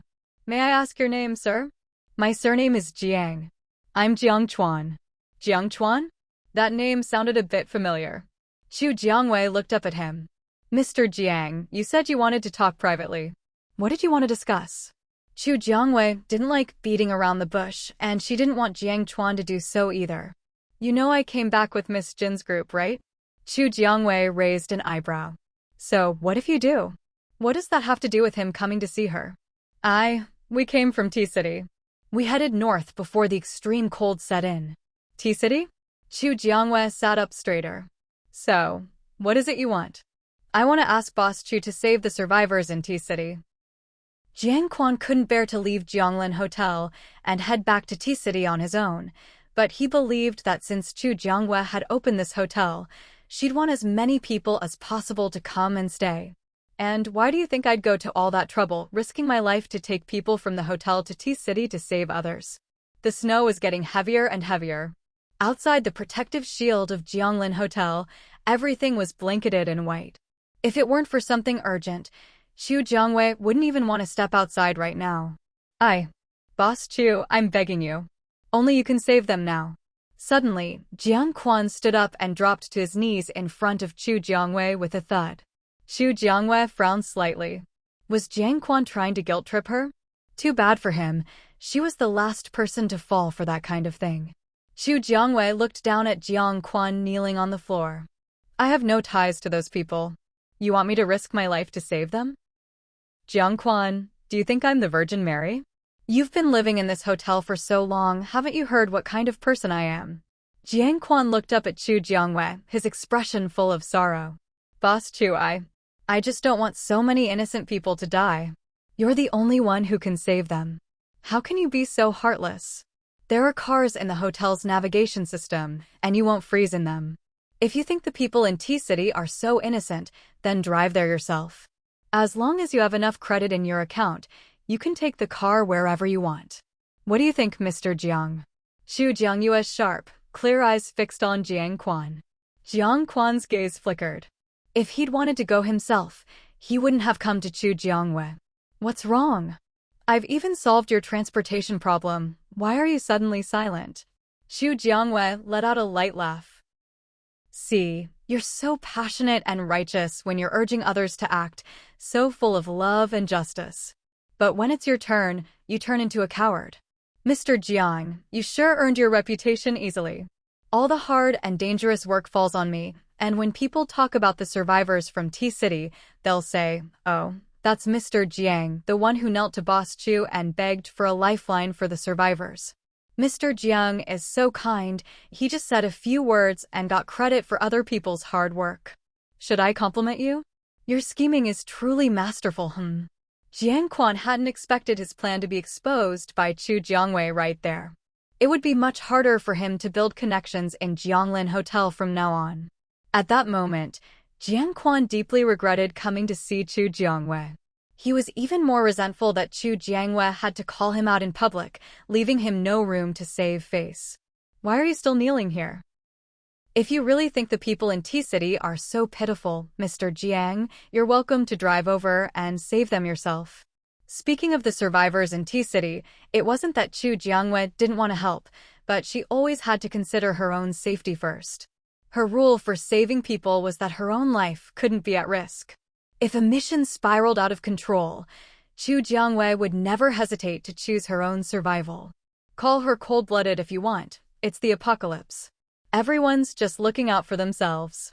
If you don't have the strength and still act recklessly, you'll just die faster.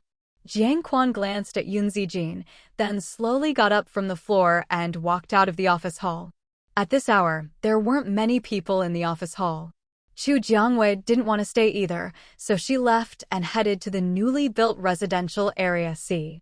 This area featured mainly townhouses, and the prices were noticeably higher than those in Area B. Walking through Area C, Xu Jiangwei thought these villas looked much more luxurious than her own place. If she weren't the hotel owner and forbidden to stay in guest rooms, she'd definitely get one for herself. Still, her own residence would be upgraded along with the hotel, so overall, hers was still the best. Xu Jiangwei wandered around Area C for a while before leaving. As she came out, she ran into Shinji Gue and his group of 5, who were just leaving Area B. Boss Chu, is that the new residential area? Is it open yet? Previously, Area B only opened for bookings after Xu Jiangwei gave the word. It's open now. Area C is mainly villas, so the prices are a bit higher. If you want to move, just let me know. After saying that, Xu Jiangwei headed toward the clinic. She'd just hired doctors and nurses and needed to check if there was anything else that needed preparing. Great. When we came back from the commercial street earlier, I think we saw the clinic. Is it really open? Shinji Gue had noticed the sign before and wondered about it. But since the doors were closed, he hadn't been sure. Yes, it's just been built. But the doctors and nurses won't start work until tomorrow. If you have any minor ailments, you can come to the clinic. There's plenty of medicine, and the doctors are absolutely professional. Chu Jiangwei had complete faith in Yi Jinglin's skills. Really? That's fantastic. We've been worrying about the lack of medicine these days. If you want to buy medicine now, I can open the door for you, but you can only buy medicine. There won't be any doctors or nurses. Yi Jinglin and Jiang Meng wouldn't start until tomorrow, and Chu Jiangwei wasn't about to call them in just for a few people. That's fine, we just want to buy some medicine. We don't need to see a doctor. With the zombies frozen, the only real danger outside was mutant plants and animals, so injuries were rare. Still, it was best to be prepared. And since Jiang He had space in his storage, there was no worry about the medicine going bad. All right, come with me, I'll open the door for you. With that, Chu Jiangwei led the way to the clinic. Shen Jigui quickly brought Jiang He and the others along, and they all arrived at the clinic together. Chu Jiangwei placed her hand on the sensor, and with a click, the door opened. All right, have a look around and take whatever you need. Just pay at the service robot when you're done. With that, Chu Jiangwei went to sit behind the small cashier's counter inside the clinic. Wow, there really is so much medicine here, Boss Chu. You've really given us a big surprise. As they spoke, Lin Shuyuan's eyes lit up. Chu Jiangwei smiled. You'd better hurry and grab what you need. If more people show up, you might not even be able to squeeze in.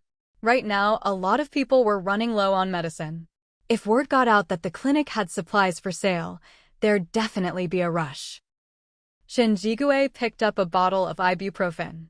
Now that he knew the clinic's stock could be replenished, he didn't hold back anymore. Soon, more and more customers poured into the clinic, sweeping through the place as soon as they walked in. Watching the increasingly crowded little clinic, Shen Jigui rubbed his forehead. He quickly grabbed the medicines his team urgently needed, squeezed out of the crowd, and headed over to Chu Jiangwei to check out. Boss Chu, just these. Chu Jiangwei placed the items on the tray above the register. Ibuprofen times 3 bottles, 60 silver coins. Cold remedy times 2. Total, 5 gold, 20 silver, and 30 copper coins. Shen Jigui didn't hesitate at all. He simply swiped his ID card to pay for the medicines. All set. There'll be doctors and nurses on duty at the clinic starting tomorrow. If you get injured or anything, you can come here for treatment. Great, thanks for the heads up. Shen Jigui smiled at Chu Jiangwei. We're heading out now. Thanks for opening up just for us today. He hadn't expected such a pleasant surprise before heading out this morning. Take care out there.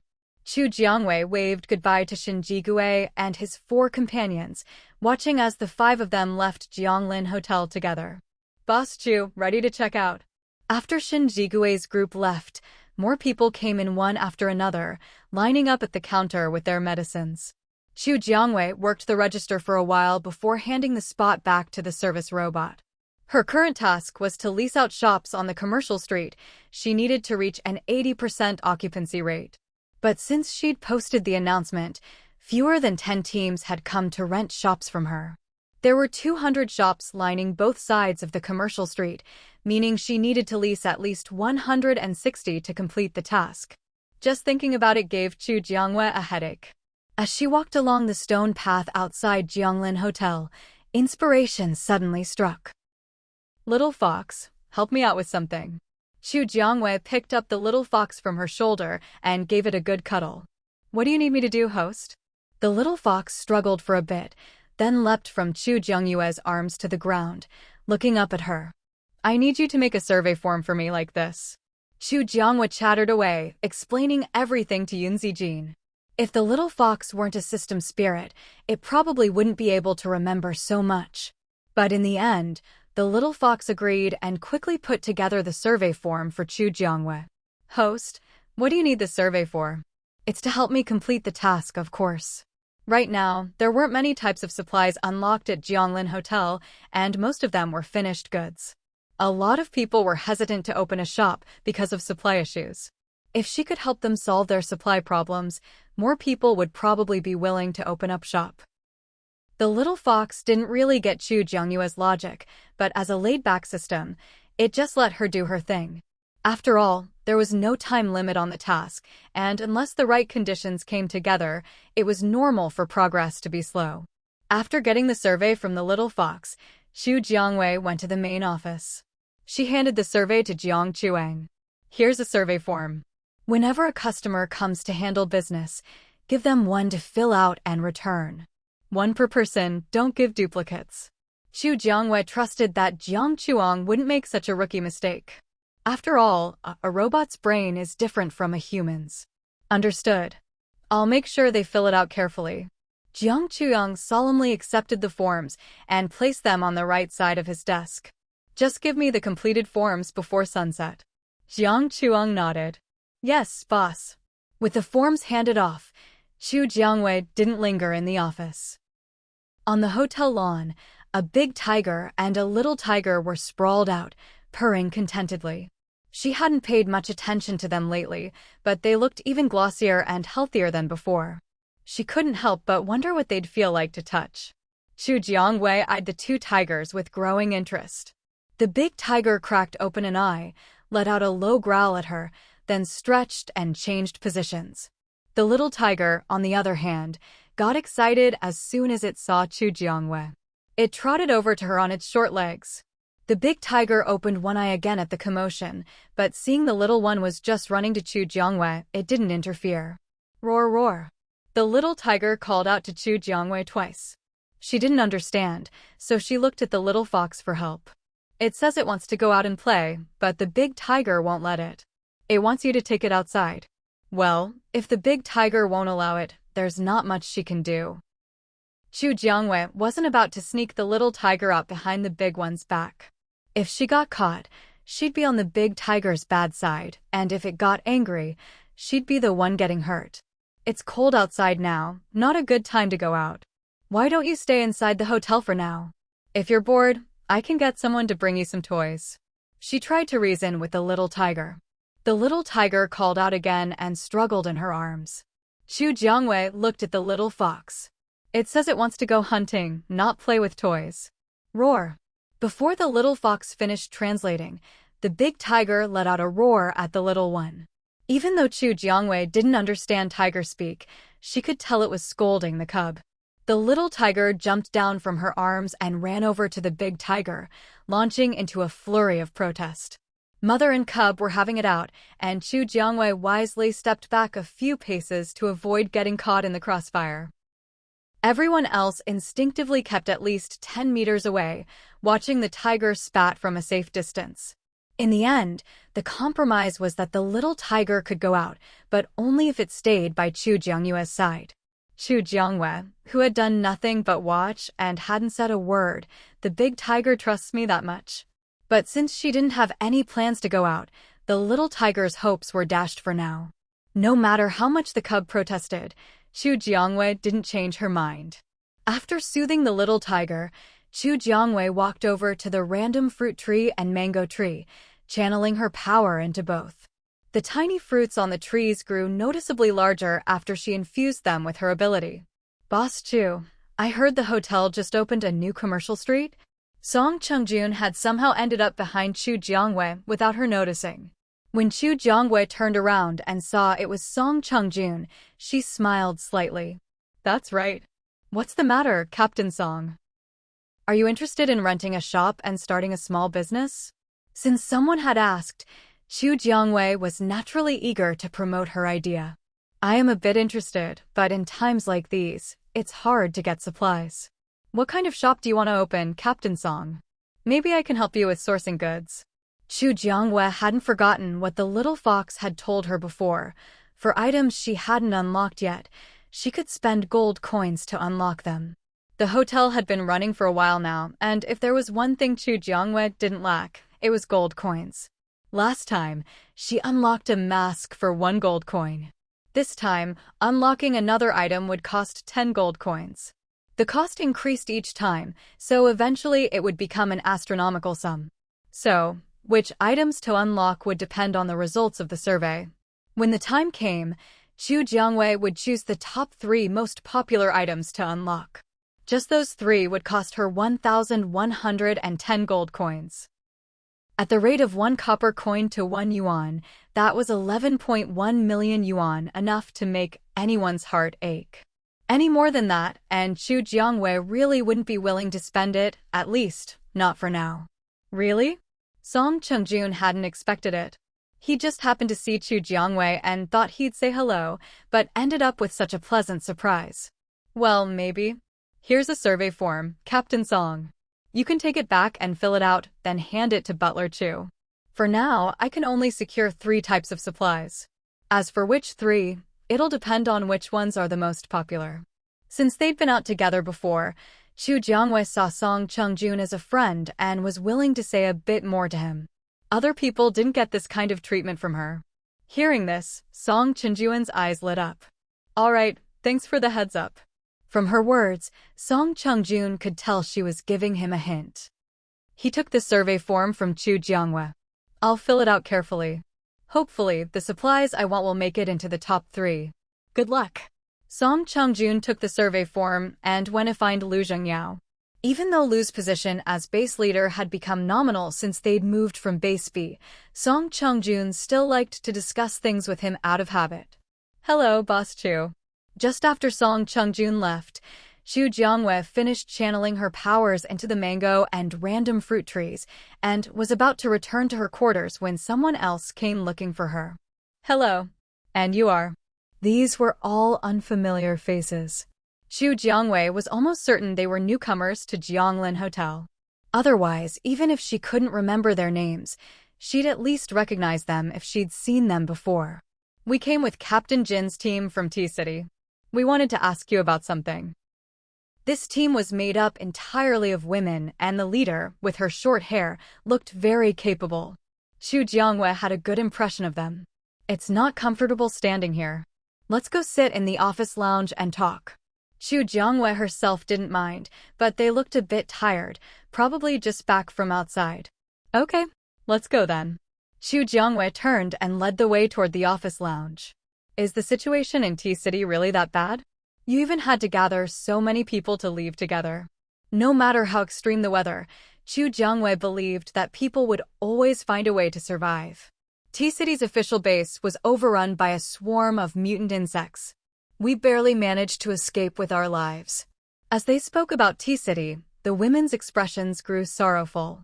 Mutant insects, much like the mutant rats before, weren't much of a threat individually. Even a child could kill one. But these seemingly harmless mutant creatures always attacked in swarms, wave after wave, and were truly hard to deal with. Oh, I'm sorry, I didn't realize things were that bad. By now, they'd reached the office lounge, and Chu Jiangwei led them to sit on the sofas in the rest area. It's all right. We've been living in the base since the apocalypse began, so it's a bit sad to see it fall so suddenly. But life goes on. We're not the type to dwell on it. As long as you can move on, that's good. So, what did you want to ask me? Hearing Chu Jiangwei bring up the topic, the women straightened up. We noticed there's a passageway connected to the hotel entrance. We asked around and heard that it was built by Base B at great expense. We wanted to ask, how much did it cost? If T-City wanted to build one, would it be possible? Chu Jiangwei had thought they'd ask about hotel rules or something, but hadn't expected them to ask about the safety passage. To be honest, the safety passage built by Base B hadn't been in use long before the base fell. In Chu Jiangyue's view, it was a bit of a waste. Still, it had provided convenience for many hotel guests, so Chu Jiangwei hadn't lost out. You want to build one? The materials for a safety passage aren't cheap, and you'll need to provide your own builders. I can only supply the optimal route map. But didn't you say T-City's official base is gone? Would a privately run base really be willing to spend that much? It wasn't that Chu Jiangwei didn't believe in them, but T-City just didn't seem to have the resources right now. Our base leader managed to escape too. With the leader around, I believe it's possible. So the base leader had escaped as well. That made things more negotiable. All right, then where's your base leader? Shouldn't they come talk to me in person? We're just gathering information for now. We'll report back to the base leader. It seemed these women had some say with T-City's base leader. I'll tell you the material costs first. The safety passage material pack costs 1 gold coin per meter, with a width and height of 1 meter each. You can choose how wide you want the passage, but the length is determined by the route map I provide. So, if you want a 2-meter wide passage, you'll need to lay 2 rows, and the price will be 1 gold coin times the route length times 2. Does that make sense? Xu Jiangwei quoted the same price as she had for base fee. But for T-City, the route would be much longer than base fees. This safety passage would cost a fortune, no exaggeration. She wondered if the fallen base could even come up with that much gold. 1 gold coin per meter. The women had thought the materials would be expensive, but not this expensive. Given the distance from Jianglin Hotel to T-City, plus all the detours around obstacles along the way, building this passage would be like paving a road with gold. That's right, the price is non-negotiable. You can go back and discuss it with your base leader. Just let me know whether you decide to go through with it or not. The price for a secure passage was indeed quite high, so under normal circumstances, Xu Jiangwei wouldn't bring it up on her own. But if someone wanted to build one, she wouldn't refuse either. No matter what, she was the one making money. We will go back and talk to our base leader. Once a decision is made, we'll come find you. The group of girls said their goodbyes to Xu Jiangwei and quickly jogged out of the office hall. Watching their retreating figures, Xu Jiangyue's lips curled up in a faint smile. Ah, to be young. Host, you're only 18 yourself. Xu Jiangwei had just started college, right in the prime of her youth. Now she was calling others young, but even the little fox couldn't stand it. Those girls might even be a few years older than her. Counting my last life and this one, I'm hardly young anymore. No matter what her physical age was, Xu Jiangyue's mental age was definitely more than 18. Host, you were only 21 when you died in your last life. At the mention of her age at death, the smile on Xu Jiangyue's lips faded instantly. So she had only been 21 when she died? Life in the apocalypse was dull and monotonous, the same work day after day. Even though it was only 3 years, it felt like an eternity to Xu Jiangwei. If the little fox hadn't mentioned it, Xu Jiangwei wouldn't have realized she'd only been 21 when she died in her previous life. Thinking of this, the calm in Xu Jiangyue's heart was stirred up again, reigniting her hatred for Jiang Jinjin. She was only 21. Jiang Jinjin really deserved to die. Xu Jiangwei glanced toward residential area A. Jiang Jinjin was now hanging out with Lu Yi, both living in a standard single room that cost 1 silver coin per day. Host, what's wrong? The little fox immediately noticed Xu Jiangyue's expression had changed, looking up at her with concern. It's nothing, I just suddenly remembered something. Before she achieved her goal, Xu Jiangwei didn't plan to tell anyone about it. The little fox didn't notice anything amiss, so it didn't press further. Xu Jiangwei sat in the office hall for a while, then had Xu Jiangyang bring her the day's survey forms before heading back to her own quarters. Back in her room, Xu Jiangwei placed the forms on her desk and began reviewing them one by one. Before long, she came across Song Chenjuan's survey form. But what surprised Xu Jiangwei was that Song Chengjun wanted to open a breakfast shop. Was he planning to sell breakfast in the morning and then head out for the day's work? Wasn't that a bit too much? But thinking about Song Chenjuan's personality, Xu Jiangwei realized this kind of hustle was just like him. If Song Chengjun wanted to open a breakfast shop, he'd need quite a lot of supplies, but Xu Jiangyue's ability to unlock items was limited. She couldn't guarantee she could provide everything he needed. She made a note of it and decided to review everything at the end. The little fox stood on the desk, peering down at the forms. Host, have you decided what items to unlock now? The little fox hadn't scanned the forms without Xu Jiangyue's permission. Almost. But there are still a few with housekeeper Chu. Once he brings them all over tonight, I'll finish reviewing them. Xu Jiangwei flipped through the forms while answering the little fox in her mind. That evening, housekeeper Chu brought over the last batch of forms to Yun Zijin. After carefully reviewing them all, Xu Jiangwei finally decided to unlock the following food items: rice, pork, and the seasoning salt. The reason for unlocking rice was that uncooked rice was cheaper than cooked rice, helping shop owners save costs. Pork was the most commonly eaten meat, and many dishes required it as a main ingredient. Oil and salt were the most basic seasonings. Oil could be rendered from pork fat. Salt was complicated to produce, and under current conditions, it was best for her to unlock it directly. As for the rest, she'd have to wait until she completed the commercial street rental mission to see if she could draw some more practical items. However, as for the coffee beans Song Chung-jun wanted, Chu Jiangwei still couldn't provide them for now. After unlocking the new items, Chu Jiangwei immediately put them up for sale in the Jianglin General Store. The store saw plenty of customers every day, and quite a few people happened to be there when the new items appeared. News of the new stock at Jianglin General Store quickly spread throughout the hotel. While Chu Jiangwei was busy reviewing the forms, a few more shops were quietly rented out. Host, I think we really need to go out and find more people to move into the hotel. At the current pace of shop rentals, there was no telling when they'd finish the mission. If they stayed stuck on this mission for too long, the energy used to keep Jianglin Hotel running would eventually run out. When that day came, it would mean the extinction of all humans on Blue Star. In this apocalyptic era of extreme weather, there were already very few survivors. If Jianglin Hotel was gone too, there would truly be no hope left. The little fox was genuinely afraid that its very first mission would end in failure. If that happened, it might be sent back for remanufacturing, and after that, it wouldn't be the same little fox anymore. You want to go out? To T-City. Mainly because two people had mentioned T-City to her today.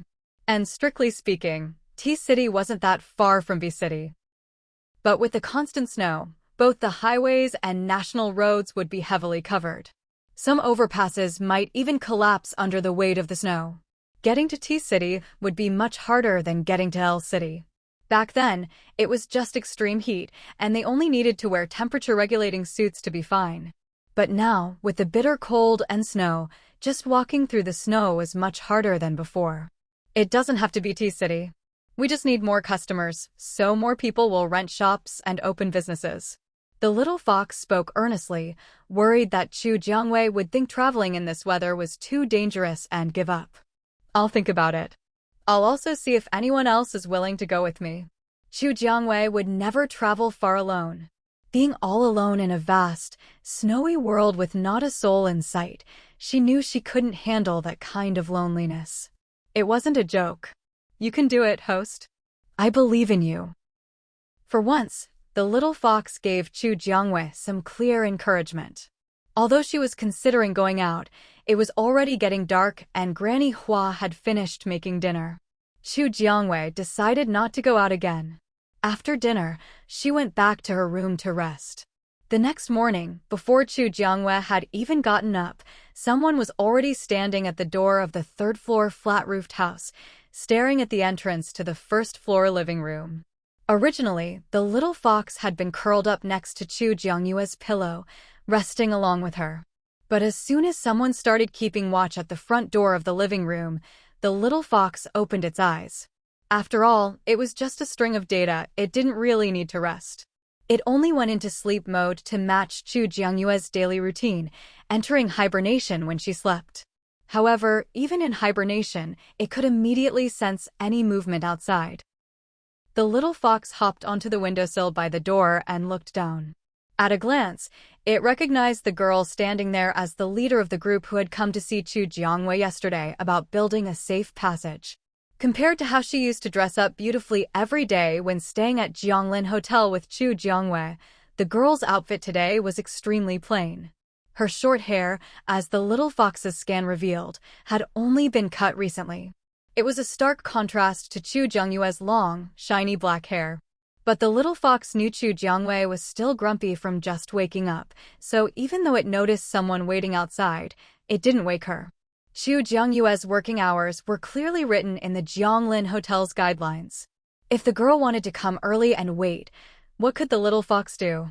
At 8:30 in the morning, Granny Hua came out from residential area B and walked over to Chu Jiangyue's place. Seeing the girl standing at the door, she looked a bit puzzled. Young lady, what are you doing standing here? Granny Hua looked at the girl but didn't take out her own ID card to open the door. Instead, she felt a bit suspicious of the girl. I'm here to see Boss Chu. Auntie, do you know when she'll be coming out? After returning yesterday, the girl had immediately reported everything to their base leader. Only after a detailed analysis and weighing the pros and cons did they finally make a decision. But since it was already late when they finished talking, she hadn't come back to disturb Chu Jiangwei. She hadn't expected that after getting up so early today, she'd find Chu Jiangyue's place tightly locked up, with no sign of anyone living there at all. Or maybe Chu Jiangwei wasn't even here right now? All sorts of possibilities flashed through the girl's mind. But she didn't show any of it, just gave an awkward smile and said nothing more. Boss Chu's working hours start at 10 a.m. You're way too early. Chu Jiangyue's work schedule was something all Jianglin Hotel guests should know. But this girl. Granny Hua's gaze suddenly sharpened as she looked at her. If you want to wait for Boss Chu, just wait in the lounge in the main office. Why stand here? People who don't know might think Boss Chu forced you to stand here as punishment. With a single sentence, Granny Hua saw right through the girl's little scheme. Even before the girl herself realized it, her jealousy toward Chu Jiangwei had already started to show in her actions. Standing outside Chu Jiangyue's door on the surface looked like she valued her appointment with Chu Jiangwei. But in reality, she wanted to make it seem like Chu Jiangwei was arrogant and dismissive. After all, no matter what, the fact was she'd been waiting outside Chu Jiangyue's door for 2 or 3 hours. Granny Hua really lived up to her reputation. She saw through the girl's little trick in an instant. Granny, that's not true. Being called out by Granny Hua, the girl opened her mouth, unconsciously taking a step back. Whether it's true or not, if you want to wait for someone, go to the main office lounge. It's not Boss Chu's working hours yet. Even if you wait here for 4 or 5 hours, you won't see her. Granny Hua directly told the girl to leave, not giving her any chance to explain. The girl opened her mouth, wanting to say she didn't mean it that way, but by then Granny Hua had already taken out her ID card, opened the first-floor door to Chu Jiangyue's place, and gone inside, clearly not interested in arguing further. Granny Hua's right. Boss Chu almost never goes out before work. You'd better wait until after 10 to look for her. By now, quite a few people in the hotel were already up. Some had noticed the girl standing at Chu Jiangyue's door, but no one else wanted to meddle. Only Granny Hua, worried that the girl's actions might reflect poorly on Chu Jiangwei, spoke up to advise her. I didn't know. I thought that since Boss Chu runs such a big hotel, she must be a very diligent person. Boss Chu doesn't need to go out and hunt for crystal cores to pay for rent and food. If I owned the hotel, I'd sleep in every day too. The guests' reactions were completely outside the girl's expectations.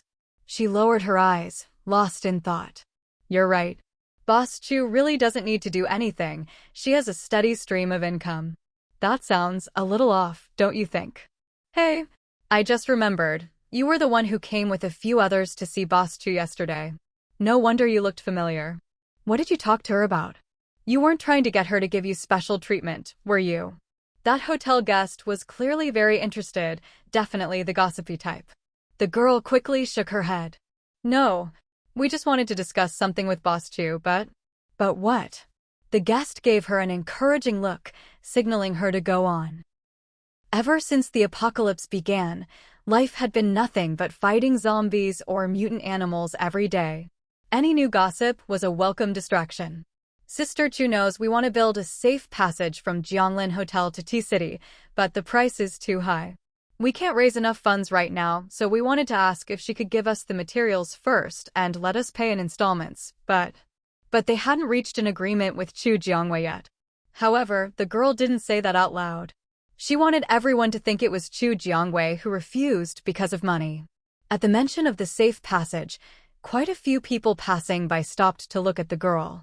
If you don't have money and still want to do business with Boss Chu, everyone here knows she never gives credit. Why didn't you check before trying to negotiate with her? From the very beginning, Chu Jiangwei had always presented herself as tough and unwilling to take any losses.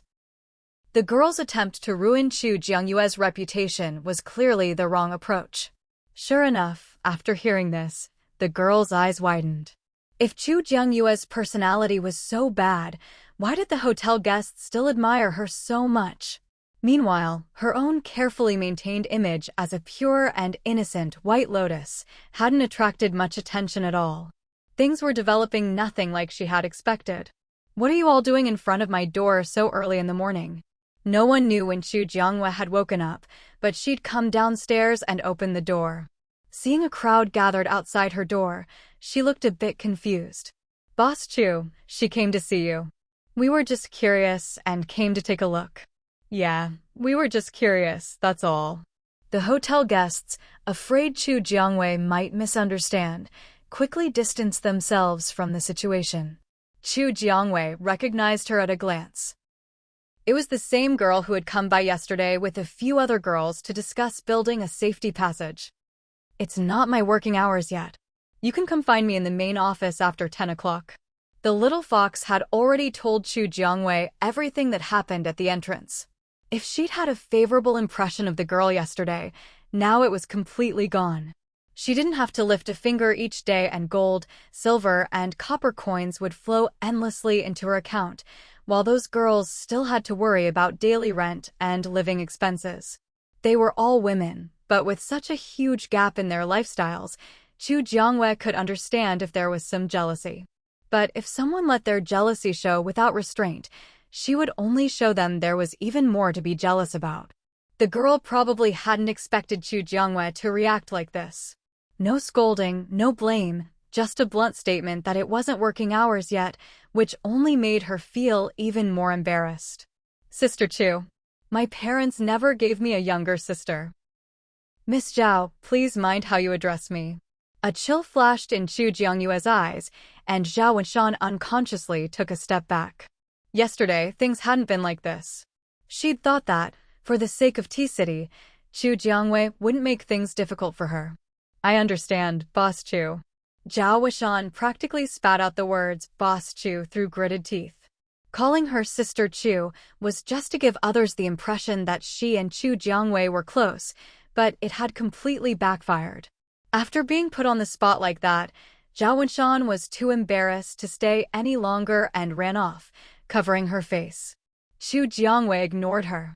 Granny Hua had already finished making breakfast, so she turned and walked into the living room to start her first meal of the day. "Little Fox, do you know which room the T-City base leader is staying in?" When it came to welcoming new guests, it was usually Chu Jiangwei and Chu Jiangyang who handled it. Chu Jiangwei didn't have any impression of this T-City base leader, so it must have been Chu Jiangyang who received them. The T-City official base leader is staying in a 3-bedroom unit in Residential Area B. "Host, are you looking for someone?" For something like building a safety passage, it's best to talk directly to the person who can make decisions. Chu Jiangwei was just short of saying outright that she didn't like Zhao Wenshan. "Shall I send a message to the T-City base leader for you?" After all, the little fox was an AI spirit. Everything in the Jianglin Hotel was under its surveillance. Sending a message was nothing. "Send it." Chu Jiangwei wanted Zhao Wenshan to know, not everyone is someone you can mess with. On her turf, no matter who you are, you'd better keep your head down. After Chu Jiangwei finished speaking, the little fox started working. During the process, its tails were flying all over the place. Chu Jiangwei watched, itching to touch them. As soon as the little fox finished sending the message, she scooped it up and gave it a good squeeze. "Little fox, what's it like to have a host who always wants to pluck you bald?" But the little fox was just a string of data. No matter how much Chu Jiangwei tugged at it, it would never go bald. Technology changes lives. Who wouldn't want a fluffy companion you could pet endlessly without ever worrying about bald spots? Meanwhile, on the other side, Banhua Fong, the official base leader of T-City, looked at the suddenly lit-up virtual screen in front of her, her face full of confusion. But the next second, she saw a bold, all-caps message: "Good morning, Ms. Banhua Fong, official base leader of T-City. Regarding the construction of the safety passage, let's meet in the main office after 10 o'clock. Chu Jiangwei, proprietor of Jianglin Hotel." Banhua Fong's pupils contracted as she read the message. The safety passage, wasn't that what Xiaozhao had come to talk about yesterday? This morning, Xiaozhao had said she'd go confirm the safety passage construction plan with Boss Chu again, so why was the hotel contacting her directly now? But the safety passage was a big deal, and Ban Huafeng couldn't afford any mistakes. So she decided to follow the message and go to the main office after 10 o'clock to find Chu Jiangwei. Before heading over, Ban Huafeng found Zhao Wenshan in her virtual screen's contacts and sent her a message, asking how things were going with the safety passage. But a long time passed with no reply from Zhao Wenshan. Thinking back to that earlier message, Ban Huafeng guessed something must have happened on Zhao Wenshan's end. With no time to lose, Ban Huafeng skipped breakfast, gathered her people, and headed straight for the main office. As for the after 10 o'clock mentioned in the message, Ban Huafeng didn't even notice. After the little fox sent the message to Ban Huafeng, Chu Jiangwei didn't give it another thought. She leisurely finished Granny Hua's special seafood porridge, then picked up a princess parasol, slipped into an asymmetrical, wasteland-style Maillard slip dress and strolled toward the main office in a pair of British-style ankle boots. Today's Miracle Yaya outfit was a mix of wasteland style and princess parasol. Ignoring the curious stares of the hotel guests around her, she walked gracefully into the main office. At this hour, Chu Jiangong was already on duty. As soon as Chu Jiangwei stepped into the main office, someone came up to greet her. "Hello, Boss Chu. I'm Ban Huafeng, the official base leader of T-City." Chu Jiangwei was a bit surprised to see Ban Huafeng. She hadn't expected the T-City base leader to be a woman. "Hello, Ms. Ban. Let's talk over there." Chu Jiangwei gestured toward an empty seating area. Ban Huafeng had no objections. In her opinion, the lounge area was a very thoughtful addition. Otherwise, when lines got long, there wouldn't even be a place to rest. The two of them quickly sat down in the lounge, but just as they did, Zhao Wenshan walked over. "Aunt Ban, At this moment, Zhao Wenshan's eyes were still red. Anyone who didn't know better would think she'd been terribly wronged. But Ban Huafeng wasn't someone who only listened to one side. She turned to Chu Jiangwei, hoping to hear her version of events. "Boss Chu, previously Wenshan was the one communicating with you about the safety passage. But this morning, I suddenly received a message from you. I'd like to know why you changed the point of contact at the last minute." Ban Huafeng didn't want T-City to leave a bad impression on Chu Jiangwei without even knowing why. Hearing this, Zhao Wenshan suddenly looked up at Chu Jiangwei. "Chu Jiangwei, you? How despicable. Ms. Ban, next time you ask someone for help, make sure you pick the right person." Ban Huafeng glanced at Zhao Wenshan and sighed inwardly. She'd had high hopes for Zhao Wenshan, even considering grooming her as a successor. But before she even had the chance to say anything, Zhao Wenshan had already managed to offend Chu Jiangwei, the owner of Jianglin Hotel. For the sake of T-City's residents, she couldn't rely on Zhao Wenshan anymore. Call her pragmatic if you will, she just wanted to give T-City's few remaining survivors a fighting chance. "Wenshan, from now on, just focus on living your own life. You don't need to worry about things here anymore. Aunt Ban, would you rather believe an outsider than trust me?" This time, Zhao Wenshan was truly crying.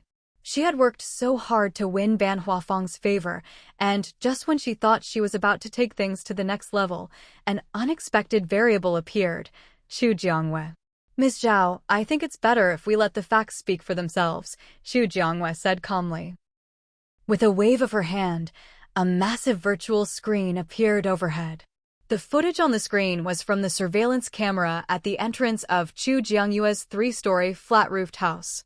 The video was high definition and uncensored, with both the visuals and audio crystal clear. "I was able to open Jianglin Hotel here without anyone daring to cause trouble. If you think I'm easygoing, Ms. Zhao, you're sorely mistaken. Let's take a good look at what kind of pure White Lotus our Ms. Zhao really is." Ban Huafeng looked up at the screen as well, her expression growing uglier the longer she watched. She had assumed Zhao Wenshan might have accidentally offended Chu Jiangwei in some way, but to her shock, the truth was that Zhao Wenshan had gone out of her way to provoke Chu Jiangwei and ended up getting slapped in the face for it. "Zhao Wenshan, is this how you fought for the construction of a safe passage for T-City? If Boss Chu hadn't shown us this video, I never would have known what you were really up to. You only met Boss Chu for the first time yesterday. What grudge do you have against her that you'd go out of your way to smear her name?" Ban Huafeng felt a wave of relief that she hadn't told anyone about her intention to groom Zhao Wenshan as her successor. Otherwise, if she ever wanted to switch to someone else, it would be much harder. And if she chose two people, there was a risk of vicious infighting, something Ban Huafeng absolutely wanted to avoid. "Aunt Ban, you're going to wrong me over a video that might not even be real? All this time, whenever you've been sick or needed anything, I was the one who took care of you. When you need me, you call me Wenshan so sweetly, but when you don't, you say you're disappointed in me. You're so fake." Faced with the prospect of losing Ban Huafeng's favor, Zhao Wenshan finally dropped her mask. Ban Huafeng looked at Zhao Wenshan, who seemed like a completely different person, and started to doubt her own judgment. From the beginning of the apocalypse until now, she hadn't noticed a thing. It was clear now that all the kindness and resilience Zhao Wenshan had shown her had been nothing but a lie. "Wenshan, I'm truly disappointed in you. From now on, don't bother coming to see me again." As she spoke, Ban Huafeng's eyes grew moist. After all, she'd watched this child struggle and survive since the early days of the apocalypse. Telling Zhao Wenshan to leave was still painful for her. But for the sake of T-City's survivors, she couldn't afford to leave Chu Jiangwei with a bad impression. Otherwise, the survivors of T-City would have no chance at turning things around. "I thought you were different. I thought you'd understand me. But in the end, the moment you found someone more useful, you tossed me aside like garbage. Ban Huafeng, you'll regret this." With a vicious glare at Chu Jiangwei and Ban Huafeng, Zhao Wenshan turned and stormed out of the office hall. "Boss Chu, I'm sorry you had to see that. Maybe I never really understood her at all." Ban Huafeng had genuinely cared for Zhao Wenshan, but no one could have predicted things would end up like this. From now on, she'd have to be on her guard whenever she saw Zhao Wenshan again. "It's nothing. Who hasn't run into a couple of scumbags when they were young?" "Ms. Zhao's acting was pretty convincing. It's no wonder you didn't see through her," Chu Jiangwei said, not finding the situation funny.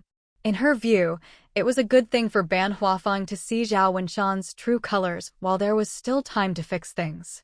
Unlike her own experience, she'd been so foolish back then, letting Jiang Jinjin drag her down for 3 years, only to end up dying at her hands. The apocalypse had gone on long enough, and Jiang Jinjin had lived long enough. Chu Jiangwei was ready to end this game. "Let's not talk about her anymore. Let's get down to business." Yesterday, Zhao Wenshan had already told her part of the situation, but now that Ban Huafeng knew Zhao Wenshan's true nature, she doubted if she'd been told the truth at all. She was worried Zhao Wenshan had acted as a middleman, skimming off the top. If that were the case, Ban Huafeng would have been a real sucker. "As I said yesterday, the material is priced per square meter, 1 meter by 1 meter, 1 gold coin per meter. You'll need to calculate how many meters you need for the safe passage to know the total cost.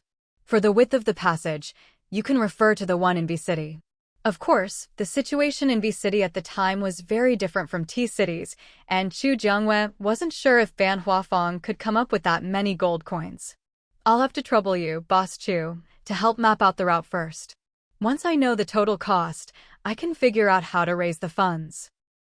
Ban Huafeng knew the safe passage would be expensive, but no matter how costly, she was determined to raise the money. The survivors of T-City were counting on this passage to save their lives. "Sure, making a route map is easy. Give me a moment." Relying on Little Fox for the map wasn't reliable, so Chu Jiangwei simply opened her navigation app. Following the route provided by the navigation, she had Little Fox print out the map and put it in her system backpack. With a flick of her slender hand, Chu Jiangwei took the route map out of her backpack. "Take a look, Director Ban. The total distance is 132 kilometers. That means a one-way trip would cost 132,000 gold coins, but you're not just building a one-way road, right? So you'll need at least double that amount." Ban Huafeng took the map from Chu Jiangwei and immediately saw the marked route and the distance. From B-City to T-City, the total route was 132 kilometers. At 1 kilometer equals 1,000 meters, that meant 132,000 meters. 132,000 gold coins was no small sum, and it might not even cover everything. That's a huge amount. Seeing the 132 kilometers marked on the map, Ban Huafeng's legs nearly gave out. But for the sake of T-City's survivors, she had to do whatever it took. Boss Chu, I'll raise the gold coins as quickly as possible. But may I ask, if I build a 1-meter wide passage first and widen it later when I have more funds, would that be acceptable? Ban Huafeng really didn't have that many gold coins, but she'd find a way to get them.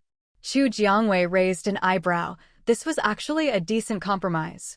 That's doable, but a 1-meter wide road can't accommodate vehicles. Are you sure the people of T-City can walk that far to reach Jianglin Hotel? Or do they have motorcycles or electric scooters they can use?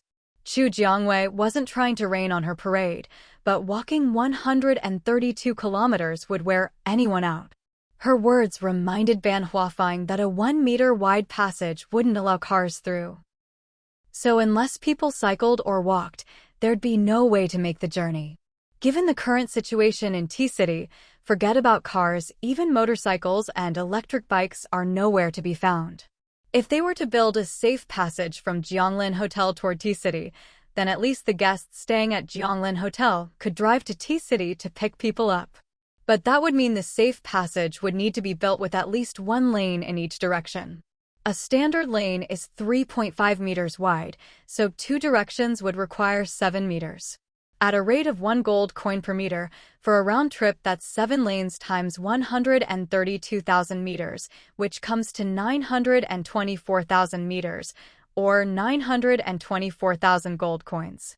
The more Ban Huafeng calculated, the dizzier she felt at the sheer number of gold coins involved. Boss Chu, can't the price be any lower? I really can't scrape together that much money. If it were a bit less, she'd even swallow her pride and go borrow from Lu Jingyao, the former head of the B-City safe base. Maybe then she could just about gather enough. But 924,000 gold coins, converted to copper coins, that's 92,400,000,000 copper coins. It doesn't seem like much when you look at it in gold coins, but once you convert it to copper coins, it becomes an astronomical figure. There's no way to lower it, Chu Jiangwei replied, but since I can see you're really in a tough spot, I can offer you some flexibility. For the 924,000 gold coins, I can let you pay in installments. The first payment is 50% of the total, the second is 30%, and the last is the remaining 20%. The deadline is 3 months, with 1 payment each month. If you can accept these terms, I can draft a contract right now, clearly outlining both parties' responsibilities. Ms. Ban, if you really can't come up with that much money, you could talk to the other survivors from T-City who came with you. They still have family in T-City, so they should want the safe passage built too. No matter how much, they could at least contribute some gold coins, right? You can't be expected to handle everything on your own.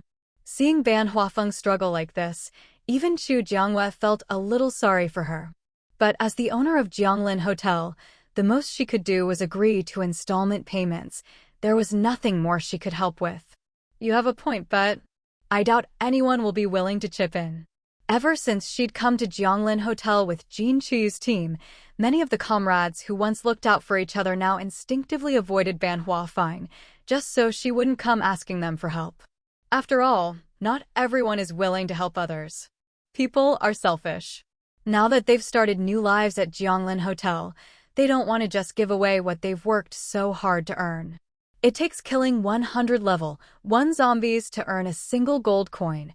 Why would they give up their hard-earned coins for people they don't even care about?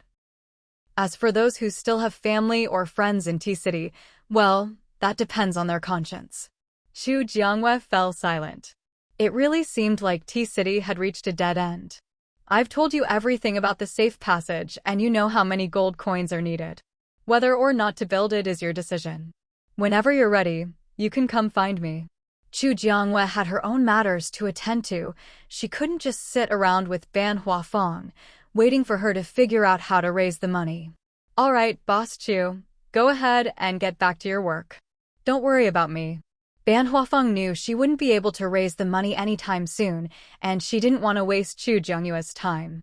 Chu Jiangwei stood up and left the office, making her way to the mango tree and the random fruit tree. At the moment, 2 big tigers and a little tiger were sleeping soundly under the trees. Chu Jiangwei didn't disturb the tiger family. She raised her hand and began channeling her wood-type ability into the mango and random fruit trees. But just as she started to gather wood-type energy in her hand, she felt something pawing at her feet. Looking down, she saw it was the little tiger. "HM? What do you want?" Roar. The little tiger let out a roar at Chu Jiangwei, but she couldn't understand it. "Host, it's craving the wood-type energy in your hand." Seeing the interaction, the little fox stepped up to act as translator. "It's a mutant animal, and it likes wood-type energy too?" That didn't sound quite right to Chu Jiangwei. But since the little tiger liked it, Chu Jiangwei didn't mind. She simply held out her hand, letting the little tiger lap up the wood-type energy. The little tiger would and swallowed the energy from Chu Jiangwei's palm in one gulp, its tail swishing happily. Roar. After the little tiger swallowed the energy, the 2 big tigers, who had been quiet, suddenly roared at the little one. Since they weren't aiming their anger at her, Chu Jiangwei didn't pay much attention.